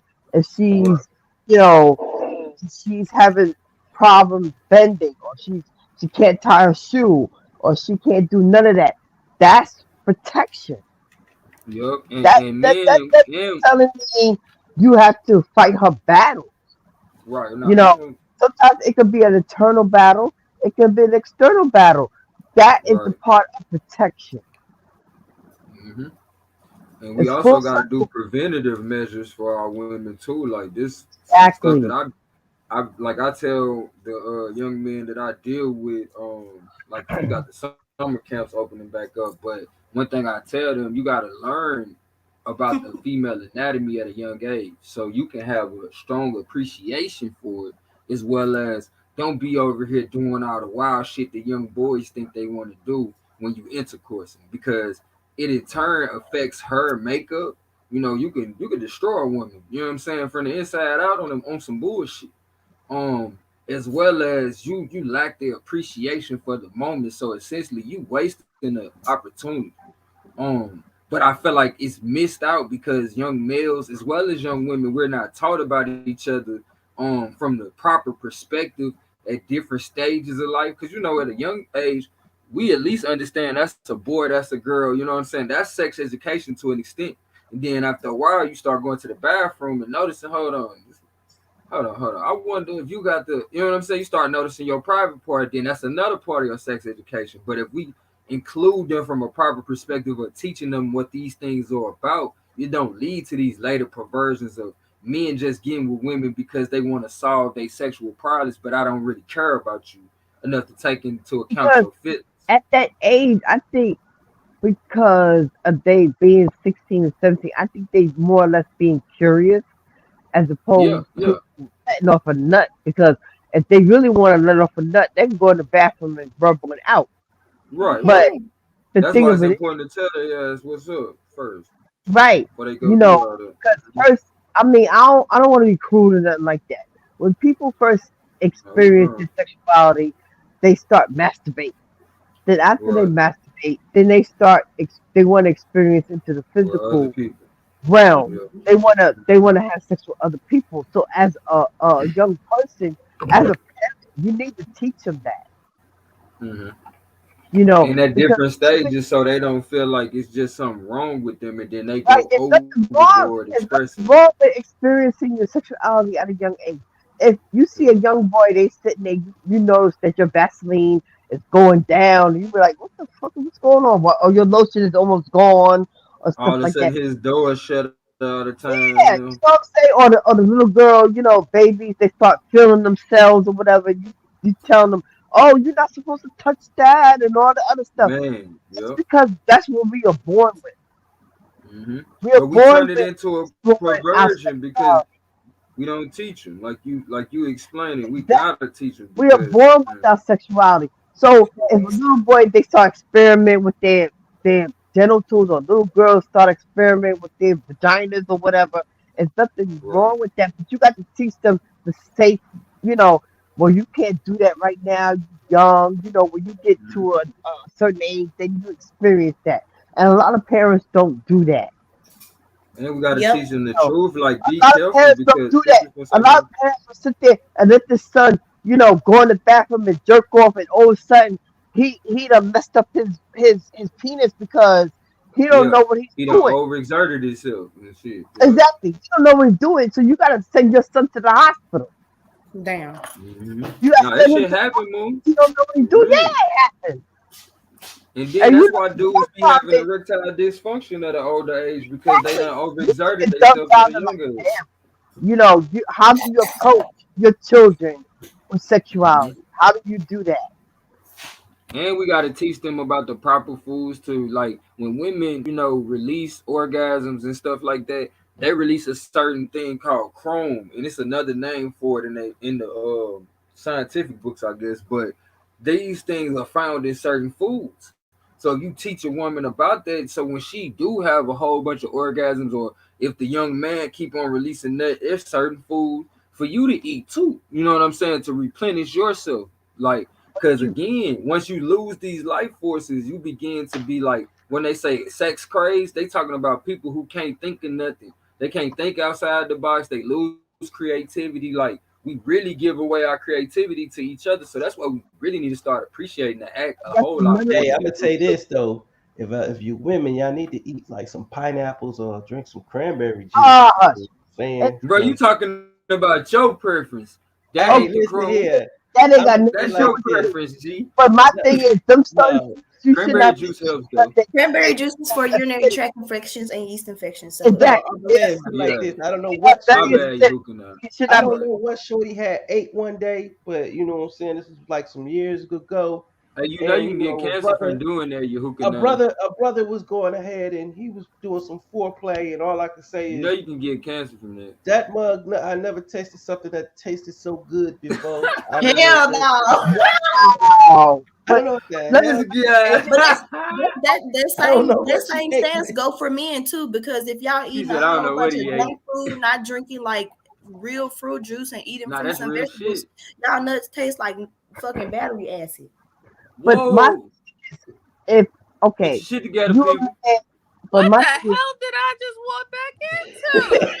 I'm sorry, I got Wow. it. Sorry. No, because all This is a that, gold all mine album. My bad. Mother, father, child talk. all that eating grapefruit and pineapple, that's acidic. That's no good for your stomach. Talk That's that no- shit, mama. all that acid is no good for your stomach at all. Wait, food is not harmful for your stomach. Everything in moderation. Right. If, Oh Lord, I'm loving this conversation if you today. Y'all if go you ahead. eat it if you eat it to do it for sexual pleasure or whatever, that's Right. fine. Don't overdo On a it. Right. regular basis, it's not good for your intestines. It's not good for your stomach because it's very. I just joined the panel. I just joined the panel because y'all was having a New York party without me, and I wasn't feeling that. I was like, what? That's how the Like conversation everybody. went. Where it went. All these New Yorkers. Always invited. That's Come right. on Flat now. bush girl. Big as up. Flat bush girl. Man, I'm finna come up to Right. New York. Y'all got me messed up. And I ain't going to them high ass hotels. You feel me? If I gotta call one of them white people to sleep on New their York. couch, I'm gonna be hot at y'all. Huh? No, the hotels are cheap in New York. They're very cheap. You ain't gotta. Nah, I'm just different. I'm from the South. Like if I go somewhere, I'm going where family at. Like so I consider y'all my people. If I pull up, even if it's for a day or so, shoot, I might have to dip back out if I ain't chilling with the fam, because I ain't playing around with them hotels. That's how people come up missing. Y'all seen that shit in Chicago. I don't be playing around bed bugs, all I'm that not gonna shit put be you in in a hotels. hotel, but if you about something, like I said, my couch is open. But one thing about me, I don't do clutter. I don't do. You got your stuff everywhere. I don't do that. I travel She light. already regulating. You better She already I regulating. respect that. I travel light. keep your stuff in your bag. Okay, I don't do I like messiness. a clean see- house. Hey, So it is what it is. I don't do that. But I my respect couch is that. open. My couch is open. I respect that. And I would, and guess what? This is the thing about me. I wouldn't call on you unless I need you. So that's good to Okay. know. But if you know what I'm saying? If I need you, we gonna holler. But you can always check my channel to get a good understanding and background of me. Oh no, I subscribe to you already. So Yeah, I'm just saying, like for anybody, you know, my sincerity is my credentials. I don't really got too many degrees. You know, they kept on trying to use a nigga, but I had to opt out on that shit. but MJ, I'm not that far from you, so you know. No problem. Yeah, we can definitely link up one time. I'll be back in BK. He even only though graduated it. I mean, she I'm only was born in '94, so you know, be ready. He Tomorrow. She young as hell. You know what Gateway? You know what Gateway Mall is? I got you. You know what Right, Gateway? right. Yeah, y'all come to Tennessee. Shit. Tennessee. Tennessee. Yeah, because I'm in Tennessee, Amari. You who can go? Y'all come to Nashville. I'm I finna got move you. back. Yeah, I'm finna Move move back back? soon. Hell What's yeah. Oh, then we need the link then. I like to drink. Bruh, I got like over 200 acres out there, that motherfucker. We gonna link. Oh, On my we mama. I should don't talk about that shit much, but you could I gotta start go like home, bro. I a was farmer's market. I was Who? thinking. That's what you talking about, like fresh food and stuff. I'm definitely gonna start farming. That's You know like I'm what? like the Since third we generation. talking about hooking up to those other stuff, I think maybe we should take this on the road. This Man, for debate real. stuff on the road. Oh yeah. You know what I'm Oh saying? yeah. It like a venue. We could do like a Cause each cabin one trip, of us y'all. know, each one of us know the areas in our in our select cities And where we I can have do no this shit. problem. I don't have no kids to worry about. Cabin I would have be no lit though. kids to worry about. I could travel. Like I could go somewhere and go. Y'all set up a venue. We We could could get a have cabin and debate. record this shit. That would be hard. Yeah, have a debate. You know, the person debating this other person, like they do in the That would be presidential. hard. Presidential is Yeah. do a debate at a venue that we all set up together, and we can actually debate on different topics. And we pay, we pay like $10, maybe $20 for the venue or whatever. Whoever wants to Right. come, they pay. And at this You know what point, I'm saying? we got a respectable crowd. At this point, like it ain't even you know what I'm saying. That ain't even nothing to worry about. Cause I feel like anybody that would show up to that ain't gonna be on no bullshit. You feel me? It's Right. gonna be And I ain't because got no we problem. invested The only in this thing shit. I might not be able to debate on is religious topics. You know, life. That's fine. We do that over here. Everybody You can know, select the type of topics I they don't want know to talk too about. much. I don't know too much of Israelites and all that. I'm not too much on that, but I Yeah, can don't study accept on their it. debates. I can study What you on say, that. Like Musa? I'm open minded to anything religious, like anything with the Israelites, anything Canaanites, whatever. I'm open to that. I can research that, and learn. That's why I came to the debate league to learn. I didn't come to the debate Right. league to debate. I came to be open minded to different things and different topics. No, I You know what I'm respect that. saying? So, I'm open to all that. That's my thing. I'm definitely into the. I got to the debate league because I was like, man, I want to open my mind up to be I want to learn able to, because one coming up, learn hey, and none be able of to this think on shit. my Like I feet. didn't know none of this, and I hate to say this at the age of man, I don't know none of all of this stuff that y'all debate on. You know what I'm saying? Black feminism, or It's never I'm too We late can though. send The you fact, articles, Amari. yeah, okay. hell yeah. Cause I got over 80 articles in my email right now that I sent myself in the past 2 days. You Yeah, my still email doing the is in the stream chat, at in the 2 or private 3, chat. Moon? Yes, I'm still Yeah. gonna do the stream. When I get back from orientation, I'm gonna go ahead and do the stream. I've been like not doing my stream because it's been a whole bunch of debates and stuff. And I'm not like when I do my streams, I try not to like clash with other people's streams and stuff. And then I also don't want to clash with like Taz So streams we because I know a lot of the networking. people that watch me also watch Taz. Right. Right. Okay. We networking, getting it together. That's what I'm But yeah, saying. MJ, it's never too late. The fact that you getting it, like the fact that you even understand what certain people are saying, to the point you like, I never knew that. But I tell people it's the truth that resides in you that allow for you to understand other people's truth. So with that being said, it's just other people learn how to express it in different ways that confirm shit within you. So never feel like, you never knew this. It's just been latent. We all just remembering different shit, but getting back around each other, we able to remember shit that we thought we never knew. But truth be told, all of our family members done been through so much as a collective that we are just an expression of that shit. And that's called what? Genius. You feel me? So the furthering of your expression of by being around people, I appreciate the fact that you selected us to be around, as well as the fact that you using your mind still to try to grow yourself. So regardless to what age that you come into certain information, you know other stuff that we probably ain't privileged to at the moment because we was taught this type of stuff. You see what I'm saying? Everybody come on at their own time about their own shit.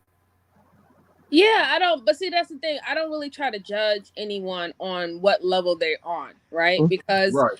the whole point is everybody is supposed to grow, and if you're not growing, there's a problem. right? Right. And whether if you're growing in a negative way to according to other people or a positive way, Mhm. that's besides the point. I'm supposed to see growth. Right. And what I like Enjoy to do life.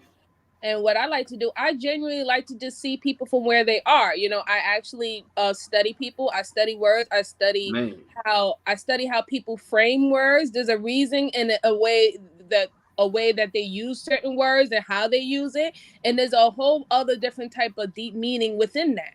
So that's what I genuinely like to do. That's just a part of my nature. And that's why I try not to be biased in regards of how anybody really, really expresses themselves. Yes, I can say I don't agree with this and I don't agree with that, but I'm never going to force my judgment on to anyone.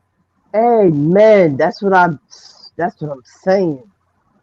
A Because lot of everybody things, got to play their part. a lot of things I don't agree with, but I keep that to myself because I can't put my views or put my views on anybody else. Like I said, everybody's an individual. Everybody has their own walk of life. My walk of life is different than somebody else's. I can't take my walk of life and tell somebody, well, you got to walk this way because this is the right way. My way ain't for everybody. It's not for everybody. So, you have to respect that. You have to respect people's different walks of life. Okay? Yes. I you know, I'm not gonna disrespect Moonflower because she divest. I'm not gonna disrespect. That's her life. That's how she lives. Okay? I'm not into divested. She has to respect how I live, but we respect each other and we can coexist. That's the whole thing. I'm not gonna sit there. Well, you like white people and I don't like white people. And I don't do that. We What she gotta like love each other regardless. exactly. It's all in respect of one another. That's the bottom line. Right. Just And like everybody got somebody in the family doing that shit already. What you finna say, MJ? Exactly. No, I was just gonna say I was totally agreeing with Amari, and then just like for the simple fact is that even if let's say for instance like Moonflower, she likes to date other men of other races, and let's say you Amari, you like to stay within your race. Those are not a negative and those are not a positive, right? That's just what it is. So leave it as of what it is. But does that mean that you can't have a cordial conversation with her? Does that mean that you can't speak about politics or environment or the community? It doesn't. I think that what happens in a lot of these conversations is that I believe what I'm saying is right, and you are supposed to be the image of what I see is right, and you're not living your life that way. So you're enforcing yourself on someone, and then you wonder why you have this miscommunication. You wonder why you have this kind of disdain or resentment for each other. It's because nobody wants to be forced into something that they don't want to do. Let people be who they are, and if you cannot rock with it, then leave them alone in totality. Don't sit up there and have half your foot in the door, want to be bothered with them, but then you still want to find a way to maneuver your narratives into their lifestyle. It doesn't work. It's always going to cause chaos. And nobody wants that. It's always going to cause chaos. If you continue to do that, you're going to always have problem, and you're always going to be having pushback because, like A I lot said, of pushback. because even if let's say what you're saying is correct, right? You should not be behaving that way. The way that you address it to that person is in an authoritative mindset. That's how you're telling them. You're not telling them like, hey, I just really don't think that's cool. I don't think that's the best for you, sis or bro. I really don't think that's the lifestyle that you should be living, but I'm gonna let you, follow your path, and I really do wish you the best. You're not coming with that kind of element. You're coming with, you need to be doing what I'm doing because I know what's right, and you're dumb. And once you start to make somebody feel like they're dumb, and then you're insulting them every single time you take a couple words, then they're gonna stop hearing the message. They're not gonna want to hear anything from you after that. And Hey, they're gonna teach you I'm how gonna to get go ready to go to work, but I was gonna say it was good speaking with you, ladies. Man, y'all have a good panel. I'll catch y'all when I get off. Okay, you looking on. Have a good day. And I agree with what she's saying because a lot of you men don't like pushback. Y'all don't like the fact that we push back when y'all say something, but when y'all say something, it's a negative a tone to it, and you expect us to be like, oh, okay, you like what you say. No, we as women, we are individuals. We have the right as women to say what we feel. We have the right to say, you're wrong in what you say. That's not the truth. And then you call us liars, or you call us, oh, that's not true. And, y'all should choose better, this and that. That's all gaslight. And that's wrong. Y'all shouldn't do that. You know, and then I feel like, I don't have to engage with you men, but I have ran people off of panels. I have ran people off of chat for that same rhetoric because it don't make no sense for you to come off as being negative and nasty to women that have not done nothing to you. Okay? First of all, we don't owe you nothing. We don't owe you our bodies. We don't owe you attention. We don't owe you anything. Okay? The little bit of attention that we do give you, we being nice. We don't owe you nothing. So the fact that you force yourselves on us or make comments for us to react is abusive. It's abusive. If all men, I'm not saying all of y'all, but some of y'all could be very abrasive and abusive, and women don't want to deal with that. So this is where you get the pushback from. And it's not because we're being mean and nasty. It's because of the disrespect. It's the disrespect. That's where you get the disrespect from. When you give us disrespect, you want to get that back. And you might get that back 100-fold because women, we ain't tolerating that. So when y'all call us masculine or loud or uptight or other stuff, it's the fact that when you come to us with disrespect, we're going to give that back to you. We're matching your energy. That's the whole thing. Now, if you come to us nicely and say, oh, I don't like the way you said this, or, all men are not like that, we can be open-minded and, give us a reason why you feel that way. Or give us some understanding why you think like that. But no, y'all come with, oh, yeah, well, you like the white man and the white daddy. Or, come on, really?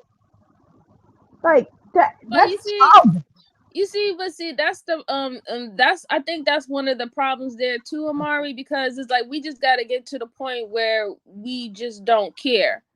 Like, I truly, honestly do not give a shit what anybody feels or how they feel pertaining to what I do in my life or my views. I don't care. And if they want to say whatever they want to say, so be it. That they have the right to say it. But if you get checked, then you get checked. That's just what it is. right. Because I'm not gonna lose sleep over being like, oh well, why? I'm trying to make someone understand, like, what you said is kind of rude and disrespectful and abusive. No, I'm just gonna give you the same type of smoke you give me, and we're gonna just call it a day. And if you can't take it, we'll just see which one is the biggest one afterwards. But I don't know. I just advocate for everybody. I just don't like, if somebody was to disrespect you, MJ, I would be right there. If somebody was to disrespect Goldmine, I'm right there. Or anybody for that matter, anybody I have contact with or I had a conversation with, if anybody disrespect people, I would check them. I don't like that shit. I don't like bullying. I'm the same type of way. I mean, like, listen, I don't like that shit. That we shit get on irks T me. Duck, we get on T Duck ass in on this panel and a lot of other places, right? But if I was to go to another panel, like I never went to any before, and I see that they really making a mockery out of them and they don't really even know him, I would have said something. You know what I'm saying? Exactly. I would have said something, but that's just me because I don't like bullies, period. I don't like any I don't like that form of a bully. No, I don't. That's how I got all my friends, I don't like beating up bullies and shit. Like, even the bully became my friend afterwards. I'm like, nigga, I know why you do that shit, but you finna get beat up. Yeah, I don't like that bully tactic. That don't, because I've been bullied, and ever since I That's got somebody older, who done been abused. yeah, I since I've been older, I don't tolerate bullies. Like you bully older people, I don't like that shit either. You I know, beat I up don't. bullies. Oh, that's fire though. When motherfuckers be bullying old people and Yeah, kids, that shit. I don't like that. I don't like that at all. I do not. That shit irks me to my core. Y'all When seen that case when that man smothered out that old man in that nursing home? I was like, man, that Yeah, I shit didn't like fucked that up. at all. Even that though it was a white and black situation, I still was like, come on, little bro, you just threw your life away, bro. Come on. That old person was about to die anyway, even if you felt like, you know what I'm saying? But that's the fact that type he of shit that about to make me die, think about what my grandmama used to say, like, what? What'd you say? my thing is he probably didn't have no family. You know what I'm saying? And for him to abuse him like that, it's heartbreaking. That shit just like tears me up. You know, I don't like it. I don't like the fact that Yeah, we're going back and forth over bullshit. I don't like the fact that two people ganging on one person. I don't like that. You know, I we gonna don't like work on that this year. fucking, Yeah, you know. we gotta And get another back to that. and another thing I don't like is when people come on the panel and they have an issue. They don't know how to express themselves in regards to the issue, and they start killing people. Oh, you motherfucker, you bitch, and all that stuff. It makes me like, damn, I don't even want to. You know, I didn't want to join the league, and Domo had assured me that you know that it doesn't have to be that way. You know what I'm saying? And I Right, kind of understand where he's coming from, but I had tough skin. So if you call me a bitch or motherfucker or whatever, I'll be looking at you like, yeah. okay, whatever. Just don't call me late for dinner. That's all I'm saying. You feel me? Cause you gonna be fooled playing with me. Okay, I'm not in the process of calling nobody. You know what I'm saying? If I have to debate you on some serious stuff, I'm going to debate you. I'm not going to laugh in your face. I don't think shit is funny when people are So debating. take it serious. Because Right. we're trying to, as far as debate, we're trying to have a common goal, and it's not who's right and who's wrong, who has the facts. Right. And it's about getting our people to have conversations so we can have Exactly. the ability to Exactly. express what And we really feeling instead of it's man frustration. versus it's man versus woman shit. Like I don't get that neither. If we don't women It's in gonna the league, balance I out. think it's a It's balance gonna balance because out. women have a level of intelligence that they need to express. Sometimes we need to vent. Sometimes we need to Right. uh a lot of things we can't express. We can. This is a good platform for women to express, their concerns on certain topics that on the outside world they can't do. They Yeah. can't And express when you certain. think about the fact that women are gaining a voice in these days and times, if you don't like it, I would say you just don't understand the spectrum of life. Like some of the last people to get a voice was the woman. You feel me? You remember we'll say voting was the first form of a voice here in this country. You know what I'm saying? The second person to get a voice was the black man, right? And after that, the women came through the door. It wasn't white women, then black women. I think it was women in general when they did the vote. You see what I'm saying? So when I think about women having a voice and developing a voice, we got to give room for that. They might say a lot of shit you don't like, but guess what? It's a lot of shit they haven't been saying for a long time, and the balance will because come after they heard. because Facts. And then when voting started, black men did get the ability to vote before white women. Then white women Yeah. got the ability to vote. Then black women And got that's the why I ability say to vote. black men need what to stop trying to act what like the same people they say they don't like. Like you right, treating your woman just like he treated his woman, like she second class. No, we together with this shit. yeah, because women didn't have rights back then. They didn't have no Yeah, right to that's why I vote. They say didn't they have were the the right first slaves too. they didn't have right to do anything. But I guarantee you, when the men went to war, who stepped the Like fuck up? they family. Who stepped the fuck up when the men went to war? She was standing up We the whole time. She was standing up for his ass before then. Shit. The The women way she had to feed and play nourish. baseball. That's how The you women do it. had to play baseball. They had to do the fucking men's sports. They had to do everything the men had to do because the men had went to war. Oh yeah. Those. Okay, so yes, we did that. We fucking did that. Kept We shit did that going shit. in many ways. I just think it's just a contradiction in itself if you want to silence women's voices, but then talk about building. You can't do that. You can't talk about you're building a community, but you want to silence a important part of that community. Right, It you tell doesn't your make mama any to sense. shut up. I'm gonna tell you something about building. You can't build on something you have nothing. You can't. The thing with it is, two people have to build individually in order for them to be building together. Right, Okay, able to not one contribute to person each other. building and the other person has nothing. You can't build like that.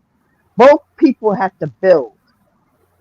So if one person is building something and another person is building something, you come together and you build as a collective. You Right. don't build, that one person don't build, and you sitting there like, oh well, she's building. I don't have Oh, to do thank nothing. you. That shit ain't gonna work. You gotta have a foundation. This is why I tell people, do not fucking cohabitate. Build as individuals and then an individual.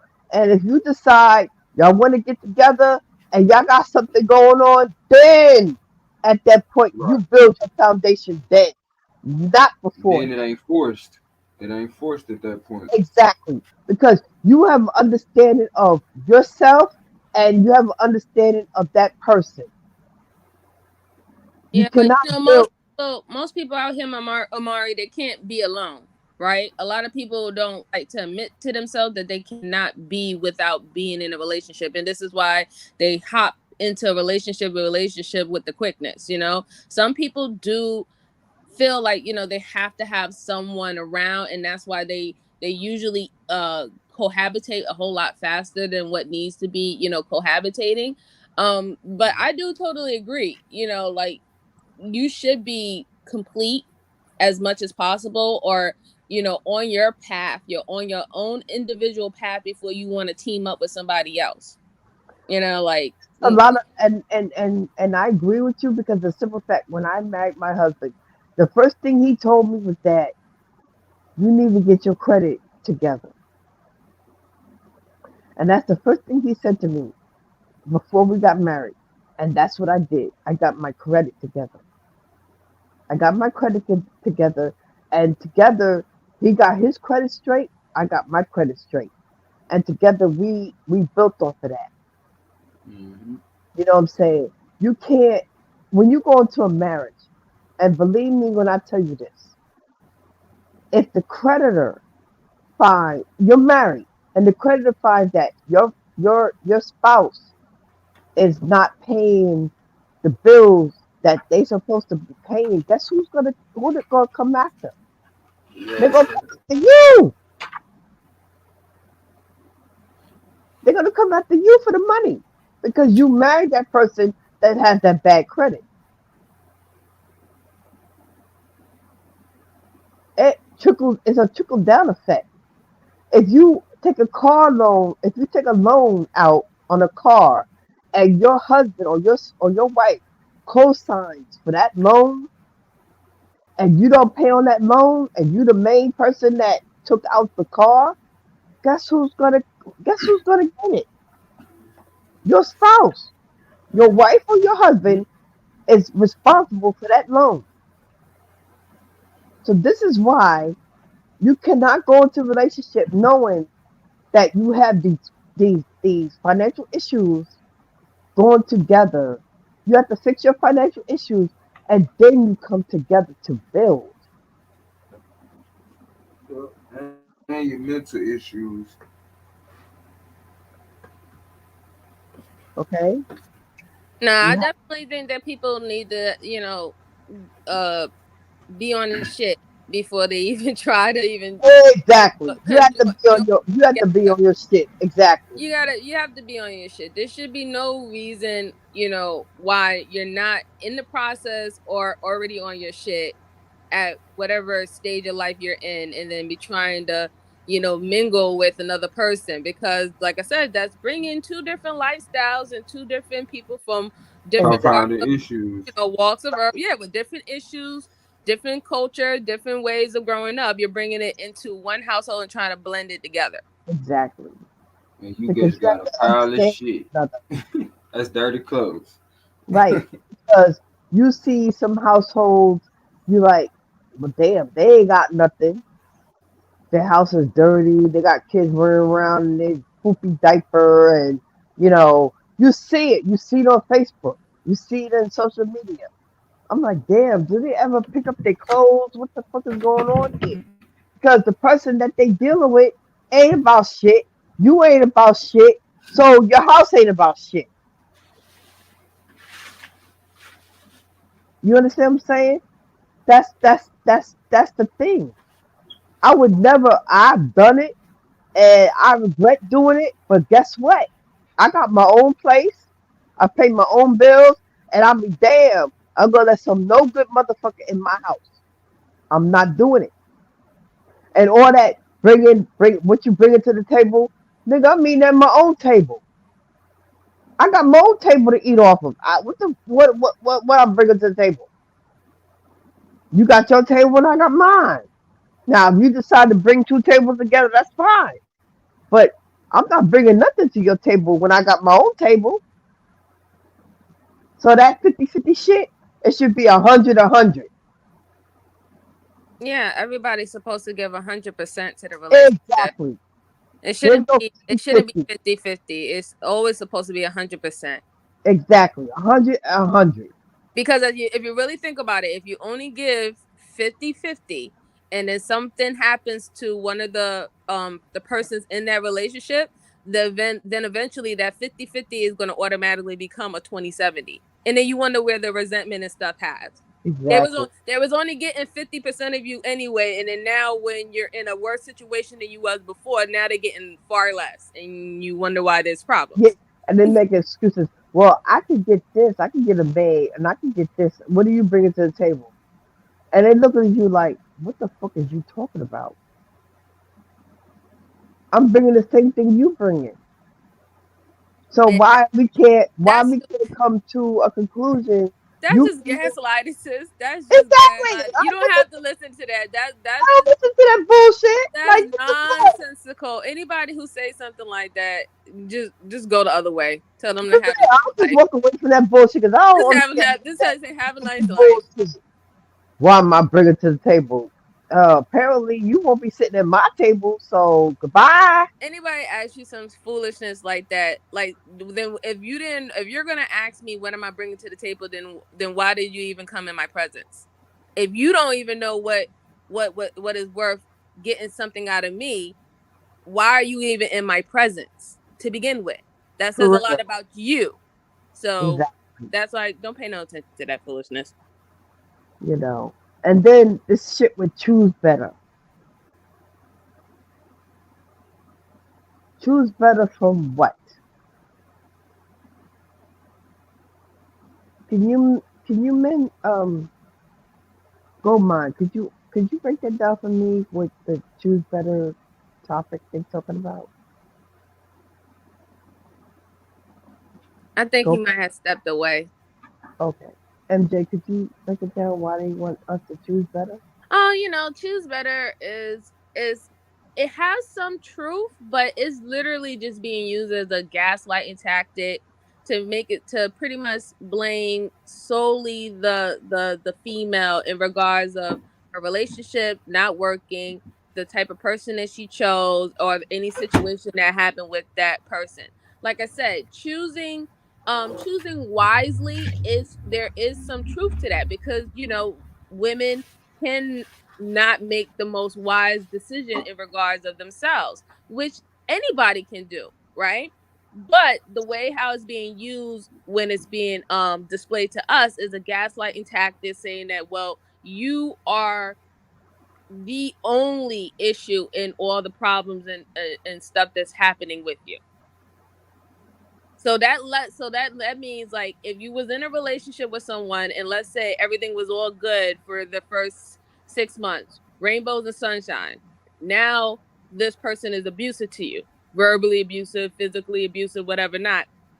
By the time you get out of that abusive relationship, someone is saying, well, you should have known more better that he was abusive. You should have chose better instead But of going. we don't know that punch in the stomach until it's too late. So But see, that's that's why I said it's a gaslighting tactic, because people only show you what they want to show you, right?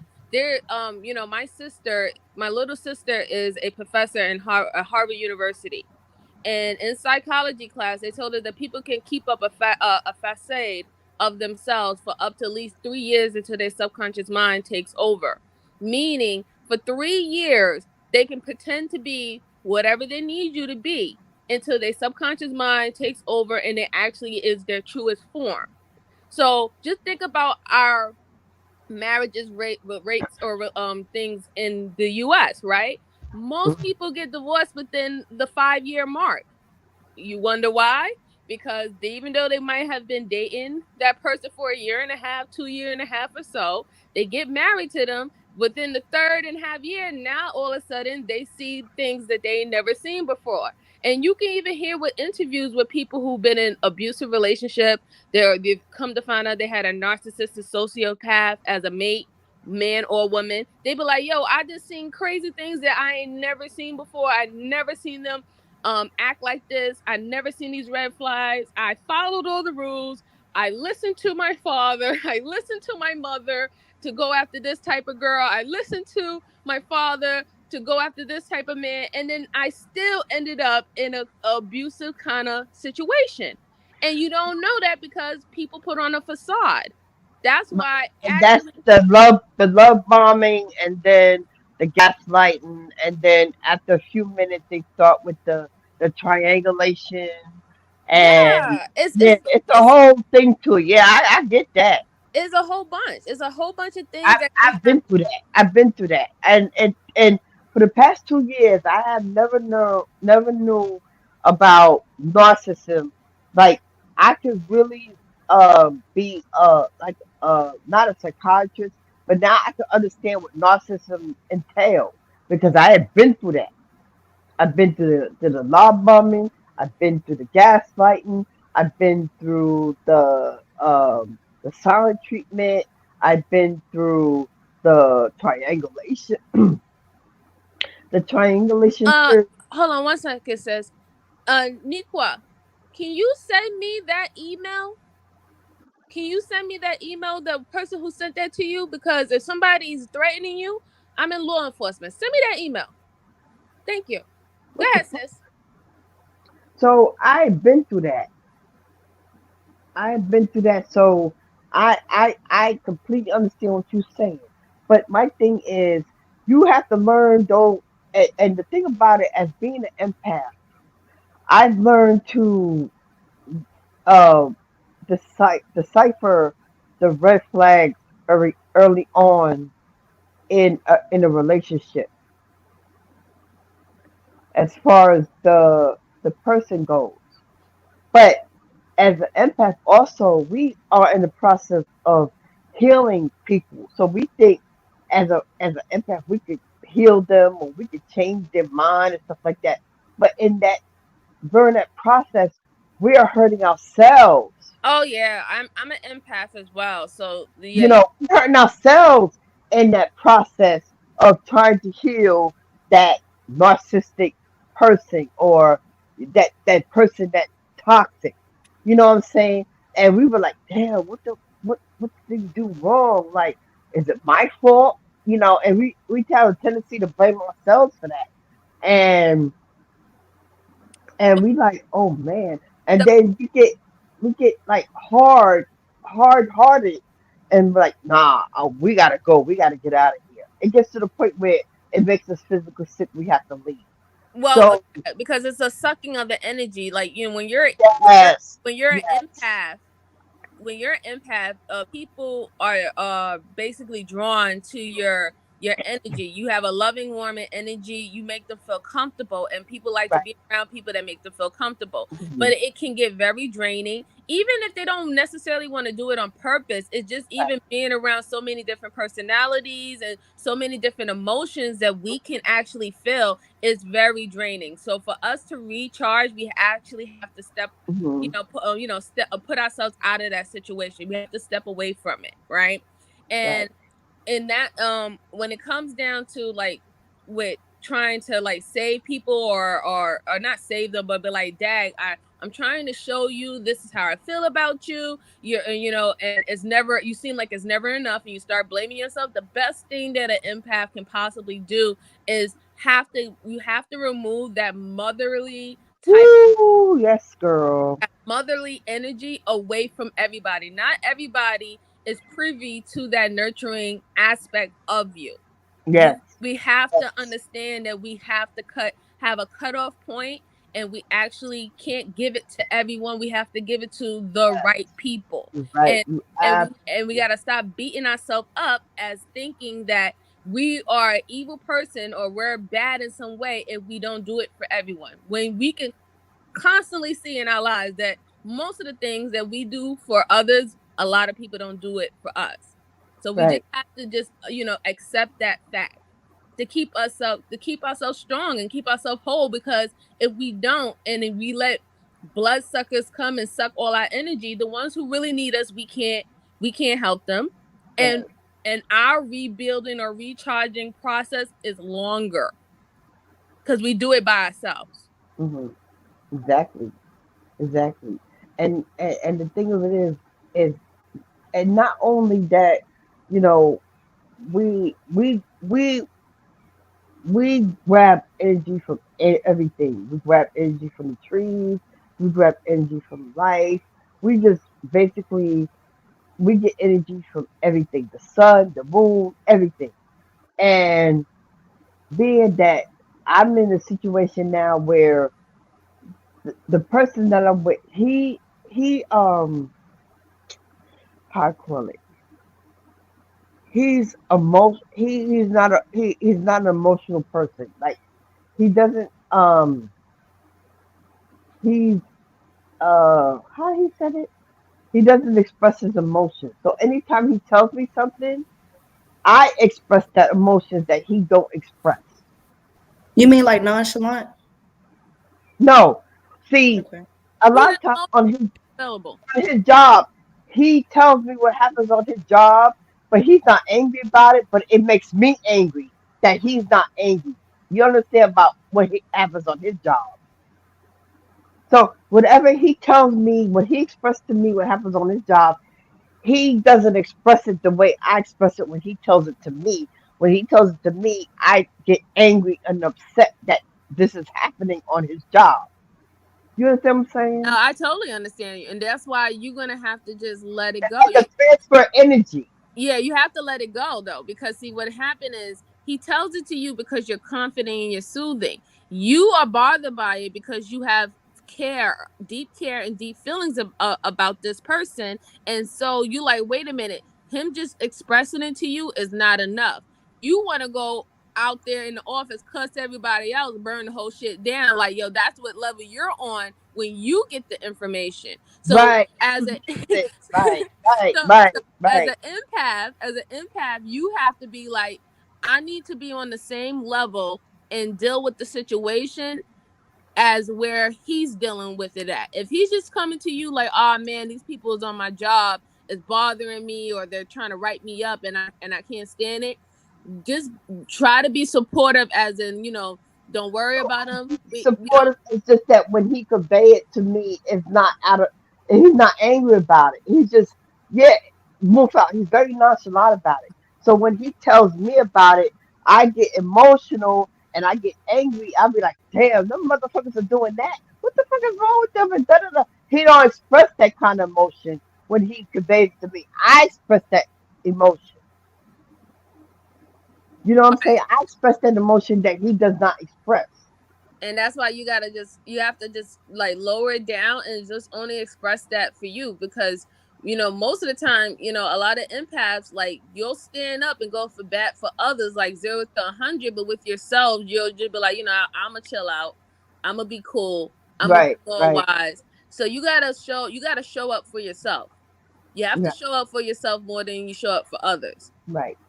Because a lot of times, I get on people's panels and they get into arguments with people and stuff like that. I just want to jump on the panel and tell them, shut the fuck up, leave that person alone. Blah, blah, blah. I want to go to bat for them because it's their platform and I feel that they being bullied in some type of way. But I know therapeutic. I can't do that because that's the type of person I am. I go to bat for anybody that I feel that's being that's being abused or that's being talked to all fucked up or whatever. That's the, and they talking crazy to them, and I'm like, nah, I got to say something about this shit here. You know what I'm saying? Because that's just me. That's just me. And there's You nothing know what wrong I'm saying? with that. There's nothing wrong with it. It's actually a beautiful gift that you got from God to be that, empathetic and sympathetic to others. But don't make it be a hindrance of you showing that same love and empathy for yourself. Right. Exactly. And I've done that. I have limited myself to help other people, and I have put myself in the back burner many times. But I've gotten so tired of it that it was totally draining me, and it got to the point where I couldn't defend myself. I had to actually physically leave the situation in order to regenerate and refuel, as you say, myself. Yeah. And that's literally the process. That is 100% Yeah. the process. I mean, I literally had to leave the house. I literally had to leave the house and go and do what I had to do as an individual to regenerate and to replenish. And the situation was not ideal, but I had to do it. I had to. But I believed in my higher power that he was going to get me through it. And I had to do the work because you can't do the work. You have to do the work because you can't trust on the higher power and not do the work. You have to do the work. You have to physically do the work yourself in order to be a better person. You know what I'm saying? You can say, "Oh, well, you know what? I hear you. You know, help me out. Do this." That. No, that's not how that works. You have to literally go out there and do the work yourself. You always have to do the work. You always have to do the work. I don't care what it is. God said he don't help people who don't help themselves. And I believe that. So I'm a living witness to that. And he got me in a place where I'm serene. I'm cool, calm, collective. I have no negative energy in my house. It's just me, and I'm happy. I'm happy. I'm content. I don't have nobody in my ear. I don't have nobody going down on me talking about I'm this and I'm that. I'm doing this, or gaslighting me, or putting excuse me, or putting their hands on me, or none of that. You know what I'm saying? I'm very safe in my sanctuary, and I thank God for that. And I appreciate everything He's done because I saw the light. You know, a lot of times people and things can hinder you from your blessing. And if you don't get out of that situation, you're not going to be blessed. If you keep being in a toxic situation where you can't maneuver, you try everything in your power to try to get out that situation. If you can't get out, you have to physically remove yourself from that situation in order for you to get your blessing. That's how I feel. And I'm a living proof of that. one of the greatest things you can ever get from God is you knowing yourself by the end of your day. Exactly. You know, knowing yourself and being comfortable within your true self and loving yourself. And that should be the goal. And if you feel that, you can wholeheartedly give yourself to someone, or share yourself with someone on this earth. But you're Exactly. gonna have to know yourself first. You're gonna have to go through trial and error, get it right. Get it right, or get on that path of getting it right. It ain't gonna be easy. It's not gonna be easy because The best path that's why I is said in never easy. it said in 2022, I'm not bringing in 2020. I'm not bringing 2019, 2020, 2021. 2022 is gonna be my year that everything is gonna be exactly what it is. I'm leaving whatever it is back in 2020, 2021, 2019. I'm leaving all that behind. I'm starting fresh.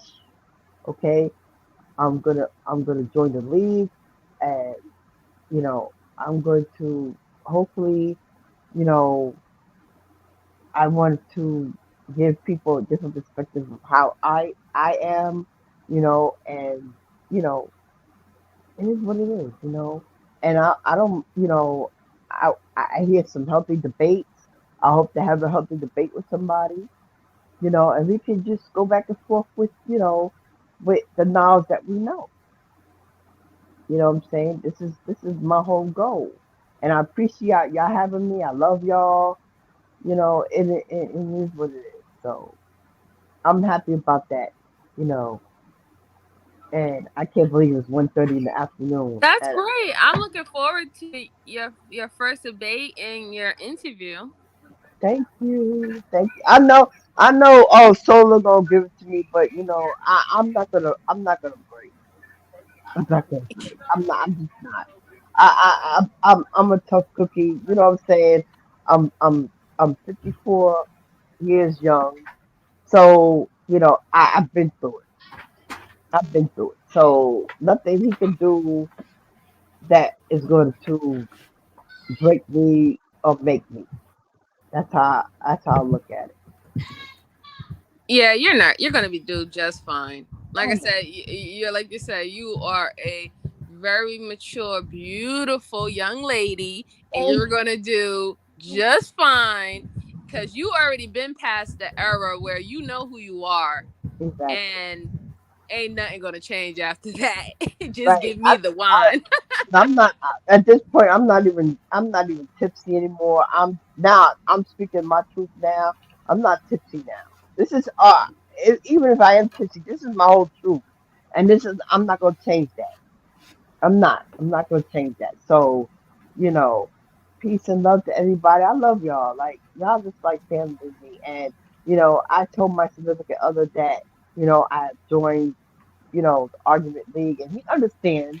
Because I told him some of the issues that go on with the debates and stuff like that, and me and him talk about it. So we have a good dialogue about some of the things I expressed to him in regards to debates and stuff. MJ, check the back Yeah, check. That's what's up. He said he cool with you debating. yeah, he's cool with it. Oh, that's what's up. I'm glad to see that y'all, ain't gonna have no issues because some people be falling out over here. Yeah, he's cool with it. He's cool with it. And a lot of times I tell him the stuff that goes on with the debates and stuff, and he was like, "Oh yeah, okay." I expressed to him how I felt about the debate and stuff like that, and he gives his little spiel on it, and we talk and we converse about it, and he more or less, he agrees with what I'm saying, or he has his, and I agree with what he's saying. It's all about dialogue. It's all about Mm-hmm. communication.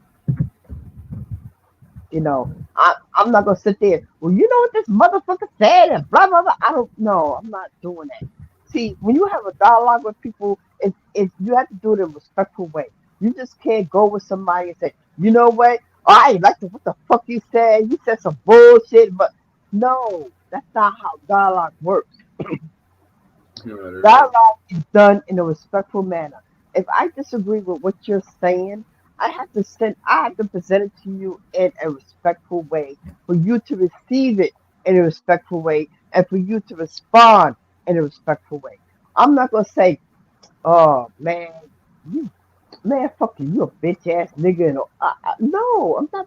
No, I'm not in the process of doing that. Now, if you call me out my name, I got a dozen names to call you, but you have to learn how to filter that out and still keep your respect. You know what I'm saying? Because you can't meet malice with malice.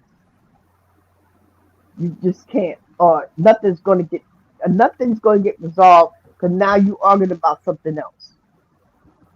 You understand what I'm saying? A lot of times when you have a disagreement with somebody and somebody calls you out your name and you retaliate and call them out their name and the whole thing gets sidetracked because now you're busy arguing about some other shit when you're supposed to be talking about the thing that you are discussing. And a lot of times the topic gets gets uh misled and you talking about something else and what the fuck happened to the discussion y'all originally had because now the name calling and the bitch this and the bitch that, you know what I'm saying? But a lot of times people have to learn how to take the high. I'm not saying people have to learn to take the high road in discussion. So if I'm discussing with you, say for instance about the egg, the chicken, what came first, the chicken or the egg, right?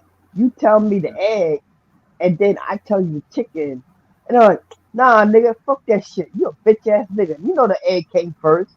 What the hell you gonna respond to me with? Not the egg issue. You gonna respond to me calling you a bitch ass nigga. Am I right? I gotta be all that. Right, exactly. So that's how the conversation ends up turning into something else.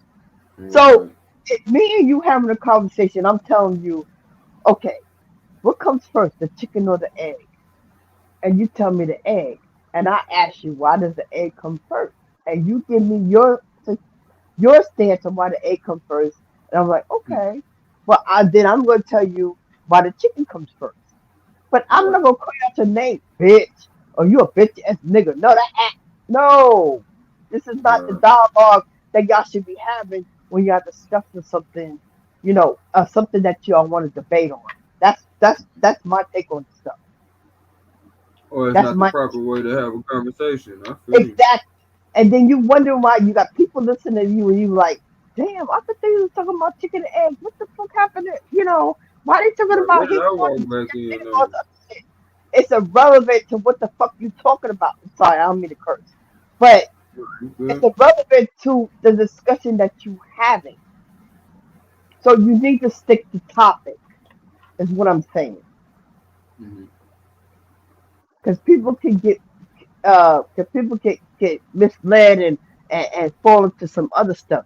And it happens a lot, And I'm like, damn, I thought they was talking about something important. I want to learn. I want to listen to what the hell they saying.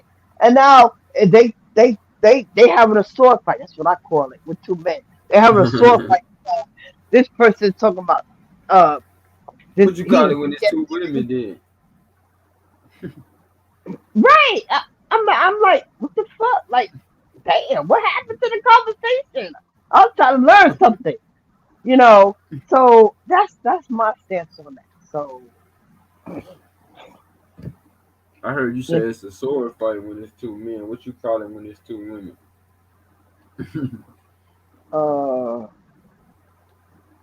Estrogen fight. What? Estrogen fight. A hormone fight. A hormone fight. Because women. Some women don't get along with each other. Like that's that. Some women don't get along with each other because of the hormones. I guess what it is. But let me tell you something. I have a bestie. Me and her get into it all the time. But sometimes when she says things to me, and I have to look at it and be like, man, she right. Let me give her that. I'm like, okay, you're right. And sometimes you be like, okay, all right, no, I didn't mean nothing by that. It's a misunderstanding. I apologize.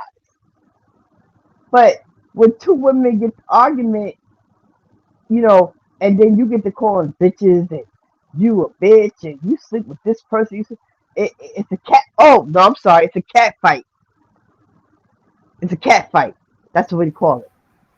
Well, that's the traditional way they call it a cat fight. It's a cat fight. What you call it then, MJ? I call it a diva fight. As they were, both parties want to see which one is the most is the diva of the bunch. They want that crown. Huh? Crown. Are you a diva? I am not a diva, but they want that crown. And I don't fight with women. I don't fight with women either. I don't fight with. If a dude say he putting up with a whole bunch of dudes, I'm coming outside. You feel me? He say he putting up with a whole bunch of females. I'm not coming outside. I don't blame y'all. Pull up. I ain't getting beat up on a whole bunch of gas. That shit is gonna be bad. I do not fight women. But that's my whole thing. But when I was growing up, we used to fight 1-on-1, right? Now, all this gang fighting and all this other shit, is that even necessary? Jumping is a weak bitch sport. Is that necessary to pull up with 100 people, like just to fight one person? Because they be scared. Well, back in the days, the reason why, and you should know this, Amari, back in the days, it used to be families fighting families. That's where that whole gang up thing came through. You know what I'm saying? Especially around the blocks, right? Like in BK. Families used to fight families. I'm guilty of that. I am so guilty of that. I ain't gonna lie, I called my cousin this one time. This bitch tried to pull up to my house. I was all like, "Girl, we finna beat this bitch ass." Right. It used to be a family thing. And then now what happened is that, since family kind of deteriorated over the course of decades, your friends have became your family because your friends is the family that you chose. You didn't choose your family. And you be around the majority of the time in school and shit. So that's why you like, yo, I'm gonna call my mans, and that's where all that came from. It's just the same type of thing. Like, listen, if you have a problem with one, you have a problem with all. Exactly. Because all my friends know if we finna fight. But anytime my daughters get into a fight, I'm right there. I don't play when it comes to my daughter. We fight fair. Fair. I have gotten to it on World Star. I ain't gonna lie. Years ago, my daughter got to fight with some girl, and I was out there fighting with them fucking girls. I'll bet. That shit is a World Star. World Star. That shit's a World Star. Because I was actually fighting with the girl. I was telling her, get the fuck off my daughter. And I was beating that bitch ass. And they was like, why are you fighting? I said, because these are my fucking daughters. Right. But I ain't gonna lie to you. We don't fight I'm gonna let you jump my daughter. What the fuck is wrong with you? That's my whole thing.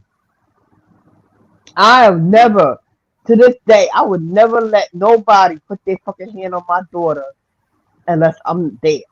That's how it's supposed to be. Okay, I always, to this day, my daughter is 35, 33, and 22. I would never let nobody. I don't give a fuck as a man. You're not gonna put your fucking hands on my kid. Never. Not from there. Cause my daughter would say, "Mom, this happened. This happened." I'm right the fuck there. Exactly. Cause what they used to say, whoop that trick. Cause who? Okay. And that's one thing. Run up, get done up. Yeah. And a lot of parents, I feel sorry for some of these parents. Like one day, my daughter, I was at work, and I work at Wall Street, right? I've been working here for 19 years, and I got a phone call from my daughter. Mom, they about to jump me. Didn't I get on that fucking train and went to the Bronx? Yes, the fuck I did. I got up on that train, and the mother was there, the daughter was there. I said, "Yep, y'all better have a one-on-one fight." And then this little bitch decided to jump in. Guess who the fuck is coming in? And her ass was all the way down the block, and I dared her fucking ass to jump in. I don't play that shit. You do not play with my fucking kid. I don't care who it is. Absolutely. I totally agree with that. That reminds me of my mom calling me. Like, there was this younger girl, like many years ago, about maybe 15 years ago. This young girl on the bus. she didn't want to share the seat with my mom. My mom was tired, just getting off of work and everything, and she started getting an argument with my mom and threatened to fight her and all the stuff like that. All I know is I got a call. My mom was like, meet me at the bus stop because I'm about to go to jail. And I'm like, ah, damn, here I go put on my sweats to go to the bus. Okay. Shit. Sweats, tie her up, put them combat boots on, cause who? Okay. And listen, and yeah, then but my nothing. mom is like the sweetest little thing. Like she's so sweet and genuine and nice to everyone. So if I know that girl was cruising for a bruising, because that my mom is not that type of person. She would never been that type of person that would just start in conflict or just nasty. She's just not a nasty person. So when I got that call, I was just like, say no more. I'll be at that bus stop. Right? You ain't gotta explain nothing to me. I'm there. You ain't gotta explain nothing. I'm right there. And if they wrong, and I'm gonna correct them at the, they fight or whatever. But you're not gonna finna jump my child. I'm sorry. You just not gonna do it. You're not gonna do it. And I'm like that with everybody. If you were very close to me, you did to my heart. And MJ, if you had gotten to if I know you were a borough away from me, and you call me and say, Amari, I'm about to, fight these girls or whatever. Man, say no fucking more. I put on my fucking cap, put on my fucking my baseball jacket, my fucking sweats, and my t-shirt. You know what I'm saying? Fuck that Vaseline, because ain't nobody scratching my face. I'm taking my ass over there. That's the kind of person I am. You know what I'm saying? I'm going to fight for what's right. Now, if you're wrong, I'm going to, after you get your ass beat or whatever, I'm going to say, listen, you was wrong. You should have been. No, I appreciate that, but I mean, I never had to fight that much, and every single time I did, I'm always fighting. Every time I did, I was fighting to defend somebody else who was Right. being bullied or something like that. Like there was this girl in my neighborhood who had gotten jumped by grown adults at her high school. Oh hell no! I knew this little girl because I grew up with, she grew up in my area, and she came to my house crying and bleeding and her hair messed up, and me and my brother was like, what happened to you, right? And she was like, I got jumped, and these people was older, and I was like, oh really? Okay, say no more. So these people thought that, they thought that they can come into our neighborhood and just beat up on people and things of that sort. So they came up there. And me and my brother, we had our bicycles, we ran down, we rolled downstairs. We was like, listen, you either fight her fair, and after you fight, if she lose, she lose. If she wins, she wins. But y'all not welcome here anymore. So she fought them, and she fought them again this time, one by one. And she won a couple and she lost, and we was like, all right, it's over. Now go. You're not welcome here anymore. They decided they wanted to follow us. That was the wrong thing to do. Baby, because I'll just leave it like that. That was the wrong thing to do, because that day was like street, like completely a whole like neighborhood against neighborhood kind of situation. That was just the wrong thing to do. Think about it. I lived in Marcy Projects, the home of Jay-Z, and I knew Jay-Z when he was a child. I went to school with Jay-Z, so we lived in Marcy Projects. When we had Sumner and Tompkins used to come to our project and want to fight us or whatever, or some girl wanted to fight us from Sumner and wanted to fight us and we lived in Marcy. We wasn't playing that. We was 10 deep in that bitch. We was like, nah, you bring your girls from Sumner, we Marcy, we gonna throw that out. That's how we did it. But I don't know what they doing right now, because they started shooting this shit. I moved the fuck out. Like I'm not. Well, last time I checked, Marcy been very quiet.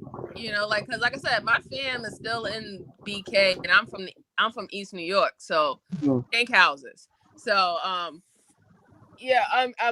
time I checked, Marcy has been real quiet, and I think that's because the Jewish Yeah. people lived in there. Yeah. Yeah, exactly. It's like Brooklyn been crazy gentrified, You know, like straight up, like most of the older projects don't even look nothing like how it used to look before.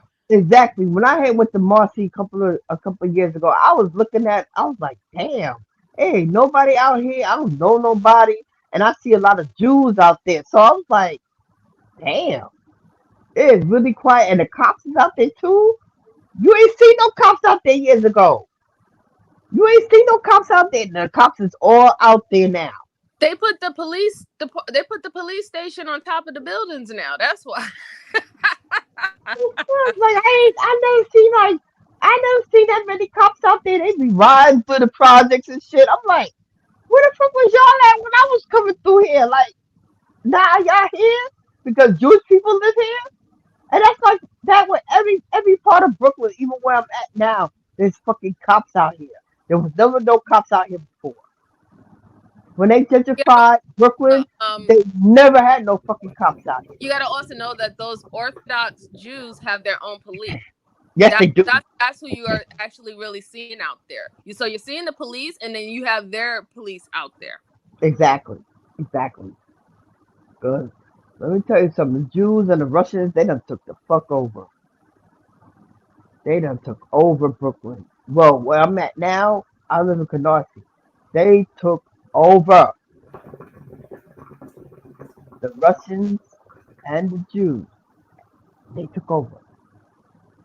Oh yeah, Canarsie Piers. Yeah, man. I used to be over there a lot, especially at Canarsie Piers. Yeah, that area has been gentrified for a very long time. And like I said, you can always tell when they add these new type of franchises in those areas and new restaurants and stuff. You can always tell where the community is going. Exactly. And you see more police, you see more white people, you see more people, more stores being opened that nobody can afford. They have these high end stores that you can't go in and you can't afford. Like I was over by the east side, and they have the Carrie Bradshaw. What's her name? She played Carrie Bradshaw. Oh, you mean the ugly lady, the lady who looked like a witch? Sarah Jessica Parker. Yes, her. She has her own store. I went in that store one time. How the hell a regular pair of shoes cost me $500? Like what? Who the hell is gonna pay $500 for a pair of pumps? I said she has her own store. And this is the thing, and people go in these stores and buy these name brand stuff for tens of thousands of dollars. Where the hell is the black people stores? Let's You see. know what we got? You know what we got? We got fruit stands. We don't even have bodegas. I mean, they still holding strong in Eastern Parkway. That's true. Because they got their Jamaican restaurants. They have their little bars and stuff like that. Now, if you go to you ever been to the 333 Lounge? Yeah. I love that place. It's a nice place. I went there for my 54th birthday. It was awesome. I had fun there. I really did. It was black, the food was delicious, and I really don't mind spending my money in there. I really don't. Things like that I enjoy that's black owned. I'm not going. There's a black owned restaurant in downtown Brooklyn. It's a African restaurant. It's called I think it's called the Amari something, and you should try it. Like it's really good. It's a nice lounge. They play very good music. The food is delicious. I love the decorum. Is very Afrocentric. It's really beautiful. It's right behind that big building. That is right behind the building when you pass the mall where the Old Navy in them is at, next to next to the what you call it, Barclay Center is over there in that area. Mm-hmm. You should definitely look it out. It's a really nice place, and it's Black owned. I met the owner, really nice guy. I think they're from Ghana. Really cool people. Right. Okay, cool. I'm gonna check that out. Cause you know I gotta my sister's wedding's coming up in May, so you know I gotta save up for that. But you know the whole summer I'm gonna start doing things. You know, going to different places and checking out, you know, different black owned stores. Cause I'm tired of going to the Chinese, getting my nails done and all. I want to go, you know, somewhere. You know, I was thinking about going to get my first tattoo because I never got a tattoo. So I'm thinking, should I go to Black Ink to get my tattoo?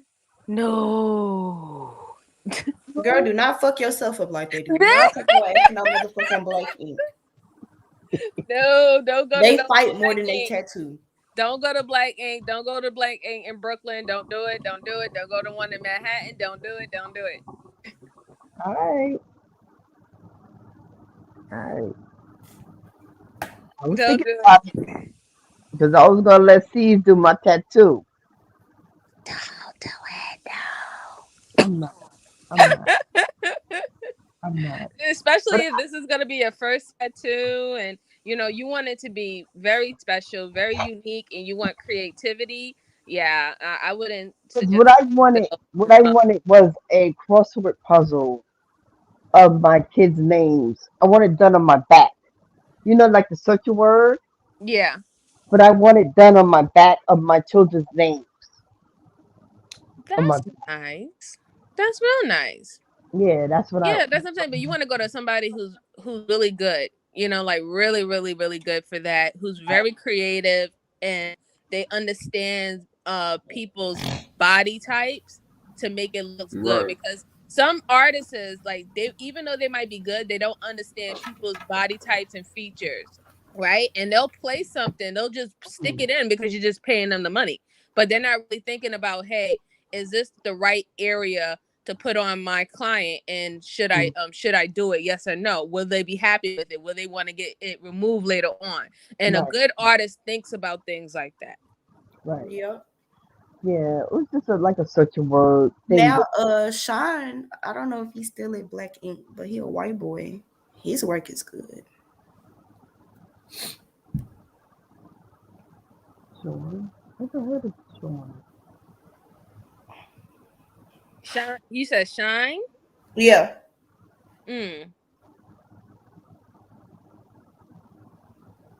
Okay.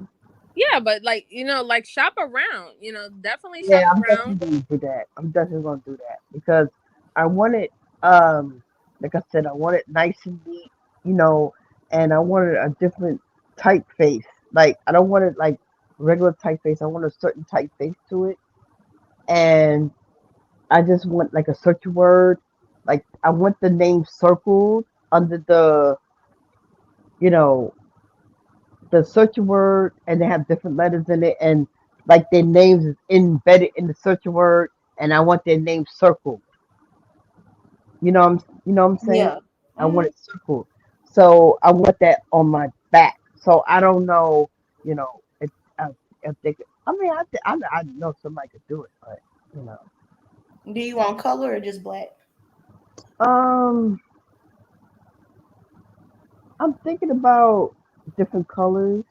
You gotta find somebody that know how to do color on black skin, because a lot of tattoo artists don't know how to do color.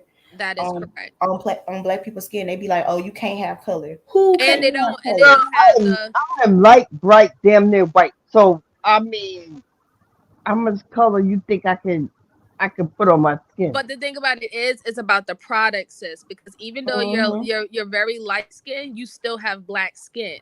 And what it is that people who are not black, they tend to have keloid skin after they get tattoos. So if you don't have the proper tattoo products for your skin type, it will do more damage and it won't look good. It won't look fresh. Okay, you're right, because my skin have a tendency to keloid. You're right. Yeah, you're right. because I didn't think that my after I had my surgery for my gallbladder, it my skin had, you know, the incision had keloid, and I didn't think that it would do that, but yeah, it did that. So yeah, you're right.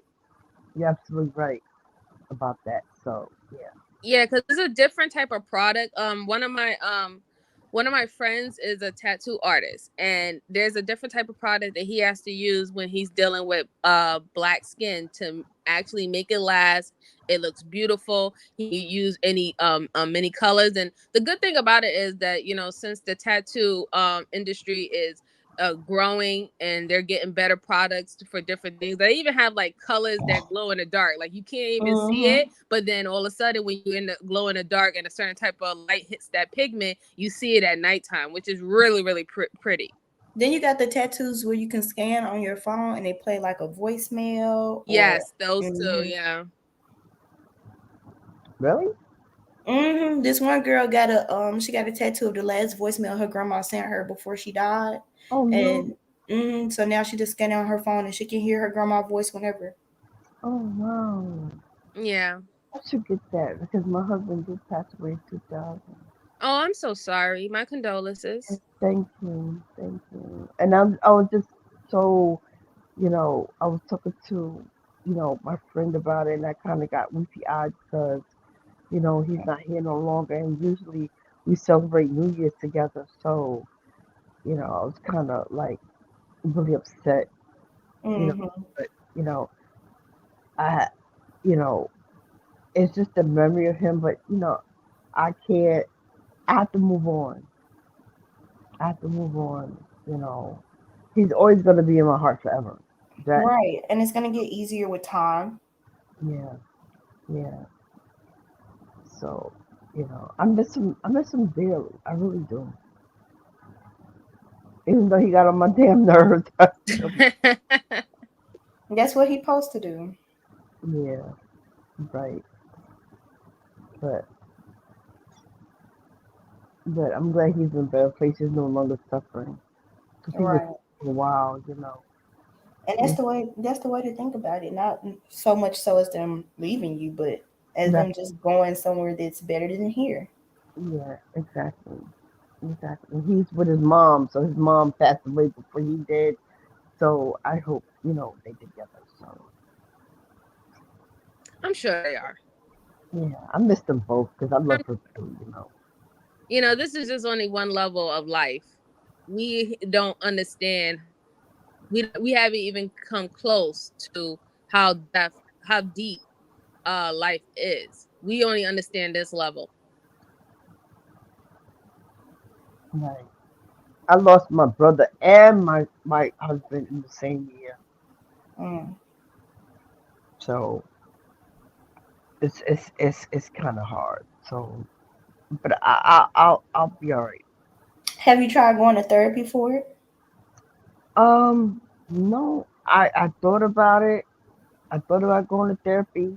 I mean, I've been to therapy before, so it's nothing to do with me with therapy. But yeah, I think, you know, maybe, you know, I can think about doing a couple of sessions and talking it through to somebody, and then maybe that'll help me. Yeah. Yeah, talk therapy might be the best for situations. I think so. Absolutely. Especially, you know, when like you said, if you have great memories of doing things together on holidays and certain celebrations and ceremonies, yes, it can trip you up sometimes. So, you know, just having someone just to vent to would be a really, you know, good thing for you. You know, I don't think necessarily you need like therapy as into how to you know, how to calm your feelings of in the process of them, you know, passing away. I just think you just need a little bit like more coping mechanisms, so where it doesn't, you know, it doesn't wear you down where you don't want to continue on with life. You know what I'm saying? Or you want to stop doing things that you want to do in life in regards of these particular type of memories that you used to share, you know? Right now I feel myself going backwards, and I don't want to go backwards. I need to continue forward because his death did take a toll on me because he hasn't shown up for work. So me and him had separated for a while. So I was calling all different hospitals and trying to find out where he was and everything else. And I had to call the local precinct that was where I'm at to call their precinct to find out what happened to him. And then the precinct from there told the precinct from here that he had passed away. So they came to my door, they knocked on my door and they said, well, we got bad news, he had passed away. And I'm like, I freaked the fuck out because I'm like, damn, he was just in the hospital. You know what I'm saying? He had what you call it, heart failure. So, and I kept telling him, stop smoking, get rid of them cigarettes, and he just wouldn't do it. So, and that took a toll on me. So I had broke down, I broke down because I'm like, damn, and it just like took a chunk out of me. But after my daughter told me to burn the candle and do the water and the water and stuff, and she told me that if the candle had burned inside the candle, that type of thing, she said that he was angry or upset with me, but that never happened. So, I know that now he's content where he's at. That's good. That's So that now that I know that he's in a better place. Because when I burned the candle, it didn't burn on. How the soot burns on the thanks. inside. Yeah, it burns in the inside. Yeah. It didn't do that. It didn't do that, and then the water didn't bubble. I had a glass of water, and it didn't do that. So everything was fine, and I was like, wow, he's really at peace right now. So I'm happy about that. That's And good. That's really good. And just like I said, continue to be happy. That's a process that he that's a symbol that he wants you to be happy too. So be happy. right, exactly. So yeah, damn, it's the afternoon already. How long I've been talking? Maybe like 2 hours, but we enjoyed it. I mean, I got to know a little bit more about you, and I appreciate you sharing. Oh, thank you. I'm not tipsy no more. I'm sober now. I was tipsy. Because everybody was saying I was tipsy, I was, drunk, and I'm like, yeah, I was just speaking my truth. Sometimes when I do get, a little tipsy or a little, I have a little bit too much to drink, I do speak my truth. And that was my truth. I'm not going to change who I am. I expound a little bit more when I get tipsy. So, excuse me for that. It's New Year's, so don't judge me. Please. Okay. You're fine. You're fine. I'm waiting for Moonflower's stream. Are you gonna do it within an hour or so, Moon? Do you need me to do it within the hour? No, it's whatever you want. I just want to make sure that I was available. I want to make sure I'm available. That's all. Do you have work tonight? No, I don't. Luckily. Okay, I got orientation. I gotta be there at 3. Okay. So, like I could start it now and do half of it now and half of it later. Okay. Are you doing it on the Argument League or are you doing it on your own stream? I stream it on both the Argument League and my channel. Okay. And I just let everybody know that if you do come over to my channel, just make sure you leave a comment so I can mod y'all. Okay. So what is your topic? Community pain and how it's an epidemic. Lord have mercy. Why did I ask? The community pain is an epidemic. I agree.